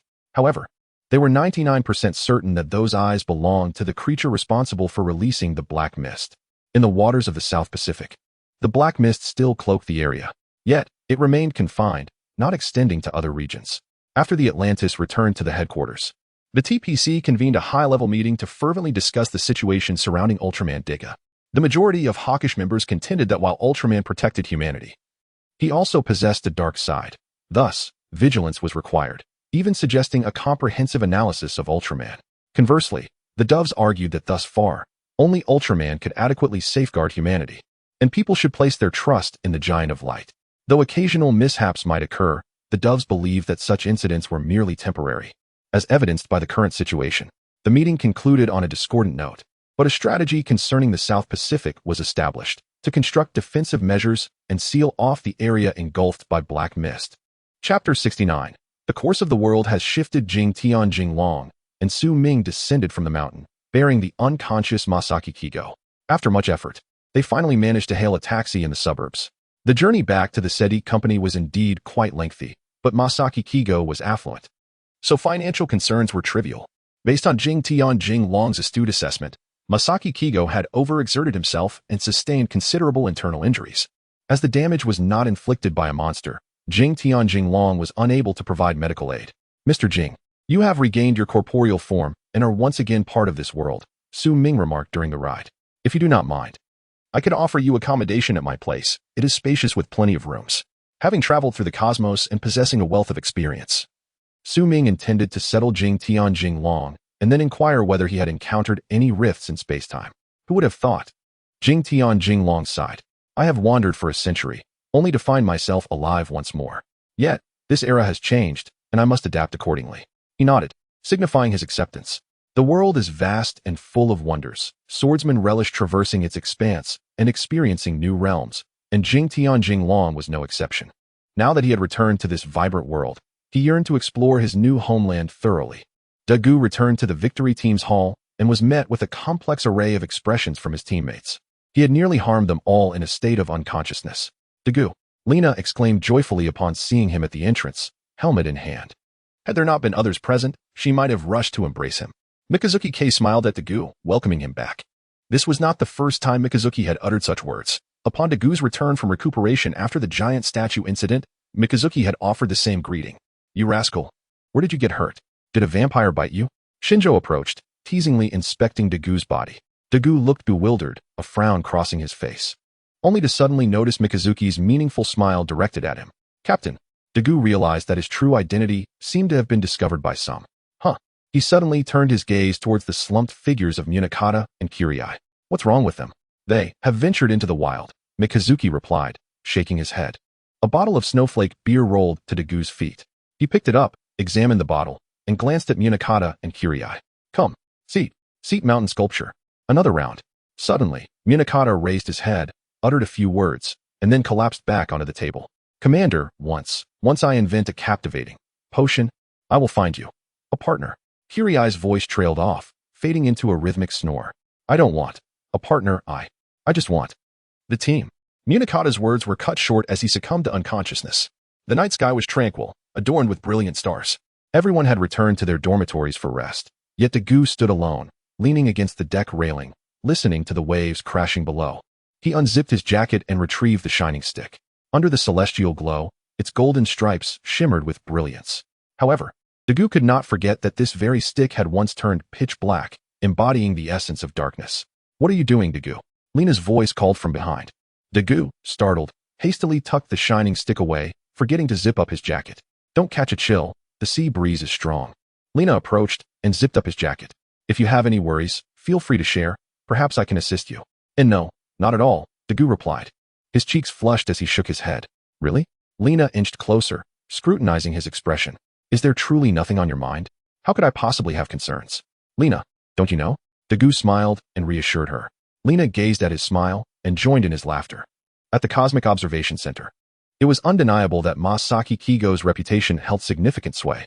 Upon presenting Masaki Kigo's business card, Dr. Izaki generously granted Su Ming access to the observation room for cosmic studies. Dr. Izaki? Su Ming entered the observation room, initially perplexed, then recalling that Dr. Izaki had participated in the flight tests of the Japuta 3, which had subsequently transformed into the monster Ligadron in space. Did Ligadron not appear on Earth?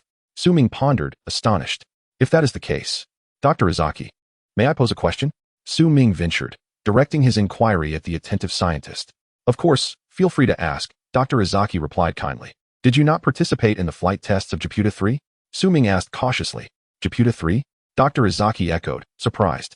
I didn't expect you to know of it. It was initially slated for flight testing, but due to the frequent appearances of monsters and the numerous disasters on Earth, that was postponed. Now, with Dr. Yatsuo of TPC having developed the Magus propulsion system, the flight test of Japuta 3 is no longer pertinent. With the powerful Magus propulsion system, traversing the galaxy is but a matter of time.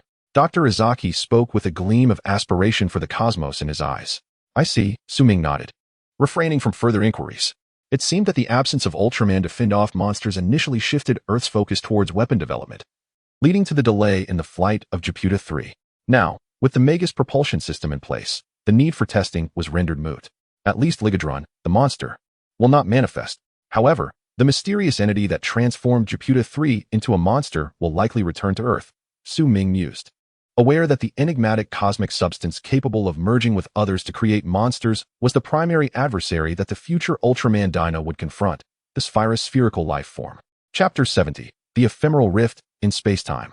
Dr. Jiang Qi was living well, and from his lips, Su Ming learned that the recent heavy fog had indeed nearly cost him his life. Su Ming chuckled inwardly, realizing that he was, after all, the hidden benefactor of Dr. Jiang Qi. The equipment at the Cosmic Observation Center was exceptionally advanced. There was no need for direct use of telescopes or similar tools. Merely sitting before a computer screen allowed for real-time exploration of various celestial images. The observation distance could also be adjusted within a suitable range. Thus, Su Ming sat before the computer under Dr. Jiang Qi's guidance, watching scene after scene from the cosmos. As for close encounters with the universe, Su Ming had only ventured once during the incident with the biochemical electronic dragon. At all other times, whether before his revival or after, he had never set foot in space. The images moved steadily before him, with the observation distance continuously shifting under his control. In this manner, Su Ming spent an entire day in the observation room, only stepping out briefly for lunch at the Cosmic Observation Center. Dr. Jiang Qi showed no intention of sending Su Ming away. He appreciated the spirit of exploration in this young man. Your name suggests you are from the Great Xia? Am I correct? Dr. Jiang inquired while working in the observation room. Indeed, Su Ming nodded, replying, I am currently employed at the Sadiq Group and will likely settle here in the future. Su Ming naturally refrained from mentioning that he hailed from another world. Nor would he leave before returning home. You appear to be just over 20, Dr. Jiang observed, scrutinizing Su Ming and nodding in agreement at his fine appearance. As for age, Su Ming was uncertain how to define it, merely nodding in response. After all, in the real world, he had been laid to rest a century ago, and having been revived 100 years later, if one were to calculate his age accurately, he would be over 120. Yet, in this moment, he embodied the age he had before his demise, remaining a youth. I have a daughter about your age. However, since I began working here, I have neglected to keep in touch with her, Dr. Jiang sighed, continuing, perhaps you could meet her. Her name is Chizuru. What? Su Ming was momentarily taken aback. Was Dr. Jiang subtly hinting at choosing a future son-in-law? His daughter must be quite remarkable. To divert the conversation, Su Ming resorted to idle chatter. Though this world seemed far more stable than the reality he once knew, Su Ming's heart remained tethered to that realm. There, countless lights awaited the return of this giant of light. Nonetheless, Jiang Chizuru, Dr. Jiang's daughter, seemed to have become the bride of Juejing in the original storyline. However, due to the changes in the narrative, it was unlikely they would end up together now. So much had altered in this world, and Su Ming felt powerless, and indeed unnecessary, to rectify it. His immediate priority was to locate the rift in space-time and find his way home. Suddenly, what is that? While Su Ming longed for home, a streak of light darted across the computer screen, resembling a shooting star. Let me take a look, Dr. Jiang approached, tracking the observation lens to the glowing streak, which appeared to be a luminous meteorite heading towards Earth. Before either of them could react, another streak of light flashed by. Dr. Jiang hastily magnified the image, only to discover that this streak differed from the previous one. This is a spacecraft? Su Ming exclaimed, recognizing the enlarged image on the screen. Extraterrestrial beings. Dr. Jiang's brow furrowed slightly. This needs to be reported to the TPC Victory Team. Just as Dr.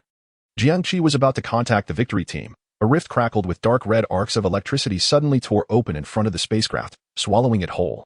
After the spacecraft was consumed, the rift vanished amidst the collision of dark red sparks, as if it had never existed in the cosmos. What could have devoured the spacecraft? Dr. Jiang mused, studying the screen. It did not resemble a black hole. Meanwhile, Su Ming stared blankly at the computer screen, his mouth agape and trembling, wanting to speak but unsure where to begin. What's wrong, young man? Dr. Jiang gently patted Su Ming's back, inquiring. I'm fine, Su Ming stammered, regaining his composure. Dr. Jiang, you saw that rift, didn't you? I did, Dr. Jiang nodded. It is not uncommon for such peculiar phenomena to occur in the universe. After all, many unknown entities await our exploration. Doctor, I wish to remain in the observation room tonight, please. Su Ming implored, his gaze fixed on the screen. This. Dr. Jiang was taken aback, surprised by Su Ming's request. Very well, but don't overexert yourself. Thank you. After expressing his gratitude, Su Ming's eyes returned to the computer screen, his hands clenched tightly. If he was not mistaken, the rift that had appeared and disappeared so swiftly bore a striking resemblance to the space-time rift atop Mount Everest in the real world. Su Ming could reasonably ascertain that the other end of this rift likely led to Everest. Under the enchanting moonlight, a shadow riding a broom swept across the lunar glow. Aside from the meteorite that had destroyed a factory, prompting the Victory Team's deployment, the annual Halloween festivities had arrived. It was said that many monsters would appear under the night sky. Dressed in ancient samurai garb and wielding a katana, Jingtian stepped out, ready to vanquish evil spirits. However, upon arriving at the Halloween square, he found himself lost in thought at the sight of all the creatures masquerading on the streets. It seems I have indeed fallen out of touch with the times. Shaking his head, Jingtian decided to remain in the square. Since he was there, he might as well enjoy the contemporary human experience of dressing up as monsters. Though walking as a swordsman amidst the festivities felt somewhat out of place. Hey, mister. Your sword is so cool. A group of children, dressed as little devils, tugged at Jingtian's samurai attire, gazing at him in admiration. I want a sword as cool as yours. But why are you dressed as a samurai today, when it's a day for costumes? Another child innocently inquired. I just dressed incorrectly today and had no choice but to come out like this, Jingtian replied, smiling at the delightful children surrounding him.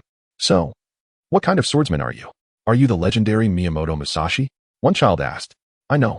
You must be Hattori Hans. The children engaged in animated speculation about Jingtian's character, yet not one mentioned his actual name. This left him smiling wryly before he spoke up. Children, I am not playing Musashi or Hans, but rather an ancient swordsman named Jingtian Kojiro Jilong. Jingtian Kojiro Jilong? Never heard of him. Me neither, but I know Momotaro. What is that? I also know Kojiro.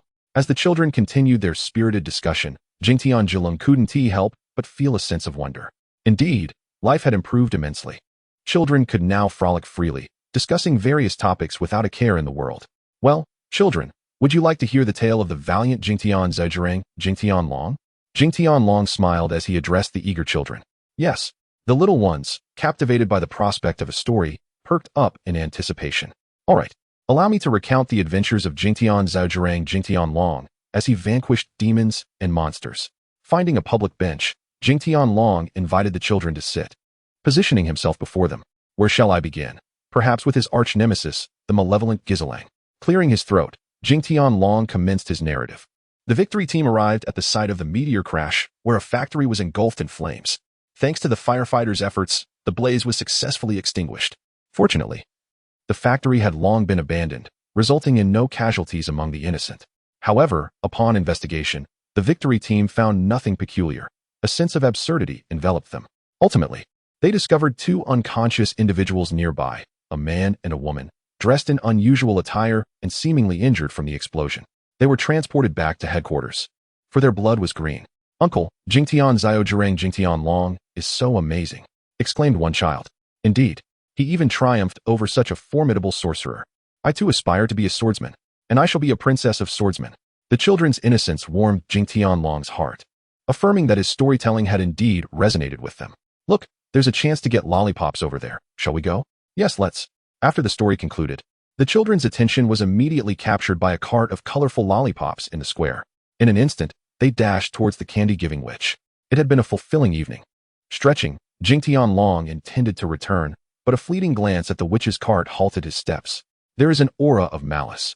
With a slight furrow of his brow, he approached her cautiously. If this witch was indeed a creature of evil, then the lollipops given to the children were undoubtedly suspect. The thought of such a fiend preying on innocent children fueled his anger with every step. Children with dreams, come forth. If you possess many dreams, I shall reward you with countless candies. The witch's enticing voice beckoned the children, drawn by the allure of the vibrant lollipops. They could not resist rushing over to claim their sweets.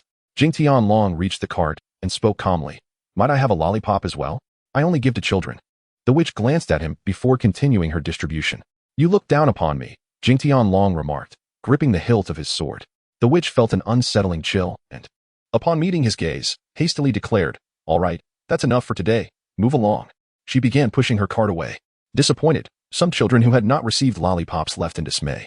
In the shadowy underground passage, the witch cackled sharply as she pushed her cart forward. Suddenly, a flash of sword light cut through the air, and Jingtian Long positioned himself in her path. Reluctantly, the witch halted her advance. I can see at a glance that you are no ordinary being. The cold glimmer of the samurai sword illuminated the dim passage, causing the temperature to drop ominously. What manner of creature are you, to dare obstruct my collection of dreams? The witch set down her cart and pointed a gnarled hand at Jingtian Long.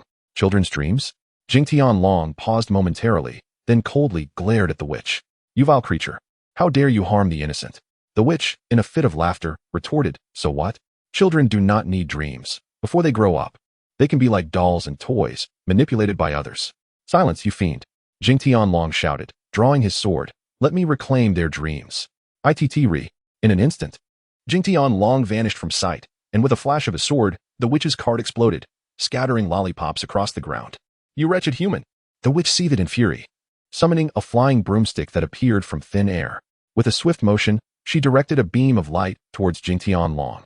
He deftly swung his sword to disperse the projectile, then vanished once more. Sensing something, the witch spun around, only to hear the clash of metal as Jingtian Long's blade met her broom, sparks flying in all directions.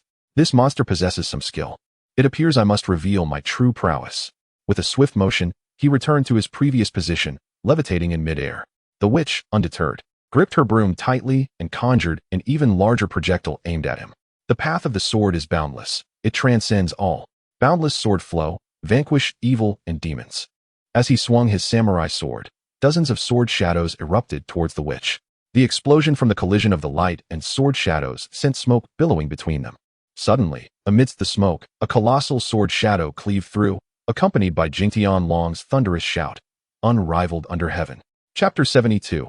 Earthquake in the Sea, Island's Rising Boom.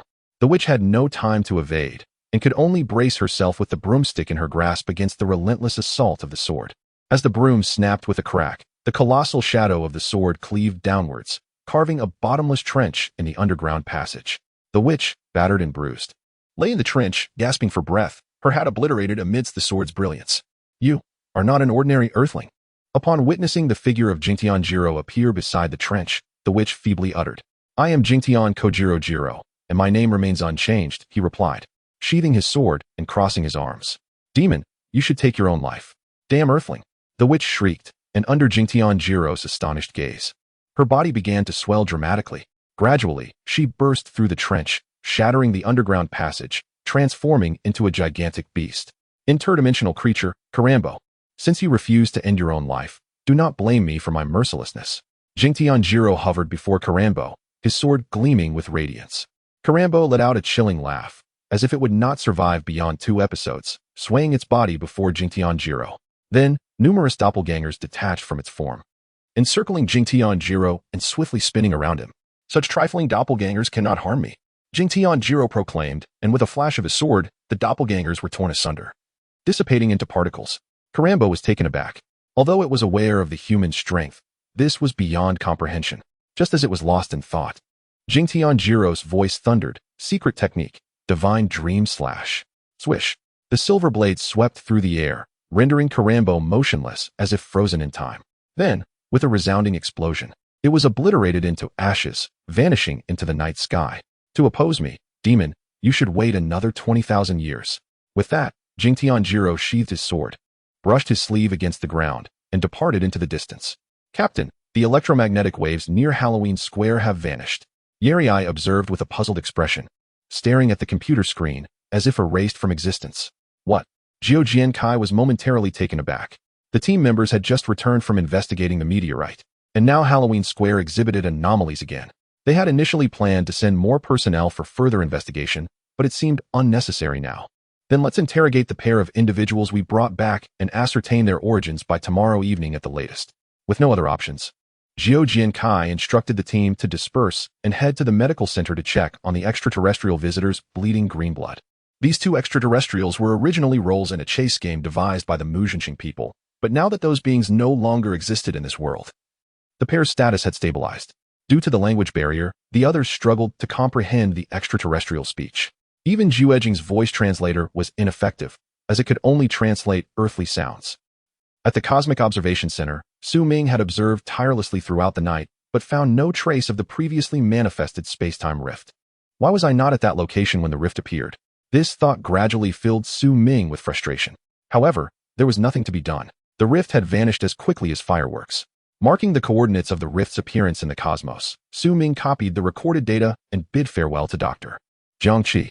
Surprised that Su Ming had truly stayed up all night, Dr. Jiang could only remind him to be cautious and rest well upon his return home. In the South Pacific, the area shrouded in black mist had been completely sealed off following a decision by the TPC.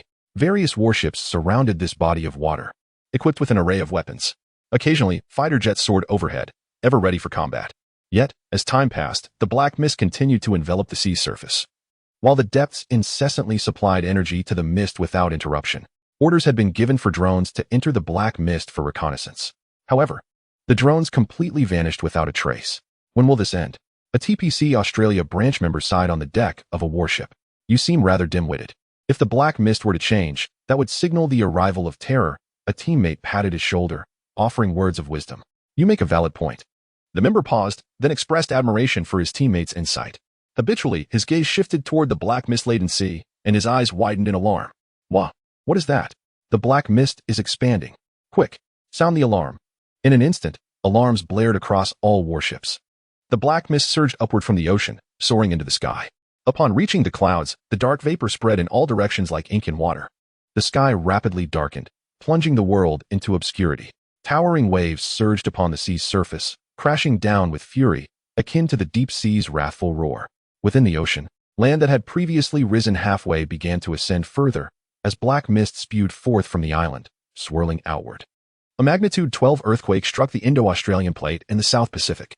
Within the TPC Victory Team Hall, Yeri observed the information on the screen and hurriedly reported to the others that the earthquake's epicenter was in New Zealand's waters, within the black mist-enveloped region. Quick! Transmit the visuals. Jiang Kai instructed Yeri. Understood. Yeri manipulated the controls but discovered that the visuals were inaccessible. Satellite communications had been severed. I'll try the terrestrial simulation wave system. Soon, the visuals appeared on the large screen under Yeri's guidance. It revealed a scene of darkness and chaos, with fierce winds howling and warships being engulfed by the monstrous waves. Lightning illuminated the sky as the black mist engulfed everything. Amidst the darkness, columnar rock formations gradually emerged from the depths of the sea. The islands had revealed their summits. That is the underwater ruin we previously discovered, Jiang exclaimed upon seeing the stone columns. Indeed, the source of the black mist lies within those ruins. Zhongfang nodded in agreement. Jiang Kai's gaze remained fixated on the screen, her elbows resting on the table, fingers intertwined tightly. Chapter 73. The Ruler of the End of the World. Darkness. Once again, darkness. Dagu gazed at the images on the screen, shaking his head in disbelief. This darkness seemed to be the consequence of his transformation into Dark Tiga. If anyone were to be deemed the culprit, it would undoubtedly be himself. Seeing Dagu's solemn expression, Lina quietly took his hand, smiling gently and shaking her head. The warmth of Lina's smile gradually eased Dagu's heart. He turned back to the screen, his eyes reflecting a newfound resolve. If this darkness was summoned by me, then it is I who shall resolve it with my own hands. At CITIC Corporation, Masaki Kigo's gaze was fixed intently on the darkness displayed on the screen, his expression equally grave. The visions from his dreams began to materialize. An endless void of darkness, terrifying demons, the rulers of world annihilation. However, the captivating yellow flowers from his slumber were nowhere to be found. The blossoming Zagera heralded the descent of darkness. Surely this could not be mistaken. Just as Masaki Kigo pondered this enigma, his secretary abruptly burst through the laboratory door. Frowning slightly, Masaki Kigo intended to inquire why the secretary had intruded, only to see him clutching a yellow flower, his face awash with ecstasy, before collapsing to the ground. Zagera! Ahaha! Zagera! Like a madman, the secretary lay on the floor, giggling foolishly, repeatedly chanting the name. This flower. Masaki Kigo approached and snatched the yellow flower from his hand, scrutinizing it closely. Soon, beads of cold sweat began to form on his forehead. Give it to me! Give it to me! The secretary, deprived of the yellow flower, seemed to have lost his sanity, tugging relentlessly at Masaki Kigo's pant leg. In a panic, Masaki Kigo tossed the yellow flower aside and sprinted out of the laboratory. Su Ming was still resting in bed. A night spent observing the cosmos had left him weary. At that moment, Jingtian Jilong knocked on Su Ming's door and walked straight in. You seem to be in a deep slumber. You must have been exhausted last night, Jingtian Jilong remarked, standing at the foot of Su Ming's bed. But do you know? The world has fallen under the spell of the flower demon, and chaos reigns among humanity. Wah! What flower demon? A groggy Su Ming stirred awake. Just then, a small dog dashed into the room, carrying a yellow flower in its mouth, which had dropped on the floor while barking at him. This demon. Jingtian Jilong picked up the yellow flower from the ground and addressed Su Ming. I learned from the ramblings of a madman that this demon is named Zagera. Zagera. Upon hearing this name, Su Ming instantly leaped from his bed. Are you saying this is Zagera?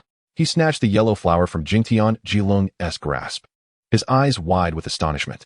Zagera, Zagera. What day is today? Confused, Su Ming dashed barefoot to the calendar, realizing that just yesterday was Halloween. But what could Zagera possibly signify? Panic surged through Su Ming, leaving him flustered. Before the ruler of darkness descends, Zagera must bloom across the entire world. This was an unchanging premise within the original narrative. If Zagera were to appear now, then the ruler of darkness would soon follow. Did anything happen on Halloween? Su Ming suddenly turned to Jingtian Jilong and inquired. Last night, I vanquished a broom spirit that feasted on the dreams of children. Jingtian Jilong replied after a moment of contemplation. A broom spirit? Feasting on children's dreams? Su Ming paused, realizing it must have been a witch. You are remarkably perceptive. Indeed, it was a witch, Jingtian Jilong acknowledged, surprised by Su Ming's insight. So that's why it's Halloween.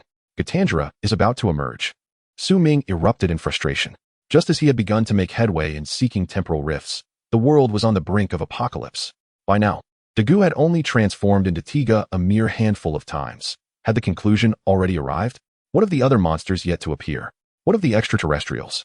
The premature arrival of such calamity was utterly unforeseen. Su Ming clenched his teeth and muttered to himself.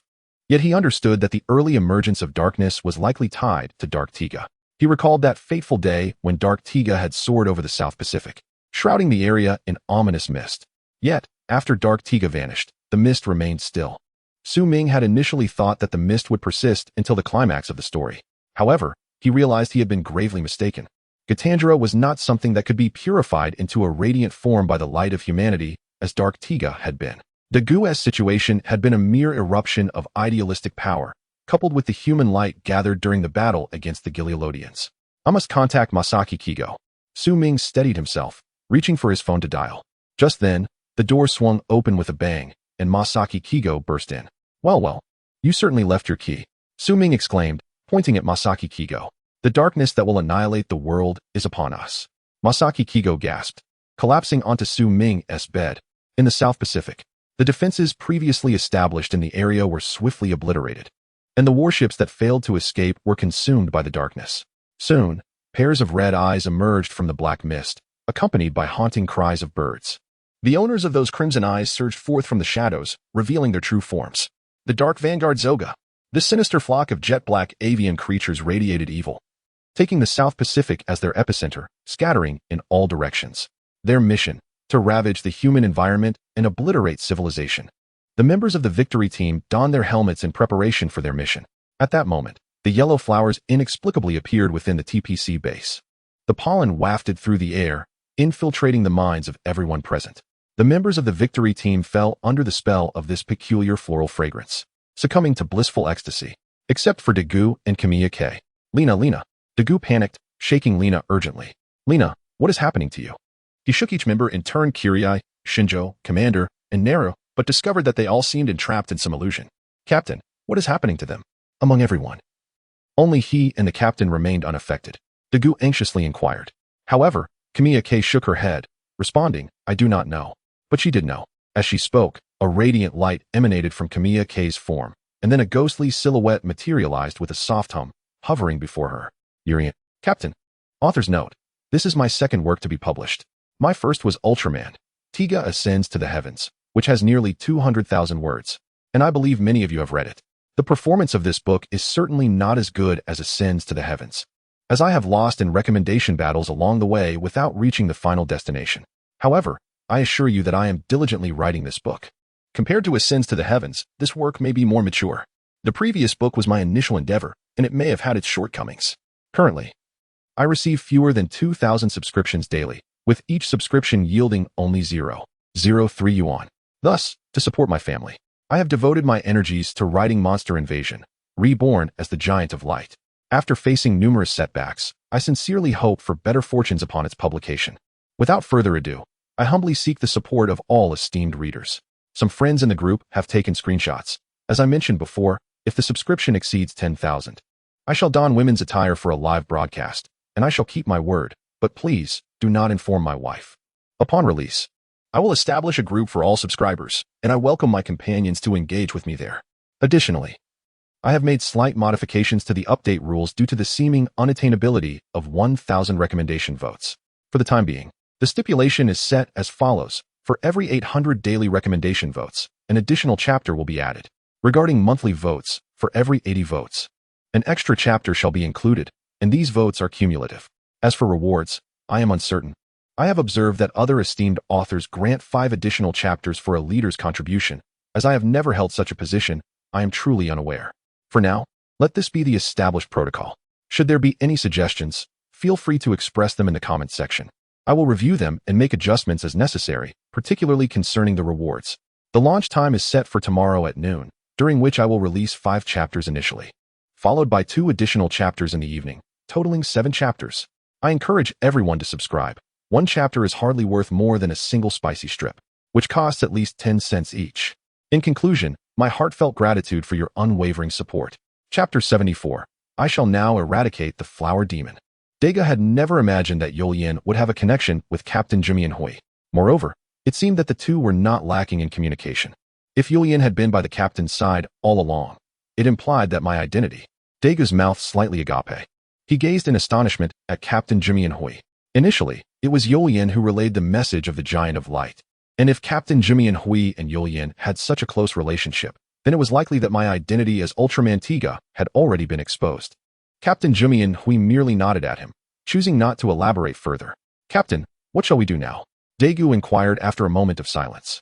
His teammates were ensnared in a trance, and a swarm of monstrous birds emerged from the black mist, attacking cities across the globe.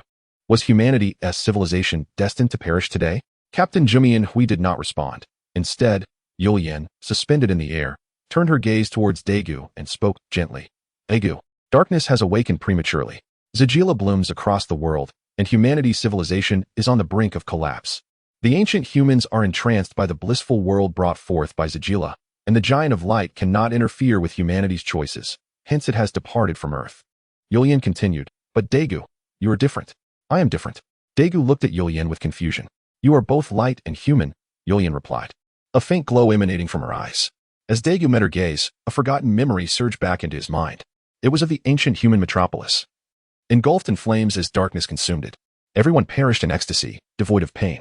This was the demise of an ancient civilization. Daegu closed his eyes, his hands trembling slightly. Would the current human civilization also perish in darkness? I have been pondering how to prevent the extinction of human civilization and confront that terrifying enemy.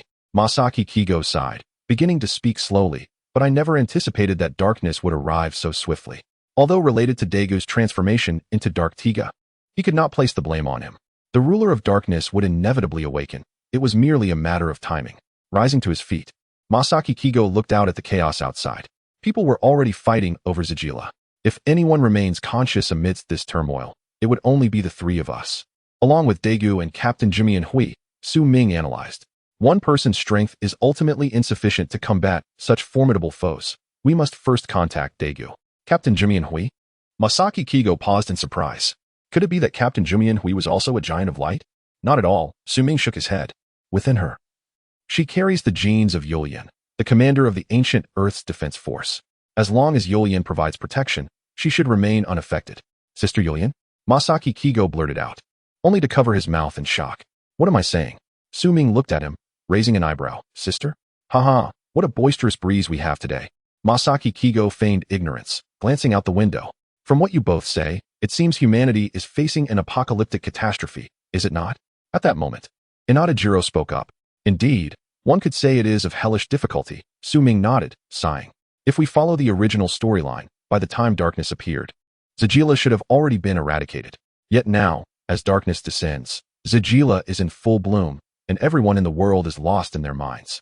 Should the Giant of Light be petrified in battle by Gitangia, the humans enraptured in ecstasy will not harbor the light of hope to awaken the giant.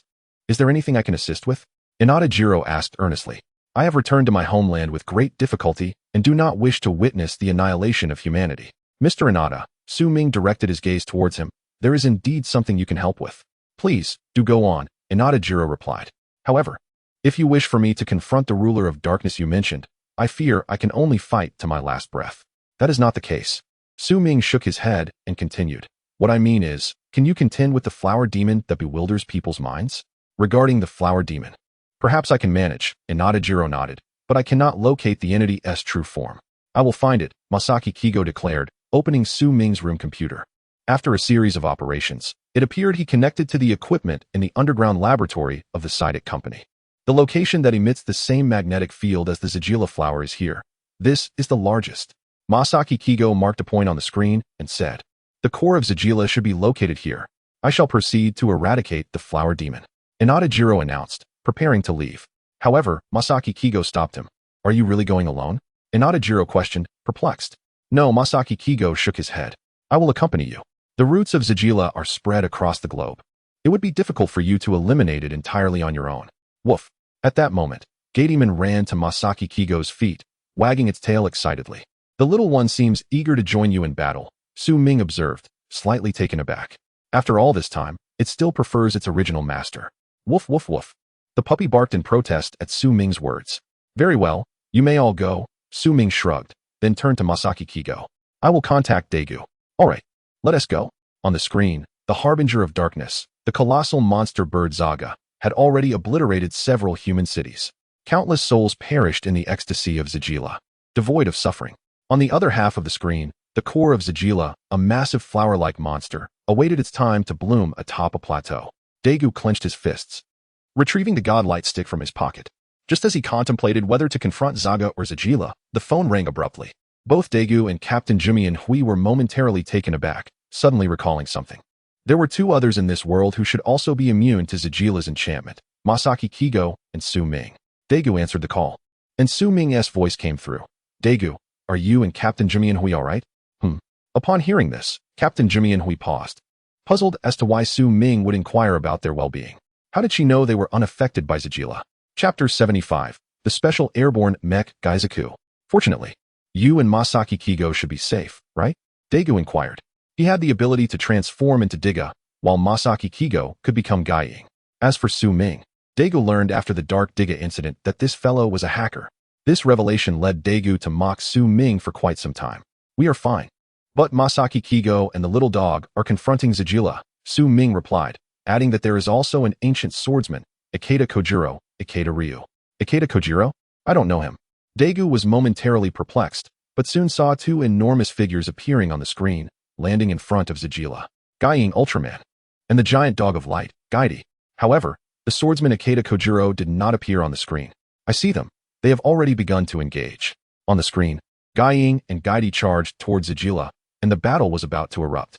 Daegu realized that he could not remain idle, even with the apocalypse upon them. He had to take action. Then, I too must do what I can. Su Ming, farewell. Daegu solemnly declared, placing his phone down. He then turned to his captain. Kumike, Captain, if I do not return alive, please tell Lena that I like her. With a resolute expression, Daegu spoke. He then approached the entranced Lena and kissed her forehead. Daega, the team member. Kumike stood before Daegu, his gaze fixed intently on the young face before him. You must tell her this when you return. You must win. As a human. Understood. A golden arc of electricity radiated from the center of the divine light rod as Daegu pressed the transformation button, striking his right arm, which held the rod, against his left arm, then spinning it around, raising it high. Amidst the chimes, brilliance erupted as Daegu transformed into Ultraman Diga, the giant of light, Diga Ultraman. His silver, purple, and red forms surged forward, facing the rolling black mist that drifted from the South Pacific. Within that black mist, several pairs of red eyes appeared, followed by the chilling cries of birds, as a swarm of Zogas surged forth from the darkness. Seeing this, Daegu hovered in midair, watching the approaching Zogas, and recalled the various horrors he had just witnessed on the screen, a surge of anger swelling within him. The Zogas also spotted the hovering giant of light, continuously emitting cries, seemingly organizing an attack. As the Zogas drew nearer, Daegu clenched his fists tightly, then transformed one hand into a palm and unleashed a flurry of light arrows from his hand, targeting the incoming Zogas. Boom, boom, boom, boom, boom. With Daegu's furious assault, the Zoga swarm erupted in an explosion, disintegrating into ash above the ocean. Feeling the surge of energy within him fueled by rage, Daegu shot forth into the distance. Diga, he would surely win. Under Kumike's proactive operation, the screen displayed the scene outside the base. Darkness continued to encroach. Should it penetrate the base, the consequences would be dire. Watching the creeping black mist on the screen, Kumike felt an involuntary tension. With so many people in the headquarters, if the black mist reached them, the outcome would be unimaginable. The main issue was that everyone was ensnared in Zagila's illusion, trapped in a world of bliss, utterly incapable of escaping. Otherwise, they could have boarded the Arctidus to flee the base. A sorrowful phantom emitted a brilliant white light, releasing golden light particles from its hands, cascading outward from the base. Soon, the entire underwater base became enveloped in light particles, gradually forming a luminous pyramid that completely encased the headquarters. The black mist drifting on the ocean's surface vanished upon contact with the pyramid, providing robust protection for the TPC base. Everyone was engaged in battle. Su Ming discovered that he seemed unable to transform. However, he did not resign himself to idleness at home. Instead, he rushed directly to the CITIC company. Along the way, people had succumbed to Zagila's intoxicating fragrance. Some lying on the streets, others sleeping in flower beds, and some acting as if they were drunkenly deranged. The sky gradually darkened, signaling the imminent arrival of the black mist. If ordinary people encountered the black mist, they would either die or be injured. Su Ming furrowed his brow upon witnessing this. Fortunately, the Zogas had not yet attacked the city. Before the black mist descended, the people remained safe. Without hesitation, Su Ming continued his sprint towards CITIC company.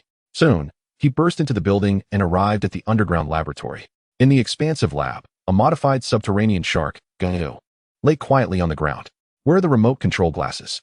Su Ming searched frantically, but found no means to operate Gozaku. Just then, a loud explosion outside tightened Su Ming's chest. Glancing at Gozaku, he gritted his teeth and directly entered the mechanical beast's interior. Though he had never piloted such a formidable machine, there was no alternative. Surveying the cockpit, Su Ming realized there was only one seat and a few simple buttons on the control panel. Strapping himself in, he pressed the ignition button marked on the panel. With a click, Gozaku's previously dim deep blue eyes suddenly illuminated, and the machine slightly stirred, indicating a successful startup. Su Ming was astounded in the cockpit. Masaki Kigo was indeed a genius. After activating Gozaku, Su Ming could distinctly sense each part of the mechanical beast's body. With a mere thought, he could effortlessly control Gozaku. Synchronizing vision. As the words fell, Su Ming's sight aligned with Gozaku's. However, the low perspective felt quite uncomfortable. Su Ming quickly switched to a third-person view. This perspective was much more agreeable. Before Su Ming was a 4K ultra-clear screen displaying Gozaku's form and the surrounding environment. However, it felt quite unusual to be without a game controller. He sighed softly at the scene before him. Nevertheless, he resolved to make do. A rumbling sound erupted as the entire Citic building trembled. The laboratory ceiling opened like a skylight, and blue flames erupted from beneath Gozaku, slowly lifting it into the air. Incredible. After the modification, the shark can fly too. Su Ming exclaimed in awe, shifting his gaze toward the direction of the recent explosion. There, he spotted a massive black bird continuously screeching in the sky. Chapter 76. Warriors are often lonely. Zoga. Undoubtedly, the dark bird soaring through the sky is the harbinger of darkness. Zoga. In the tangible world, Su Ming once faced an assault from Zoga, and had it not been for his timely parachute jump, he might have perished alongside his fighter jet. Allow me to confront you, Gozaku. In a surge of excitement, Su Ming slammed his hand onto the control panel, inadvertently hitting the switch, causing Gozaku to sputter and plummet to the ground. After a brief adjustment, Su Ming restarted Gozaku and swiftly ascended, charging directly at Zoga. Originally, the tip of Gozaku's nose was not particularly hard, but after being enhanced by Masaki Kigo, it was restructured using materials from Gabunyu to create a new offensive tip.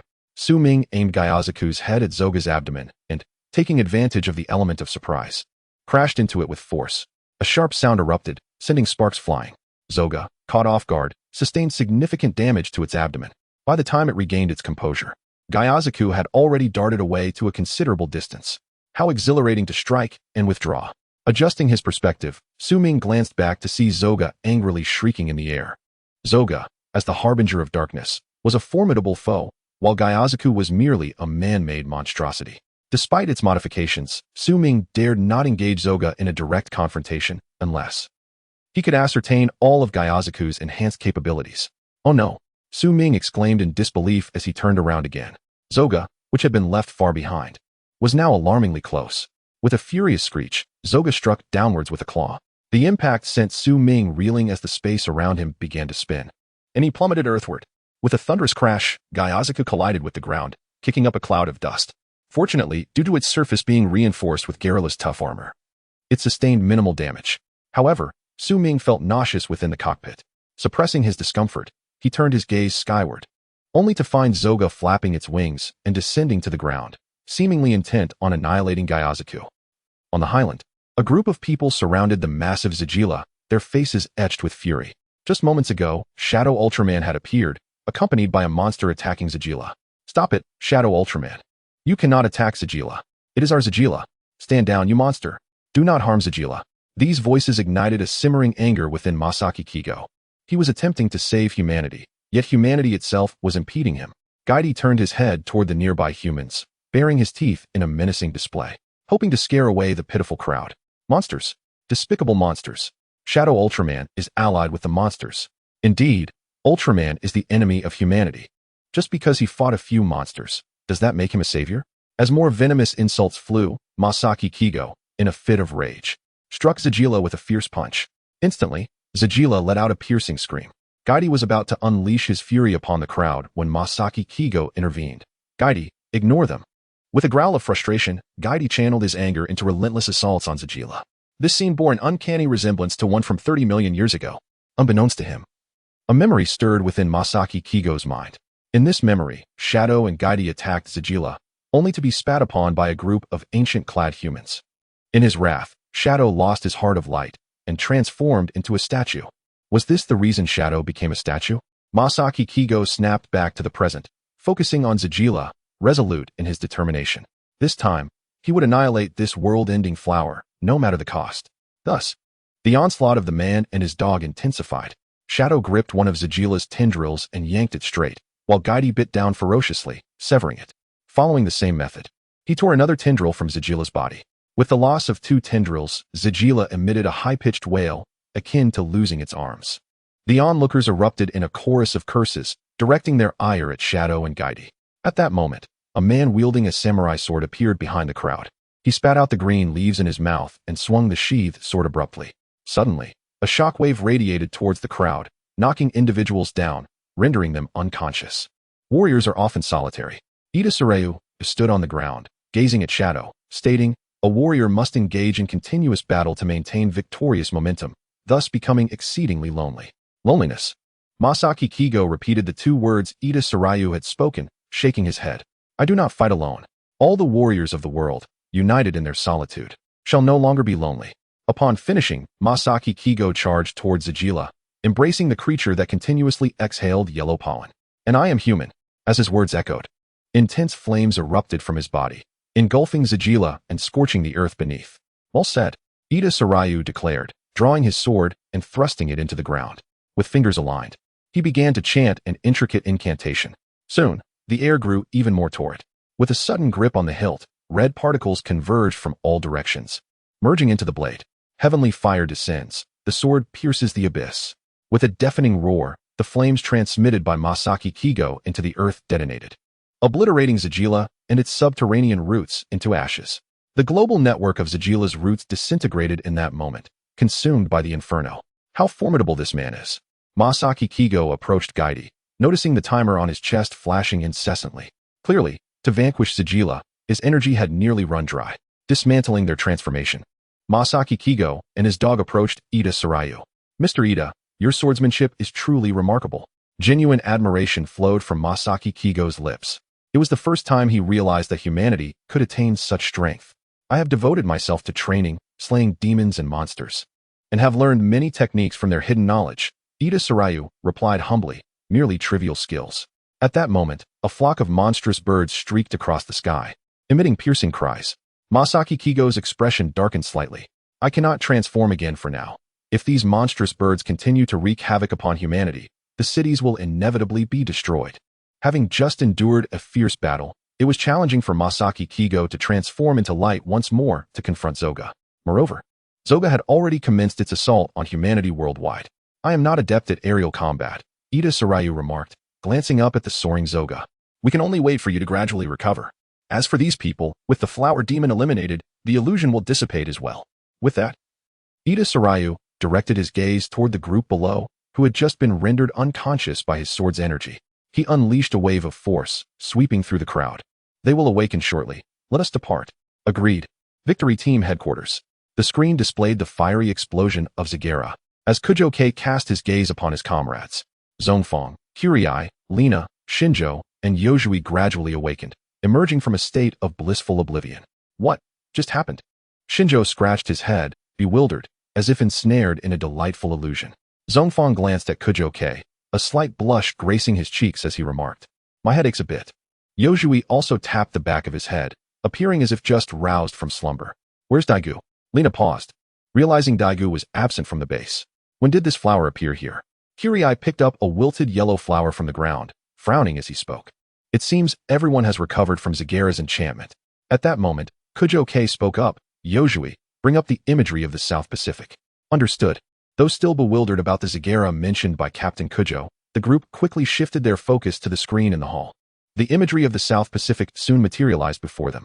The black mist gradually dissipated, revealing a broad pathway. Countless Zoga emerged from the obscuring fog, flitting through the air. Amidst the surging waves, a colossal black shell slowly rose from the ocean floor, resting atop the submerged ruins. From this black shell, thick black mist billowed, saturating the sea. The sky grew ominous with dark clouds, thunder rumbling, as the owner of the black shell slowly opened its crimson eyes, revealing a mouth brimming with sharp teeth. Those eyes belonged to the ruins beneath the sea. Zongfang recognized them immediately, gasping in unison with Kyriai. "The Dark Ruler." Kujo-Kei clasped his fingers tightly, feeling a twinge of anxiety within, though maintaining a facade of composure. It resembles both a hermit crab and a nautilus, doesn't it? Lena's gaze remained fixed on the screen, knowing that should Daigu transform, he would undoubtedly confront this creature. The Dark Ruler unleashed a roar akin to an elephant's trumpet, creating waves upon the sea and gradually spreading darkness across the globe. In a fit of rage, Daigu swiftly vanquished a Zoga. As the city succumbed to the fiery onslaught of the Zoga, reduced to ruins. Thunder clapped as torrential rain poured, washing over the blood-soaked city, bringing unease to countless restless souls. Daigu hovered in the sky, gazing upward, only to see vast swathes of black mist approaching. The Dark Ruler. He looked southward, crossed his arms at the crystal on his forehead, transforming into his aerial form, and then shot forth as a streak of purple light towards the South Pacific. A Zoga lunged at him, while Su Ming charged towards it. In the skies, the Zoga held an advantage, but on the ground, it was the perfect moment for Gyazaku to eliminate the Zoga. Bang! Upon colliding, the height-disadvantaged Gyazaku was mounted by the Zoga. Despite the sharp dorsal fins, they posed no threat to the fierce Zoga. I'm being overpowered. Su Ming struggled to maneuver Gyazaku, attempting to flip the Zoga, but to no avail. All right then, Su Ming declared, pressing the skill button on the control panel. Super vibration wave. Instantly, energy surged from Gyazaku, coursing through its fins. A powerful vibration wave erupted from the fins, striking the Zoga beneath. The collision reverberated, sending the Zoga soaring into the sky, culminating in a spectacular explosion. Done. Su Ming sighed in relief, impressed by the modifications to Gyazaku. He wished he could obtain the design blueprints. Little did he expect. Masaki Kigo had equipped Gyazaku with the vibration wave attack, a signature move of Gamora. What the real world needed was such a combat-ready special machine. Monsters. There are monsters. Run for your lives. Why am I here? Run. Run. Su Ming snapped back to reality, noticing that the people who had been entranced in the illusion were now awakening, quickly spotting Gyazaku and fleeing in panic. Zagara has been defeated? The efficiency of those two and a dog is indeed remarkable. Understanding the situation, Su Ming processed what had transpired. Just then, several Zoga flew overhead, casting a shadow of darkness. As Su Ming prepared to pilot Gyazaku once more, a fighter jet zoomed by, relentlessly attacking the Zoga in the sky. Under the agile and continuous assault of the fighter jet, one Zoga was obliterated. Who was that formidable? Su Ming pondered, momentarily dismissing Shinjo, as it did not resemble the Victory Falcon. The entire Victory team mobilized, piloting the Adidas, prepared to eliminate the invading Zoga in various cities. The Victory Falcon was entrusted to the police department's members. It must be noted that the police department had a considerable number of personnel, and many were quite capable. This mission saw all reserve machines of the Victory Falcon at the headquarters deployed, given that the battle affected the entire globe. Naturally, following Zagara's defeat, TPC branches worldwide launched counterattacks against the Zoga. However, the equipment at the branches was not as advanced as that at headquarters, making it challenging to deal with the Zoga. At this moment, Captain Haight returned from the TPC lunar base, joining the fray.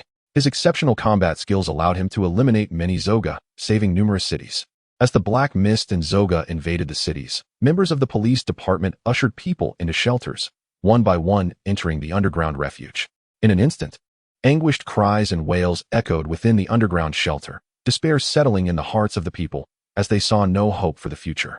The trumpet-like roars reverberated from the Dark Ruler's mouth, seemingly intent on dominating all existence. The waves surged, crashing against the massive monster, yet failing to budge its black shell even slightly. The black mist continued to pour forth, never ceasing in its release. The prematurely awakened Dark Gitangia prepared to engulf the world in darkness. With a whoosh, a faint purple beam shot down from the sky, striking Gitangia's black shell.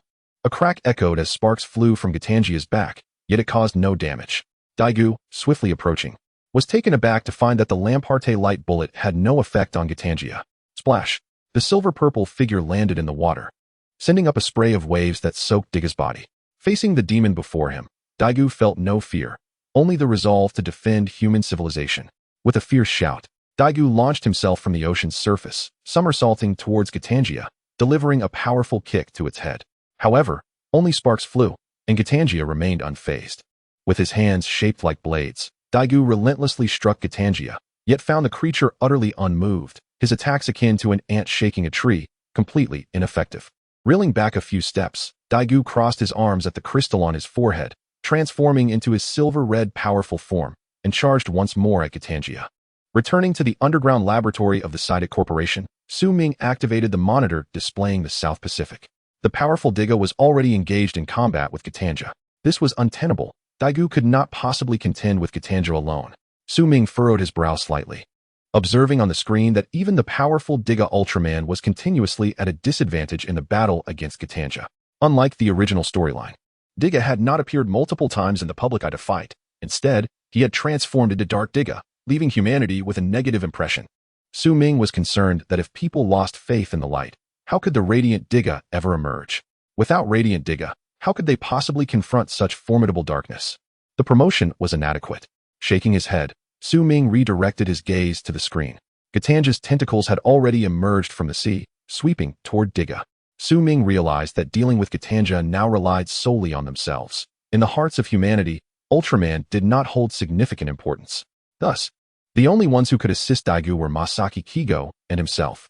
Masaki had just endured a battle, undoubtedly exhausted. Otherwise, he would have rushed to aid Daegu long ago.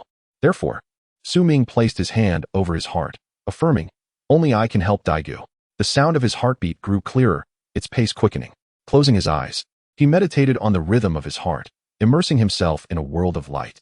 The fighting images of Giga and Gitanja on the screen froze at that moment. Time itself seemingly suspended, and the surrounding environment fell into an eerie silence, leaving only Su Ming's rapid heartbeat echoing. Thump, thump, thump, thump, thump, thump. With a thunderous heartbeat, a circle of runes projected outward from Su Ming's chest. Within the circle, images flickered in succession.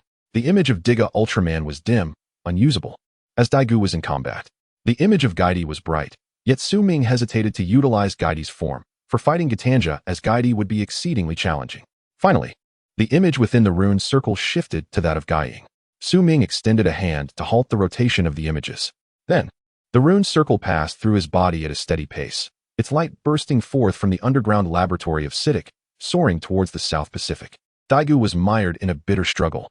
Although he had transformed into his powerful form, greatly enhancing his strength, his punches and kicks only inflicted minimal damage to Gitanja. This damage barely scratched the surface, failing to pose a lethal threat.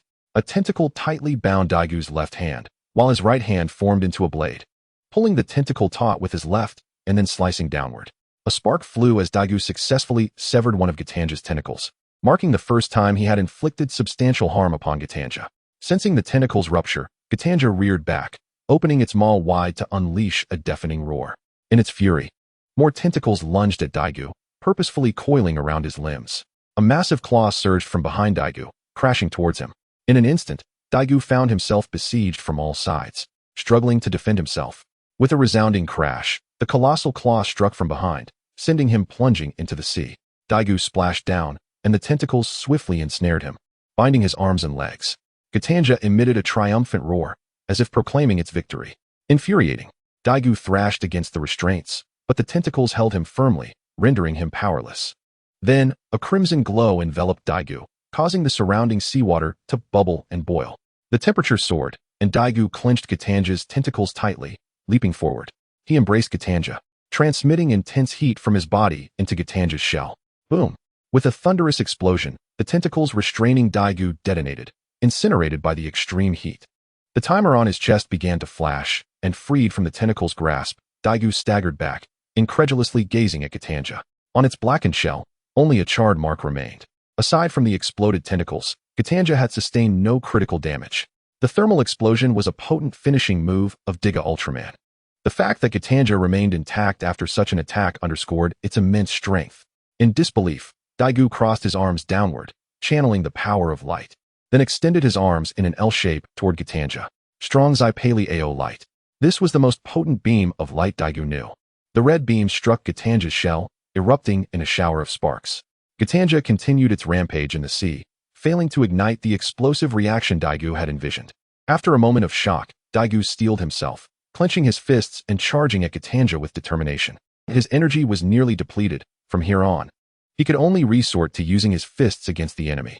Just then, a streak of light descended from the sky, crashing into Gitanja with a resounding boom, dispersing a cloud of black mist. Chapter 79. The energy is fully given to Daegu due to inexperience aboard the Attitus. When the crowd witnessed Giga unleash his ultimate move, yet fail to vanquish Gitangia, their spirits plummeted to an all-time low. The timer flickered incessantly, and Giga, devoid of energy, clenched his fists and lunged toward Gitangia, a heart-wrenching sight. This act was akin to a moth drawn to a flame, a self-destructive endeavor. What could possibly drive Diga to fight with his very life? Zhongfang tightened his fists and spoke. Silence enveloped the group, with only Lena's eyes shimmering with tears. For she understood that Diga was, in truth, Dagu.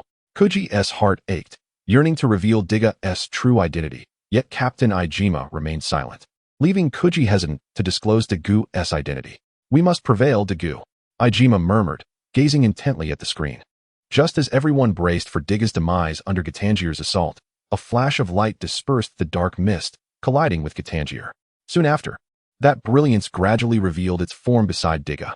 It was Kaigai.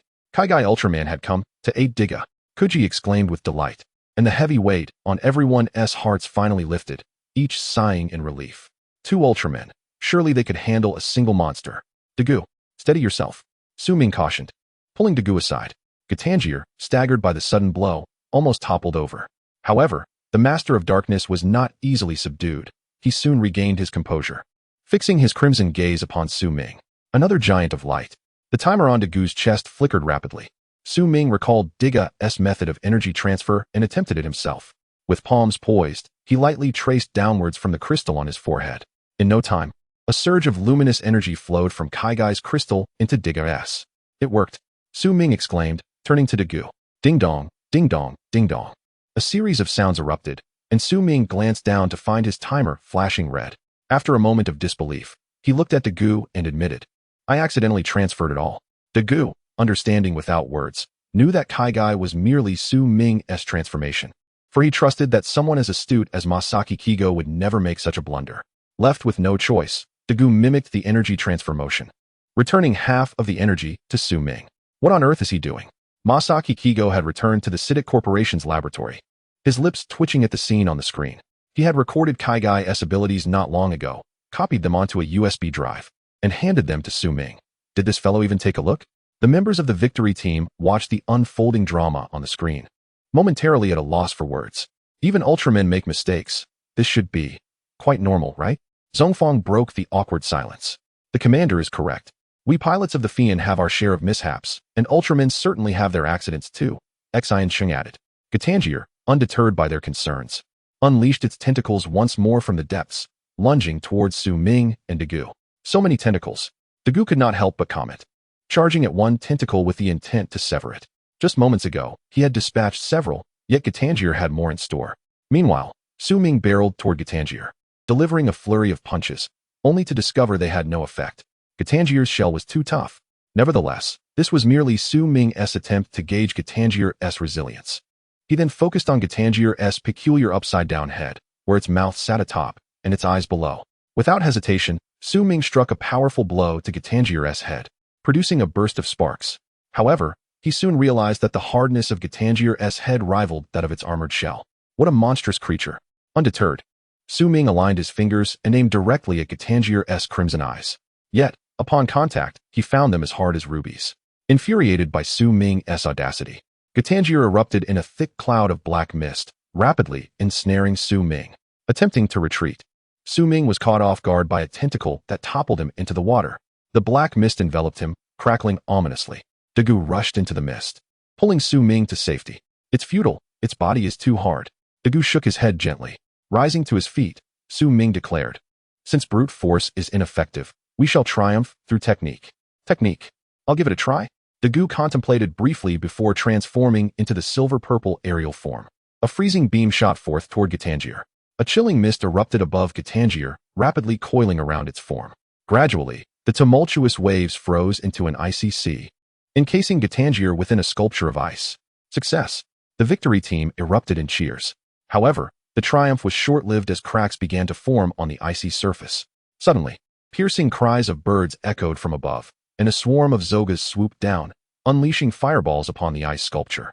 Instantly, Gitangir broke free from its frozen confinement, splashing the surrounding water with a resounding roar. With the dark vanguard Zogas in the sky, the task of subduing Gitangir had become even more daunting. Su Ming gazed upward, witnessing the Zogas dominating the area above the sea. Magus cannon. Fire. Boom. A deafening explosion erupted as a burst of light annihilated a portion of the Zoga swarm.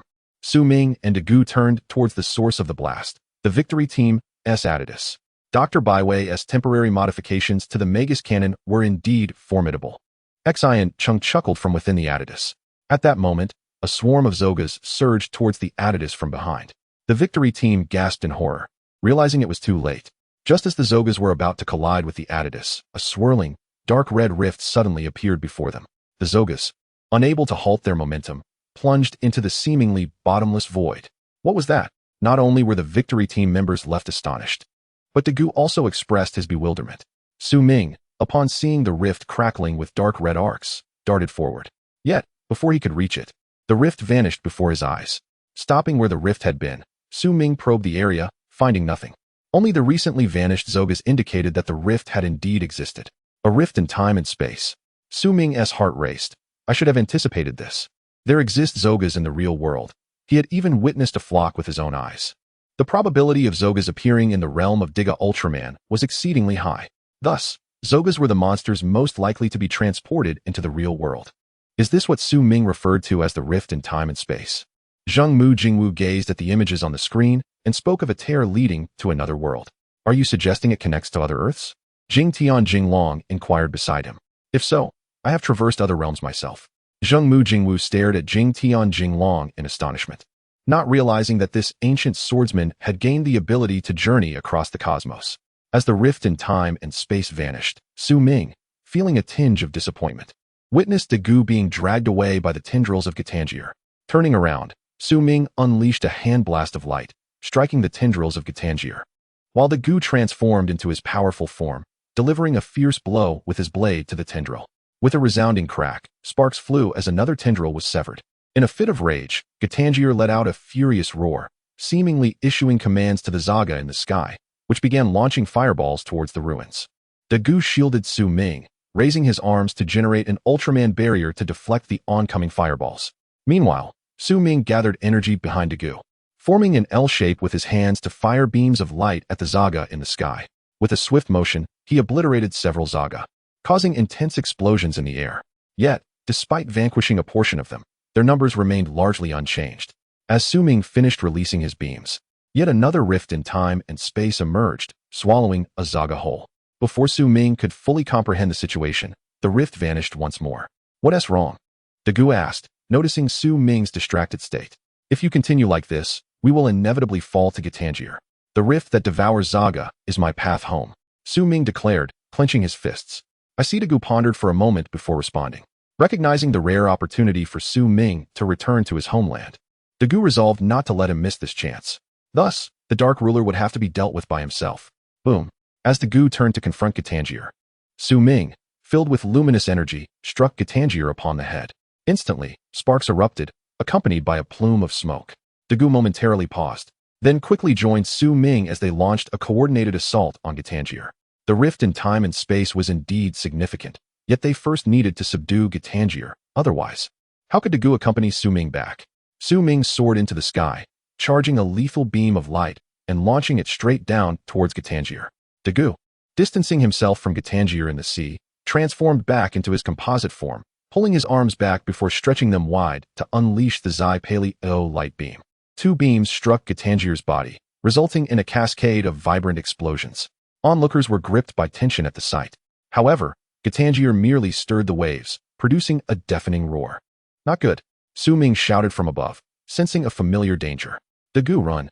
It's going to unleash a beam. But it was too late. Gitangier's head emitted a purple petrifying beam that pierced through Dagu's abdomen, radiating a rainbow aura from the impact site throughout his body. The timer on his chest flickered, signaling the decline of Giga Ultraman's life force.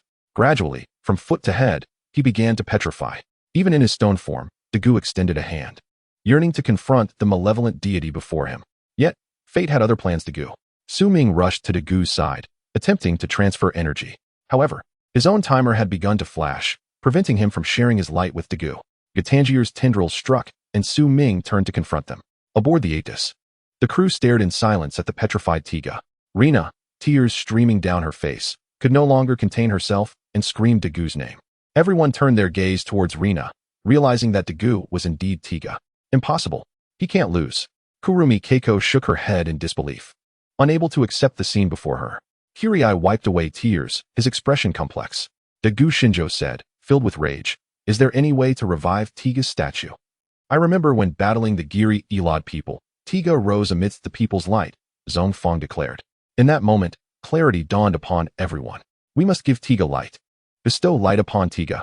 Yet, at that instant, a multitude of Zaga surrounded the Aetis. The victory team had no choice but to retaliate. In a fit of fury, Su Ming tore through Gatangir's tendrils, casting them into the sea. The sight of Dagu being transformed into stone before his very eyes was something Su Ming had never envisioned. He had believed that with his ally present, even without the light of humanity, they could handle Gatangir more easily. Yet, he was utterly mistaken. Gatangir's tendrils were endless. As soon as Su Ming dispatched one, another ensnared him. Near the petrified Tiga, another tendril emerged, pushing him deep into the ocean. With his timer flashing rapidly, Su Ming sensed his energy waning. Struggling to shake off the tendrils, he distanced himself from Gatangir. If only let me too, Su Ming murmured, placing his hand upon his chest. The tumultuous waves froze at that moment. The rampaging evil deity ceased its movements, and the Zaga in the sky halted in midair. Time stood still. Chapter 81. The triple transformation. Everything was frozen in a moment where time stood still. The once tumultuous ocean fell into a profound silence, leaving only the rhythmic thumping of Su Ming's heart resonating in the stillness. With a powerful heartbeat, a colossal rune circle projected from Su Ming's chest, casting a radiant light that illuminated the darkness and reflected upon his face. Indeed, transformation could occur in this manner. Or rather, it should be said, the subject of transformation could be altered. Su Ming gazed at the massive rune circle before him, akin to the formidable form of the Shadow Guardian, and mused to himself. He then shifted his focus to the images cycling within the rune circle. The Shadow Guardian appeared dim, while the image of Gai Di shone brightly. And so did Dijia. As the rune circle cycled to display Dijia's image, Su Ming extended his hand, making his choice. Subsequently, the rune circle rapidly enveloped the Shadow Guardian's form, transforming Su Ming into a beam of light that shot forth towards the timer of the Dijia statue. The waves crashed into the ocean with inertia, the Zaga creatures once again soaring through the skies, while the Dark Overlord continued its rampage beneath the sea. Look! The members of the victory team aboard the Aetis were taken aback by the sight. The Shadow Guardian had transformed itself into a beam of light, entering the statue of Dijia. As the light flowed into the statue, it gradually dispelled its petrification, reverting to a giant of silver, purple, and red hues. The timer on its chest also regained its azure color. Dijia was revived. In the statue, Su Ming experienced the sensation akin to his initial transformation. Back then, it was a puppy that had led him to become Gai Di, fighting alongside a canine companion. Now, Su Ming was battling alongside Dagu.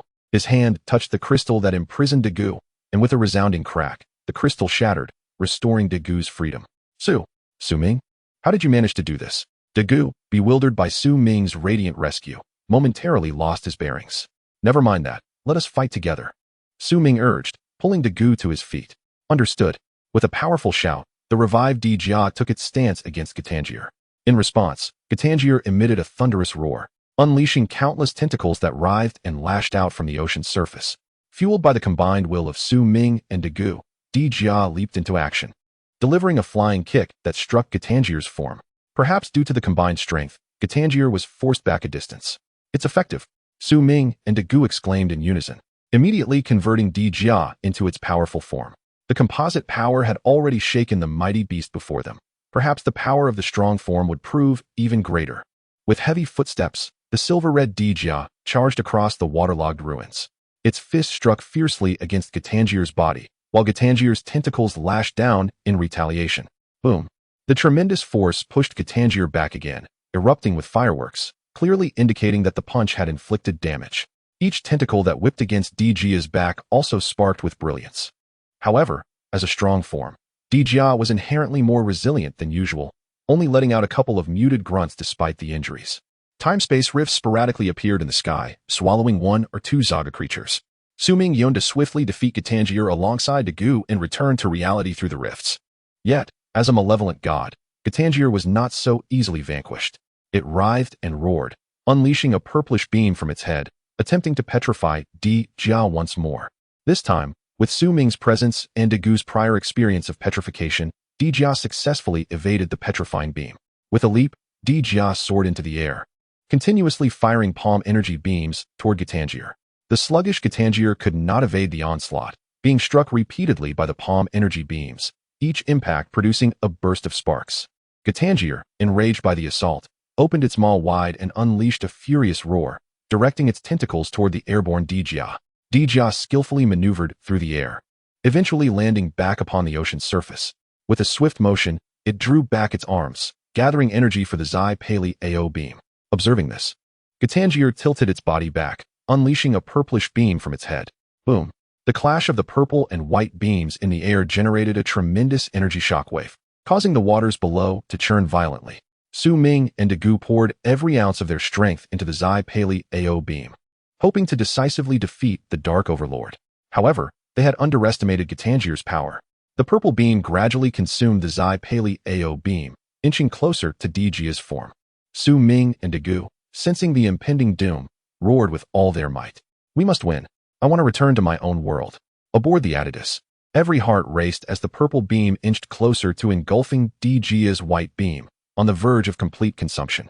Seiki Masaki, watching anxiously from the screen, clenched his fists tightly. Swish! In the end, Dijia was unable to withstand the malevolent god's attack. The purple beam engulfed Dijia's form. Inside Dijia, Su Ming felt his body petrifying, and with his last vestige of energy, he sent Dagu out of Dijia's body. The crew on the Atidus witnessed a beam of light burst forth from Dijia, landing in the ocean not far away. Yase quickly focused the camera on the figure atop the waves and exclaimed, "It's Dagu! Quick, rescue Dagu!" Hirakawa swiftly issued the command, and Zhongfang and Horiuchi sprang into action. Although Rina and Shinjo wished to assist, the Atidus still required their control. Within Dijia's body, as Su Ming felt himself gradually petrifying, he struggled to move his hand to his heart.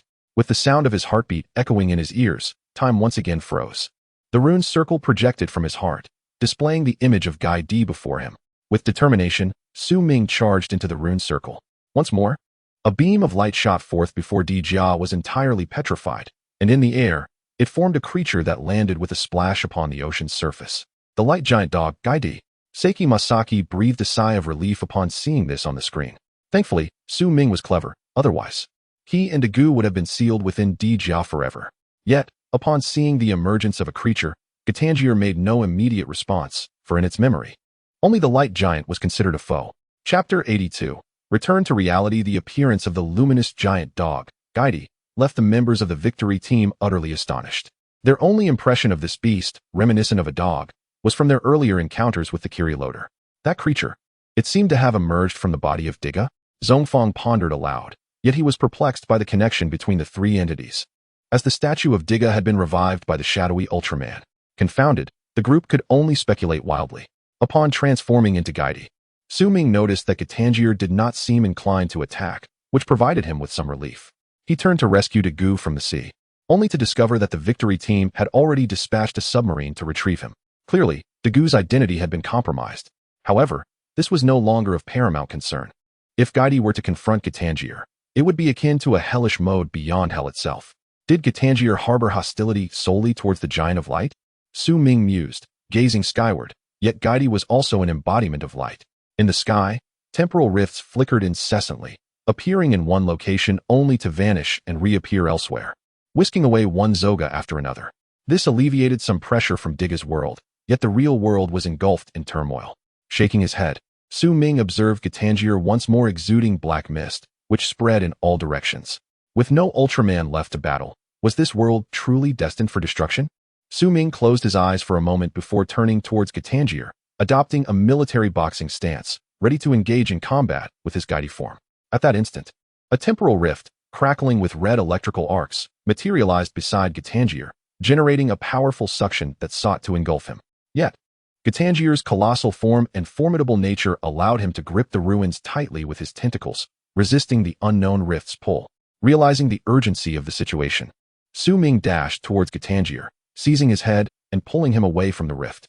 However, Gitangier released a cloud of black mist that enveloped Su Ming, causing sparks to erupt around him.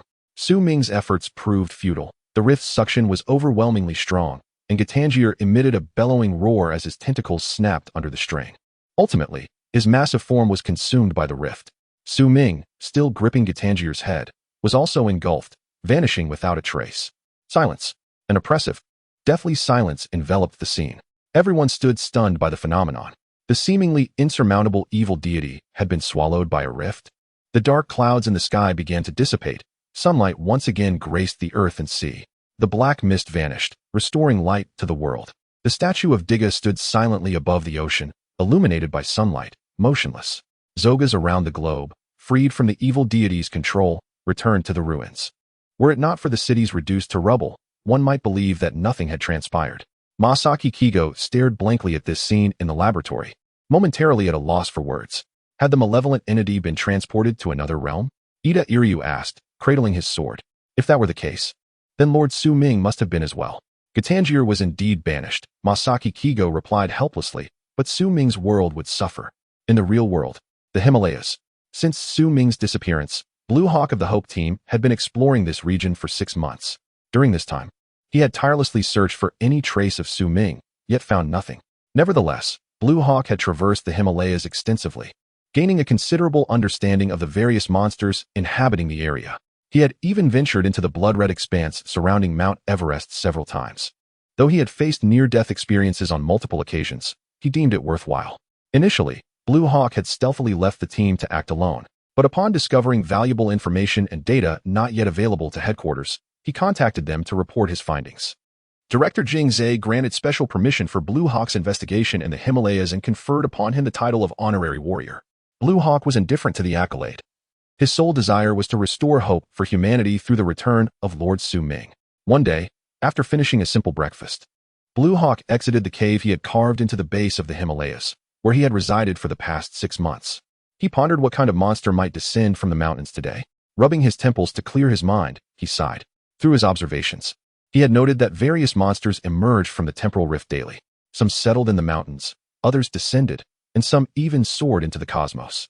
This suggested that certain monsters were not interested in Earth. Rather, they seemed to be drawn to the vast universe. Step by step, Blue Hawk ascended the familiar path up the mountain, skillfully evading the wandering monsters. Climbing this high mountain had become routine for him. However, his protective gear was beginning to show signs of wear. Soon, he would need to return for a replacement. Arriving beneath the blood-red expanse of Mount Everest, Blue Hawk gazed upward towards the world's pinnacle, still shrouded in crimson with no signs of change. What monster might appear today? Perched quietly on the cliffside, Blue Hawk remained motionless.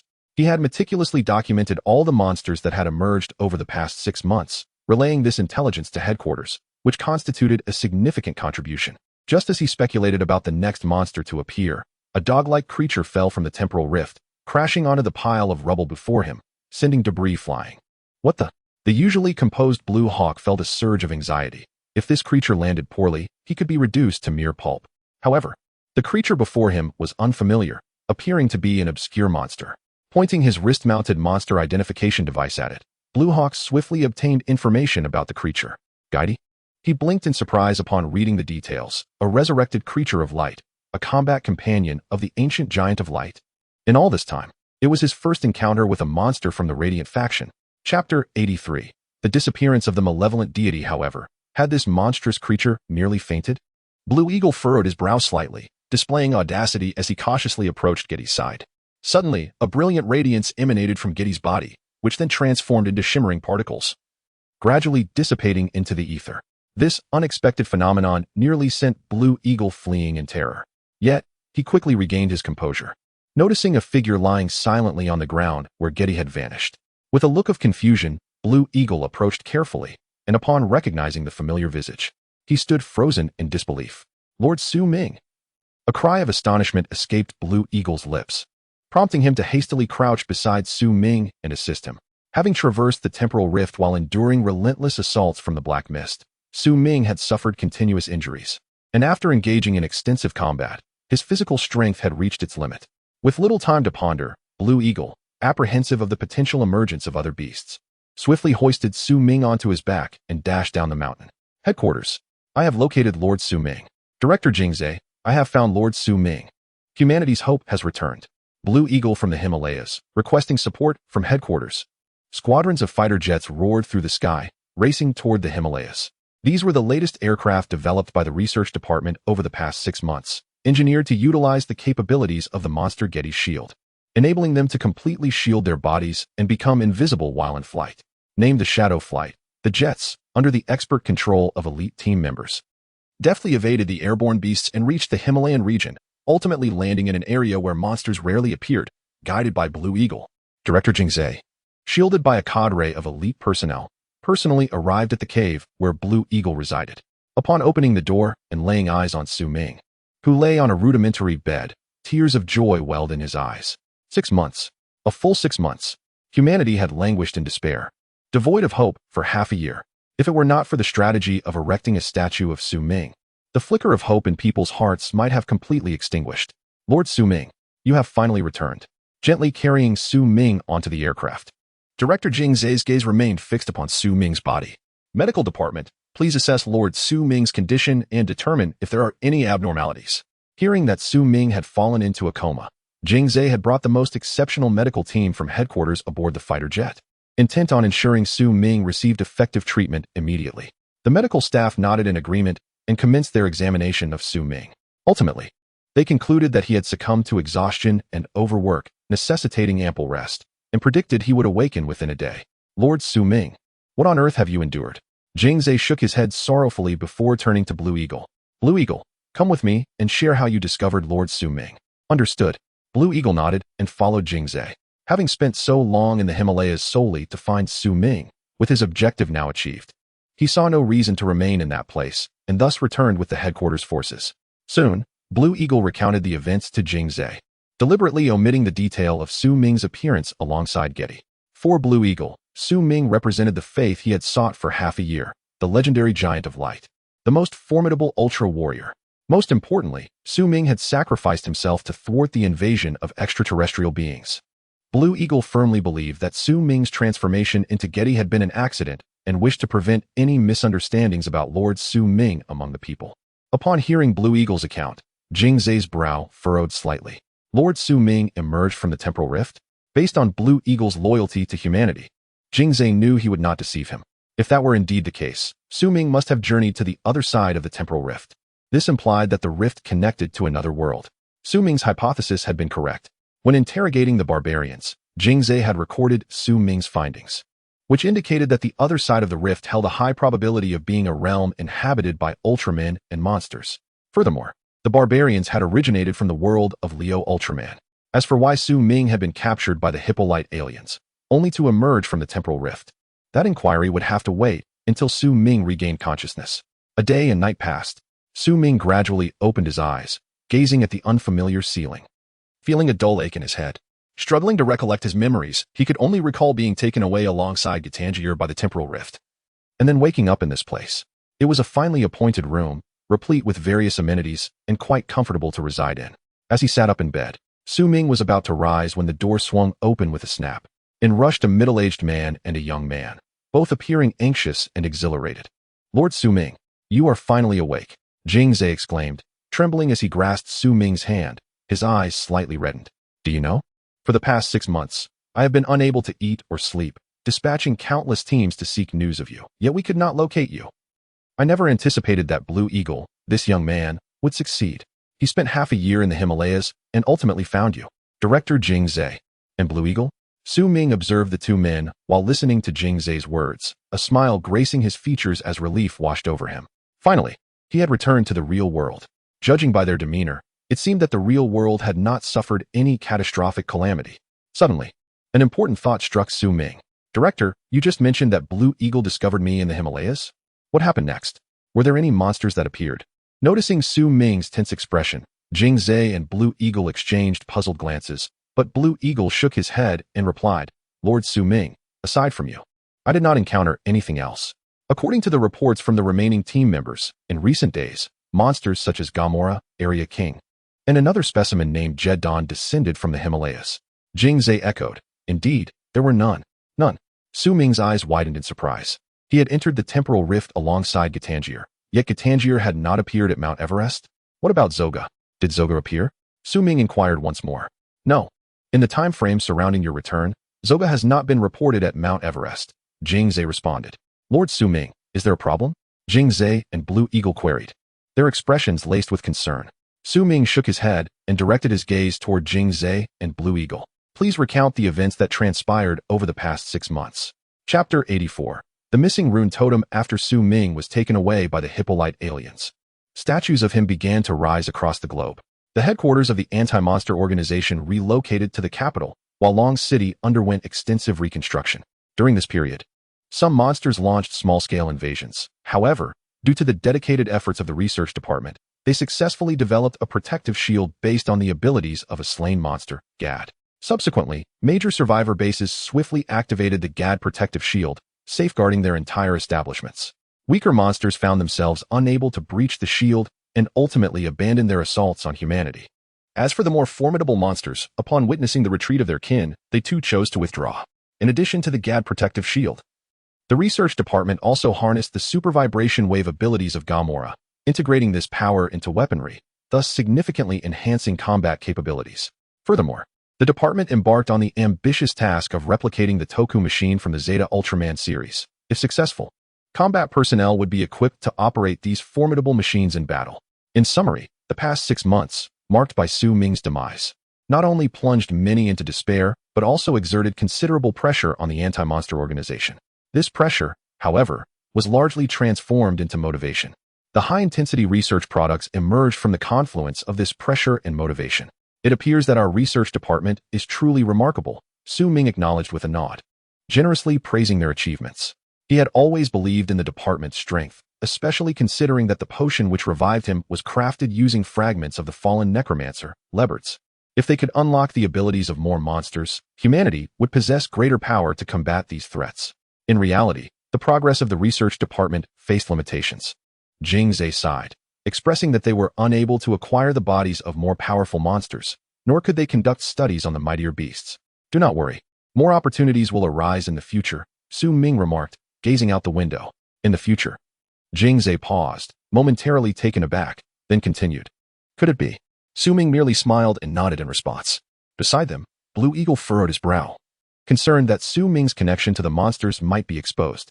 Despite the attempts to keep Su Ming's return under wraps, the news spread rapidly. The considerable mobilization towards the Himalayas was impossible to conceal. Following Su Ming's consent, Jiang Shangdong officially announced his return. After all, one cannot keep a fire hidden beneath paper. It was better to boost morale and rekindle hope among the people. Following the announcement, the world erupted in jubilation. Underneath the statues of Su Ming scattered across the globe, countless individuals gathered, cheering at the magnificent figures. Amidst the chorus of various languages, an atmosphere of joy and celebration filled the air. The Giant of Light has returned. Hope has been restored to the world. Humanity shall one day reclaim its dominion over the earth. As for how Su Ming managed to return, rumors swirled within the headquarters. It was said that his capture by the Hippolyte aliens was a part of his cunning plan, allowing him to infiltrate their base and wreak havoc. Indeed, I heard that Lord Su Ming has eliminated the 8th-generation ancestor of the Hippolyte aliens and disturbed the graves of their forebears. One story claimed that upon reaching the enemy base, Su Ming transformed into light, obliterating hordes of monsters. These tales circulated endlessly within the base and beyond. People began to believe that Su Ming's abduction had been a calculated strategy, intended for a stealthy infiltration of the enemy ranks, leaving no survivors in his wake. Unbeknownst to Su Ming, he remained unaware of the external narratives. In the solitude of his room, he closed his eyes and focused on the rhythm of his heartbeat. Thump, thump, thump, thump, thump. The cadence grew clearer, quickening with intensity. With a particularly powerful heartbeat, the clock on the wall ceased its ticking. As time and space became suspended, a rune light circle projected from his heart, illuminating Su Ming's face. With a sigh of relief, Su Ming noted the continued presence of the rune light circle, indicating that his transformation abilities had not been lost upon returning to the real world. However, as he gazed into the shifting images within the circle, a frown creased his brow. Gad, Guy, but where is Digga? Where has Digga gone? Despite his attempts to scroll through the images, Digga's form remained elusive. The image of Digga had vanished. With a mere thought, the rune light circle dissipated, and Su Ming's heartbeat returned to its normal rhythm. The clock resumed its movement, and he sank onto his bed. The disappearance of Digga's image signified the loss of his ability to transform into Digga, a distressing revelation for Su Ming. Familiar with Digga Ultraman's capabilities, Su Ming recognized that losing the ability to transform into Digga meant a significant loss in combat power. Could it be a result of being petrified by Gitanja? After much contemplation, he came to believe that this was the only plausible explanation. During their confrontation with Gitanja in Digga's world, Daigo had been petrified once after transforming into Diga. Su Ming had also experienced a similar fate when battling alongside Daigo. However, during that instance, he had managed to escape as Gad, avoiding disaster. It seemed that the price for evading that peril was the loss of his ability to become Diga. With a deep sigh, Su Ming shook his head. The silver lining was that he could still transform into Gad and Gai for combat. Retrieving a USB drive from his pocket, Su Ming turned his attention to the computer in his room. It appeared that he would need to learn more about Gai's combat abilities. This USB drive was entrusted to him by Masaki Kigo, containing various demonstrations of Gai's skills, complete with explanations. Having previously lacked the time to view it, he finally found an opportunity. Inserting the USB into the computer, Su Ming opened it to discover two folders. One contained Gai's combat abilities, while the other held design schematics for Gaozak. Su Ming was momentarily taken aback. Masaki Kigo truly had a keen memory. He recalled having casually mentioned his desire to bring Gaozak back to his homeland to confront the monster incursions. Yet he had not anticipated that Masaki would remember it so well. However, first things first, he needed to learn Gai's combat abilities. Opening the folder and starting the video, Su Ming began to watch intently. In this world, where the storm clouds gathered, one must be prepared at all times for the impending battle. Chapter 85. What people need is faith and hope. After 3 tranquil days, Su Ming had enjoyed a much-needed respite. Yet, the disappearance of Gatangier weighed heavily on his mind. Should this malevolent deity re-emerge, the world would likely be engulfed in darkness. Such is the duality of fortune and misfortune. Gatangier's absence, at least for now, ensured the safety of this earth. With a sigh, Su Ming made his way to Jingzai's office. As he walked, staff members who spotted Su Ming were struck with awe, often glancing back at him in disbelief. Su Ming could only respond with a sense of resignation. After all, his status here was indeed exceptional. The first light of the universe, the mightiest giant of illumination, such titles carried immense weight. Amused by his own self-mockery, Su Ming gently touched his heart, acknowledging that while he may not possess such overwhelming power, he could still embody light. Soon, Su Ming arrived at Jingzai's office and knocked lightly on the door. "Come in," came Jingzai's voice from within, prompting Su Ming to push the door open. "Lord Su Ming, what brings you here?" Upon seeing Su Ming enter, Jingzai promptly stood and approached him. Su Ming closed the door behind him, smiled, and replied, "I have brought a gift for Director Jingzai." "A gift?" Jingzai paused in surprise, then chuckled. "Lord Su Ming, you jest. I have already failed in safeguarding the temporal rift you once sealed. How could I possibly accept a gift?" "Let us take a look," Su Ming said, handing over a USB drive. He urged Jingzai to connect it to his computer, as the contents would prove invaluable in the present circumstances. Jingzai, still taken aback, did as instructed and opened the folder on the USB. "The design blueprint for Gaozak?" he read aloud in astonishment, staring incredulously at Su Ming. "Do you recall the monster Gaozak, Director Jingzai?" Su Ming inquired, noting the surprise on his face. "It is the mechanical beast created by Seigo Matsuki in the Ultraman Dyna series. I do recall. We had previously researched artificial monsters for controlled creation, but it was unsuccessful," Jingzai replied. "However, our studies primarily focused on the special aircraft from the Ultraman Z series. This Gaozak design blueprint will enable us to fabricate a controllable mechanical monster," Su Ming explained. "It is crucial that we expedite this research so that we can deploy it for combat as soon as it is complete." "I understand, Lord Su Ming," Jingzai exclaimed, quickly shutting down the computer and removing the USB. Although he was uncertain of Su Ming's source for the Gaozak design, he recognized that its creation would bolster humanity's combat capabilities significantly. Jingzai then led Su Ming once more to the research laboratory. This marked Su Ming's second visit to the lab. His first had been at the Long City headquarters. Although the headquarters had since moved to the capital, the laboratory remained subterranean, fortified by a protective shield. Descending to the underground level 50, Su Ming and Jingzai entered the vast laboratory. This facility was far larger than Seigo Matsuki's underground arena. As before, few researchers acknowledged their presence, as they were all engrossed in their work. In this apocalyptic era, they were indeed the backbone of hope. Jingzai approached a scientist responsible for mechanical research and handed over the USB, providing a brief explanation. The scientist's eyes widened in astonishment as he quickly opened the drive, his excitement growing with each passing moment. Before long, he summoned a group of colleagues to commence the fabrication of Gaozak. Returning to Su Ming's side, Jingzai introduced, "That scientist is Mori, who previously led the development of the special aircraft. With the Gaozak design in his hands, the construction should progress swiftly. Let us hope for a successful outcome," Su Ming nodded, recognizing the profound strength of science, which, even in the Land of Light, was born of human ingenuity. "The Land of Light," Jingzai mused. laughing while shaking his head. If humanity could truly replicate the plasma sparks of the Land of Light, our situation would be entirely different. Su Ming smiled, acknowledging that science is fundamentally about exploration and discovery, reassembling matter in the world to create useful inventions. Suddenly, Jing Zhe's communicator beeped. He opened the device, and upon reading the message, his brow furrowed with concern. What is it, Director Jing Zhe? Su Ming asked, intrigued by the sudden shift in his demeanor. The survivor base in Long City has been attacked by monsters, Jing Zhe announced, swiftly issuing commands to various units through his communicator. Reinforcements to Long City. Long City, as the former headquarters, held significant geographical importance. Jing Zhe had been anticipating the reconstruction of Long City to relocate the headquarters once more, but shouldn't the survivor base in Long City also be equipped with a protective shield? Su Ming pondered, his brow furrowing slightly. The attackers are indeed Gadi drawn to the protective shield, Jing Zhe clarified. It seems some Gadi mistook it for a barrier created by their kind. Currently, Long City is still under construction with insufficient combat resources. We must rely on the surrounding survivor bases for support. As they headed towards the elevator, Jing Zhe noted that the situation in Long City was both serious and manageable. The primary concern remained that the protective shield was misconstrued by the Gadi. Jing Zhe intended to convene a meeting to analyze the protective measures. Director Jing Zhe, I wish to accompany you on this mission, Su Ming stated after a moment of contemplation in the elevator. Lord Su Ming, you have just returned and should rest.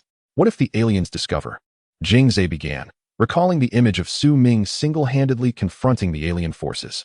You cannot go. No, Su Ming shook his head resolutely. If the aliens wish to ascertain my existence, it is a simple matter. They likely already learned of my return. Whether or not they are aware of me is inconsequential. If they intended to confront me, they would have done so long ago. Su Ming turned to Jing Zhe, asserting, what humanity needs now is a belief, a hope. I understand, Lord Su Ming. Jing Zhe remained contemplative, and as they exited the elevator, he added, I will arrange for Blue Eagle to accompany you. Should you require anything, do not hesitate to direct Blue Eagle to assist. Chapter 86. Ultraman finally appears before the people. Aboard the Dark Eagle, Su Ming and Blue Eagle journeyed towards Dragon City. The reason for piloting the older model of the Dark Eagle fighter jet was that Blue Eagle had spent a full 6 months in the Himalayas and was utterly unacquainted with the latest Phantom fighter jet. However, due to the speed of the Dark Eagle, the two soon arrived at Dragon City. The protective shield of the survivor base had been dismantled, and it was precisely this absence that had drawn Gadi closer. Upon disembarking from their aircraft, Su Ming and Blue Eagle hastened towards the front lines. Elite soldiers took up arms, launching attacks on Gadi lurking beneath the ground. Yet, the creature remained concealed, hiding in the depths below. No one anticipated that Gadi's tentacles were stealthily extending towards the survivor base. As Su Ming and Blue Eagle entered the city, they were met with tightly shut doors. During the monster's invasion, the populace was rendered helpless, forced to cower indoors, awaiting news of the warrior's success in repelling the beast. Gadi was indeed a formidable foe. At that moment, Blue Eagle sighed, recounting how a previous division had vanquished a Gadi, albeit at a tremendous cost. The head of that division had sacrificed his life, falling victim to Gadi's tentacles. Nevertheless, his sacrifice was not in vain. The protective shield developed by the research department stood as testament to this.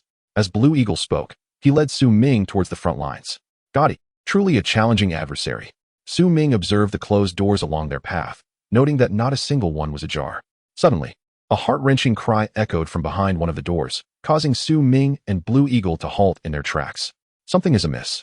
Blue Eagle reacted swiftly, charging towards the source of the scream and forcefully kicking the door open. To their astonishment, a viscous, flesh-colored tentacle greeted them. Help, please save my child. A frantic mother wielded a kitchen knife, desperately hacking at the tentacle that ensnared her 5-year-old daughter. Upon witnessing this, Blue Eagle swiftly drew a handle from his waist, pressing a button to conjure a laser sword. With a swift motion, he brought the laser sword down upon Gadi's tentacle. Sparks flew as a white mark was left. Yet the appendage remained unsevered. Just as Su Ming prepared to assist, another door suddenly opened, and a father pushed his child out, subsequently blocking the door with his body. However, this act proved futile, as the door and father were both flung aside by Gadi's tentacle. In the father's despair, the tentacle coiled around the wailing boy, dragging him back into the abyss. Su Ming rushed forward, clasping the tentacle in an attempt to pull the boy back, but he was overpowered, and both he and the child were drawn underground. Su Ming, Blue Eagle exclaimed in shock, but the little girl beside him was also caught in the tentacle's grasp, being pulled into the depths. My child, the mother cried out in anguish, attempting to leap into the chasm. only to be restrained by Blue Eagle. You'll die? Blue Eagle firmly grasped the distraught mother, preventing her from making a rash decision. Please, let nothing happen to Su Ming. Despite knowing that Su Ming could transform into Gotti, Blue Eagle remained deeply concerned. If something were to befall Su Ming, he understood that the responsibility would rest squarely upon his shoulders. Su Ming, clutching the boy in the depths below, was soon transported to a cavern. Within the cave, the little girl, who had just been taken, was also present, crying inconsolably but unharmed.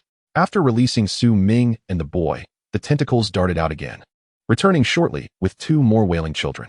This monster seeks to lay eggs. Su Ming gritted his teeth at the sight, placing a hand over his heart, cursing all Gotti to their demise. To use children to hatch its offspring, such a beast deserved to be utterly obliterated. Closing his eyes, Su Ming entered a meditative state to sense his heartbeat. The rhythmic thumping grew ever closer, clearer, and more rapid. The cries of the children around him ceased as time froze, and with a heavy heartbeat, a runic light circle emanated from his heart. Within this circle, images of Gotti and Phantom swirled. The image of Digga was conspicuously absent. Let us choose Phantom. As the runic circle settled upon Phantom's image, Su Ming made his choice. In an instant, the circle passed through Su Ming's body uniformly. Time resumed its flow.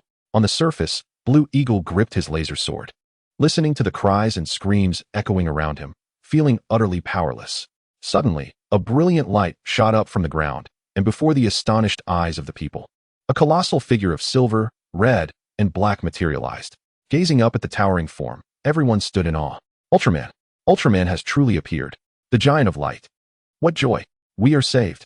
Exclamations of delight escaped the lips of all, their eyes brimming with excitement and disbelief. How long had the monster invasion lasted? This world had finally witnessed the arrival of Ultraman, the Giant of Light. Seeing that magnificent figure, a singular thought resonated within everyone. Salvation had arrived. Despite having heard rumors of the Giant of Light's revival, the populace had long awaited this moment, and now, witnessing it firsthand ignited a fervor within their hearts. Ultraman, at last, he has come. Blue Eagle's gaze remained fixated on the towering Giant of Light, his worries dissipating in an instant. Su Ming was not limited to transforming into Gotti. He could also become Ultraman, the Giant of Light.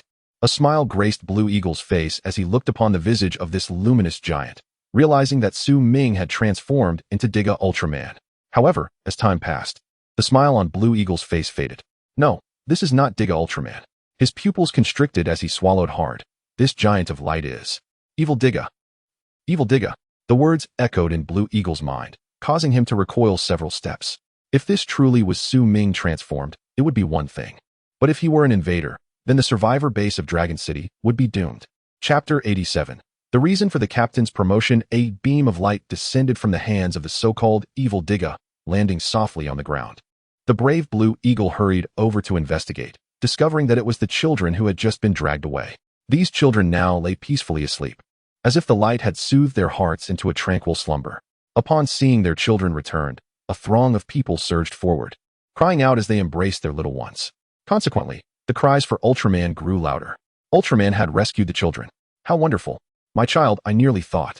Ultraman, quickly defeat the monster. Yes, vanquish the beast. After placing the children down, Su Ming leaped into the air, soaring beyond the survivor base. This was the front line, where troops engaged in a fierce battle against the monsters, unleashing artillery fire upon the deep pit ahead. This pit was excavated by Gotti, who had concealed its body deep underground. Su Ming descended from the sky, landing right before the chasm. All eyes instantly turned towards Ultraman, who had suddenly appeared on the ground, and for a moment, the bombardment ceased entirely. Am I seeing things? Is that Ultraman, the Giant of Light? It has truly manifested. Quick, relay this news to the minister. No, report directly to headquarters. Wait, if Ultraman has indeed appeared, could this be the legendary Lord Su Ming? Seeing that the artillery had halted, Su Ming breathed a sigh of relief. His concern was whether these soldiers would mistake him for the Evil Digga and launch an attack. However, it appeared they recognized him as an ally. He cast his gaze towards the dark abyss and swiftly hurled 2 small blades of light into the cavern. After a long pause, 2 faint explosions echoed back. It seemed quite deep, but it should pose no significant issue. With a sense of determination, Su Ming leapt into the bottomless pit. The elite soldiers on the front line tensed at this sight, their focus fixed on the entrance of the chasm. Captain, should we continue the assault? A squad leader inquired. All squads, cease fire and observe. The captain commanded, raising a hand to issue orders. Instantly, All artillery was retracted. Captain, the minister's response has arrived. An excited comms officer announced to the captain. The minister says headquarters has just issued a notice. If you see the giant of light, do not panic, for it is Lord Su-ming. At this proclamation, a wave of excitement surged through the ranks, igniting animated discussions. Lord Su-ming has finally made his move. I saw Lord Su-ming when he was still at the Longqing division. Although I only caught a glimpse from afar, his presence radiated divinity. I once delivered food to Lord Su-ming. He was truly benevolent. During the attack on Longqing, he single-handedly held off the monster army. I was on the battlefield too. I was nearly crushed by the Hippolytus aliens, but when Lord Su-ming appeared, he sacrificed himself so that I could survive. I fought in the Battle of Longqing. After Lord Su-ming's sacrifice, I wept in a corner for a whole day. Silence. The captain interjected. What is all this noise? This is a battlefield, not a playground. But captain, it's Lord Su-ming. A squad member protested, but was cut off by the captain. What of Lord Su-ming? He replied, his eyes glistening with emotion. When Lord Su-ming was turned into a bronze statue by the Hippolytus aliens, I lay beside him. I was gravely injured, and despite his weakened state, he sacrificed himself to save Longqing while I could do nothing to save him. Do you know how much regret I carry? The captain's eyes reddened as he continued. I could only transmit the footage from my recorder to headquarters, warning everyone that the lives of Longqing's people were bought with Lord Su-ming's sacrifice. Upon hearing this, an eerie silence fell over the crowd. No one had anticipated that the captain bore such a profound experience. Indeed, he was the very soldier who had fallen on the battlefield 6 months prior, witnessing the transformation of Su-ming into a bronze statue, and thus had earned great honor. After all this time, he had risen to become the commander of various squads on the battlefield. Just then, a thunderous roar erupted from the depths of the chasm, causing the ground to tremble. Moments later, Su-ming emerged, lifting Gotti above his head and soaring into the sky. Gotti writhed helplessly, its tentacles flailing, yet Su-ming held it firmly under control. Selecting a spacious area, he slammed Gotti down into the ground. The massive creature crashed heavily, sending clouds of dust billowing into the air. Su-ming returned to the ground after Gotti's impact. Within the cavern, Su-ming had engaged Gotti in combat. Although this monster possessed unique abilities, its protective shield only served to defend its territory from invasion. Thus, before Su-ming, Gotti was merely a target for punishment. After thoroughly incapacitating Gotti, Su-ming hoisted it once more and hurled it from the sky, nearly ensuring its defeat. Indeed, after crashing to the ground, Gotti had utterly lost its combat capabilities, its tentacles unable to muster any strength. Su-ming pulled his arms back, then clenched his fists and crossed them slowly in front of him. Energy began to coalesce from all directions, ultimately converging upon his arms. With a swift motion, his arms formed an L shape, directing a beam of light toward the nearly defeated Gotti. According to the video by Masaki Kigo, this beam was referred to as the Zaipei Ray. It was the reverse of Diga Ultraman's Zaipei Ray. Su-ming quipped internally that perhaps the name was reversed because of the reversed charging direction. With a powerful surge, the beam struck Gotti, resulting in a tremendous explosion that shattered it into fragments scattered across the ground. After neutralizing Gotti, Su-ming turned and nodded at the soldiers who had refrained from attacking him, signaling his approval. With a powerful push, he soared into the boundless sky, vanishing into the clouds. Chapter 88. The Return of the Monster Legion. Gotti is dead? A group of team members gazed in disbelief at the scattered remnants of Gotti on the expansive ground nearby. How formidable! Lord Su-ming is truly powerful. In such a brief moment, he defeated Gotti with a single strike. Truly the mightiest of the light giants. Everyone was astonished by the scene before them. The Gotti they had struggled against with great effort was obliterated by Lord Su-ming in an instant. The power of Ultraman, the strength of the light giant, was laid bare for all to witness. At that moment, a profound confidence blossomed in the hearts of the people. Earth would surely return to an era of peace. Quickly, gather the fragments of Gotti and send them to the headquarters for research. The captain hastily issued orders, urging the soldiers to the battlefield to collect the remnants of Gotti. Although the protective shield of Gotti had been studied, its body still held significant research value. Su-ming transformed into a beam of light and returned to the survivor base, emerging from a secluded corner. Upon seeing this, Blue Eagle approached with exuberance.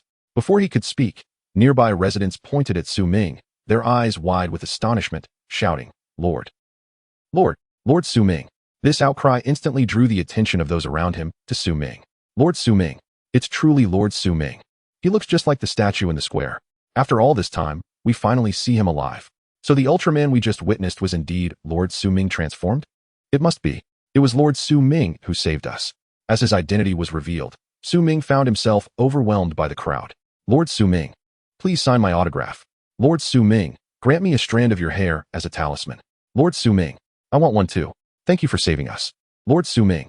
An ever-growing throng of people surged towards Su Ming, eagerly extending their hands and calling out. Suddenly, Su Ming felt a sharp tug on his head. A strand of hair was yanked out. Who's pulling my hair? As he exclaimed this, another sharp tug followed. Calm down. Calm down. Don't do anything strange to Lord Su Ming. Blue Eagle shouted, trying to shield Su Ming. However, his efforts proved futile. Why are you pulling my hair? Blue Eagle suddenly felt a painful tug at the top of his own head, realizing that a tuft of his hair had also been pulled. Su Ming could only feel his hair being relentlessly yanked, and soon, mischievous hands reached for his clothing. This is absurd. Unable to endure any longer, Su Ming covered his face with his clothing and pointed in a direction, shouting, Lord Su Ming has gone that way. He then made his escape into the crowd in the opposite direction. The people, following the lead of Su Ming's gesture, rushed towards the indicated path. Aboard the Dark Eagle fighter jet, Su Ming and Blue Eagle sat gasping for breath. They had never anticipated that the public would be so frenzied. Su Ming touched his head, relieved that his hair had not been completely pulled out. Blue Eagle, on the other hand, touched his own head. Feeling helpless, why was my hair also pulled? All right, let us return to headquarters. With a sigh, Su Ming spoke to Blue Eagle, nodding in agreement. Blue Eagle piloted the Dark Eagle back to the capital headquarters. The footage of Ultraman's appearance at the Longqing branch quickly spread across the globe. Those who had harbored doubts were instantly convinced upon witnessing the video. With Su Ming's return, Ultraman had truly manifested. The destruction of Gotti in Longqing served as irrefutable evidence.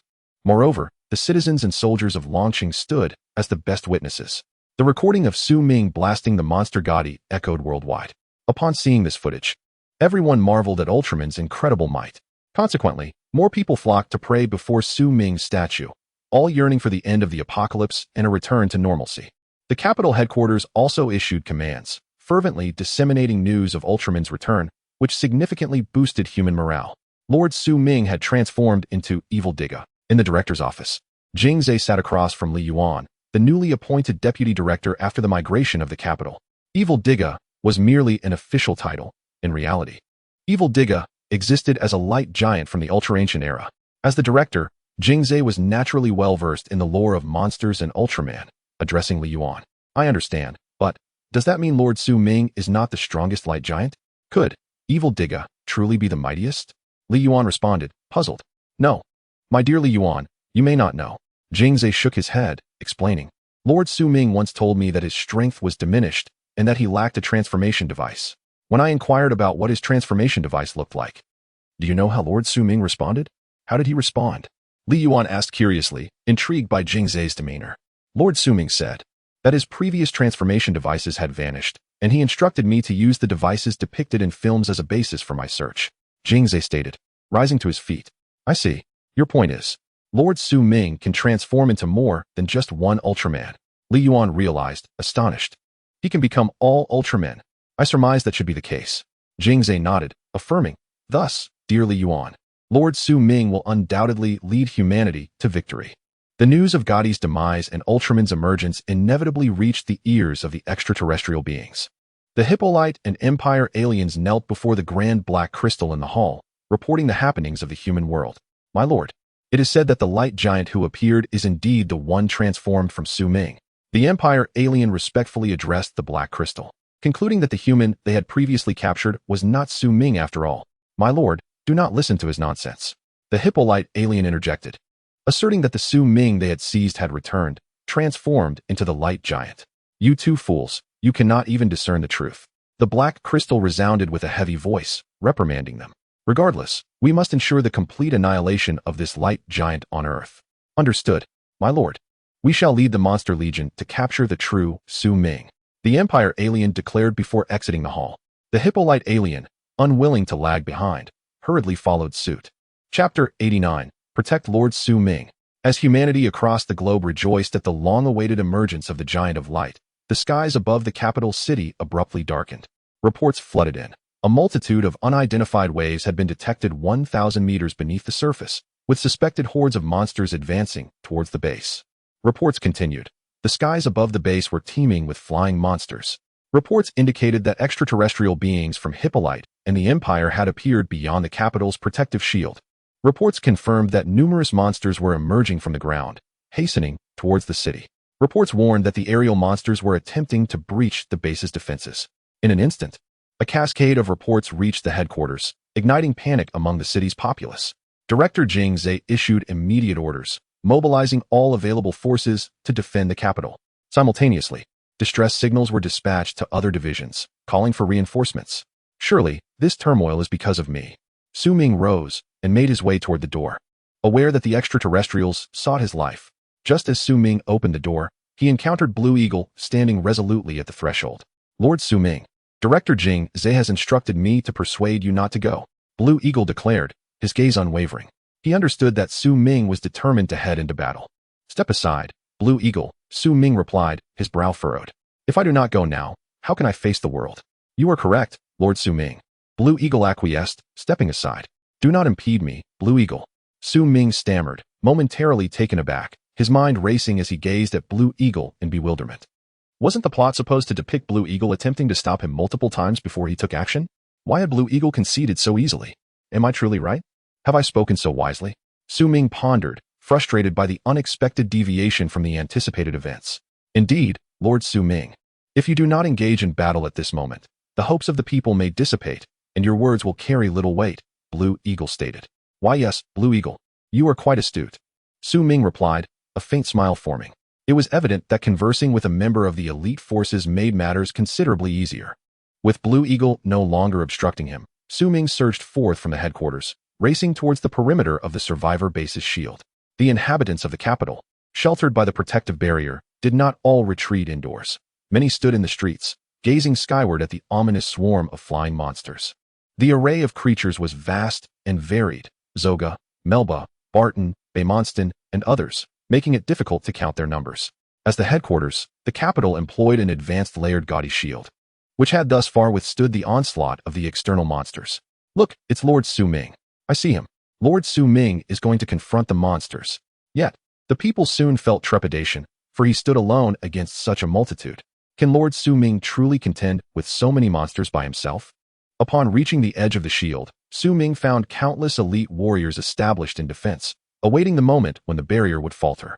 The headquarters boasted the most advanced weaponry, even incorporating experimental ultra-vibrational waves into its artillery. Lord Su Ming. Soon, someone noticed Su Ming's arrival, exclaiming in astonishment. Like a stone cast into a pond, many turned their gaze towards him, their resolve strengthening. With Lord Su Ming present, what could these monsters possibly achieve? For a being capable of annihilating Gaudi with a single strike, no number of monsters could stand a chance. Standing 100 meters from the shield, the Hippolyte alien stroked its elongated nose, cackling. Humans, surrender Ultraman. Surrender Su Ming. I can grant you a complete corpse.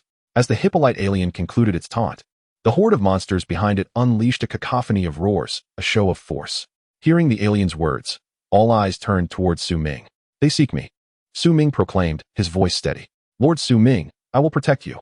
A soldier declared, stepping forward with fervor.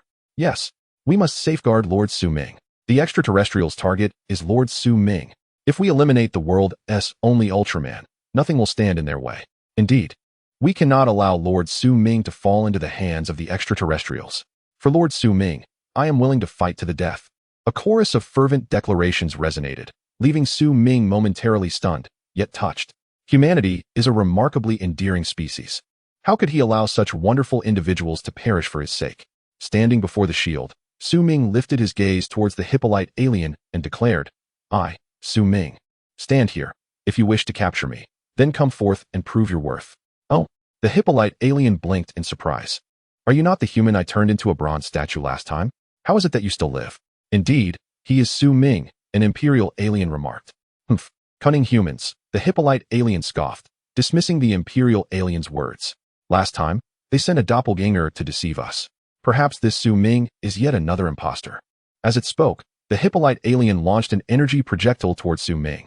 With a resounding explosion, the outermost layer of the shield shattered, triggering the next level of defense. Crush this human city. I refuse to believe Su Ming will not emerge. The Hippolyte alien proclaimed, gesturing for the monsters to advance upon the shield. Tension enveloped the crowd as they fixated on the approaching horde of monsters. It was evident that no amount of shielding would suffice against such overwhelming numbers. Su Ming, caught off guard by the Hippolyte alien's foolishness, shook his head in resignation. He placed a hand over his heart, closed his eyes, and began to meditate. The rhythmic beating of his heart grew clearer, quickening in tempo. Time seemed to freeze. The monsters halted in their advance, and the Hippolyte and Imperial aliens were rendered motionless outside the shield. With a powerful heartbeat resonating, a radiant light emanated from Su Ming's heart, forming a circle of runes before him. Chapter 90. The interrogative being the image of Gaidy and Guiying alternated within the runic circle. Su Ming extended his hand and made a selection as the circle illuminated with Guiying's image. Immediately, the runic circle surged through Su Ming's body. Time resumed its flow. The monstrous footsteps continued, and both the Hippolyte and Imperial aliens were still caressing their elongated noses. Transformed into a radiant figure, Su Ming burst forth from the protective shield, landing gracefully before an army of thousands. His towering figure shielded the onlookers behind him. The warriors who witnessed Su Ming's transformation into Ultraman gasped in awe, their eyes filled with reverence. To their astonishment, a genuine hero had arrived. Such a charming spectacle, chuckled the Hippolyte alien. But indeed, if a true hero did not come, this city would have no reason to exist. Su Ming paid no heed to the Hippolyte's words, instead focusing his gaze intently on the alien. Understanding the principle of capturing the leader to subdue the horde, he knew that controlling either the Hippolyte or Imperial alien was the most effective strategy. Monstrous legions, advance, commanded the Imperial and Hippolyte aliens without further ado, ordering their forces to obliterate Ultraman completely. With their orders issued, all the monsters turned their ire upon the singular target. Ultraman Su Ming. Warriors. A voice echoed from within the protective shield. Are you afraid of death? Not afraid. They bellowed in unison, the response reverberating through the air. Excellent. We cannot allow Lord Su Ming to fight alone. Follow me. Charge. Charge. In an instant, the protective shield of the survivor base was lifted, and the warriors surged forth. Armed with rocket launchers and cannons, they launched an assault against the horde of monsters. Boom, boom, boom. Explosions erupted among the monstrous ranks. Although the firepower proved ineffective against many of the beasts, it nonetheless caused some damage and disruption. Faced with such a multitude of adversaries, Su Ming realized he had once again found himself in peril. He leaped into the sky, only to be besieged by various avian horrors. Reluctantly, he dove back towards the ground, targeting the Hippolyte alien amidst the chaos. Crash! The Hippolyte alien was caught off guard as Su Ming barreled into him, sending him sprawling. Just as the Hippolyte alien attempted to rise and retaliate, he was trampled by a throng of monsters. Observing this, the Imperial alien unleashed a luminous whip that ensnared Su Ming with a swift motion. Su Ming struggled vehemently, but found himself unable to break free from the binding energy.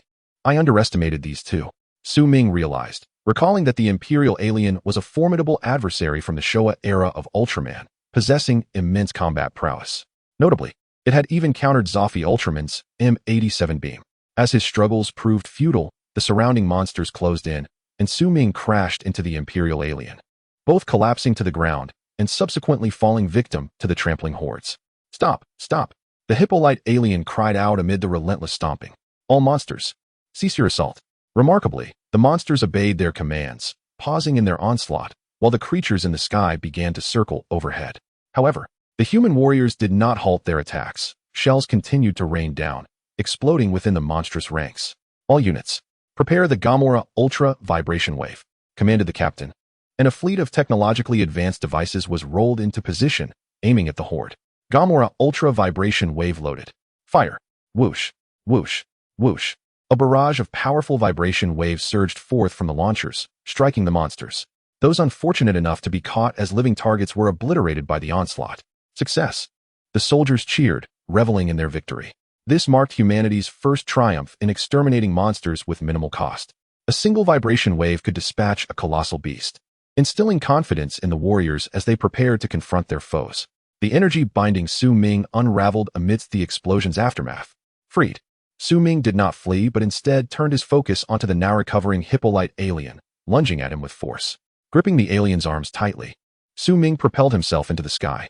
Bring him down, commanded the Imperial alien, pointing at Su Ming soaring above. Instantly, the monsters raised their heads, aiming their attacks at the moving figure. A torrent of energy beams and orbs surged forth, spiraling through the sky. Though the target was elusive, surely some attacks would find their mark. With several resounding impacts, Su Ming was struck by multiple energy blasts. Fools! Cease fire! Cease fire. The Hippolyte alien shouted, realizing that the blasts were striking him instead. The blue robe he wore was reduced to ashes under the relentless bombardment. Seems the Imperial alien does not favor you, Su Ming remarked, still holding the Hippolyte alien firmly. Let me go? The Hippolyte alien struggled, pleading with Su Ming. If you take me back, I assure you the human city will remain unscathed. Do you truly believe I would trust your words? Su Ming tightened his grip, refusing to relent despite the alien's assaults. Choosing a direction, he surged forward with the Hippolyte alien in tow. In the blink of an eye, they reached the Himalayas.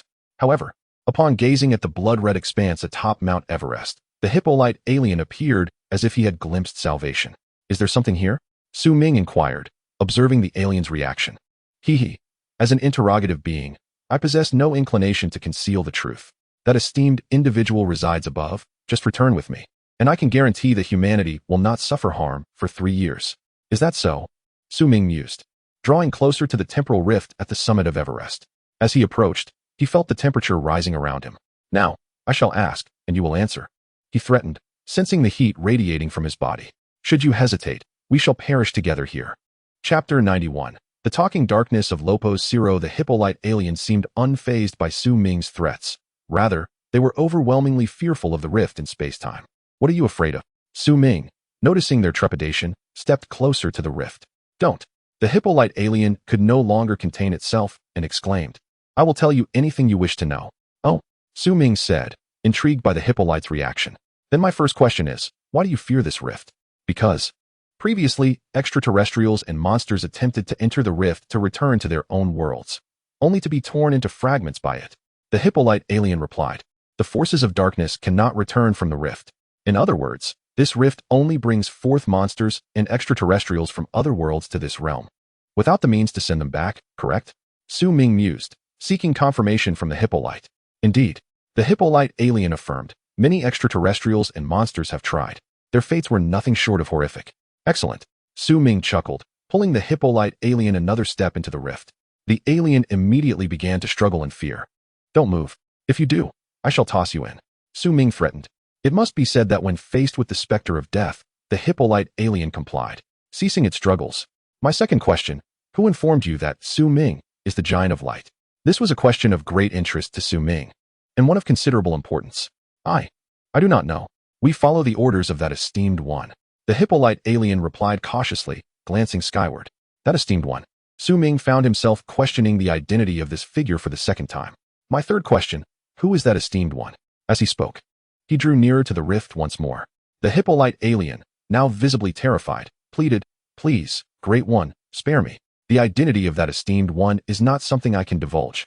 If I do, I too shall meet a dreadful end. Upon hearing this, Su Ming recognized the Hippolyte's sincerity. The previously captured Bobarl alien had attempted to reveal the identity of that esteemed one, only to explode unexpectedly. Should the Hippolyte attempt to disclose it, it likely would meet a similar fate. Very well, let me pose a different question, Su Ming pondered. How many subordinates does that esteemed one possess? This was also a crucial inquiry, even if that esteemed one lurked in the shadows. Su Ming needed to gauge their military strength. After all, knowing oneself and one's enemy leads to victory in every battle. I am uncertain. The Hippolyte alien replied, but I do know that aside from me and the Imperial aliens, there are also various extraterrestrial beings, including the Bobarl, Magma, and Baltan aliens among the ranks. Which of them are particularly formidable? Su Ming pressed further. Am I considered formidable? The Hippolyte alien cautiously inquired. Not at all. Su Ming retorted bluntly. Then I cannot say, the Hippolyte alien admitted. I usually only work with the Imperial aliens. I seldom see other extraterrestrial beings. The information provided by the Hippolyte alien was substantial, especially compared to the Bobarl alien. This one evidently held greater utility. However, persuading an extraterrestrial to ally with humanity was utterly implausible, unless they were bereft of reason. Now, issue the command for the Monster Legion to disband and vacate human territory. The Hippolyte alien, capable of commanding the Monster Legion, retained this final vestige of value. The Hippolyte alien hesitated, but the encroaching rift compelled it to relent. Very well. It tightened its nostrils and acquiesced to Su Ming's demand. At that moment, a figure suddenly descended from the blood-red sky, landing before Su Ming and the Hippolyte alien. Hippolyte, the master is greatly disappointed in you. I am here to rectify matters. This figure cackled ominously, and then a dark red beam erupted from its chest, hurtling toward the Hippolyte alien. Su Ming swiftly released the Hippolyte's arms and dodged aside.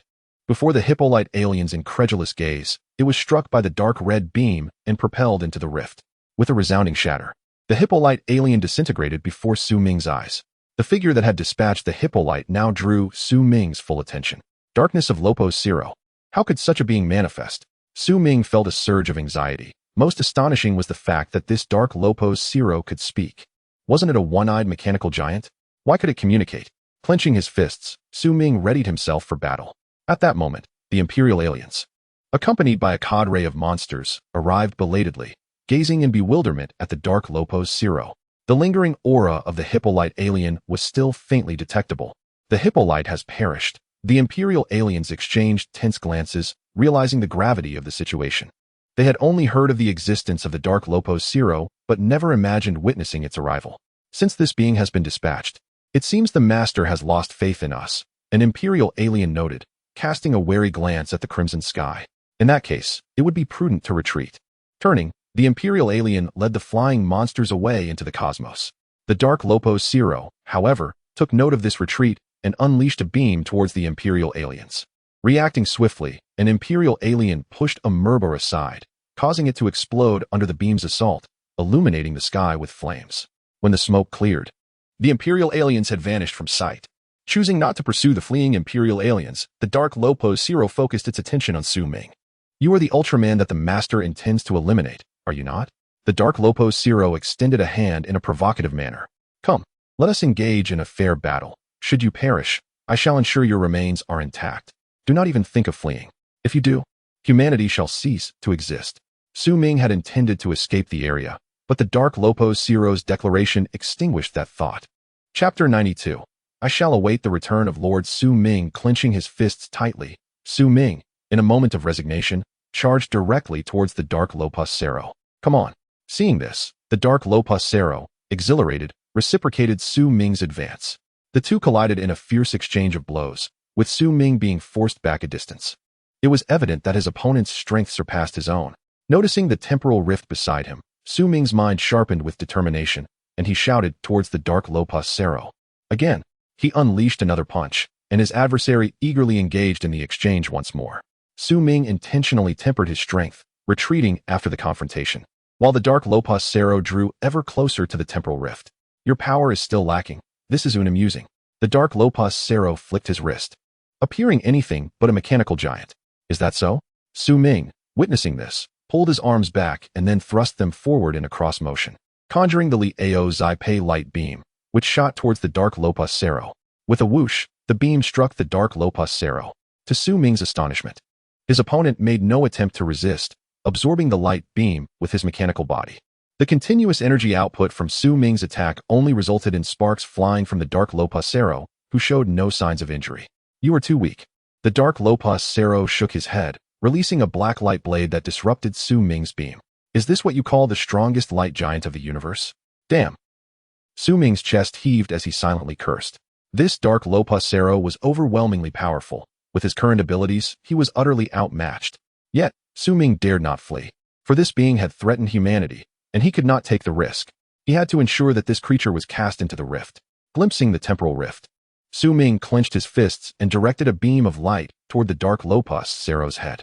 The dark Lopos Zero, perplexed, looked up, only to see a torrent erupt above him, cascading down onto his mechanical form. The frigid temperatures from the summit of Mount Everest instantly froze the water, encasing the dark Lopos Zero in ice. Now's my chance. Su Ming dashed to the side of the dark Lopos Zero, seizing him with the intent to throw him into the temporal rift. At that moment, the ice encasing the dark Lopos Zero shattered, and Su Ming felt a mechanical arm grasping him from behind, sending him spinning through the air. With a crash, Su Ming collided against the mountainside, his body feeling as though it had disassembled. Ouch! He groaned in pain, yet he rose once more. For the sake of humanity, he knew he could not simply fall. If he were to perish, he would take a foe with him. Embracing this thought, Su Ming charged toward the dark Lopos Zero step by step. Overreaching yourself, the dark Lopos Zero scoffed, positioning his arms in an L shape to unleash the dark Lopos light beam against Su Ming. Su Ming promptly halted, mirroring the L formation with his own arms, returning fire. However, it was clear that his opponent's energy and light were far more potent. Despite being a light giant with 30 million years of history, he was merely wielding the shadow's light, not his true self. The timer on his chest flickered incessantly as he watched the dark red beam gradually consume his own, culminating in a resounding explosion. As the explosion erupted at Su Ming's location, the dark Lopus Cero snorted, turning to ascend into the sky. Just as he took flight, a charred silver hand seized the dark Lopus Cero's foot. Turning to look, the dark Lopus Cero was taken aback to find Su Ming still alive. Unbelievable. How are you still standing? A hint of surprise flickered within the dark Lopus Cero, yet he soon felt his body losing balance in midair, plummeting to the ground. Su Ming yanked the dark Lopus Cero back down, but the timer on his chest was flashing a frantic red. Die. Die for me. Su Ming lunged onto the dark Lopus Cero, delivering blow after blow to his chest. The creature's solid and robust body rendered Su Ming's attacks ineffective. With a forceful shove, the dark Lopus Cero pushed Su Ming away, repositioning his arms into the L shape once more to unleash the dark Lopus light beam. Su Ming's body became charred as he rolled across the ground, evading the beam's onslaught. A misfortunate beast emerged from the temporal rift, unexpectedly shielding Su Ming, only to be obliterated by the light beam. As the smoke from the explosion cleared, Su Ming's form had vanished from sight. The dark Lopus Cero momentarily froze, then swiftly turned around. Prepare to meet your end. Suddenly, Su Ming's figure lunged at the dark Lopus Cero, pushing him towards the temporal rift. With a tearing sound, the dark Lopus Cero's arm was instantly shredded upon contact with the rift, even his steel body powerless against the forces of time. Fortunately, the dark Lopus Cero regained his balance, avoiding complete immersion into the temporal rift. Madman. This was the conclusion the dark Lopus Cero reached about Su Ming during their battle. The Ultraman before him was nothing short of a lunatic. Even in his dying moments, he sought to continue the fight. Just then, Su Ming lunged once more. This time, he firmly grasped the dark Lopus Cero's other arm and plunged into the temporal rift. Realizing the situation, the dark Lopus Cero's singular eye flashed red, and his other arm was instantly severed, as he, alongside Su Ming, was drawn into the rift. Just a fraction. As he watched the mechanical arm being torn away, the shadow dispersed into light particles, before Gady emerged within the inky void of the rift. The dark Lopus Cero could only see the fading light particles, followed by the dark, flickering arcs of the rift. What a madman. The dark Lopus Cero gazed skyward, then propelled himself upward. His mechanical arms were not beyond repair, they merely required time. However, he never anticipated sacrificing both arms to combat Su Ming. In the capital city, the monster legion had dispersed, yet the warriors remained, gazing solemnly at the sky, awaiting Lord Su Ming's return. As dusk fell and the stars emerged, Lord Su Ming had yet to appear on the horizon. Director Jingza, perhaps you should return for now. If there is any news of Lord Su Ming, we will certainly inform you. One warrior urged Jingza. No. Jingza resolutely shook his head. I will wait until Lord Su Ming returns. Chapter 93. A world with 8 Ultramen. Beneath the azure sky, a rift suddenly tore open, and a dog-like monster descended from the heavens, transforming midair into particles of light that eventually coalesced into a luminous orb upon reaching the ground. After an indeterminate time, Su Ming stirred awake, discovering himself sprawled upon a concrete slab. Surveying his surroundings, he realized he was in a modern city, clearly not his original world. Indeed, my conjecture was not mistaken. Traversing through the temporal rift allows one to reach different realms. However, Su Ming remained puzzled as to why monsters and extraterrestrials were torn asunder upon encountering the rift. Rising to his feet, Su Ming quickly found himself seated once more, fatigue from the recent battle overwhelming him. What he required at that moment was rest. As he opened his eyes and gazed ahead, he was taken aback to find a bay before him.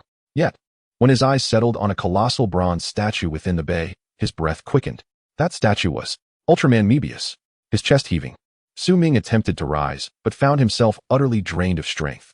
The sight of Ultraman Mebius' statue in the bay invoked a singular scene in his mind, the moment in the film The Great Showdown. Ultra Brothers when Mebius was transformed into a bronze statue by the Hippolyte aliens. It was highly probable that he had indeed arrived in the world of Ultra Brothers. Su Ming's gaze remained fixated on the statue in the bay, pondering deeply. If he was not mistaken, his ability to transform into Ultraman stemmed from his interactions with various Ultramen. Shaking hands with Kingo Monica granted him the power of transformation, and contact with Dinah bestowed upon him the light of Dinah. In the world of the Great Showdown, Ultra Brothers, it was expected that 8 Ultramen would appear. Aside from the bronze statue of Ultraman Mebius, already transformed by the Hippolyte aliens, there were also the original Ultraman, Ultraman Jack, Ultraman 7, and Ultraman Ace.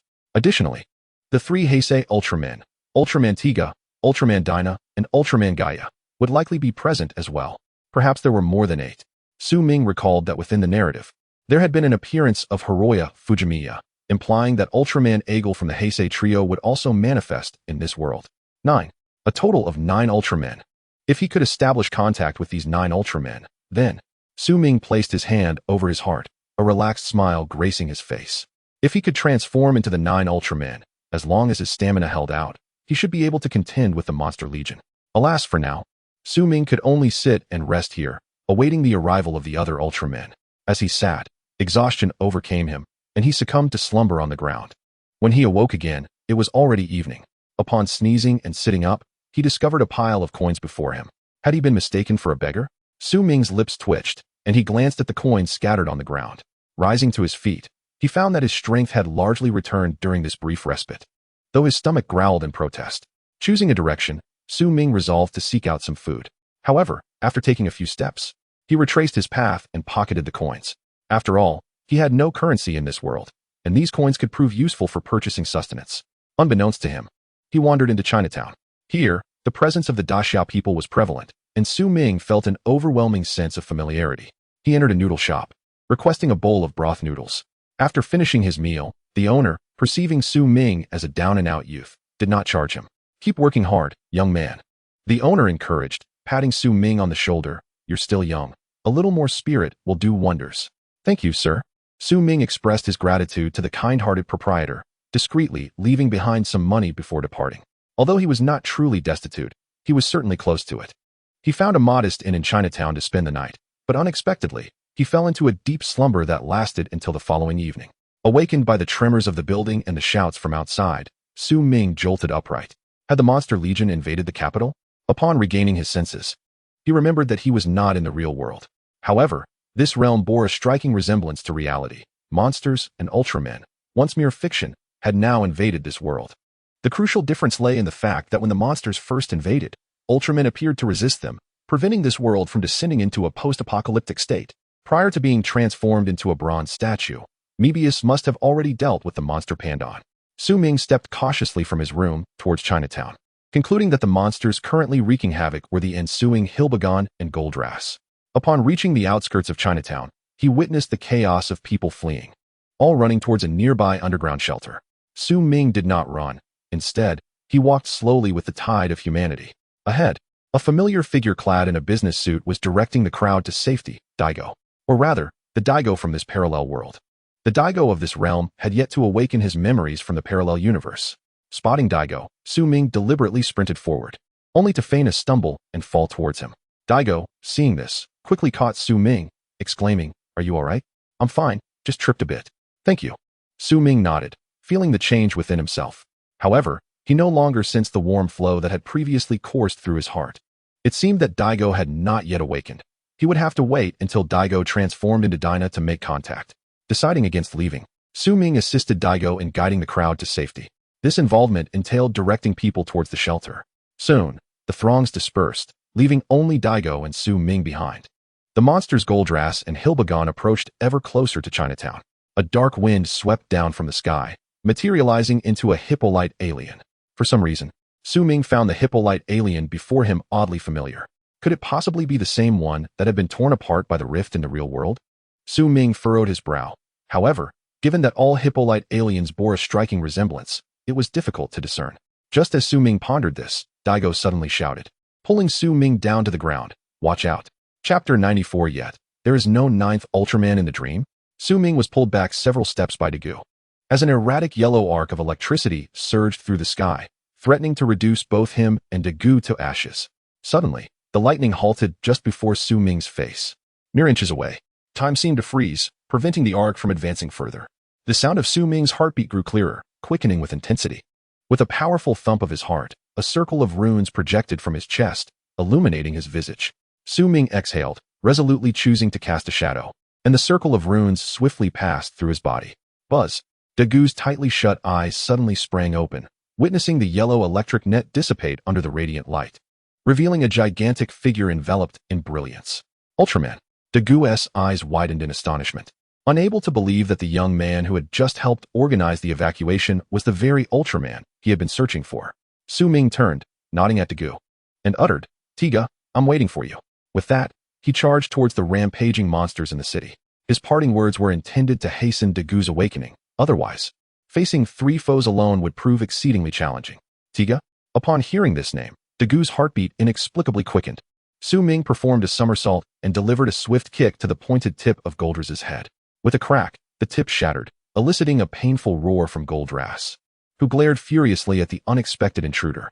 Ultraman. This world still harbors Ultraman. The Hippolyte alien was evidently taken aback upon seeing Su Ming. They had chosen this Ultraman-less world for their invasion, believing the only threat, Mephiles, had been reduced to a bronze statue. Yet another Ultraman had emerged. Su Ming warily regarded his 3 adversaries, planning to eliminate them one by one. Having just incapacitated Goldras by severing its dual horns, he effectively neutralized its electrical abilities. The next opponent was Hilbegun. As for the Hippolyte alien, Su Ming currently lacked a means to confront it, opting instead for defense. He aimed for the 2 large horns atop Hilbegun's head and charged forward once more. "Who dares to thwart my plans?" The Hippolyte alien fired a crimson beam that struck Su Ming squarely in the chest. With a resounding thud, Su Ming was blasted to the ground, rolling several times. However, he quickly regained his footing, disregarding the Hippolyte alien and sprinting straight towards Hilbegun. Hilbegun, undeterred, charged at Su Ming as well. Just as they were about to collide, Su Ming shaped his hand into a blade, concentrating light within, and swiftly brushed past Hilbegun. By the time Hilbegun realized, one of its horns had been severed, the other plummeting to the ground, emitting wisps of smoke. In a fit of rage, Hilbegun and Goldras lunged at Su Ming, attempting to overpower him with brute force. Observing their advance, Su Ming leaped into the air, evading the 2 mindless beasts. Yet, the Hippolyte alien was not about to let Su Ming escape. It propelled itself into the sky, pursuing him relentlessly. The onlookers on the ground cheered as an Ultraman appeared to confront the monsters, rallying support for Su Ming. Dagu felt a surge of joy, but the words Su Ming had left behind lingered in his mind. "Tiga." As he continued forward, he was taken aback to see 3 middle-aged men blocking his path. "Uncle Hayata, Uncle Zhurong, Uncle Hokuto. What are you doing here?" Dagu inquired, bewildered. The 3 men before him were Hayata Jin, Zhurong Tuan, and Hokuto Seiji, ordinary men in this parallel world, yet unaware of their otherworldly memories yet to awaken. "Dagu, you once told me that if one does not give up until the very end, Ultraman will surely arrive," Zhurong said with a smile, addressing Dagu gently. "Did I really say that?" Dagu pondered, lost in thought. "Yes," Hokuto affirmed. "We have not forgotten our dreams because you believe that Ultraman's gaze remained within our hearts." Believing in Ultraman's gaze. Dagu furrowed his brow, his childhood memories slowly piecing together. "Indeed, you all have always believed in Ultraman." Hayata nodded in agreement. Dagu's eyes widened in realization. The 3 men before him were encouraging him to pursue his childhood dream, becoming Ultraman in times of peril. Though it may seem absurd, Dagu understood that his recent dreams were not mere coincidences. Not only had he dreamt of becoming Ultraman, but also Asuka and Momo had shared the same dream. This meant that the uncles too had dreamed of transforming into Ultraman. Clenching his teeth, Dagu dashed towards the battlefield. Su Ming was locked in a chase with the Hippolyte alien in the skies, while Goldras and Hilbegun wreaked havoc on the city below, their massive forms demolishing buildings.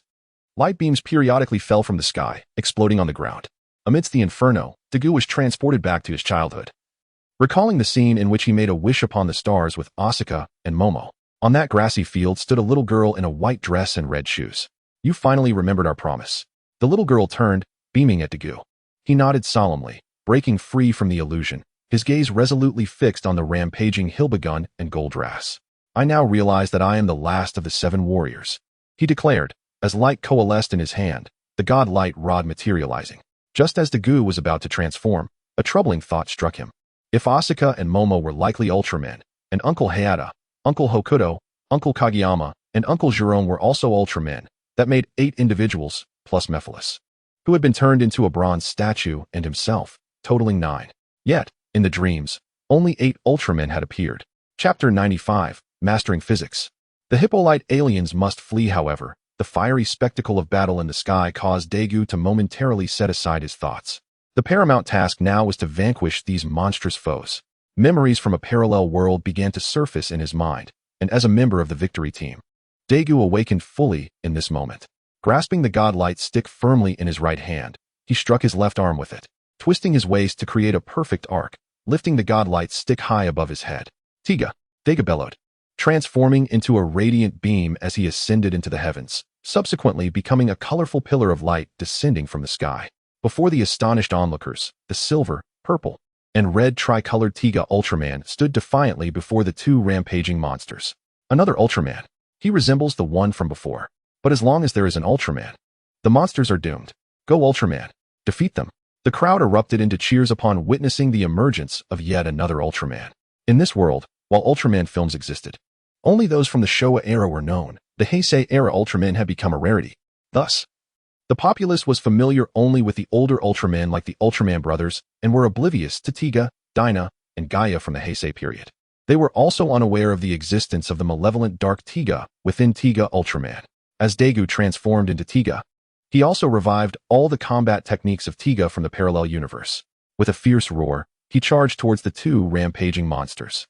A single punch brought down the already hornless Goldrass, while a swift kick toppled the horn-chipped Hilbegun.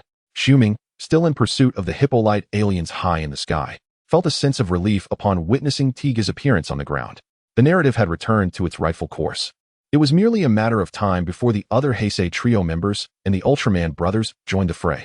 The pursuing Hippolyte aliens relentlessly fired energy orbs at Shuming. While evading mid-flight, he darted into the clouds above. The Hippolyte aliens, unwavering, followed closely behind. Suddenly, a flash of electricity illuminated the clouds, and the aliens plummeted to the ground with a thunderous crash. As the mist gradually dispersed under the moonlight, Shuming stood with his arms positioned in an L shape, clearly having just unleashed a powerful attack. The Hippolyte aliens, formidable as they were, possessed an impressive reserve of vitality. Observing this, Shuming couldn't help but exclaim, "This illustrates the sheer strength of the rift in space-time, capable of tearing apart even a boss like the Hippolyte aliens." Furthermore, the master referenced by the Hippolyte aliens must be an extraordinary figure to command such powerful entities. Moreover, this being, despite possessing the capability to annihilate humanity, had refrained from doing so. Shuming was skeptical that this master would show humanity any mercy. The only plausible explanation was that he held no interest in Earth and harbored ulterior motives against humanity. Hilbegun and Goldrass rose from the ground, their massive claws lunging towards Daegu. Daegu unleashed a barrage of light blades that struck the two monsters, igniting sparks, yet failing to halt their advance. Just before the monsters could reach him, Daegu crossed his arms at his forehead's crystal, transforming his body into a shimmering silver-red hue. Tiga Ultraman, Power Type. With a powerful stance, he unleashed a dual punch that sent both monsters staggering several steps back under the weight of his immense strength. Shuming descended to the ground, facing away from Daegu, who was now confronting the Hippolyte aliens that were brushing off dust from their bodies. Vile creatures. The Hippolyte aliens seethed with rage at Shuming for the surprise attack amidst the clouds. With a sweeping motion of his hand, a cylindrical glass container descended from above, enveloping Shuming within. Not again. Having previously been transformed into a bronze statue, Shuming understood the peril of this glass container. Observing this, Daegu began to pummel the container. Recalling how the Mebius Ultraman had been petrified before him, he could not bear to witness such a fate unfold again. Yet, even in his power-type form, Daegu found himself unable to shatter the container. Although it appeared glass-like, its composition was made of some special material crafted by the Hippolyte aliens. Seeing Daegu's efforts were in vain, Shuming resolved to save himself. Before the mist could fill the container, he clasped his palms together and unleashed a torrent of water. Soon, the container brimmed with water, preventing the mist capable of turning humans into bronze statues from infiltrating the now full cylindrical vessel. Shuming did not cease his flow of water. The pressure within the glass container mounted, intensifying the burden he bore. Ultimately, when the container reached its critical threshold, it erupted with a resounding crash, water splashing everywhere. What? The Hippolyte alien could scarcely believe that his ultimate technique had been so easily countered. "How did you accomplish this?" "Quite simple. Have you studied physics?" Shuming responded, as beams of light coalesced between his arms. The Hippolyte alien, realizing the imminent danger, swiftly leaped away from his position. Unbeknownst to him, Shuming pivoted instantaneously, directing an L-shaped beam of light towards the unsuspecting Goldrass. The unprepared Goldrass was struck squarely in the chest by the beam, collapsing in disbelief before exploding in a brilliant conflagration. Success! The Ultraman has triumphed over a monstrous foe. Fantastic, Ultraman! You're incredible! Keep it up! The crowd, initially taken aback by Shuming's capture within the glass container, erupted in astonishment as he swiftly turned the tables on a monstrous adversary. Daegu, momentarily stunned, quickly regained his composure, joining Xuming in a synchronized dash, brushing past one another. As they exchanged a high five, a warm sensation surged within Xuming's heart. He could vaguely sense the return of Tiga's light. In that fleeting moment of connection with Daegu, Tiga's power surged back into him. Chapter 96. The power of Dana and Gaia. Daegu and the Hippolyte alien were entangled in a fierce struggle, while Su Ming, brimming with energy, executed a somersault, striking the last remaining horn of Hilbegon with his heel. With a crack, sparks erupted, and Hilbegon let out a deafening roar as the remaining horn shattered. Its eyes burning with rage, Hilbegon unleashed a powerful blow upon Su Ming. Lacking experience in dealing with Hilbegon, Su Ming raised his arm in defense, only to be sent flying by the creature's formidable claw. Truly, it was a beast of immense strength. After tumbling helplessly on the ground, Su Ming recalled that in the original storyline of Ultraman Digga, Hilbegon had once engaged in battle with Gotti. Gotti's protective shield was utterly destroyed under Hilbegon's relentless assaults, leading to its demise in the creature's gaping maw. Hilbegon advanced step by step towards Su Ming, roaring continuously, its powerful jaws poised to strike. The Hippolyte aliens, not as dim-witted as the monsters, skillfully evaded Daegu's powerful punches and kicks, launching ranged attacks with energy orbs instead. Eventually, they ascended into the sky, bombarding the now slower Daegu with their energy projectiles. Daegu attempted to leap into the air to confront the Hippolyte alien but was shot down before he could take flight. Not far away, atop a towering building, Feiju and Aiming watched the battle between the Ultraman and the monsters with furrowed brows. Gradually, memories of parallel universes began to awaken in their minds. With closed eyes, they reminisced about events that transpired in another world. Daegu was indeed correct. Feiju and Aiming exchanged glances, their brows easing as they spoke. In another world, we are both Ultraman. Daegu is even my senior. Feiju smiled as he gazed at the battlefield. It's a pity I'm not in your world. However, I never anticipated that the renowned scientist Fujimiya Hiroshi would also be my battle partner in another realm. Aiming chuckled, replying. Two beams of light coalesced in the air, gathering in the hands of Feiju and Aiming.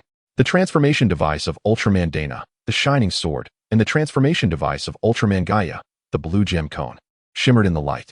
Then, two shouts surged into the heavens. Dana, Gaia, with their calls. Feiju and Aiming transformed into radiant figures, soaring toward the battlefield.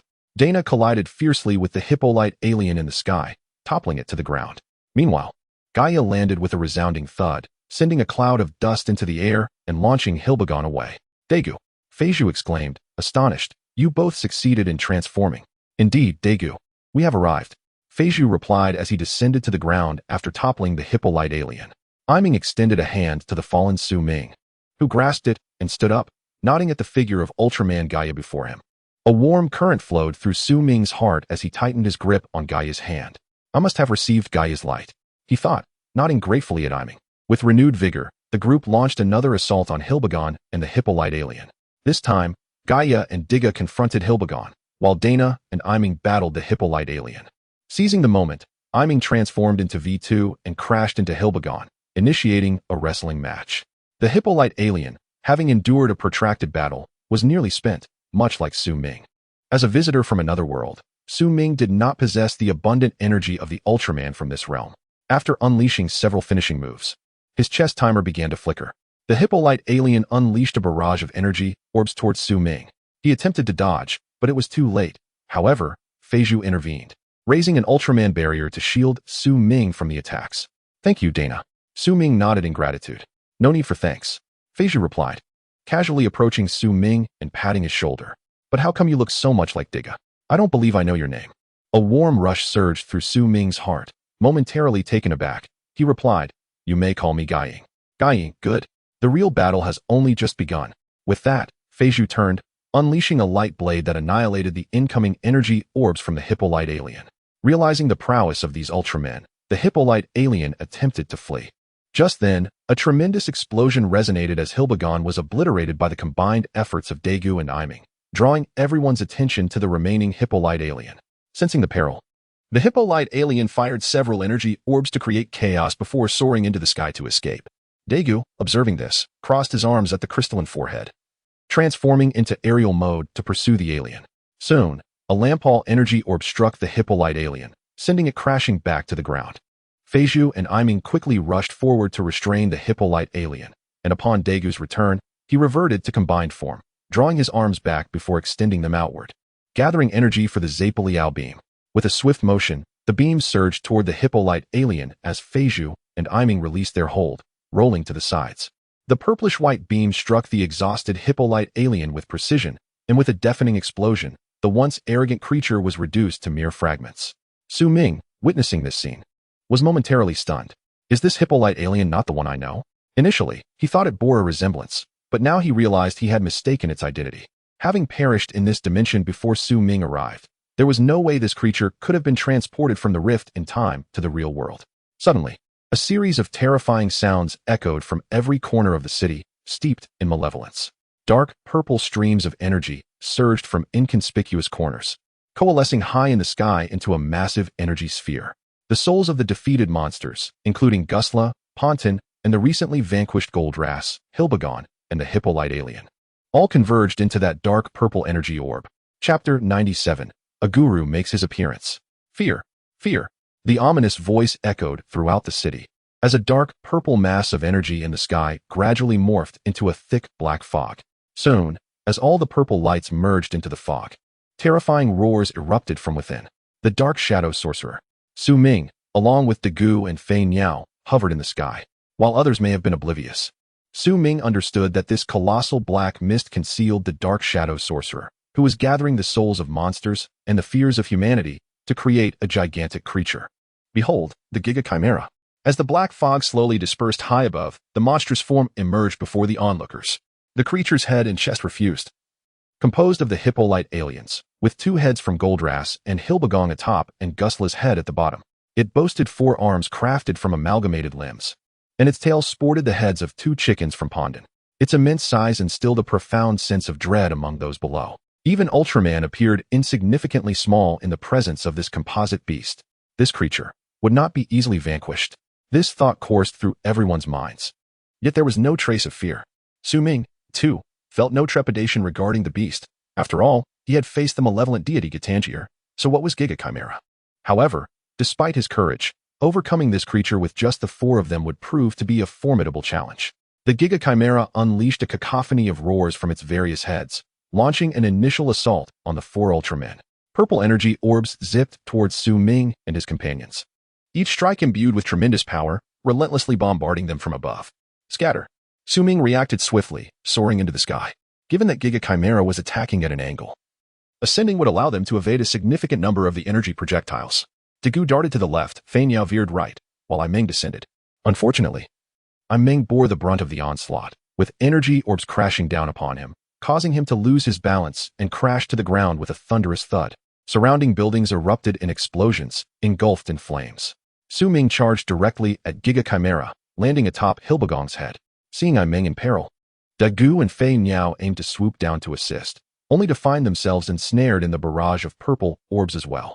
In a research building, as an internationally renowned scientist, Fujimiya Hiroshi possessed his own research facility in the bustling city of Yokohama. Currently, he watched the beleaguered Ultraman Gaia with clenched fists. Iming. Memories of another world began to awaken within his mind, as Fujimiya's aura coalesced into a brilliant light, ultimately forming into a sapphire lance. With a swift motion, the lance's wings unfurled, and Fujimiya raised his fist, blue light shooting skyward as his form vanished from sight. Iming had just risen from the ground when he noticed a purple orb hurtling towards him. Suddenly, a blue light appeared before him, intercepting the orb and leaving everyone in awe. The blue light, could it be? As the familiar energy enveloped him, Iming's gaze remained fixed ahead. At last, a figure interspersed with silver, blue, and black emerged into view. A guru Ultraman. Fujimiya, Iming exclaimed, astonished that Fujimiya Hiroshi had also awakened memories of the parallel universe. A guru, rising from a crouched position, nodded to Iming and brandished a blue energy sword. Slashing it skyward, countless purple orbs rained down, but a guru skillfully wielded his sword, cleaving through the projectiles and rendering them to nothingness. Before long, a guru confronted Giga Chimera, targeting the 4 Hippolyte aliens responsible for firing the purple orbs. Swiftly, he maneuvered and cut through Giga Chimera, severing the aliens' tentacles with 4 precise strikes. With their source eliminated, the purple orbs ceased their relentless assault. Everyone, save for Su Ming, found a moment to breathe.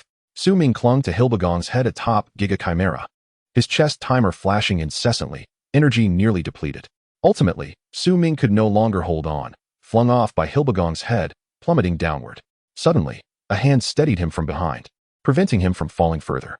Upon turning, Su Ming was momentarily taken aback to find a Guru Ultraman had come to his aid. A warm surge flowed through his heart as Su Ming took a moment to breathe, then nodded in gratitude to a guru. Initially, Su Ming had pondered how to prompt Fujimiya to transform, but unexpectedly, after the plot had shifted, he had arrived on his own. Clearly, after their interaction, a Guru Ultraman's power had been bestowed upon Su Ming. Before Su Ming could express his thanks, a guru condensed a sphere of light from his chest timer, transferring it into Su Ming's flickering red timer.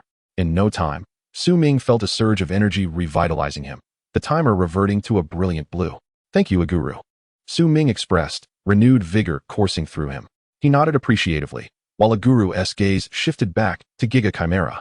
However, Su Ming's attention drifted towards the bronze statue of Ultraman Mebius by the bay.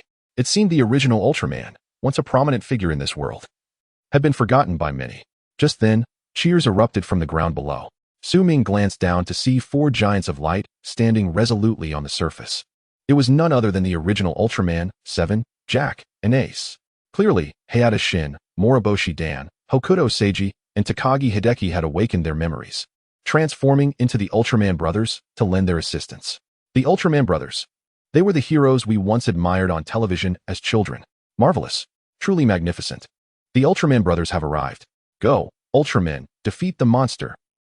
The jubilant cheers resonated endlessly, echoing into the night sky above. Dagu and Fei Niao, witnessing the arrival of the Ultraman brothers, comprehended that the four uncles had awakened their memories of the parallel universe. The four Ultramen waved their hands, channeling energy that coalesced into a singular force, entering the bronze statue of Mebius. Chapter 98. For those who still cherish the light within a golden infinity symbol, Miraculous Dream regained his mobility, shedding the form of a bronze statue, while the timer on his chest reverted to a resplendent azure hue. Soaring from the bay, he landed before the four Ultraman brothers, exclaiming with palpable excitement, "Brothers, you finally remember." "Yes, Miraculous Dream, let us engage in battle." The Ultraman brothers nodded in affirmation, turning their gazes skyward. In a swift motion, the five Ultramen charged towards the battlefield, with Miraculous Dream rejoining them in preparation to confront the monstrous foe. The people on the ground felt an unprecedented sense of security. With 10 Ultramen present, there was no fear of the beast. Guiying, Diga, Dana, Gaia, Aguru. Miraculous Dream, the first Ultraman, 7, Jack, Ace. All Ultramen gathered in unison. Suspended in the air, facing the formidable Jikajimura. Different roars emanated from the myriad heads of Jikajimura, seemingly declaring war against the Ultramen. Su Ming, aware of his own limitations in such a battle, understood he could only contribute a modicum of assistance. The Ultramen unleashed beams of light upon Jikajimura, wearing it down before dispersing to target its various body parts. Ace Ultraman executed a decisive blow, severing one of Goldrass's massive horns, followed closely by a Guru, who cleaved the other horn with a swift stroke. Jack Ultraman, darting past the head of Hilbegong, sent sparks flying as Hilbegong's horn shattered, leaving it bald. The first Ultraman displayed remarkable valor, plunging into the gaping maw of Jesla, releasing the Spatium Ray, and bursting forth amidst a blaze of light. 7 engaged in a dance of evasion between the two heads of Ponton, deftly dodging light projectiles as the Emilium Ray erupted continuously. After a tumultuous clash, the Ultramen regrouped in the skies, distancing themselves from Jikajimura. Witnessing the giant beast gathering energy, its heads converged, channeling this force towards the central form of the Hippolyte alien. With a thunderous blast, it unleashed a devastating beam towards the bay, transforming it into a sea of lava, while the bay bridge melted under the intense heat. The Ultramen, witnessing this, swiftly released their ultimate beams, channeling their powers into Jikajimura. With a resounding explosion, the energy detonated upon Jikajimura, disrupting its destructive release. Sensing a collective urgency, the Ultramen combined their efforts to restore the molten bay, erecting a massive Ultraman barrier in front of them. Jikajimura retaliated with a beam imbued with annihilative power, hurtling towards the Ultramen. Nevertheless, the massive barrier effortlessly absorbed the onslaught, rebounding the destructive energy back at Jesla, causing it to recoil in pain. In a moment of clarity, Jikajimura fled into the cosmos. Without hesitation, the Ultramen pursued into the heavens. Beyond the confines of Earth, 7 removed the ice axe from his head and hurled it with force. Streams of energy emanated from the hands of the Ultramen, converging upon the ice axe. As the axe enlarged and multiplied, it pursued Jikajimura, slicing through its body with precision.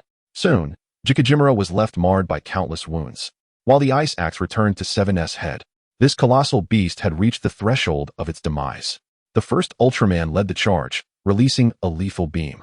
As the other Ultramen followed suit with their swift executions, these beams coalesced into a vibrant pillar of light, striking Jikajimura directly. Boom! The shockwave radiated outward, centered on Jikajimura, which burst apart under the onslaught of the Ultramen. With the threat neutralized, the Ultramen soared back to Earth, hovering over the bay without immediately reverting to their normal forms. For the ominous source of the murky voice was not Jikajimura. The shadowy hand behind the curtain had yet to reveal itself. The Dark Shadow Sorcerer was due to make an appearance. Su Ming pondered, exhilarated by the recent battle alongside the Ultramen. He lamented, wishing that his own world could awaken such heroes, for perhaps the apocalypse could have been averted. Alas, a century after his demise, those who once portrayed the Ultramen had long since. Just as Su Ming's thoughts drifted into the ether, waves of purple mist began to emerge from every corner of the city, coalescing over the bay. A figure, larger than Jikajimura, slowly materialized from the swirling purple mist, cloaked in black robes that concealed its visage. So immense, so terrifying. How could the Ultramen possibly contend with this? The people's concerns grew, especially as the newly emerged figure dwarfed the previous monstrosity. Kik. The Dark Shadow Sorcerer spoke, its voice laced with a sinister laughter. We shall not vanish. We will summon powerful beasts countless times, ensnaring hearts in a darkness of despair, eradicating Ultramen from all parallel worlds. Upon uttering these words, Su Ming felt a chill run through him, his gaze fixed intently on the towering Dark Shadow Sorcerer. To eradicate Ultramen from all parallel worlds. Could this fiend be the very embodiment of the one he feared? His chest heaving, Su Ming's thoughts honed in on the identity of that formidable figure in the real world. The Hippolyte alien was also its subordinate. Could that great being truly be this ominous presence before him? Based on the Dark Shadow Sorcerer's words, Su Ming concluded that this entity was likely the very figure he dreaded in reality. He resolved to eradicate it here and now. 4. He must protect those who cherish him. With a fervent shout, golden light surged from Su Ming's being, amplifying his strength immensely. No matter the depths of darkness, the light within the hearts of the people shall never fade. At that moment, Daegu also called out to the Dark Shadow Sorcerer, and golden light erupted from him as well. In succession, radiant light blossomed from all Ultramen. I have awakened the power of the mind. Su Ming marveled, gathering light before him, positioning his arms in an L shape, directing the golden radiance towards the Dark Shadow Sorcerer. If the fissure in space-time has not yet drawn you into the real world, then perish now. Chapter 99. Light enters my heart. A total of 10 golden rays, imbued with formidable energy, were launched towards the colossal Dark Shadow Sorcerer. As they traversed through the air, they converged and then scattered like celestial maidens scattering flowers, casting a magnificent brilliance that struck the Dark Shadow Sorcerer's form. The purple mist enveloping the Dark Shadow Sorcerer was gradually dispelled by the radiant light, and under the relentless assault of this luminescence, the sorcerer's body erupted in a tremendous explosion, setting the night ablaze and turning darkness into day. We shall not vanish. Before the last remnants of the dark purple mist were entirely consumed, the voice of the Dark Shadow Sorcerer echoed once more. Soon, only flickering embers remained on the bay, taking advantage of the lingering glow surrounding him. Su Ming unleashed another golden ray towards the location where the Dark Shadow Sorcerer had stood, yet struck nothing. Nevertheless, Su Ming persisted in his efforts, continuously shifting positions to launch further attacks. Before long, the timer on his chest began to flicker again, and he eventually ceased the emission of light from his hands. Perhaps due to the rapid depletion of energy, Su Ming found himself momentarily unsteady, nearly plummeting from the sky. Fortunately, Driambius was there to steady him. What troubles you? Though Driambius had not previously encountered Su Ming, their shared experience as warriors inspired a sense of concern. Thank you. I merely worry that this foe has not been vanquished completely, Su Ming replied, feeling warmth flood his heart. Do not fret. Where there is darkness, there will be light, the first Ultraman said as he approached Su Ming. Young one, as long as you believe in the light, their scheme shall not succeed. However, Su Ming sighed and shook his head. The reality of our world lacks the fortune found here.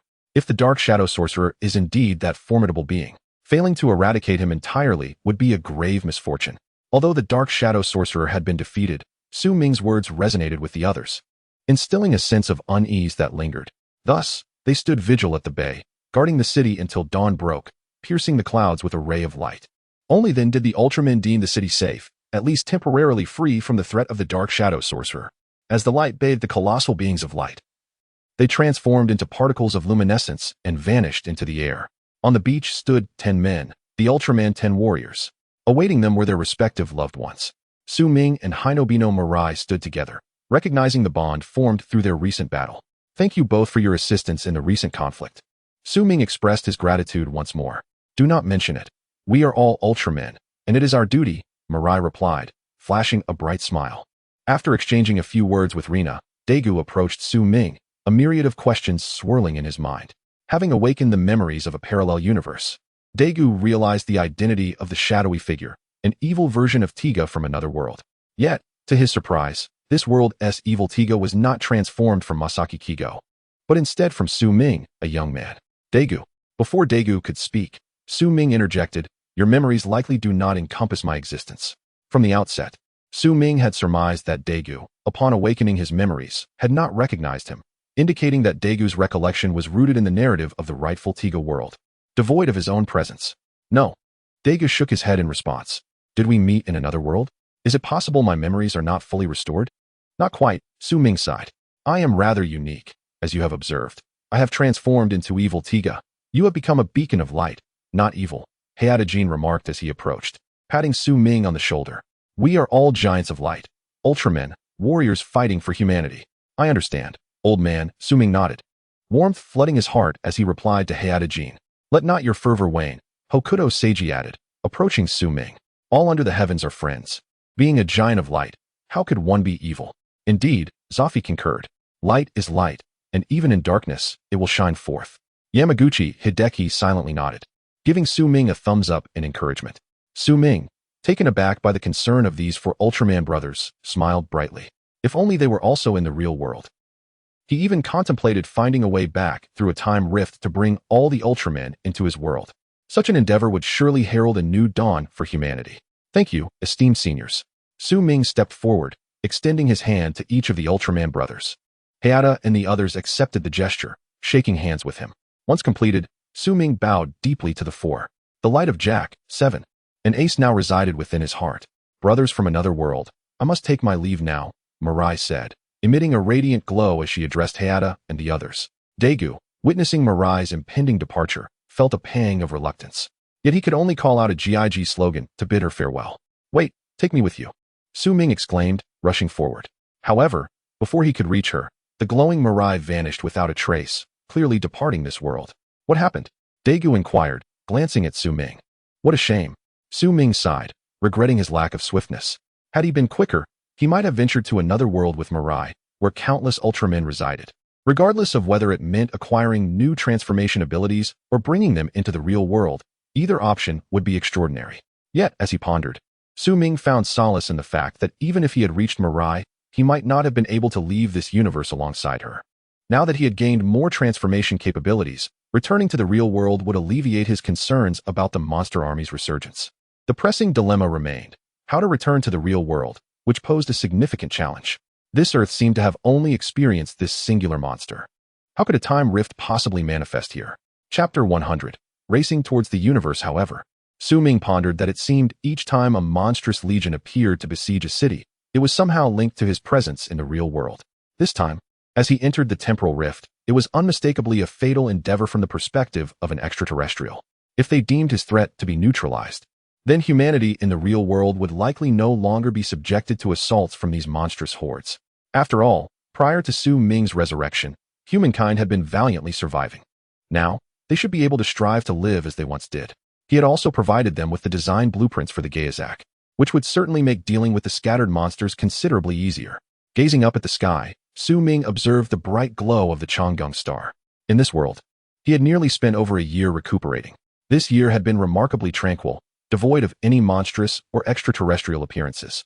The transformation devices possessed by Hayata and Otori still remained intact, having not vanished. It could be said that they had fully embraced their own brilliance within this parallel universe. Throughout this year, everyone returned to their childhood dreams. Otori transitioned from a national employee to an astronaut, while I Dream and Fujimiya Hiro collaborated on research, developing anti-gravity devices and more powerful propulsion systems.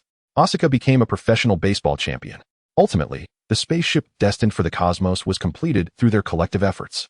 Su Ming was aware that Otori and the others had long aspired to break free from Earth and explore the M78 Nebula, the Land of Light. This had also been a contemplation of Su Ming. Did a Land of Light exist within the parallel universe? Regardless of its existence, Su Ming resolved to journey alongside his companions. To prepare for this, throughout the year, he diligently acquired knowledge about the cosmos and participated in various aviation training alongside Otori. Thus, on a day blessed with gentle winds and radiant sunshine, the spaceship set forth. It truly was a vessel of flight. Su Ming stood within the cabin, looking out through the specially designed glass, quietly lamenting. Other spacecraft appeared to be formidable warships brimming with advanced technology, while the one beneath him resembled a mere ship, albeit a modified one. The spaceship, equipped with anti-gravity devices, soared into the heavens amidst the jubilant cheers of the populace.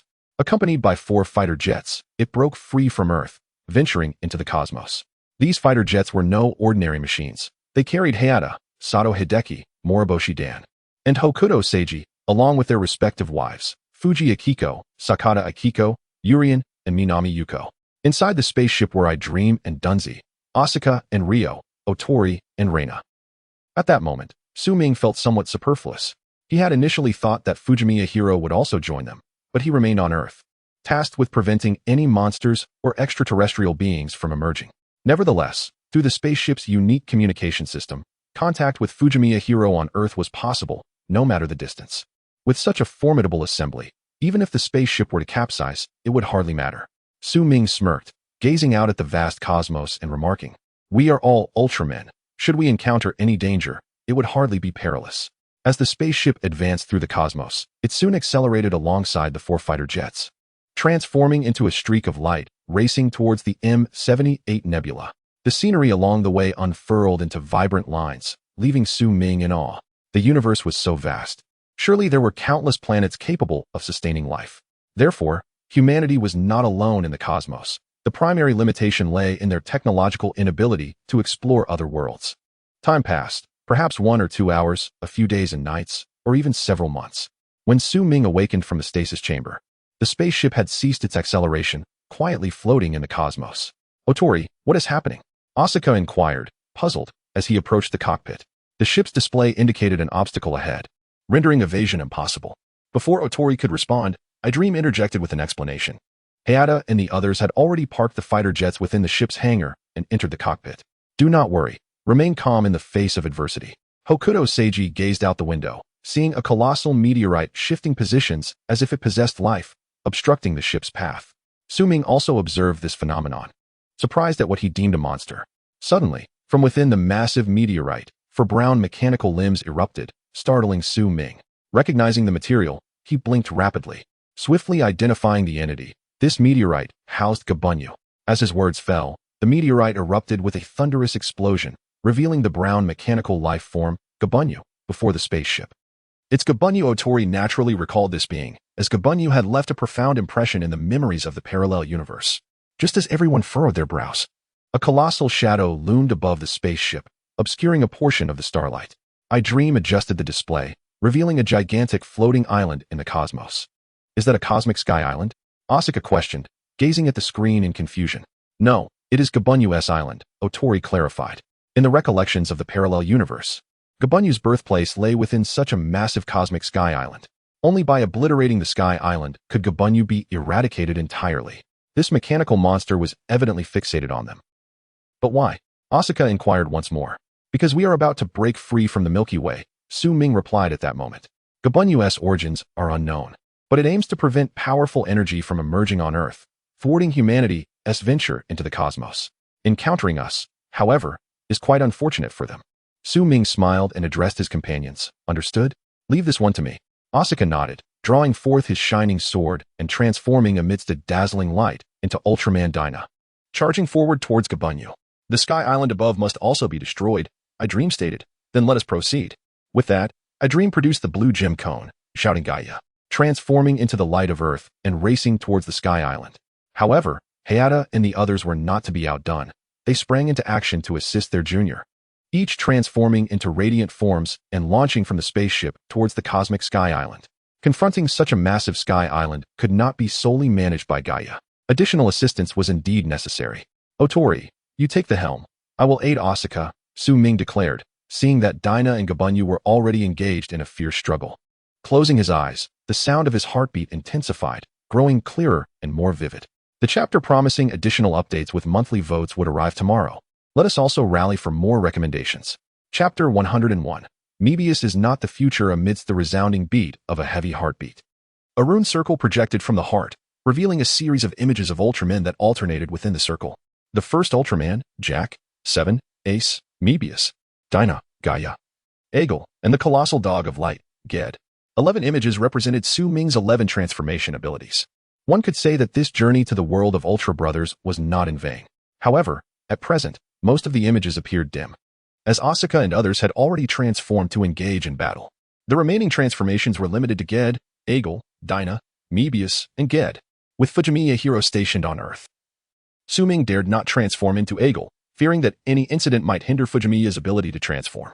With Daigou at the helm of the ship, Su Ming also refrained from becoming Dinah. Thus, the only viable transformations left were Ged, Mebius, and Ged. Let us try Mebius. Selecting the image of Mebius, the rune circle swiftly enveloped Su Ming's body. Daigou witnessed the radiant infinity symbol burst forth from the ship, and Mebius appeared before him. What? Daigou stared in astonishment at the emerging Mebius. Is it the future? No. It is clearly Su Ming transforming. Su Ming has become Mebius. Su Ming turned to Daigou in the ship and nodded, then extended his hand to summon the Mebius sword, charging towards Asuka and Gabunyu. Asuka was entangled with Gabunyu, grappling in the vacuum. Just as they were evenly matched, Asuka attempted to transform into a stronger form, but the Mebius sword struck Gabunyu's back, sending sparks flying. Immediately, Asuka pushed Gabunyu away and looked at Su Ming, momentarily stunned. Mebius? Scratching his head, Asuka was perplexed as to why Mebius would appear. Could it be that the ship was nearing the M78 nebula? It's me. Su Ming responded to Asuka, then swung his sword once more at Gabunyu. This was Su Ming's first time using a weapon after transforming. Although he had not undergone formal training, the basic slashing technique was within his grasp. Gabunyu moved slowly and had high defense. Under the relentless strikes of the sword, his body merely erupted in sparks. Then, let us employ the forbidden technique of the Land of Light. Su Ming muttered to himself before turning to Asuka, saying, Asuka, you go assist Uncle Hayata and the others. I'll handle this. Huh. Asuka was baffled, questioning, you alone against Gabunyu. Before Asuka could finish, Su Ming's body ignited with flames, rushing towards Gabunyu and embracing the mechanical beast. Boom. In Asuka's incredulous gaze, Mebius's form and Gabunyu exploded in a burst of flames. Could it be a self-detonation? For such a small monster, Asuka found it impossible to articulate Su Ming's actions. Was it necessary to sacrifice his life for that of the beast? As Asuka contemplated Su Ming's fate, a multitude of light particles coalesced at the site of the explosion, and Mebius's form reappeared before Asuka. Asuka, why are you still here? Su Ming asked, perplexed that Asuka remained frozen in place. I've taken care of Gabunyu, but this technique consumes too much energy, so I can't assist you. Glancing at the flickering timer on his chest, Su Ming waved to Asuka and promptly reverted to his original state, returning to the ship in a flash of light. Asuka, what kind of technique is this? To self-destruct and still revive? I want to learn it too. With a look of bewilderment, Asuka soared towards the mechanical sky island, where the first Ultraman, Jack, 7, Ace, and Gaia were already engaged in battle against a horde of Gabunyu. The Ultramen fought with fierce prowess, unleashing their skills upon the mechanical beasts. The first Ultraman conjured radiant rings effortlessly, tossing them at the advancing Gabunyu. Ace targeted a larger Gabunyu, his rings slicing down towards its neck. Jack wielded a lance, relentlessly assaulting a group of Gabunyu, severing their mechanical heads with swift precision. 7 brandished his ice axe, which, despite its seemingly dull appearance, proved to be exceptionally sharp, cleaving through Gabunyu's limbs with ease. As for Gaia, he plunged into the island's inner subspace. Within this isolated realm, a colossal Gabunyu head flickered ominously, seemingly orchestrating the actions of all Gabunyu. This creature must be the core of Gabunyu's existence. Gaia concentrated his ultimate attack and unleashed it towards the enormous Gabunyu head. As the light made contact, the entire island trembled, causing all to halt their actions. Asuka, just arriving, witnessed the first Ultraman and others retreating from the island. Yet, Asuka was not foolish. Realizing the situation, he soared into the air. Gaia emerged from the ground, joining him in flight. Quick, let us destroy the mechanical island while we have the chance, Gaia declared, first to gather energy. Then, all the Ultramen focused their ultimate attacks. 6 beams of light surged towards the mechanical island, which could not withstand such overwhelming force. It erupted in a magnificent explosion, scattering flames in every direction. The massive Gabunyu had vanished in the blast, evidently obliterated. We did it. Daigou and the others in the ship rejoiced. However, before Daigou could savor the victory, an eerie laughter echoed from above the ship. Hee hee. This laughter, rough and heavy, seemed to penetrate a thin veil. It's the Baltan. Upon hearing the sound, Su Ming immediately recognized it. Such a distinctive laugh could only belong to the Baltan. The Ultramen, who had just obliterated the mechanical island, turned their gaze towards the source of the laughter, spotting a swarm of Baltan swirling above the ship, subsequently unleashing rays upon it. Chapter 102. Indiscriminate attacks by allies. Alas. Beware. This is dire. The original Ultraman reacted swiftly, countering the ray attack from the Baltan aliens with a spectacular spatium ray that neutralized the onslaught. Immediately, the crew aboard the ship looked up at the transparent glass ceiling, momentarily overtaken by panic. I'll take to the battlefield. Su Ming, you steer. Daigou hastily retrieved his godlight stick and pulled Su Ming to the control panel. Are you kidding?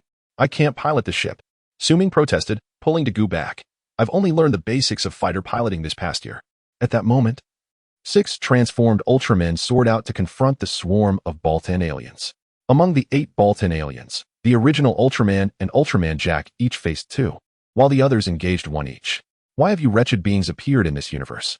The original Ultraman questioned without hesitation, launching dozens of 8-pointed light rings and crossing his arms to unleash a continuous barrage of spatium rays. The Baltan aliens merely emitted their incomprehensible cries, leaving others unable to fathom their meaning. Let us deal with them swiftly, Ultraman Jack declared, sensing a looming change in this universe. The presence of the Baltan aliens was indeed a foreboding sign. If such malevolent extraterrestrial beings existed in this universe, it was only a matter of time before they found their way to Earth. All right. The Ultramen wasted no time, unleashing their ultimate attacks. However, the 8 Baltan aliens began to converge, each one creating duplicates of themselves. In an instant, the cosmos was enveloped by the silhouettes of the Baltan aliens. This is the Baltan aliens' ability to clone, Su Ming remarked, furrowing his brow. We just need to locate the true entity. The others are mere illusions. Though Daigou was astonished by the multitude of Baltan aliens, he didn't perceive them as formidable. No. Su Ming shook his head. The clones of the Baltan aliens are all corporeal and can deliver tangible assaults. What? Daigou was taken aback, astonished by the aliens' prowess, far exceeding the illusionary clones of the Karanbu he had encountered in a parallel universe. The Karanbu only produced illusory duplicates, while the Baltan aliens manifested real ones. I must assist them, Daigou exclaimed, turning to Lina. Lina, take the helm. Understood. Lina nodded affirmatively, stepping into Daigou's position. As one who had awakened memories of a parallel universe, she possessed the innate knowledge of a top pilot, making the task of commandeering the ship relatively simple. Then why did you drag me into this earlier? Su Ming stammered, momentarily at a loss for words. Daigou scratched his head, sheepishly admitting, I was too flustered and forgot. Su Ming. Regardless, Daigou brandished his godlight stick and transformed to join the fight. The sheer number of Baltan aliens and their duplicates was terrifying. Although Su Ming had just fought, he had only harnessed the light of the Dream Beast. Now, he had other lights at his disposal. Placing his hand over his heart, Su Ming began to meditate. The rhythmic pounding of his heart echoed in his ears, quickening until it transcended the bounds of normalcy. Time seemed to freeze, and the starlight in the universe stood still, halting the rampaging Baltan aliens and their duplicates. With a resounding heartbeat, a luminous rune circle projected from his heart. Observing the 2 dimmed images within the rune circle, Su Ming decisively chose Shadow. However, when he extended his hand, the image transformed into Gadol. What the? No. Wrong. Again, Su Ming exclaimed, addressing the rune circle in frustration. Yet, the rune circle paid him no heed, swiftly passing through his body, causing time to resume its flow, the starlight to twinkle once more, and the Baltan aliens to resume their assault. A beam of light burst forth from the ship, striking a Baltan alien directly. Su Ming, no longer human, bit into the Baltan alien's arm. With a crack, the arm was severed, and the alien vanished a short distance away. They sure can run fast.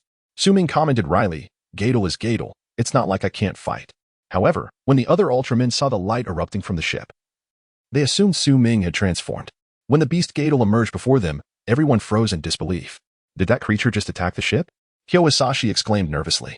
It doesn't seem like it, Hayabusa remarked, bewildered as he watched Gadol sever a Baltan alien's arm. That monster looks like a puppy? Daigou was momentarily taken aback, recalling the parallel universe's puppy that had sacrificed itself to awaken its master's inner light. But why was a puppy appearing here? Confused, Dagu gazed at Gadol, realizing no. If Shadow is Su Ming's transformation, then this puppy monster must be connected to him. If I recall correctly, the dream beast just now was indeed transformed by Su Ming, right? Hayabusa interjected. Huh. The revelation caught the attention of the Ultraman brothers. Isn't Dream Beast from the future? How did it become Su Ming? Exactly. Dagu disregarded the confusion of the esteemed warriors, declaring the ultimate truth. I believe that monster is Su Ming transformed. What? Everyone was stunned, incredulous that Su Ming had transformed into a monster. Just then, Su Ming turned, raising a paw in a greeting to the group. Everyone. It seems undeniable that the monster is indeed Su Ming. Then let the battle commence. With the original Ultraman's words, the Ultramen dispersed, charging once more at the ball and aliens. This time, there were no simple punches or kicks. They unleashed their ultimate attacks directly, for the enemy's numbers were overwhelming. If they were to attack one by one, they would still be fighting until next year. The most effective strategy was to release their ultimate attacks en masse. The ability of the Baltan aliens to clone was not as potent as that of their true forms. As the beams swept through, they exploded and vanished. Su Ming was engaged in combat with a Baltan alien when a beam nearly struck him. Turning to see that it was Ultraman Ace launching various skills to eliminate the Baltan aliens, Su Ming felt a sense of relief. My apologies. I almost mistook you for a foe upon seeing that monster. Seiji explained, waving at Su Ming. Su Ming was momentarily speechless but chose not to respond. In such a chaotic scenario, it was entirely reasonable to mistake allies for enemies in the heat of battle. Nodding in acknowledgement, Su Ming turned back to continue unleashing his ultimate attacks on the Baltan aliens. At that moment, Ultraman 7's ice axe whizzed past Su Ming's face, nearly severing his head. Su Ming froze in place, turning to see Ultraman 7 waving apologetically. I truly apologize. My eyesight isn't what it used to be. I almost took you out as a monster. And no problem. Su Ming stammered, still shaken, and nodded at Ultraman 7 before pivoting back to attack the Baltan aliens. After a moment of thought, Su Ming glanced behind him, confirming that the original Ultraman was not nearby, and breathed a sigh of relief. As Su Ming turned around, he saw Jack Ultraman charging towards him, gripping the Ultraman spark in his hand. Whoa, whoa, whoa. Su Ming quickly extended his beast-like claw and shouted, Don't attack. I'm one of you. Upon hearing Su Ming's voice, Jack Ultraman halted his advance and instead obliterated a nearby Baltan alien. This was no laughing matter. Su Ming exhaled deeply, clutching his racing heart, momentarily at a loss for words. Perhaps it would be better to transform into Shadow. Just as Su Ming was about to morph again, a crack crackling with electricity suddenly appeared beside a Baltan alien, promptly engulfing it. What? Su Ming was stunned by the sight. A time-space rift had emerged. This could be my best opportunity to return to the real world. Su Ming clenched his beast claw, pondering inwardly, but this was also the finest chance to reach the Land of Light. He glanced at the spaceship behind him. Although the plot of Ultra Brothers did not reveal the aftermath of this spacecraft, with a group of Ultramen, could it not reach the Land of Light? However, there had been no scenes depicting everyone arriving at the Land of Light. Su Ming contemplated that even in the subsequent works of the Ultraman series, there was no mention of this ship. It seemed they had perhaps failed to locate the Land of Light and return to Earth. The Land of Light could wait for another time. But the time-space rift was a rare opportunity. Soon, Su Ming made his decision. He began to observe the potential locations where the time-space rift might appear, each one beside a Baltan alien. By now, Su Ming had discerned the pattern of the time-space rift. It manifested near monsters or aliens and directly absorbed them. What was that thing that just appeared? The others, including Fei Niao, also noticed the time-space rift taking a Baltan alien and expressed their confusion. That seems to resemble a wormhole. I Dream responded. A wormhole? Dega questioned. Can the absorbed Baltan alien survive? Not necessarily. It might be dead, or it could have been transported to the far reaches of the universe, I Dream continued. Wait, why does this thing resemble the time-space rift Su Ming described when he sought me out?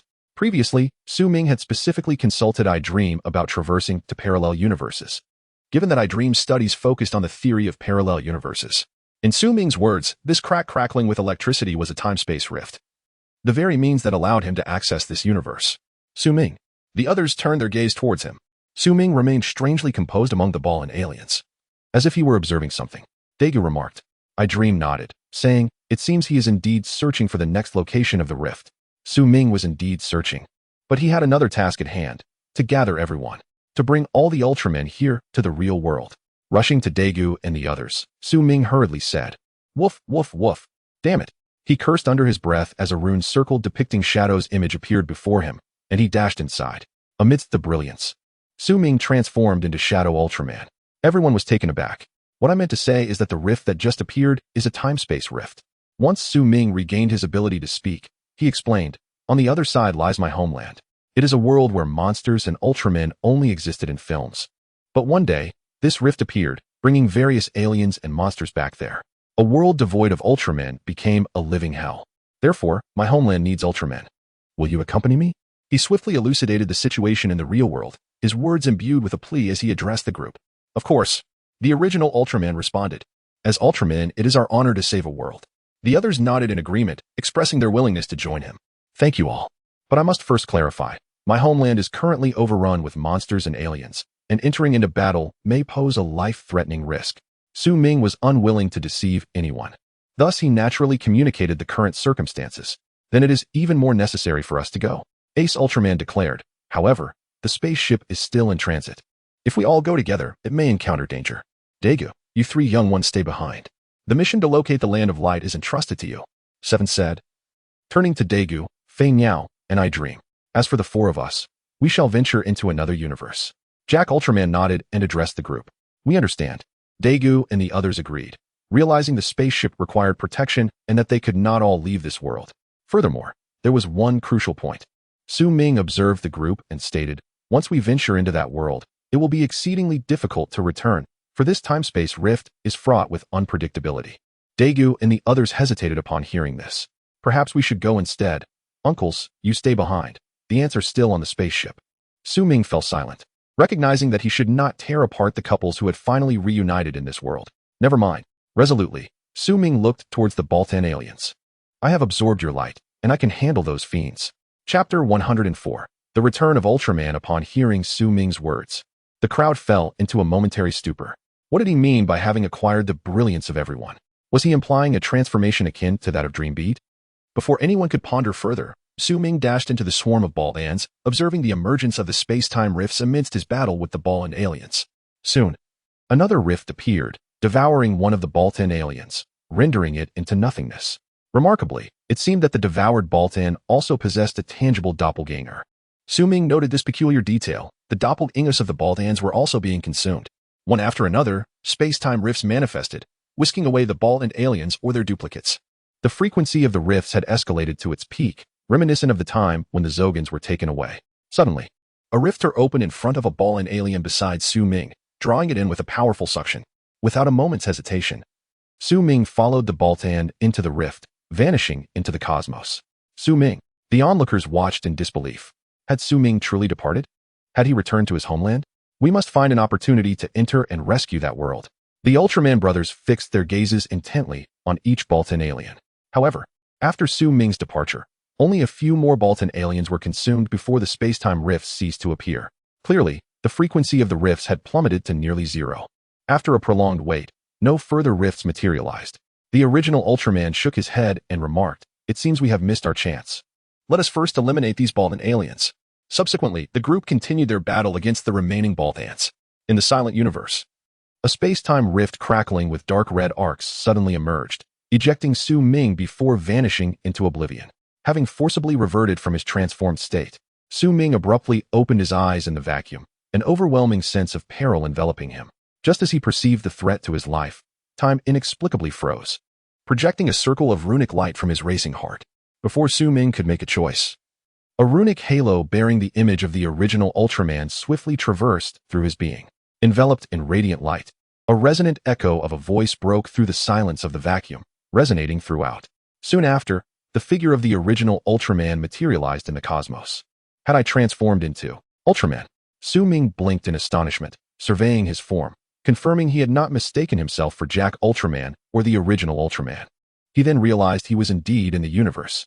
This time, he had not emerged from a space-time rift atop Mount Everest. After searching his surroundings for a moment, Su Ming found no trace of a space-time rift nearby.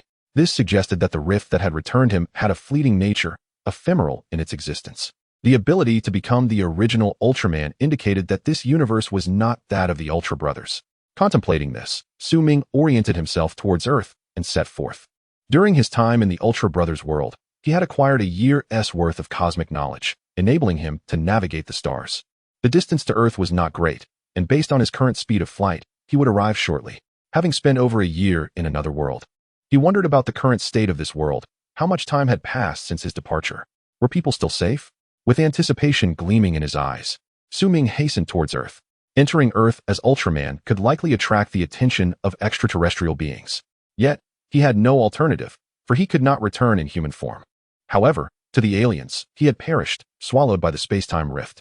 The only being aware of his survival, the Hippolyte alien, was now deceased, leaving no one cognizant of Su Ming's ability to traverse between the realms of reality and the Ultraman world. Thus, if he were to appear on Earth as the original Ultraman, Su Ming speculated he would most likely be regarded as a new giant of light, an Ultraman hailing from the M78 Nebula. After all, prior to this, both the extraterrestrials and everyone else were only aware of Su Ming's ability to transform into the evil Dark Tiga. In this way, the aliens would not target the Dragon City headquarters, for the original Ultraman was not merely Su Ming transformed. Su Ming had devised a plan for his return. It was imperative to make a grand entrance. This grand entrance did not entail announcing his transformation into the original Ultraman, but rather to manifest as multiple Ultraman, thereby instilling fear in the hearts of the extraterrestrials. If there were only one original Ultraman, the aliens might mobilize their forces to hunt down this singular Ultraman. Yet, what if Earth were to host numerous Ultraman? Unbeknownst to him, Su Ming was nearing Earth. As he gazed upon the familiar azure planet, he plunged into the atmosphere, feeling the pull of gravity for the first time. Gradually, he descended towards the surface. Observing the ruins of once thriving cities below, Su Ming felt a profound sense of sorrow. The invasion of monsters had indeed inflicted indelible damage upon this world. Just as he was about to revert from his transformed state, an unusual rhythm emanated from the ground, accompanied by the cries of humanity for help. Help! There's a monster. Save us. That monster is terrifying. I recognize it. It appears to be Jet 1. The cosmic dinosaur, Jet 1. Looking down from the sky, Su Ming beheld a panicked crowd fleeing in terror. Behind them loomed a bipedal monster, clad in alternating shades of black and white, with its head, abdomen, and back all black, while its back bore white speckled patterns reminiscent of a beetle's carapace. What an uncanny coincidence. It seemed to be the arch-nemesis of the original Ultraman, the cosmic dinosaur, Jet 1. With a monster present, Su Ming could not remain an indifferent observer. He altered his trajectory in the sky and charged directly towards Jet 1. The peculiar rhythm echoed around Jet 1. And just as it prepared to unleash a beam attack upon the fleeing crowd, Su Ming descended from above, tackling it to the ground, pinning it beneath him. With a resounding thud, Jet 1 crashed heavily to the ground, met with a relentless barrage of silver fists. Ultraman! It's Ultraman coming to our rescue! The crowd exclaimed in astonishment. There truly is an Ultraman. How wonderful! We are saved. The fortunate survivors released a collective sigh of relief, collapsing to the ground. Watching the relentless assault on Jet 1, their hands trembled, yet their faces shone with exhilaration. Chapter 105. Dealing with Jaden can also involve light. The feeling of being saved from the brink of death is one that few can truly comprehend. After a brief moment of respite, the onlookers rose to their feet, distancing themselves from the battlefield to observe from afar. Su Ming's sudden descent struck a significant blow to Jaden, who continued to endure relentless assaults from Su Ming's fists. It had been 2 years since any news of Ultraman had reached the people, and now, to their astonishment, Ultraman had re-emerged before their very eyes. This explosive revelation was almost unbelievable, and it seemed that the Ultraman appearing after 2 years was not the same as the one they remembered. According to official reports, 2 years ago, Su Ming had transformed into Ultraman Guiying. Yet now, the Ultraman before them seemed to embody the essence of the very first lesson about Ultraman. Yes, it dawned on them. His name is Ultraman, the original Ultraman. It was truly the first Ultraman who had come to their rescue. What an incredible shock. Indeed, it felt as though they were caught in a dream. Soon enough, the crowd recognized the identity of the original Ultraman. After the establishment of the survivors' base, educational institutions resumed their operations. However, the curriculum had evolved. In addition to fundamental subjects, a mandatory course titled Monsters and Ultraman was now included. Students were required to study the original Ultraman's films, progressing through to the last Ultraman series produced by a certain company a century prior. Moreover, they had to familiarize themselves with common monsters and significant bosses, while knowledge of rarer creatures was offered as an elective. Jaden, the cosmic dinosaur, fell within the realm of common monsters and minor bosses in their studies, thus making him a familiar figure to the populace. Su Ming's fists continued to hammer Jaden. who had once been a formidable foe, now rendered docile under the relentless barrage. Although Jaden possessed great strength and had formerly been a notorious boss monster responsible for the demise of Ultraman, times had changed.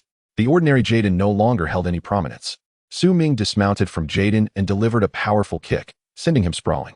Jaden managed to regain his footing and glared at Su Ming, displaying an erratic rhythm of movement, a manifestation of his anger. Despite having endured a flurry of blows, Jaden's bones were 100 times stronger than steel. Thus, he only suffered superficial injuries. With both hands extended, Jaden directed his gaze towards Su Ming, unleashing a barrage of searing fireballs from his head, hurtling towards Su Ming. Was this the legendary 1 trillion-degree fireball? Su Ming was momentarily taken aback, but quickly conjured an 8-part light wheel to counter the incoming fireballs. A series of explosive sounds erupted as the fireballs collided with the light wheel, igniting the sky in a blaze of crimson. Su Ming discerned that Jaden's fireballs did not reach the purported trillion degrees. Such temperatures could only be found in cosmic explosions or black holes. Were Jaden capable of emitting such heat, it would spell doom for the solar system. As the flames dissipated, Jaden extended his arms, unleashing a wave of ultimate light beams towards Su Ming. Realizing the intensity of the attack, Su Ming erected an Ultraman barrier in an attempt to withstand the assault. Upon contact, he felt an overwhelming force surge towards him. With a resounding crash, the barrier shattered, propelling Su Ming backward. "Ultraman, be careful," the fleeing crowd shouted. "That light beam is incredibly powerful. You must evade it." The onlookers, well-versed in Jaden's capabilities, understood that this ultimate light beam had previously proved fatal to Ultraman in the narrative. Rising once more, Su Ming nodded towards the crowd and prepared for the next encounter. He was surprised to find that even his barrier could not withstand Jaden's formidable attack. Steeling himself, Su Ming focused on Jaden, conjuring another 8-part light wheel and launching it forth. Jaden, anticipating the attack, raised his arms to form a protective barrier. The light wheel crashed against the shield, shattering upon impact. Jaden's barrier is impressively resilient, Su Ming mused, charging toward Jaden with haste. Before Jaden could react, Su Ming tackled him to the ground, causing the protective barrier to dissipate.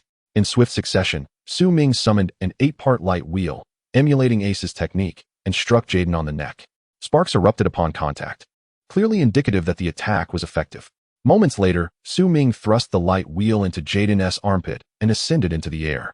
Seizing the moment while Jaden was still reeling, Su Ming crossed his arms, unleashing the spatium ray towards the fallen creature.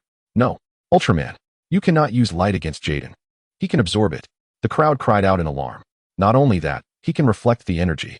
However, before Jaden could react to absorb the light, the spatium ray struck him directly, resulting in a tremendous explosion that scattered debris across the ground. The crowd stood in stunned silence, momentarily at a loss for words.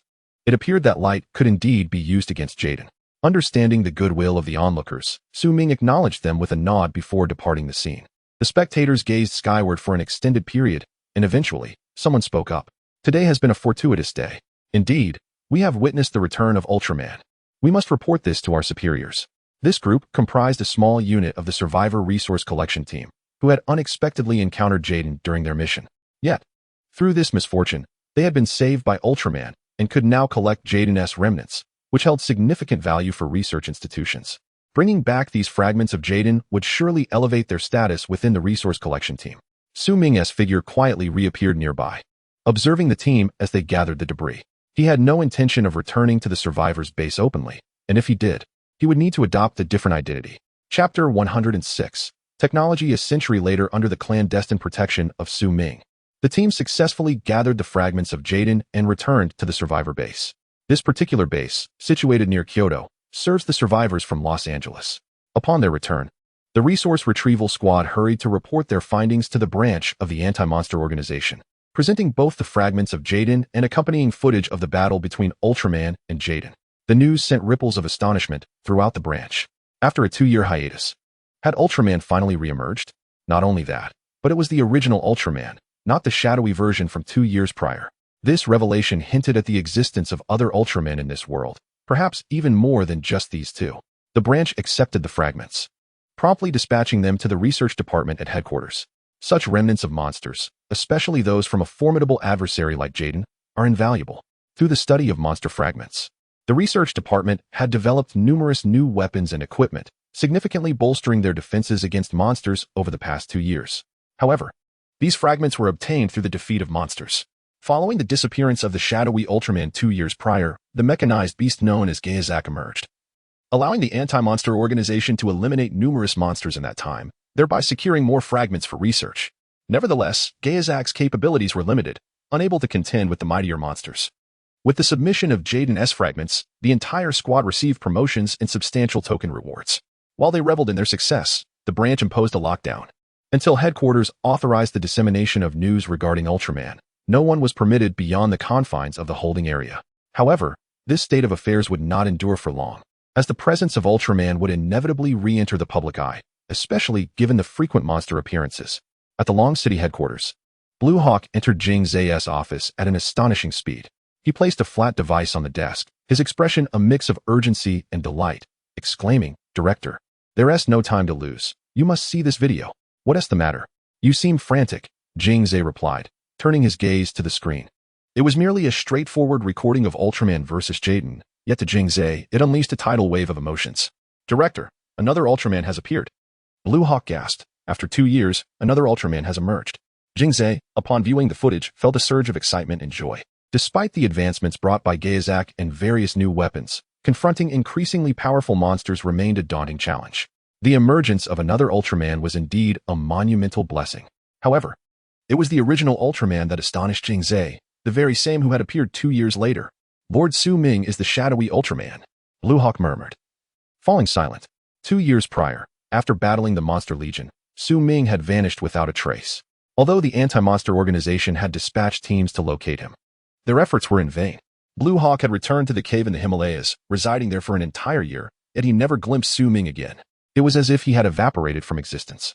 Since Su Ming's disappearance, the Monster Legion had not reappeared. The attacks on human survivor bases had come from disorganized monsters instead. "Perhaps the original Ultraman is also Lord Su Ming?" Jing Zay suddenly remarked, catching Blue Hawk off guard. "Well, that is not entirely implausible," Blue Hawk pondered. He recalled that Su Ming could transform not only into the shadowy Ultraman, but also into the light monster, Gaidi. The possibility of him transforming into the original Ultraman seemed within reach. Jing Zay, unaware of Su Ming's ability to become Gaidi, remembered Su Ming stating that he could transform as long as he found any transformation device. Perhaps Lord Su Ming has discovered the Beta Magic Wand, the transformation device for the original Ultraman. Jing Zay mused internally. "Director, the news of Ultraman's appearance has been temporarily sealed by the Los Angeles branch. Should we make this information public?" Blue Hawk inquired, recognizing the significance of this question. "Let us refrain for now and observe the situation," Jing Zay deliberated. "If Ultraman appears before the public eye, we shall release the news then." He understood that the Monster Legion's invasions were aimed at drawing out Ultraman. Without Ultraman, humanity could hardly continue to exist amidst the overwhelming might of cosmic beings and monsters. Ultimately, whether to protect Ultraman or humanity, this information must remain concealed for the time being. A supply convoy departed from Los Angeles, laden with essential foodstuffs, driving westward. These vehicles carried resources lacking in various survivor bases in the West, which Los Angeles could abundantly provide. The convoy would also transport surplus supplies back to Los Angeles from these western bases. Su Ming lay quietly atop one of the large trucks, unnoticed by the crew. The road was far from smooth. This route, discovered after extensive exploration, was known for infrequent monster sightings. The terrain was rugged, surrounded by desolate wilderness, devoid of human presence. Convoys 002, 003, and 004, we've encountered a landslide ahead. We must clear it before proceeding. The driver of the lead truck halted upon spotting the debris and communicated with the following drivers. "Received. We will wait here." Convoy 001, "Please activate the bulldozer mode," came the response from the 3 trucks behind. The lead truck detached from its cargo, transforming through a series of mechanical movements into a dual-purpose excavator. "Wow!" Su Ming exclaimed from truck 004, unable to contain his astonishment. "Is this a transformer?" The transformation from a truck into an excavator truly astonished him. However, Su Ming reminded himself that a century had passed since his demise, and with such advancements in technology, this development seemed entirely reasonable. Chapter 107. The transformation interrupted the landslide had not caused significant blockage on the road, and with the aid of the transforming truck, the debris was swiftly cleared. Subsequently, the bulldozer excavator reverted back to its truck form, reconnecting with the cargo container. Vehicles 002, 003, and 004, the landslide has been cleared and you may proceed with caution, announced truck number 1 as it continued its forward journey. "Received," came the response from the following trucks. which then closely followed suit. As the trucks navigated past the landslide site, Su Ming remained reclined atop truck number 4, gazing at the obscured sky. In the past, direct eye contact with the heavens would often leave him dizzy. However, ever since he acquired the ability to transform into Ultraman, he discovered he could gaze directly at the sun. It was undeniable that his physical prowess had been significantly enhanced since becoming Ultraman. As the white clouds slowly drifted away, Su Ming's attention was drawn to a peculiar sight amidst the landslide. An unusual hole had emerged, seemingly newly excavated. Could it be that the landslide occurred due to this cavern being hollowed out, with the debris expelled from within? Su Ming was momentarily taken aback and was about to sit up when, unexpectedly, a massive head emerged from the hole, surveying the trucks below. A monster. Su Ming's eyes widened in astonishment. It was no wonder the mountain had been hollowed out. There resided a beast within. That head belonged to King Red.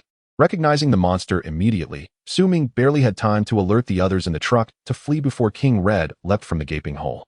King Red was an aggressive creature, attacking anything that moved, humans, monsters, or extraterrestrial beings alike. Realizing the impending danger, Su Ming braced himself. King Red landed violently in front of truck number 1, shattering the road beneath it. The driver of truck number 1, witnessing this chaos, slammed the brakes and urgently warned the others, "Get out. Run. There's a monster." It was a straightforward message. The other trucks, having spotted the enormous creature, quickly hit the brakes and abandoned their vehicles. Su Ming, standing on the truck, placed his hand on his chest and began to meditate. However, the sudden stop sent him flying forward, crashing into the ground and tasting the dirt. On the truck, there were not just the driver, but also workers and merchants unloading cargo. Upon hearing the monster's warning, everyone made a frantic dash for safety.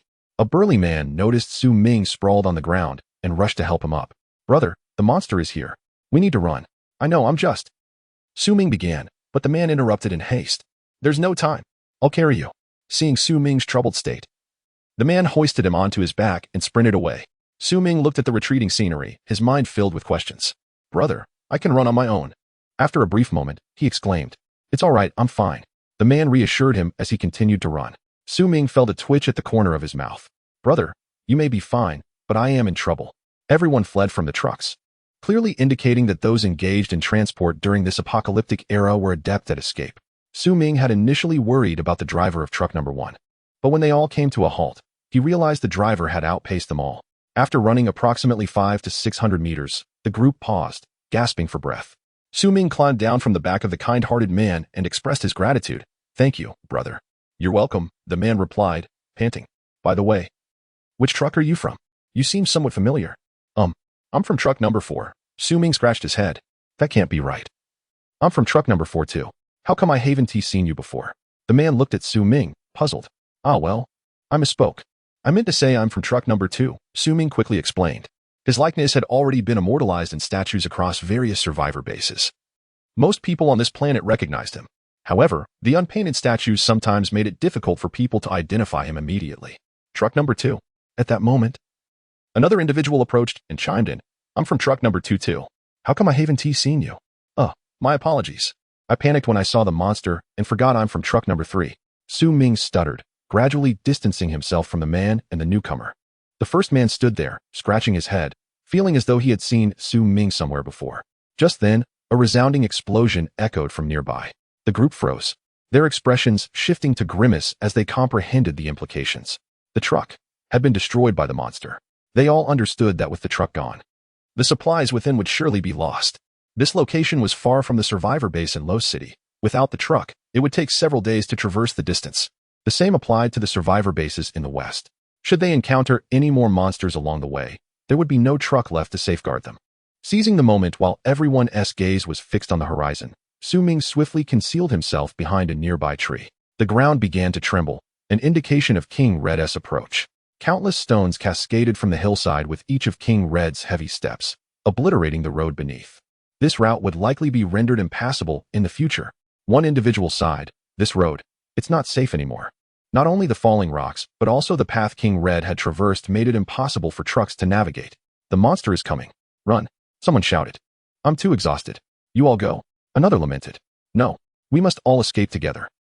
Some individuals dragged their weary bodies in flight, while others, lacking the strength, resigned themselves to their fate, and some chose to remain with them in solidarity. King Red's massive form emerged around the bend, and as it caught the scent of humanity, it began to pound its chest and roar. This display, reminiscent of a gorilla, elicited little humor among the onlookers, only instilling terror, for soon, this beast would approach and trample them all beneath its feet. Behind the tree, Su Ming confirmed that he was alone, swiftly placing his palm on his chest, closing his eyes, and entering a meditative state. Chapter 108. The emergence of Ultraman across the globe. As Red King advanced step by step towards the crowd, people gazed in awe at the monstrous figure, holding their breath in trepidation. Su Ming felt the pounding of his heart growing ever louder and quicker, until, with one resounding thump, time seemed to freeze. A circle of runes emanated from his heart, projecting an array of Ultraman images that flickered in succession. Ultraman, Jack, Ace, 7. At this moment, Su Ming yearned to choose among the Ultraman brothers.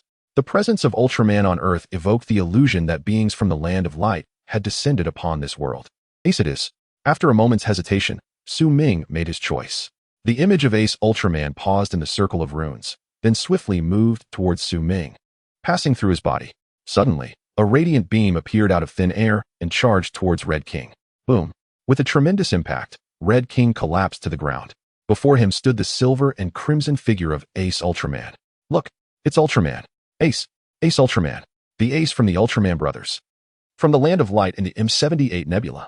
The crowd's exclamations mirrored the joy and astonishment of those who had been pursued by Jet in the previous day. In their delight, excitement bubbled forth. Su Ming's choice of Ace Ultraman was driven by a desire to witness the prowess of this Ultraman, known as the King of Law. As Red King staggered to his feet, Su Ming gathered 2 orbs of flame in his palms and unleashed them with a resounding boom. Before Red King could regain his footing, the fiery palm struck, sending him reeling amidst a cloud of smoke. As the flames dissipated, Su Ming fired small light arrows that struck Red King. Yet due to his robust physique, such attacks were mere child's play. In a fit of rage, Red King slammed the ground, causing massive rocks to erupt from the earth, engulfed in flames. With a fierce blow, he hurled them towards Su Ming. Without hesitation, Su Ming unleashed one of Ace Ultraman's signature moves, the vertical decapitating blade. He traced a blue light blade before him, slicing horizontally. The blue blade collided effortlessly with the flaming boulders, cleaving them in two. The fragments shrank as they approached Su Ming, who dispatched them with a swift hand strike. The blue light blade, however, struck Red King, leaving a deep gash upon his rocky hide. One more, Su Ming called, executing the horizontal decapitating blade. Upon seeing the effectiveness of his attack, he leaped into the air, drawing forth another white light blade aimed at Red King. Red King, sensing another assault, raised his massive arm in defense, but with a swift slice, his stone-like arm fell to the ground. The fear in Red King's eyes was palpable. Despite his lack of thought, he understood that his life was now in jeopardy. Another, Su Ming declared, forming an X with his arms, sending the X-shaped light blade hurtling towards Red King. Realizing the futility of resistance, Red King attempted to flee. With arms outstretched, Su Ming unleashed a barrage of cross-shaped blades that struck Red King before the circular decapitating blade could reach him. The final blow came as the circular blade cleaved through Red King, who crumbled into several pieces, crashing to the ground. With the battle concluded, Su Ming nodded in satisfaction before soaring into the sky, vanishing from the crowd's view. Ace Ultraman, renowned for his myriad abilities and known as the King of Light, had only utilized the decapitating blade series in this confrontation. As the onlookers beheld the scattered fragments of Red King, they swallowed hard, realizing the truth behind Ace Ultraman's fearsome reputation as a harbinger of dismemberment. Suddenly, someone voiced this sentiment, prompting many to nod in agreement. Ultimately, they were grateful to be alive. Their next course of action was to report back to their organization before addressing the remnants of Red King. Upon returning, this cargo team faced confinement akin to that of the initial Ultraman search team. However, despite the restrictions, the substantial monetary rewards made their situation bearable. News of Ace Ultraman and Red King's encounter swiftly reached headquarters. After a moment of contemplation, Jingza pondered whether the Ultraman brothers had truly arrived on Earth, though he leaned towards believing that these Ultramen were manifestations of Su Ming. The consecutive appearances of 2 Ultraman brothers compelled him to question whether the Ultramen from the Land of Light had descended upon Earth. Director, I believe this is a possibility. Should we contain the news? Blue Eagle inquired. Contain it, Jingza replied without hesitation. We will observe for a few more days following Ace Ultraman's emergence. Understood. 2 days later, the survivor base in the western region of Daxia faced an attack from Gamora, prompting the appearance of Ultraman Jack, who swiftly vanquished the beast. A few days later, a survivor base in Eagle City, Europe, was besieged by a Hilbegon. only to be saved by the intervention of Ultraman Diga. In the polar regions, the monster Lyshubas appeared and was defeated by Ultraman Dyna. The survivor base in San Francisco encountered the monster Gusla, which fell to the might of Ultraman Mebius. In the South Pacific, the survivor base in Shilon faced an onslaught from Gon-Q, which was eliminated by Ultraman Gaia. Finally, along the coast of the survivor base in Xiaoqing, the giant crab monster Ganza was dispatched by Ultraman Eagle. News of Ultraman sightings proliferated worldwide, leaving both Earthlings and extraterrestrials bewildered. However, compared to the aliens, humanity rejoiced, with many regions nearly ready to celebrate with fireworks, albeit lacking the firecrackers of a century past. The two confined teams, released following the emergence of multiple Ultramen, were eager to break the confidentiality agreement, wishing to share their extraordinary experiences. Yet, when they discovered that the entire world was already aware of the Ultraman appearances, they were left dumbfounded, especially as there was not just one, but several Ultramen. On Mount Everest, within an isolated chamber in the cosmos, a magma alien knelt before the black crystal in the Grand Hall, reporting, "My lord, 10 Ultramen, including Su Ming, have manifested on Earth." Standing silently beside him was the dark Lopa Zero, who remained mute. "What sort of Ultramen are these?" the black crystal inquired, its dark red glow flickering ominously. "Ultraman, Jack Ultraman, 7 Ultraman, Ace Ultraman, Mebius Ultraman, as well as Diga, Dyna, Gaia, and Eagle," the magma alien responded. "Ultraman brothers, could it be that the Ultramen from the Land of Light have indeed come to Earth?" the black crystal mused, contemplating the gravity of the situation. "My lord, given the current circumstances, such a possibility exists." The magma alien nodded and addressed the black crystal, noting that besides the brothers from the Land of Light, there were also Dyna, Gaia, and Eagle. The situation was indeed precarious. After a prolonged silence, the black crystal remarked that it appeared the Ultramen had managed to traverse the dimensional rift to this world. "Then, my lord, shall we simply invade Earth and annihilate humanity?" suggested the magma alien. "I had expected you to possess more wisdom, which is why I elevated you to your position," the black crystal retorted with a scoff.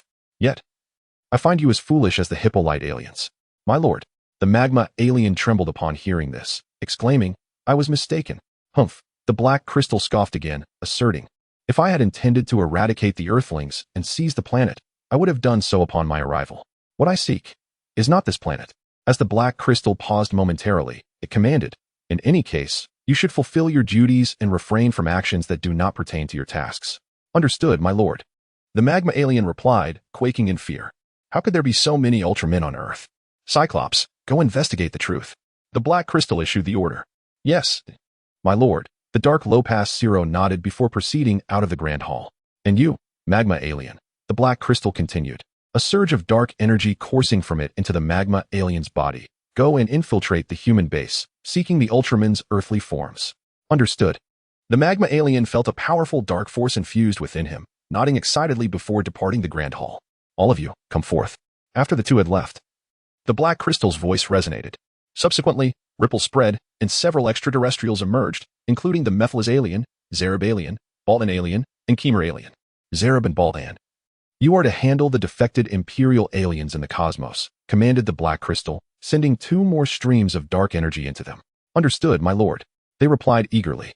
"Mephiles, you shall remain in the Grand Hall to manage general affairs and command the Monster Legion. Kemer, you too shall infiltrate humanity to locate the Ultraman's earthly forms." 2 additional streams of dark energy surged into these 2 aliens. "Understood, my lord." Meanwhile, in the Himalayas, Su Ming ascended step by step. The monsters he had eradicated recently were numerous, and he believed the remains would suffice for the research department of the anti-monster organization. Having stirred a considerable commotion on Earth, Su Ming intended to infiltrate the skies above Mount Everest to uncover the true identity of the so-called master. With the ability to transform into 10 Ultramen, Su Ming felt no fear. While he did not presume to eliminate this master entirely, he at least aimed to strike a decisive blow. The biting cold wind lashed against Su Ming's face, yet he felt no chill, as warmth surged within his heart, safeguarding him. After half a day's trek, Su Ming felt the ground tremble beneath him, and suddenly, a monster leapt from the snowy slope ahead. It was the dinosaur monster from that day. Su Ming paused momentarily, preparing to transform for battle, but noticed the dinosaur monster still oozing egg fluid and remnants of its shell. After it burst forth from the snow slope, a red king followed, its colossal arm crashing down upon the dinosaur monster's base, sending it flying down the mountain. Another red king. Su Ming blinked, deducing the situation. It seemed the dinosaur monster had consumed the egg of the Red King. The Red King, enraged, charged down the mountain in pursuit of the dinosaur monster. Observing this, Su Ming chose not to transform, but continued his ascent. Upon reaching the base of Mount Everest, a rune circle projected from Su Ming's chest. Passing through the circle, he transformed into Ultraman Mebius amidst the infinite symbols. With a powerful leap, Su Ming soared into the dark crimson space. As he glided past Mount Everest, he did not stop but ascended directly. Upon breaking through into the cosmos, he encountered a dark crimson vortex. Without hesitation, Su Ming summoned the Mebius sword and plunged into the vortex. Buzz. As he traversed a ripple, it felt as though he had entered another realm, a secluded space. After surveying his surroundings for a moment, Su Ming grasped the essence of this extraordinary world, akin to a celestial paradise. At the opposite end of the dark crimson vortex stood an awe-inspiring temple. Su Ming approached the temple step by step, but the environment began to darken. Upon entering the temple, the entire hall transformed into a pitch-black chamber, exuding an aura of malevolent darkness. Indeed, was this the dwelling of the ultimate boss? Su Ming advanced to the center of the hall, finding no monsters or aliens present, only a massive black crystal radiating a dark crimson glow, distinctly out of the ordinary. A black crystal? In the past, it might have fetched a handsome price on Earth. Su Ming, wielding his sword, approached the remarkable crystal with caution. Mebius. Suddenly, a voice emanated from the black crystal, startling Su Ming and causing him to retreat several steps. The stone was alive, preparing for battle. Su Ming assumed a combat stance before the black crystal. I never expected you to possess such audacity, the black crystal remarked with an eerie laugh, addressing Su Ming. Chapter 110. Then die for me. Do not be anxious, Dreambos. The black crystal continued to emit a sinister laughter, addressing Su Ming. Since you possess such audacity to arrive here, I presume you have some contingency plan, do you not? Su Ming momentarily paused at the black crystal's words, but soon regained his composure, responding in Dreambo's voice. I did not expect you to uncover that. Indeed, the black crystal cackled. I need not be told. I already know what your contingency is. The Ultraman brothers are secretly protecting you, are they not? Ahem. Yes. I did not anticipate that my brothers, Ace and the others, were so deeply concealed, yet you managed to unearth them. Su Ming coughed several times before replying to the black crystal. Then, taking the initiative, he stated, since you have already deduced this, I shall not withhold my intentions. I came here to ascertain the identity of the mastermind behind the manipulation of so many extraterrestrial beings and monsters. Now that I have encountered you, what now? The black crystal emitted a dim, dark light and replied to Su Ming, who understood that this black crystal was indeed the ultimate boss behind the Monster Legion and the extraterrestrials. He had not expected that this final adversary would be merely a black crystal. I represent the land of light to warn you. Su Ming contemplated for a moment. Adopting a serious tone, do not harbor any malicious intentions towards humanity. Regardless of the world, our cosmic patrol will fight to the end against your malevolent forces. The land of light. Upon hearing these 3 words, the black crystal fell silent for an extended period. As one of the earliest otherworldly visitors to this earth, it was the first time it had encountered the mention of the land of light. Clearly, the influence of the land of light had indeed reached this world. But I am still in the process of recovery. After a moment of internal deliberation, the black crystal spoke. I can control the Monster Legion to refrain from attacking humanity, but you, the land of light, must not take action against my forces. Su Ming was taken aback. What was happening? Why had the opponents suddenly softened? It seemed they were wary of the land of light. Although this agreement appeared advantageous, ultimately. The commander of the Cosmic Patrol is Zophi, and I must return to consult him before making a decision. Feigning contemplation for a moment, Su Ming responded to the black crystal. If the land of light does not attack here, the Monster Legion will refrain from assaulting humanity. This is indeed a tremendous boon. However, Su Ming could not appear overly eager, and he needed to prolong the conversation. Firstly, he invoked Zophi, then Ultraman Father, and even Ultraman King. Very well. I await your response. The black crystal flickered twice before falling silent. Su Ming did not rush to attack. Instead, he cautiously exited the Grand Hall and located the dark red vortex, departing from that place. After Su Ming's departure, the Mephiles alien materialized within a transparent ripple. My lord, are we truly conceding like this? The Mephiles alien respectfully inquired of the black crystal. This is not a concession. It is merely a temporary retreat from the spotlight. The black crystal glimmered, responding to the Mephiles alien. Given the current circumstances, the influence of the land of light has indeed arrived in this world. My power has yet to restore, scarcely retaining 1/10 of its former strength. Thus, this is the only course of action. When my strength is restored, even if Ultraman Father were to come, It would be a journey to death. At the conclusion of its statement, the black crystal's tone turned exceedingly sinister. Should Dreambo send someone to track him? The Mephiles alien asked, nodding in response. Perhaps we could use this to ascertain his whereabouts. No need, the black crystal stated. Since it is evident that the land of light has descended, other matters are inconsequential. Summon the Cyclops back. There is no need for probing. As for the Magma and Chimera aliens, let them temporarily conceal themselves among humanity, awaiting a more opportune moment to act. Understood. It must be said that Su Ming achieved the desired effect. The emergence of various Ultramen across the world, particularly the Ultraman brothers, truly bore fruit. Their belief in the arrival of the Ultramen from the Land of Light and the subsequent agreement had been secured. However, this could also be a ruse.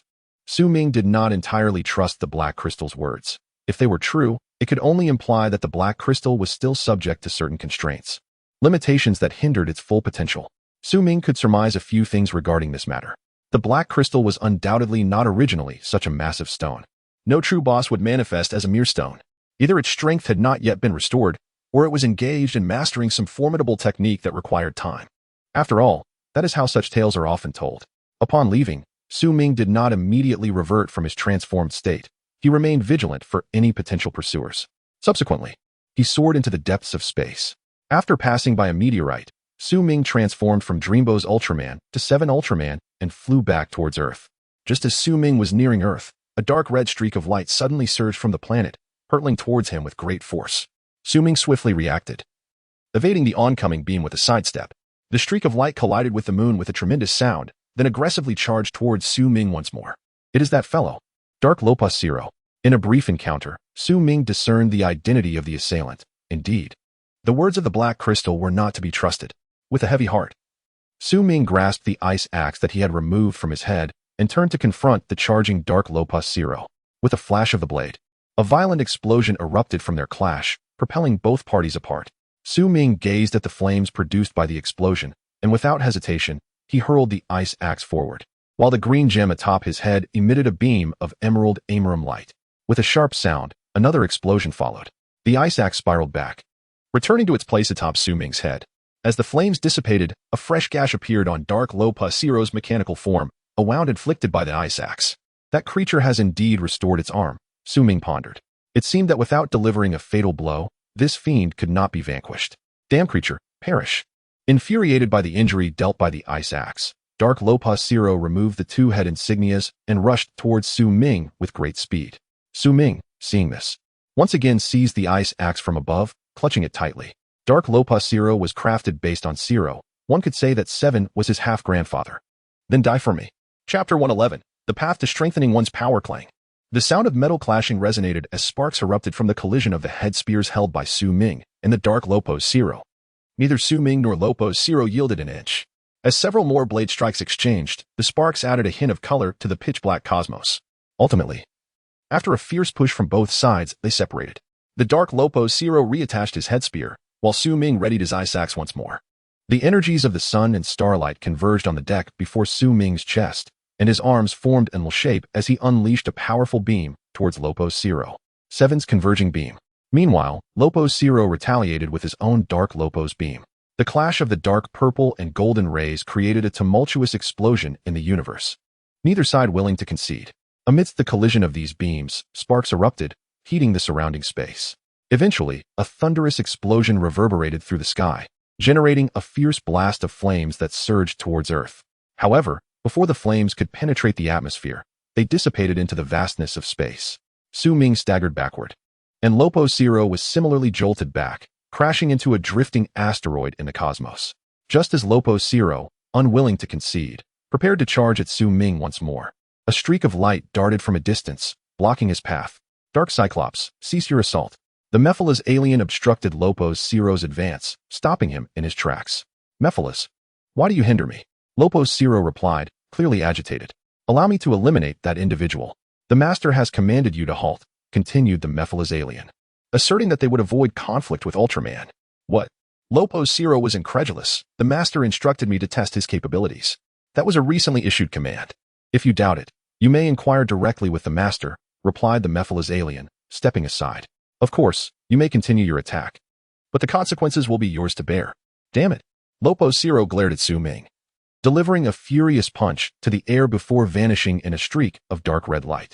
The Mephiles alien turned to Su Ming, momentarily taken aback. It's 7 Ultraman. After a brief contemplation, the Mephiles alien approached Su Ming. Mephiles, Su Ming exclaimed, preparing for battle upon realizing that another formidable foe had arrived. However, he remained puzzled as to why Lopo Zero had retreated. Do not engage. The Mephiles alien, seeing Su Ming poised for combat, raised a hand. I have been sent by the Master to prevent the Dark Cyclops from continuing his assault. HM. Upon hearing the Mephiles alien's words, Su Ming's tone shifted to that of 7. Is it the black crystal spoken of by Mebius? Su Ming slowly lowered his hands, speaking in a calm demeanor. Indeed, affirmed the Mephiles alien with a nod. I wonder if Mebius Ultraman has reported to the Cosmic Patrol. What was the outcome? Although Mebius had departed briefly, the Mephiles alien speculated that the Cosmic Patrol's stronghold was nearby. Otherwise, 7 would not have known of this matter so swiftly. Furthermore, Ultramen possess unique methods for transmitting information among themselves. Our Cosmic Patrol's captain, Zophi, has already agreed. I was here to relay the message, but I encountered that individual. Su Ming remarked with a cold snort, merely a creation mimicking my son, yet so arrogant. Ah, that is good to hear. I shall convey the Cosmic Patrol's response to the Master. Farewell. The Mephiles alien nodded and departed to report back. Su Ming breathed a sigh of relief. Dealing with a single Dark Lopo Zero was manageable with his 7 form.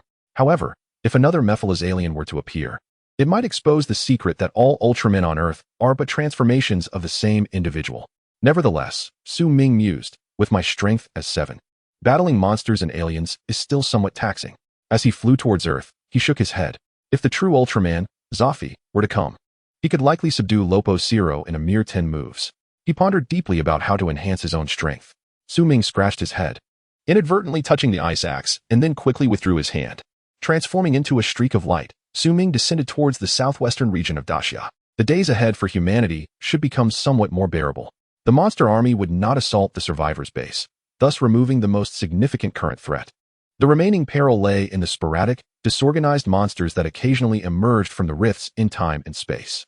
These creatures roamed freely on Earth, and any attacks on humanity could not be curtailed by the Black Crystal. However, given humanity's current combat capabilities, they should be able to handle these scattered monsters. Provided they are not excessively powerful, the special aircraft Geozak could still eliminate 1 or 2 of them. It seemed imperative to swiftly elevate his own strength. Su Ming gazed towards the Himalayas. In the reality he inhabited, acquiring greater power was nearly impossible. Only in the realm of Ultraman Time Rift, here I come. Step by step, Su Ming advanced towards the Himalayas. This route to Mount Everest would better conceal his presence. Should he be discovered by extraterrestrials, everything could be compromised. The journey from the southwestern region of Daxia to the Himalayas was relatively shorter compared to other locales. Su Ming's physique gradually strengthened after his transformation, allowing him to endure the exertion. Along the way, he encountered attacks from several monsters, all of which were vanquished after his transformation. Yet, as he drew nearer to the Himalayas, Su Ming became increasingly cautious, reducing the frequency of his transformations. It was not common for Ultramen to appear so frequently in this region. Thus, by the end, Su Ming sought to evade monsters whenever possible, refraining from transforming. After approximately 2 months, Su Ming finally reached the summit of Mount Everest. Gazing at the swirling rift of time and space before him, he transformed into Ged, bracing against the pressure emanating from the rift, and was subsequently engulfed by the violent energy. Simultaneously, in the cosmos, a rift in time and space emerged, and a massive black silhouette tore through it. Emitting a bellowing roar, the Dark Sovereign floated amidst the stars, exuding immense fury. Soon after, he confirmed the direction of Earth and began his descent. In the vast expanse of space, a spaceship named the Panlong was ensnared tightly by a mechanical dragon. Sparks flying from their fray. Had it not been for the high-pressure tolerance of the Panlong's exterior, it might have already exploded under the dragon's relentless grip. Inside the Panlong, the Zap team pondered how to confront the cosmic dragon Nas, which had emerged from the depths of space. At that moment, a dark glow infiltrated the ship, a figure brandishing a weapon aimed at the crew. It's a Kamal alien, one team member shouted, quickly raising their own weapon in response. A fierce exchange of fire ensued, but surprisingly, none were injured, as both sides were adept at evading attacks. However, the interior of the Panlong suffered damage from the relentless gunfire. Yet, the enemy was an extraterrestrial. In addition to their firearm assaults, they could unleash energy blasts. Amidst the explosions of these energy projectiles, several team members tumbled to the floor, gasping for breath. At that moment, a rift in space-time suddenly appeared beside the Chimel aliens, instantly pulling them in. Subsequently, Su Ming fell out from within it. The crowd stood in stunned silence, bewildered by the sight. A rift had appeared inside the Panlong spacecraft, swallowing the recently emerged Chimel alien and then regurgitating a human. Could it be that the rift transformed the Chimel alien into a human? Just as the onlookers were filled with confusion and vigilance, Su Ming slowly opened his eyes, shimmering particles of light dissipating from his body as he reluctantly reverted from his transformation. What is this? As soon as he awoke, Su Ming found himself facing a row of gun barrels, leaving him momentarily dazed. You are a Chimel alien? Questioned a member of Team Zap, Inky, in a timid tone. What Chimel alien? I am an Earthling. Su Ming quickly realized that these individuals had mistaken him for an extraterrestrial. An Earthling? Then what are the Chimel aliens? A robust middle-aged man approached Su Ming boldly, scrutinizing him closely and asking. This man was the captain of Team Zap, Hiroshi Hinata. Though I am unsure how you came to regard me as a Chimel alien, I assure you, I am indeed an Earthling, Su Ming reiterated. The others examined him once more, and at the captain's signal, they gradually lowered their weapons. Just then, the entire Panlong spacecraft began to tremble as the cosmic beast Nas began to exert force, intent on crushing the entire vessel. What is happening? Su Ming inquired, clearly recognizing from the view outside that he was aboard a spaceship. However, it seemed to be under attack by something. The Panlong is ensnared by the cosmic beast Nas. It intends to obliterate the Panlong. Inky explained to Su Ming, revealing the situation to him. Cosmic beast Nas. Su Ming paused momentarily, and suddenly the connection between the names Panlong and Nas dawned upon him, causing his expression to illuminate with realization. If memory served him correctly, the world pertaining to the cosmic beast Nas and the Panlong spacecraft was indeed featured in Ultra Galaxy Legend. Belial had escaped from the cosmic prison, invading the land of light to seize the plasma spark. Ultraman Zero made his first appearance in the public eye. Moreover, a member of Team Zap was also one of the protagonists in this narrative. The Earthling Leonix Raymond, referred to simply as Ray, who had been taken to the M78 Nebula by the summoned Mebius. All of this must have unfolded prior to Su Ming's arrival in this place. The plot had progressed to the point where the Panlong was attacked by the Chimel aliens and the cosmic beast Nas, followed by the appearance of Ultraman Dyna, who would eradicate these two foes and escort the Panlong to the land of light. Thus, Ultraman Dyna would soon make his entrance, wouldn't he? While Su Ming pondered this, the Panlong was subjected to another bout of pressure, causing the vessel to shudder violently, with sparks flying from various sections. We can't hold out much longer. If the Panlong sustains any more pressure, we will surely perish here, exclaimed the sole female team member, Haruna Jun, anxiously observing the alarming data on the screen. Seeing this, Su Ming knew he could not allow the cosmic beast Nas to assault the Panlong any further. With Ultraman Dyna yet to appear, time was of the essence. The Panlong was on the brink of destruction. The crew began to panic, each taking frantic actions to thwart the beast's attack, neglecting Su Ming, the inexplicable newcomer. Su Ming gently placed his hand over his heart and closed his eyes to meditate. The sound of his heartbeat became increasingly pronounced, quickening in pace. While the surrounding chaos slowed to a crawl, the sparks on the Panlong freezing in midair. Everything fell silent, amidst a powerful heartbeat. A radiant circle of runes projected from Su Ming's chest, illuminating his countenance. Images of various Ultramen flickered within, though 5 of them appeared dimmed. The original Ultraman, Ultraman Jack, Ultraman 7, Ultraman Ace, and Mebius Ultraman. This indicated that these Ultramen existed within this world, or rather, this universe, and had either transformed or had not yet assumed human form. It seemed there truly was a land of light in the cosmos. Su Ming steadied his racing heart, ready to make a choice. However, when the image transitioned to Ultraman Dyna, he froze in astonishment. The image of Dyna was vibrant, indicating a transformation was possible. Was it that Ultraman Dyna had not yet appeared in this universe, or that Asuka had not transformed? As Su Ming hesitated, the image lingered for an extended period until the rune circle defaulted to selecting Dyna. With Su Ming gesturing emphatically, the rune circle rapidly enveloped his entire being. The members of Team Zap observed in awe as Su Ming transformed into a radiant beam, bursting forth from the Panlong, revealing a colossal form adorned in silver, blue, and red hues amidst the cosmos. Dyna Ultraman. It's Ultraman. The man we just saw was actually Ultraman. Dyna Ultraman. The crew gasped in astonishment as they gazed out the window, overwhelmed by the revelation, initially believing him to be a transformed Chimel alien. They were astounded to discover he was, in fact, Ultraman. With Ultraman-S arrival, a surge of excitement filled the crew. The Panlong was saved.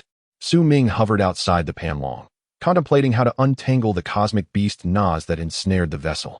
To his surprise, upon noticing Su Ming, the cosmic beast Nas released its grip on the Panlong and charged directly at Su Ming.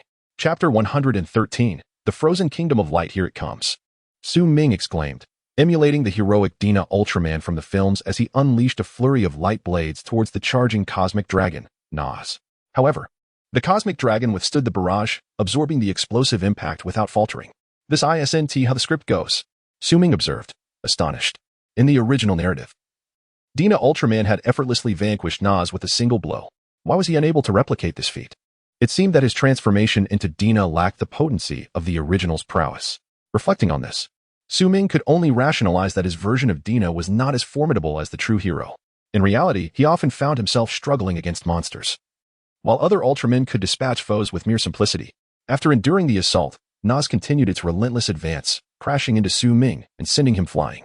If my minor skills won't suffice, perhaps my ultimate attack will, Su Ming declared, confident in his abilities against Nas. Believing that his strength was comparable to the original, he unleashed a powerful finishing move, the Soul Jet Beam. Without hesitation, Su Ming positioned his arms in a cross formation and released a brilliant beam of energy towards the oncoming Nas. The potent strike, infused with chaotic energy, collided with the dragon's head, resulting in a spectacular explosion that illuminated the cosmos. As the cosmic dragon erupted into fragments, scattering across the vastness of space, Su Ming couldn't help but sigh at the loss. It would have been fascinating to gather the remnants for research back on Earth, perhaps even yielding insights into the warship, Nasdis, from the world of Ultraman Trigger. Having defeated the monster, Su Ming transformed into radiant light and returned to the Dragon Spiral spacecraft. The crew gazed at him in awe, their eyes filled with deep respect. You are Dina Ultraman, aren't you? Enki exclaimed, bubbling with excitement. Well, not exactly, Su Ming replied, scratching his head. By the way, you all wish to visit the Kingdom of Light, correct? How did you know? Enki asked, momentarily taken aback. Our comrade, Lei, was taken to the Kingdom of Light by Ultraman Mebius, and we wish to uncover what has transpired. Not a problem, I'll take you there, Su Ming nodded. However, you need to provide the approximate coordinates of the M78 nebula. Huh? The Zap team members were bewildered. Aren't you an Ultraman? How can you be unaware of the Kingdom of Light's location? Captain Hinata, perplexed, inquired. Although I am an Ultraman, I have never been to the Kingdom of Light. As I am not one of their Ultramen, Su Ming clarified. I see, Hinata nodded. Then please guide us to the M78 nebula. I will provide the coordinates. Even though we have never been there, we have managed to detect its location. Through their cordial exchange, Su Ming acquired knowledge of the Kingdom of Light's coordinates in the universe. Having studied cosmic lore in the world of Ultraman, the 8 Ultra Brothers, he was adept at understanding such information. A rune-like light portal materialized before Su Ming, and he leaped through, transforming back into Dina Ultraman, whose energy had yet to be depleted. He then unleashed a ray of energy into the cosmos, creating a spatial wormhole. This was a feat Dina Ultraman could indeed accomplish. He had yet to test this ability with other Ultramen. After signaling to the Dragon Spiral, Su Ming and the crew entered the wormhole together. Utilizing the spatial jump, Su Ming led the Dragon Spiral to the M78 nebula. While searching for a planet within a nebula can be daunting, the planet Ultra, as the Kingdom of Light, shone far brighter than its celestial companions. Su Ming quickly pinpointed their destination and steered the ship towards it. However, upon arriving at the luminous planet, the crew was rendered speechless. The team, previously animatedly discussing the grandeur of the Kingdom of Light, now stood in stunned silence. The radiant glow of the kingdom had entirely vanished. What lay before them was a desolate world encapsulated in ice. All structures were ensnared beneath thick layers of frost, and numerous Ultramen appeared to be frozen mid-air, their brilliance extinguished. What has happened? Captain Hinata queried, his voice laced with confusion and caution as he navigated the Dragon Spiral into the Kingdom of Light. Su Ming followed suit, setting down upon the formidable ice crust. It seems the plasma spark has been stolen by Belial, Su Ming surmised. Nearby, a once grand tower, now shrouded in frost, clearly lacked its core, the plasma spark. Dina Ultraman. What is the meaning of this? The team, clad in specialized space suits, disembarked and turned their gazes towards Su Ming. You're asking me?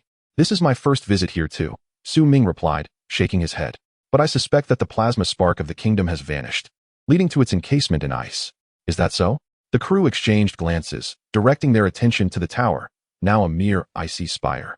Even without its energy core, the residual radiation was palpable. They could feel a warmth beneath their suits. Lei doesn't seem to be here, Captain Hinata observed, scanning the surroundings, which bore no signs of life. Peering down through the ice, they glimpsed the myriad structures of the kingdom, alongside countless Ultramen frozen in panic.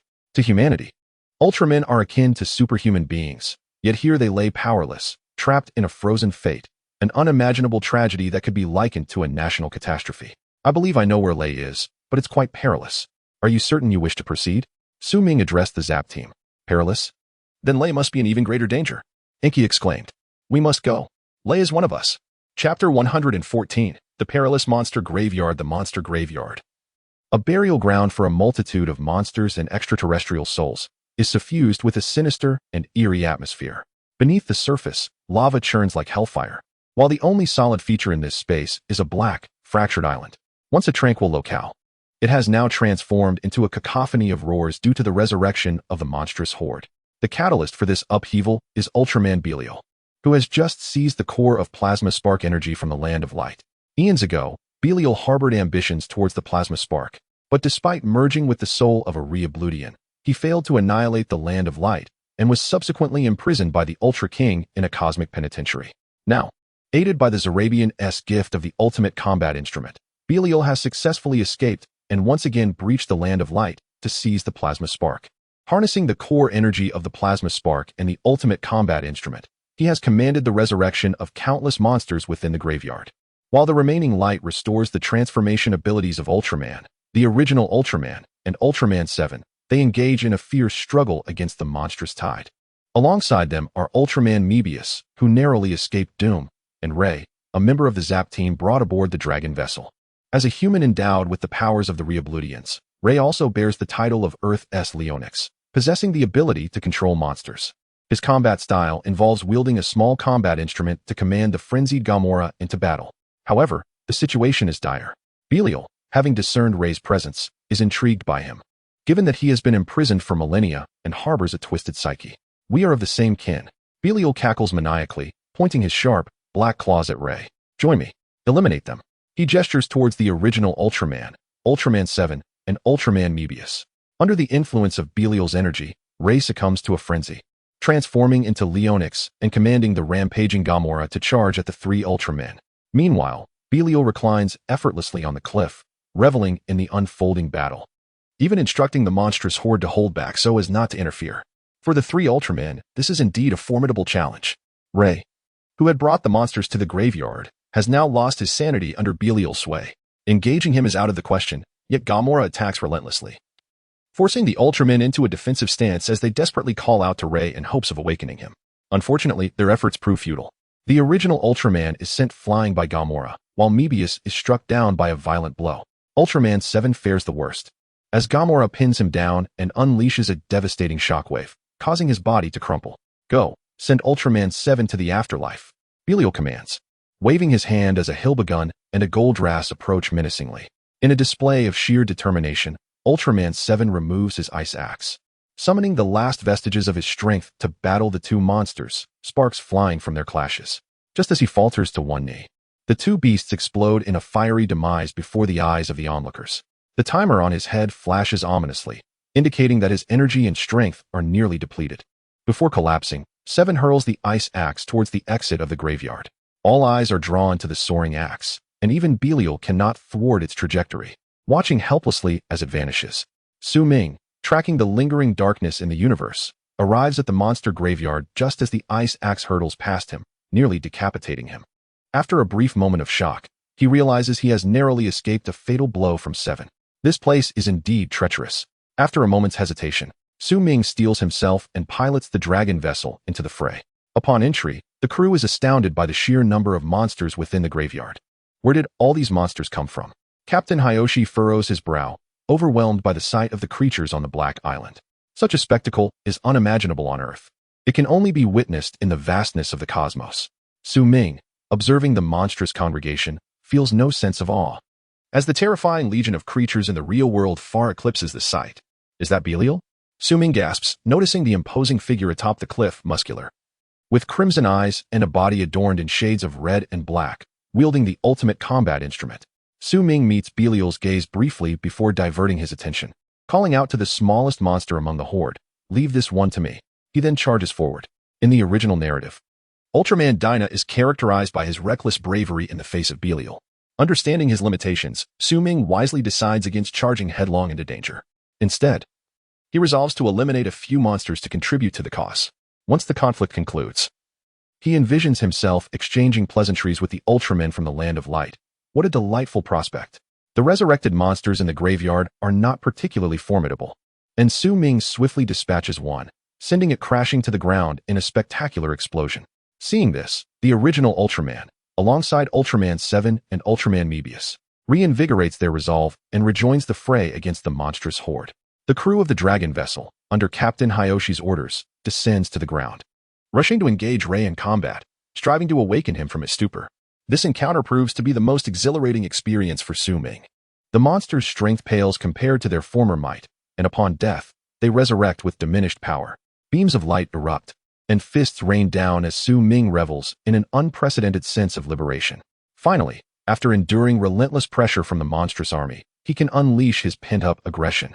Chapter 115. The Siberian Husky. Amidst the wolf pack, as Su Ming engaged in battle, he caught sight of the plasma spark embedded in the ground beyond the barrier cliff. This divine artifact was a sight to behold, a first for Su Ming. It possessed the power to elevate the inhabitants of the Land of Light from mere mortals to luminous giants. A magnificent creation of science. If Masaki Kigo were to witness this plasma spark, it would surely shatter his understanding of the world once again. For indeed, the power of science can drive human evolution. While grappling with the horde of monsters, Su Ming's attention flickered toward the plasma spark. Continuing this battle was futile, with so many monsters around. If Beria sought to resurrect them, the presence of the plasma spark would enable him to do so. Thus, defeating these creatures would be in vain. To swiftly conclude the conflict, the most effective approach would be to summon reinforcements. But whom should he summon? The protagonist of the narrative, Ultraman Zero, or perhaps the King of Ultra, who was idly lounging on planet K-76, or even the valiant warriors of the Land of Light, entombed in ice. Ultraman 7 had already been summoned, and the icy axe that had nearly felled Su Ming was a signal of that call. The King of Ultra would not intervene lightly. Honestly, Su Ming found it perplexing that he was allowing the Ultras to remain frozen for so long when a direct intervention would suffice. Perhaps it was to train the other Ultras, conjuring a reason for the King of Ultra in his mind. Su Ming envisioned the strange scene of the king earnestly explaining his rationale. Given the current circumstances, it seemed that Ultraman Zero would not arrive promptly. A multitude of ants could overwhelm an elephant, let alone monsters. Even with 4 Ultras present, including Su Ming, they were still at risk of defeat. One of them, Ultraman 7, had already fallen, while the others were nearly drained of energy and stamina. The original Ultraman flickered with a red light amidst battle, indicating a lack of energy or stamina. Meanwhile, the timer of Ultraman Mebius began to flicker, as if signaling Su Ming. Both required a momentary respite. Forced to exit the battlefield, the monsters now had a singular focus: Su Ming, who was fighting amidst their ranks. Oh no! As the monsters surged toward him, Su Ming was struck with dread. If this continued, he would surely be overwhelmed. However, a not-so-conventional idea struck him. He chose a direction and charged directly into the dense mass of monsters. Suddenly, a series of rapid heartbeats echoed, unnoticed by anyone, as Su Ming transformed from Ultraman Dyna into the luminous canine, Ged. The monsters, witnessing their target vanish, were momentarily stunned before redirecting their attention toward the original Ultraman and Ultraman Mebius. Upon becoming Ged, Su Ming sighed in relief, silently apologizing to the original Ultraman and Mebius, and then fixed his gaze on the nearby plasma spark. However, as he moved against the tide of monsters, a few recently revived aliens cast puzzled glances his way. Although their minds were still clouded, they recognized that this particular monster did not seem to follow the main group. Hey, you're going the wrong way.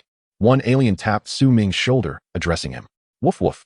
Su Ming startled, barking a few times in response, before joining the advancing monster horde.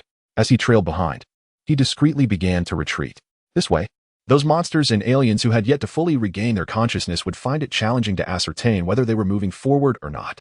Like a husky infiltrating a wolf pack, Su Ming kept a vigilant eye on his surroundings, ensuring he remained undetected by either monsters or aliens. Amidst the roars of the main force, Su Ming felt a desire to mimic their howls, but every attempt resulted in an awkward bark. Ultimately, after a series of careful steps backward, Su Ming reached the plasma spark. Feeling the immense energy emanating from it, he sensed a transcendence wash over him. At that moment, the crew of the Dragon Spiral had successfully awakened the rampaging Rai, restoring him to his original form. Witnessing this, Beria's fury escalated. He no longer wished to prolong this game.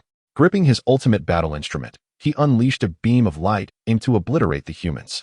The original Ultraman dashed forward, shielding the Dragon Spiral crew from the attack, though he sustained grave injuries and collapsed. Su Ming paused, remembering that in the original narrative, it was Ultraman 7 who had intercepted the blow, and that the icy axe had only been thrown after Dinah and the dragon spiral had appeared. Now, with both Ultraman 7 and the original Ultraman down, and the icy axe already airborne, it seemed that events had shifted due to his arrival. However, Su Ming had no time to ponder further. Gazing at the plasma spark before him, he extended his massive claw and grasped the torch, yanking it from the ground. Instantly, a brilliant radiance exploded forth, reverberating throughout the dark island. What? All eyes turned towards Su Ming, including Barria's. Yet, to Barria's astonishment, the creature that had wrested the plasma spark from him was none other than a monster. Are you kidding me? Return to the ultimate battle instrument. Barria bellowed, pointing his device at Su Ming, attempting to pull the creature back into the instrument. However, nothing happened. Su Ming remained unharmed, standing firm. That monster seemed rather different. Ultraman Mebius remarked, gazing in Su Ming's direction with confusion. It appeared he was not under Barria's control and had seized the plasma spark. Hiragi also wore a puzzled expression as he looked at Su Ming. Where was Ultraman Dinah?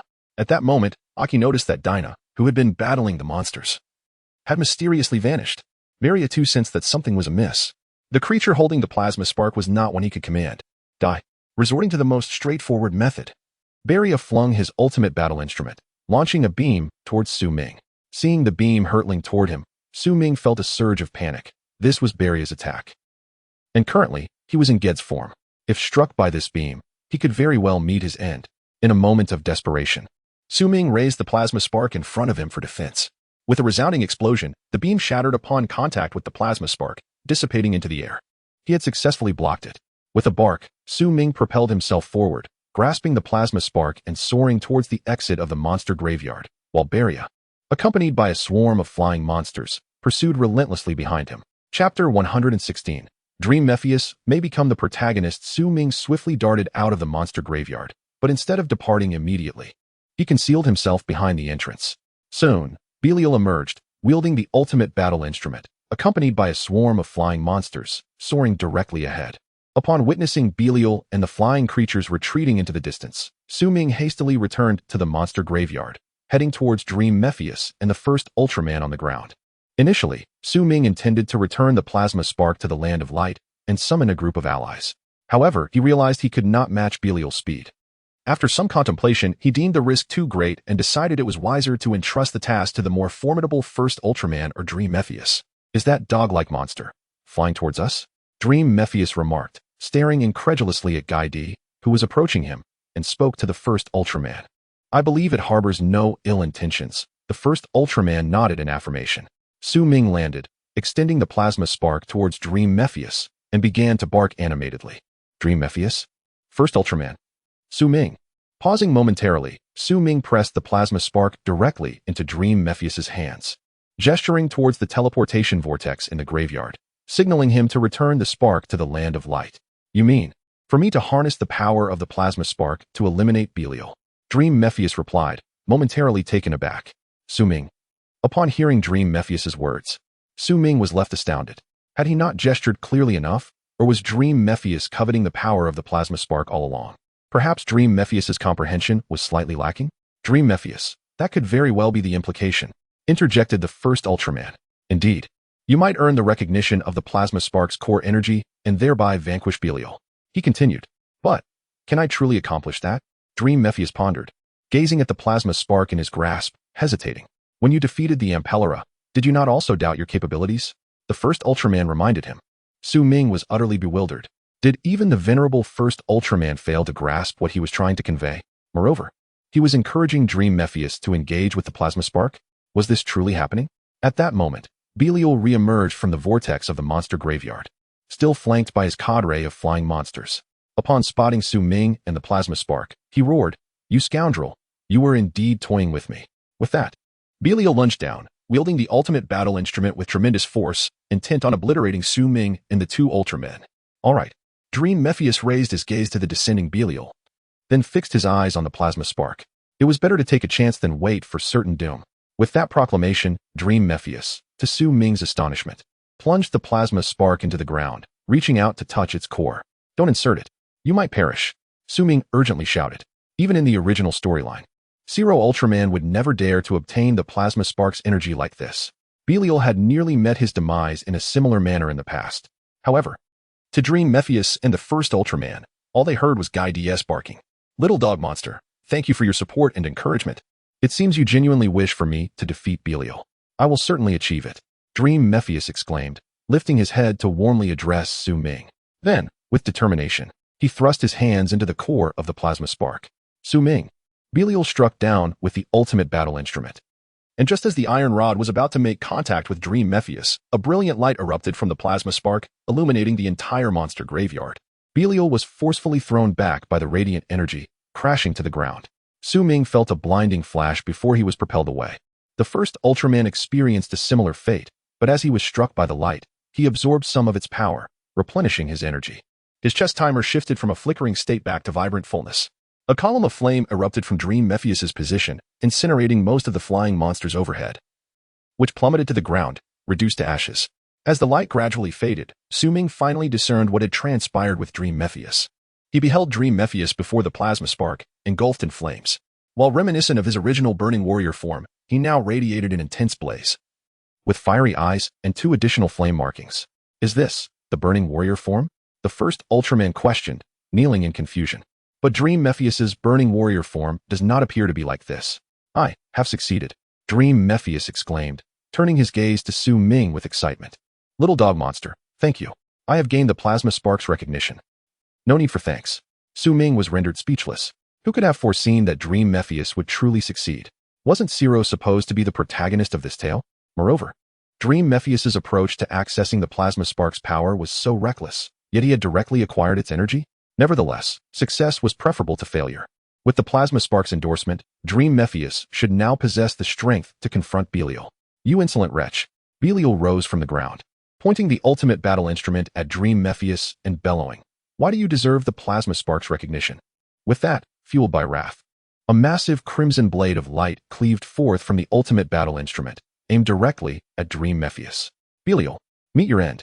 Dream Mephius, now emboldened by his newfound power, brandished the Dream Beam sword, which had grown longer and more formidable, wreathed in flames. With a mighty swing, Dream Mephius unleashed a fiery blade of light that clashed against Belial's dark crimson blade. Boom!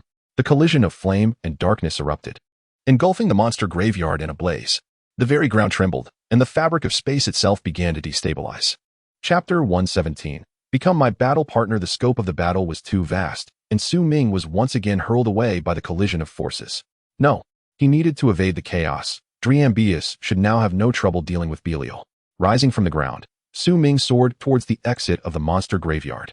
At that moment, a whirlpool at the exit rippled, and suddenly, an Ultraman with a striking silver, red, and blue color scheme, adorned with a silver chest plate and sporting a pair of sharp head spikes, appeared before Su Ming. It was the tardy Zero Ultraman. In his hand, he wielded an ice axe, the very signal of distress sent by 7 Ultraman.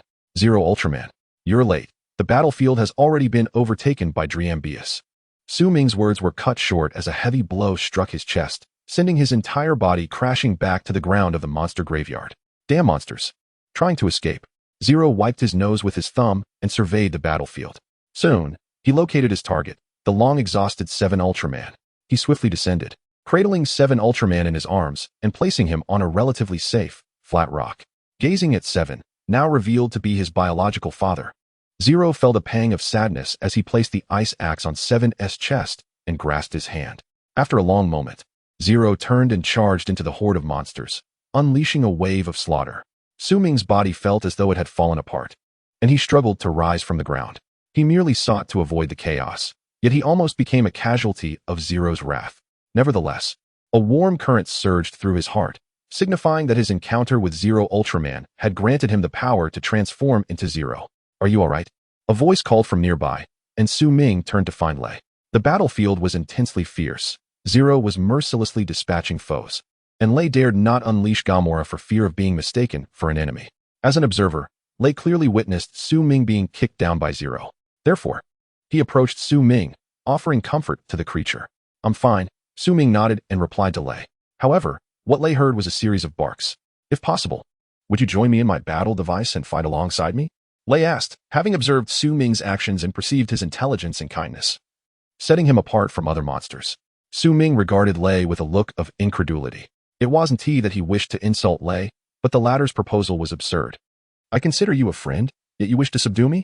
So, how about it? If you would, please become my battle partner. Lei exclaimed, raising his small battle device. Signaling Su Ming to enter. I think I heard your heartbeat. Are you excited too? Su Ming fell silent for 3 seconds. Then, a massive rune circle manifested before him, swiftly enveloping his form.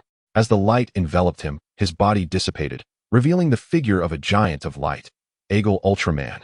Lei stood stunned as he witnessed the transformation of the monster into an Ultraman. The members of the Dragon Spiral also shared his astonishment. A monster transforming into an Ultraman? Or was the creature merely an Ultraman in disguise? After a prolonged silence, Lei nearly etched a 3-room, 1 kitchen, 1 bathroom blueprint into the monster graveyard with his toe, and then awkwardly chuckled at Su Ming. Ah, ha ha ha. Today's wind is quite boisterous. Ha ha ha. The sky is so blue. Ha ha ha. Su Ming glanced up at the dark red monster graveyard, and then down at Lei before turning away, summoning a blue lightsaber. Su Ming charged into the throng of monsters with the flamboyance innate to Eagle Ultraman. The monster horde had already suffered significant losses at the hands of Zero Ultraman. Su Ming slashed through the ranks, wielding his lightsaber and obliterating one monster after another. With a weapon in hand, dealing with the recently revived monsters was relatively effortless. Zero Ultraman acknowledged the new Ultraman's arrival with a nod as he continued his onslaught.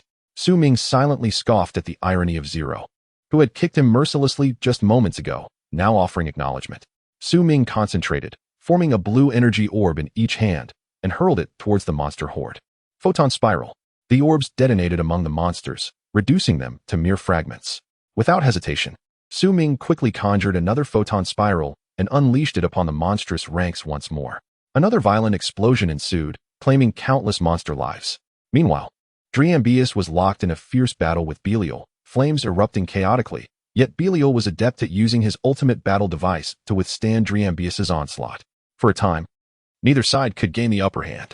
Observing this, Su Ming rushed to Zero's side and stated, "Zero, the number of monsters here is overwhelming. You are still young and cannot manage alone. Allow me to take over. Driambius has only one opponent now, and the battle is evenly matched. You should go assist him." "All right, I understand." Zero glanced at Belial, who was engaged with Driambius, momentarily at a loss for words. "I understand. However, Driambius alone is indeed struggling to defeat Belial," Zero mused, then charged towards Belial. Seeing this, Su Ming unleashed several more photon spirals, but soon felt his energy waning. Without hesitation, he began to meditate, and soon time froze with the rhythm of his heartbeat, casting a rune circle. Images flashed in succession, and when Su Ming beheld the bright image of 7 Ultraman, he was momentarily taken aback. Hadn't 7 Ultraman fallen due to energy depletion? How could this be? In his haste to transform into Eagle, Su Ming had overlooked this detail. Yet now, clarity dawned upon him. 7 Ultraman's loss of radiance was akin to Dyna Ultraman turning into stone. As realization struck, the image lingered on 7 for a prolonged moment, and the rune circle designated 7 as the choice, swiftly coursing through Su Ming's being. On the ground, the Dragon Spiral crew witnessed Eagle Ultraman transform into a beam of light that surged toward the rock where 7 lay. The light then surged into the timer on 7 Ultraman's head, rejuvenating his once dimmed eyes. Chapter 118. Father. Su Ming's radiant energy surged into Siwen's body, instantly illuminating the once dim space. As the brilliance filled the area completely, Su Ming beheld a middle-aged man standing before him. "Zhu Xingtuan," the man inquired, a look of confusion on his face. "Young man, how did you come to inhabit my body?" "Zhu Xingtuan, seeing you makes me somewhat anxious," Su Ming admitted. For his actions could be seen as an unwarranted intrusion. "I obtained the light of Siwen from another universe, which is why I can harness your energy." After a moment's contemplation, Su Ming explained his situation to Zhu Xingtuan. After all, such an act of borrowing power was not unheard of. "Do not be alarmed. I am merely curious," Zhu Xingtuan replied with a smile. "Since your light has revived me, it seems we are now of one mind." "One mind?" Su Ming paused, realizing that his actions indeed resembled a shared existence. "Perhaps fighting alongside you will rejuvenate my spirit," Zhu Xingtuan mused, recalling Sai Luo. Acknowledging that he too was now a father, the onlookers witnessed Siwen slowly rise from the ground, casting his gaze upon the battlefield, which was already in the throes of conflict. With a mental command, his ice axe soared back to hover above his head. The crew of the Panlong ship stood in stunned silence. The creature that had morphed from a dog-like monster into a silver-blue Ultraman had now entered Siwen's body, reviving him. At this point, They dared not speculate whether Saiwan was an Ultraman or a monstrous canine. Who are you exactly? On the battlefield, Belial struggled against the combined assault of Sai Luo and Dream Bu, using the ultimate battle instrument to deflect a barrage of Sai Luo's attacks, before turning to inquire. Who am I? I am Sai Luo Ultraman, the son of Saiwan Ultraman. With a sudden strike, Sai Luo cleaved into Belial's ultimate battle instrument, sending sparks flying, while Dream Bu followed up with a decisive blow that sent Belial crashing away. Saiwan Ultraman. Huh. His corpse lies over there, just a dead man, Belial sneered, pointing to a direction. You scoundrel. Sai Luo charged forward, unleashing the cosmic martial arts taught by Leo Ultraman, relentlessly attacking Belial and forcing him back. Realizing he could not withstand the agile and nimble strikes of Sai Luo, Belial retreated, creating distance between them. He unleashed a barrage of energy projectiles from the ultimate battle instrument, accompanied by crackling arcs of electricity aimed at Sai Luo. Just as Sai Luo prepared to counter these attacks, a spiraling ice axe shattered the energy projectiles, continuing its trajectory. Both Belial and Sai Luo paused. Turning to the source of the ice axe, Belial's face twisted with rage, while Sai Luo's expression lit up with joy. Saiwan Ultraman, you are not dead, Belial growled, directing the ultimate battle instrument at Saiwan. Saiwan, Sai Luo gasped, his voice barely able to utter the words as he gazed at the hovering figure of Saiwan Ultraman. Having grown up believing he was an orphan, Sai Luo had only recently discovered Saiwan was his father, yet he had not dared to acknowledge it directly. Saiwan descended slowly, nodding at Sai Luo before shifting his gaze towards Belial. Dream Bu stared in astonishment at Saiwan, who had miraculously revived after seemingly falling. Father, Sai Luo finally managed to utter, his voice filled with emotion. My son. Su Ming observed his hand reaching out instinctively toward Sai Luo, wishing to touch the love of a father he had never known. Sai Luo stood frozen, allowing Saiwan's hand to approach, yearning to experience the paternal affection that had eluded him. Having been called father by Sai Luo, Su Ming embraced the moment, relishing the opportunity to play the role of a parent. By the way, Mr. Zhu Xing, may I inquire about your wife? Su Ming asked, perplexed. Zhu Xingtuan merely smiled, choosing to remain silent. Su Ming speculated that perhaps Sai Luo's mother could not appear in the land of light for some reason. Or perhaps she had already departed from this world.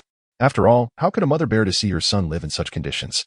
However, regarding Zhu Xingtuan's wife, Su Ming recalled that in the world of Super Ultra 8 brothers, Zhu Xingtuan eventually united with Yuriano. In the main series, Zhu Xingtuan's beloved, Yuriano, appeared in the final episode of Saiwan X, reuniting with him.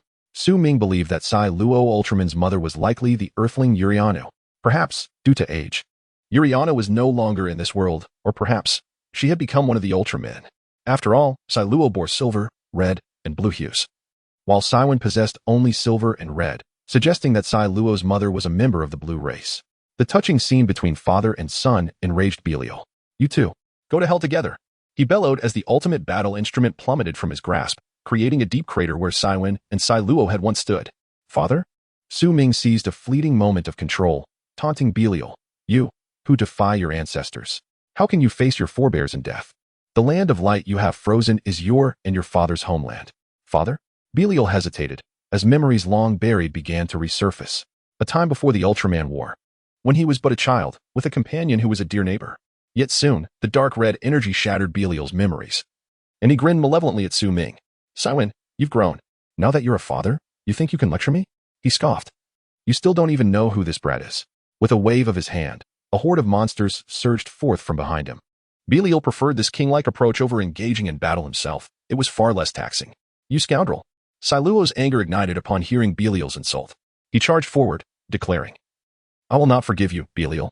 As he advanced, his arms formed an L shape in the air, releasing a barrage of concentrated beams, obliterating a swarm of monsters. Chapter 119. The true and false Belial. Seving was understandably furious. The insult hurled at his son was utterly intolerable. Though Belial shared the same generation as Ultraman father, Seving refused to regard this malevolent being as an elder.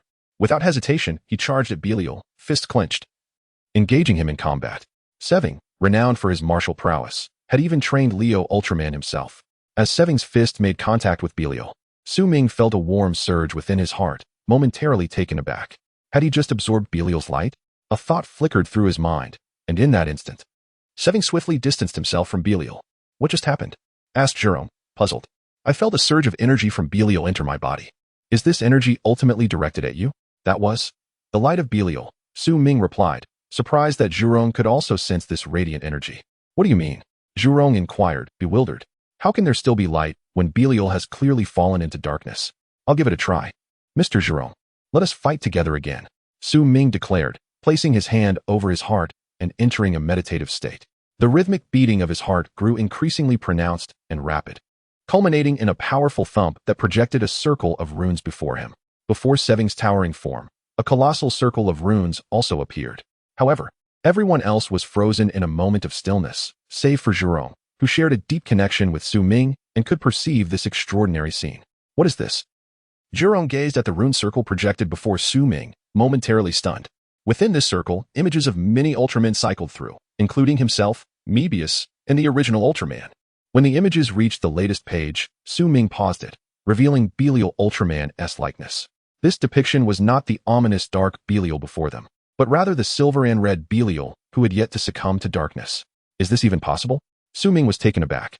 The image of Belial appeared to be in a state of radiance, indicating a transformable form. The rune circle swiftly coursed through Su Ming's body, and simultaneously, a beam of light surged from Seving, flowing through the enormous rune circle.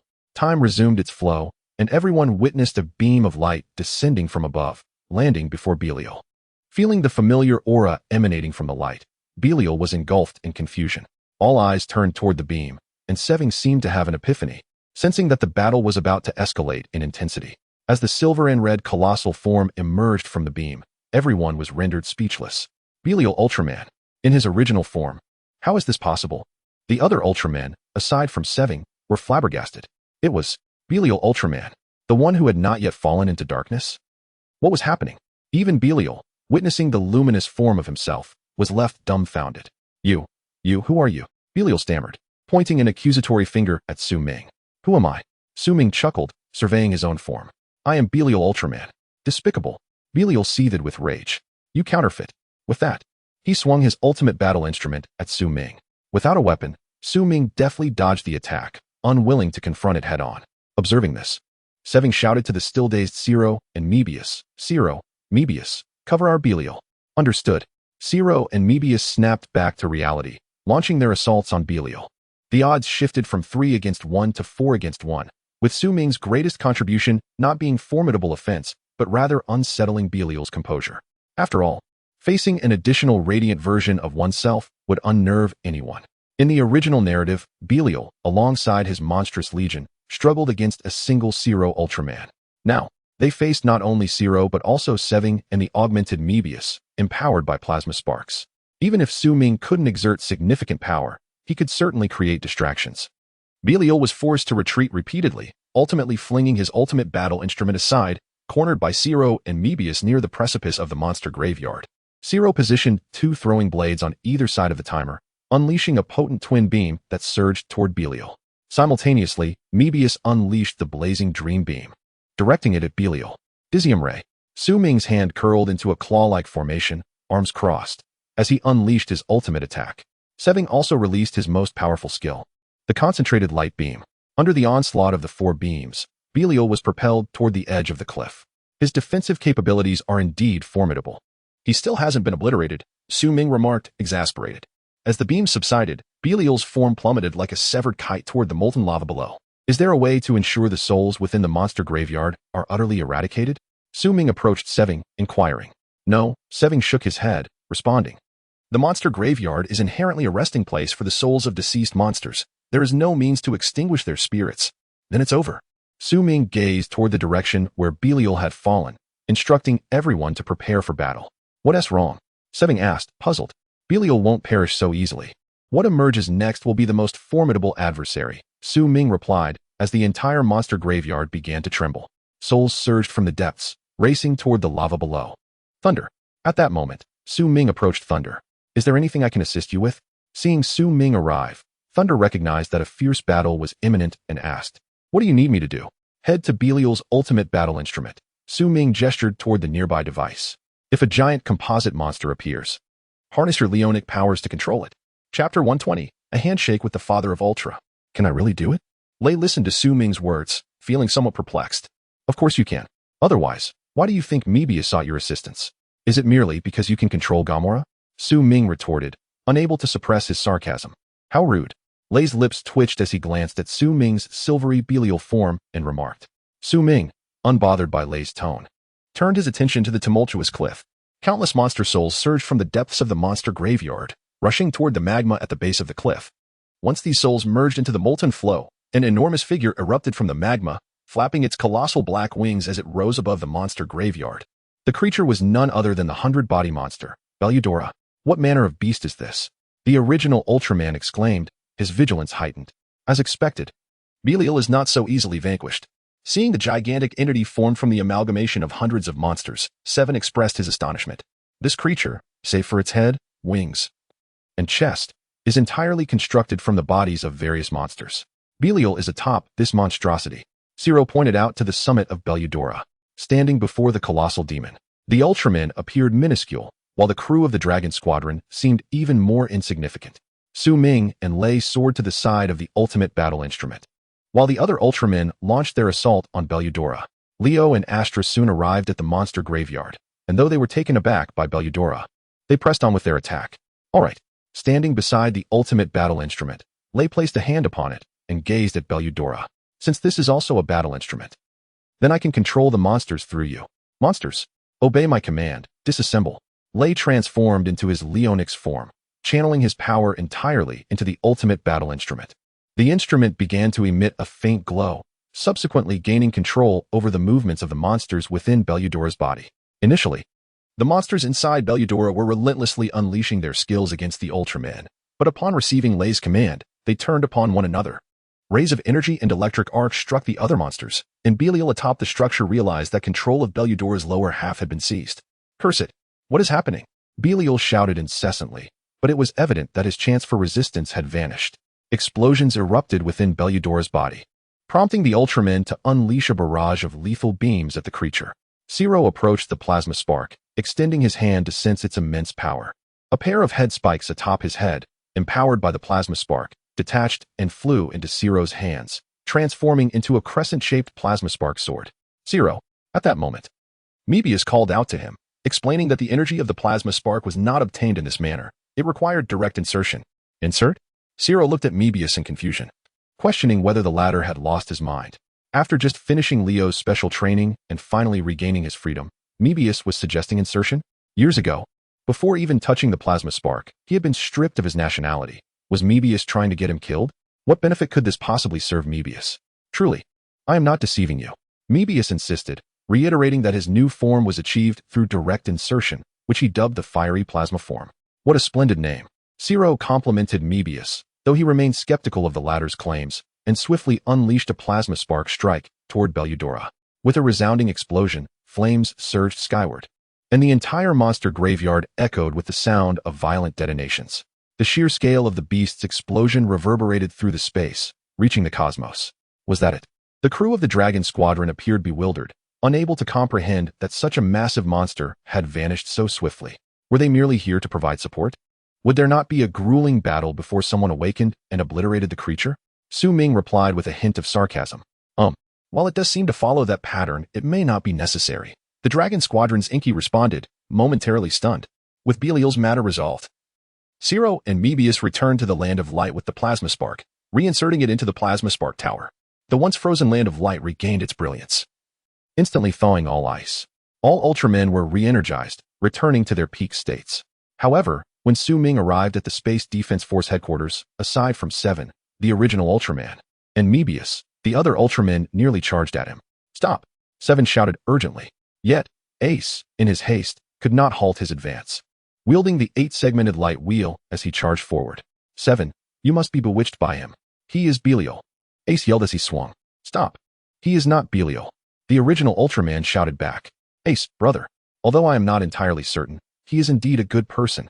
Mebius rushed forward, drawing the Mebius sword to block Ace's 8-segmented light wheel. Is that true? Ace paused, momentarily taken aback, and regarded Su Ming. Belial? The father of Ultra suddenly descended into the hall, visibly surprised upon seeing Su Ming. You have returned to your original form? Without any intent to attack Su Ming, the father of Ultra approached him step by step. Just moments ago, Belial had been in a state of corruption, and now he had inexplicably reverted to his original form, which was truly astonishing. Father of Ultra? Su Ming exclaimed, excitement evident in his voice. It is indeed the father of Ultra. If only I could shake his hand or brush against him, how magnificent would that be? Great one. It is an honor. Stepping forward, Su Ming extended his hand toward the father of Ultra. Belial, you do not recognize me? The father of Ultra looked at Su Ming's outstretched hand, puzzled. I am Ken. Ken. Ah, yes, I remember. Su Ming continued to extend his hand. Shall we shake hands? The father of Ultra regarded Su Ming warily, clearly sensing the latter's strong intentions. Chapter 121. Mother of Zero. At that moment, a colossal crimson hand suddenly reached out and grasped Su Ming's hand. Su Ming was immediately enveloped by a surge of potent energy emanating from the palm, causing him to be spun around and topple to the ground. When he finally regained his composure and turned to face the owner of the red hand, he found himself before Taro Ultraman, the biological son of Ultraman Father and the commander of the Galactic Security Force. With that unexpected motion from Taro, Su Ming felt a warm current flowing into his heart, bestowing upon him a new transformation ability. Thank you, Taro, he exclaimed, brimming with joy at the acquisition of yet another transformation ability. Taro scratched his head, glancing at Seven. Is this Belial suffering from a mental lapse? Seven pondered for a moment, recalling the radiant light that surged into his body when he and Su Ming were one with each other during their encounter with Belial. Realizing that this individual must have absorbed Taro's light, he considered whether or not to disclose this fact to Taro. After a brief contemplation, Seven decided to keep it to himself, recognizing that such a minor detail would not concern Taro, and revealing it would only embarrass Su Ming. Once on his feet, Su Ming contemplated that transforming into an Ultraman would indeed be preferable, for Belial's identity was rather awkward in this context. A radiant circle of runes materialized before him, and as it passed through his form, Su Ming transformed from Belial Ultraman into Shadow Ultraman. The onlookers were taken aback as Belial suddenly morphed into Shadow. What kind of Ultraman is this? Ace inquired, perplexed. But how did he achieve this? Wasn't he Belial? Taro scratched his head in confusion. Wait. Ultraman Father scrutinized Su Ming, then declared, You are a human from Earth. Indeed, you see clearly. Su Ming nodded earnestly. Once, I was just an ordinary person. But my body underwent certain changes, enabling me to transform into the Ultraman I have encountered. Is that true? Ace stepped forward, giving Su Ming a light pat. Come, transform into me and let me see. Meanwhile, Mebius, who had been silent for quite some time, finally spoke up. Haven't we met before? At this proclamation, all eyes turned to Mebius. Su Ming also looked at Mebius, suddenly recalling that he had indeed encountered him in the world of Ultraman, the 8 brothers. Yes, Mebius. That is I, Su Ming affirmed, nodding in recognition. After defeating the Dark Shadow Mage, Su Ming had introduced himself to Mebius, whose true identity was Nippon's future, thereby establishing a connection. Is it really you, Su Ming? Mebius was genuinely astonished. What brings you to this world? What transpired, Mebius? Taro queried, eager to comprehend the situation. Brothers, I once told you that I visited a realm where Ultramen and monsters existed solely in film and television, Mebius explained. In that place, there were counterparts of you, Man, Seven, Ace, and Jack. I remember now. I heard Mebius mention this. The original Ultraman nodded. I also recall that in that world, I had married Minami Yuko, correct?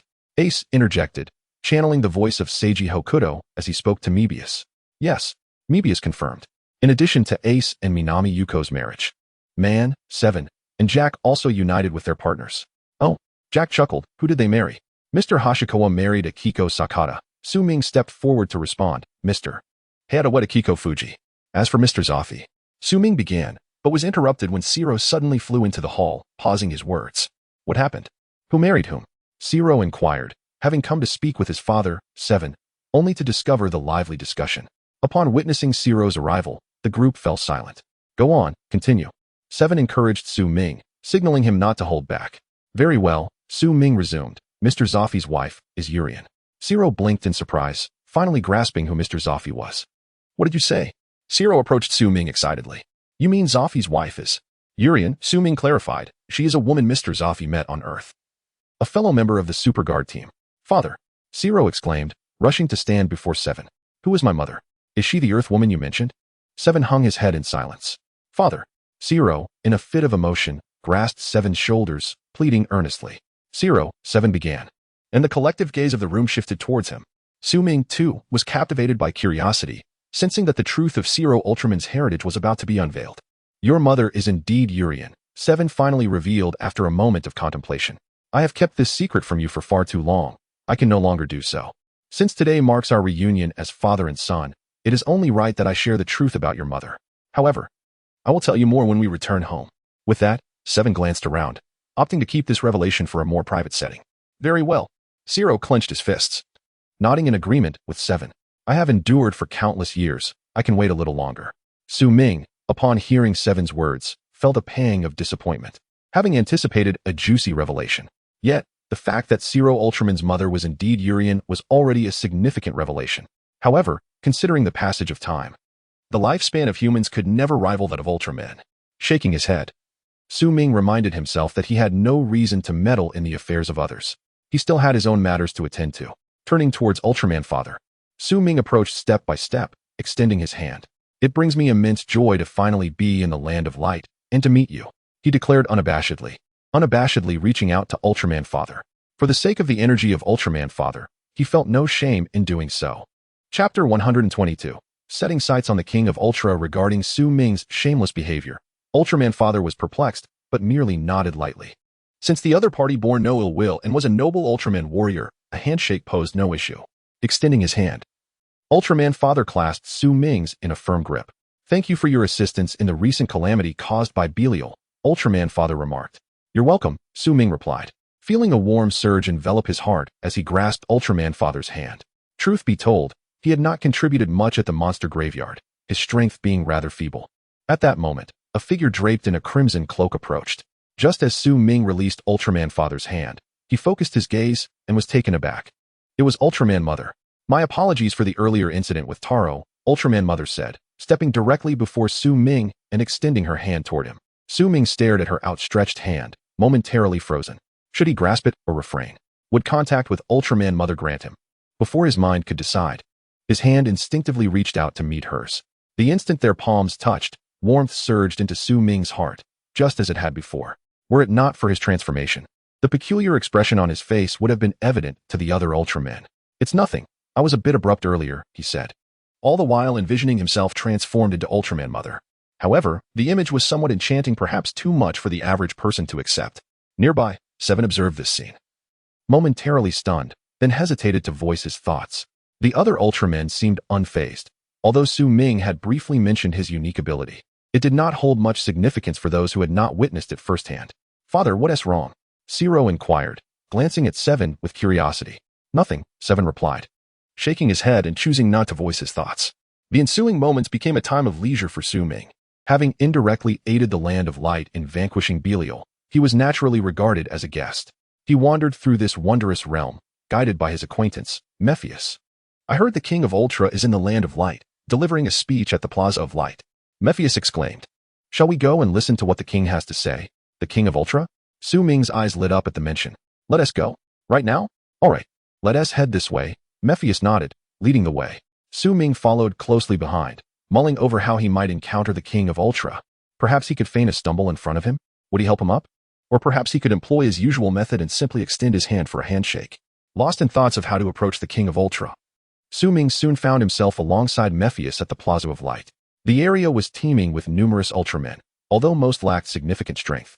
And Su Ming was unfamiliar with their abilities, so he held no particular interest in them. Currently, Su Ming's primary focus was the Ultraman delivering the address atop the platform, the King of Ultra, as a figure of immense power. The King of Ultra had always been revered as the monarch in the hearts of all Ultramen in the Land of Light. During times of crisis, he would invariably rise to confront the challenges faced by his people. With his red eyes, dark cloak, and a head adorned with a crown-like crest, coupled with a dense beard, his body shimmered in hues of silver and deep purple, setting him apart from other Ultramen. Indeed, the King of Ultra is quite unique. Su Ming observed from the crowd below. Yes, the king typically resides in the royal domain, appearing rarely, a sight seldom beheld in a century, Mephius agreed, nodding. However, you mentioned you could gain the transformation ability of other Ultramen through contact. Does that mean you might also transform into me? Well, Su Ming chuckled awkwardly, scratching his head without providing a definitive answer. Mephius, catching on, remarked, Strong, I didn't even notice when that happened. When we faced that combined monster in another universe. You assisted me briefly, Su Ming explained. After a prolonged silence, Mephius suddenly realized. Wait, you just shook hands with Ultraman Father and Ultraman Mother. Could it be? No way. You can't possibly be able to become Ultraman Mother now. Stunned by the thought, Mephius stared in disbelief. I'm not sure. I haven't tried, but my ability is indeed passive, not an active skill, so it's not my fault, Su Ming said, exasperatedly raising his hands in a gesture of surrender. Well, if you can transform, that's rather bizarre, considering your gender is male, Mephius mused, regarding Su Ming with a newfound perspective. Together, they turned their attention back to the King of Ultra on the dais. Hey, Mephius, do you think I might have a chance to touch the King of Ultra? Su Ming inquired, listening to the King's address. What are you planning? Mephius asked, taken aback. You can't possibly mean show. Su Ming quickly covered Mephius's mouth. You have some nerve. Mephius pointed at Su Ming, though the idea seemed thrilling upon reflection. What do you mean by nerve? I merely wish to shake hands with my idol. Is that so wrong? Su Ming retorted. Right, shaking hands with an idol, indeed. Mephius chuckled, nodding. Why not give it a try? To be honest, I'm quite looking forward to it. Just approaching without prior notice would be too abrupt. We must wait until the king finishes his speech, Su Ming declared, shaking his head firmly. Then we shall wait for the king to conclude, Mephius agreed, acknowledging Su Ming's reasoning. Time passed, and finally, the King of Ultra concluded his address. His speech, aimed at the Ultramen of the Land of Light, primarily conveyed the importance of harboring light and goodwill, using Belial as a cautionary tale. He also recognized the contributions of the Cosmic Patrol and honored Taro, who had valiantly protected the last vestiges of light. Additionally, he specifically praised the members of the Dragon Spiral from Earth, as well as the Earthling Leonix and Lei,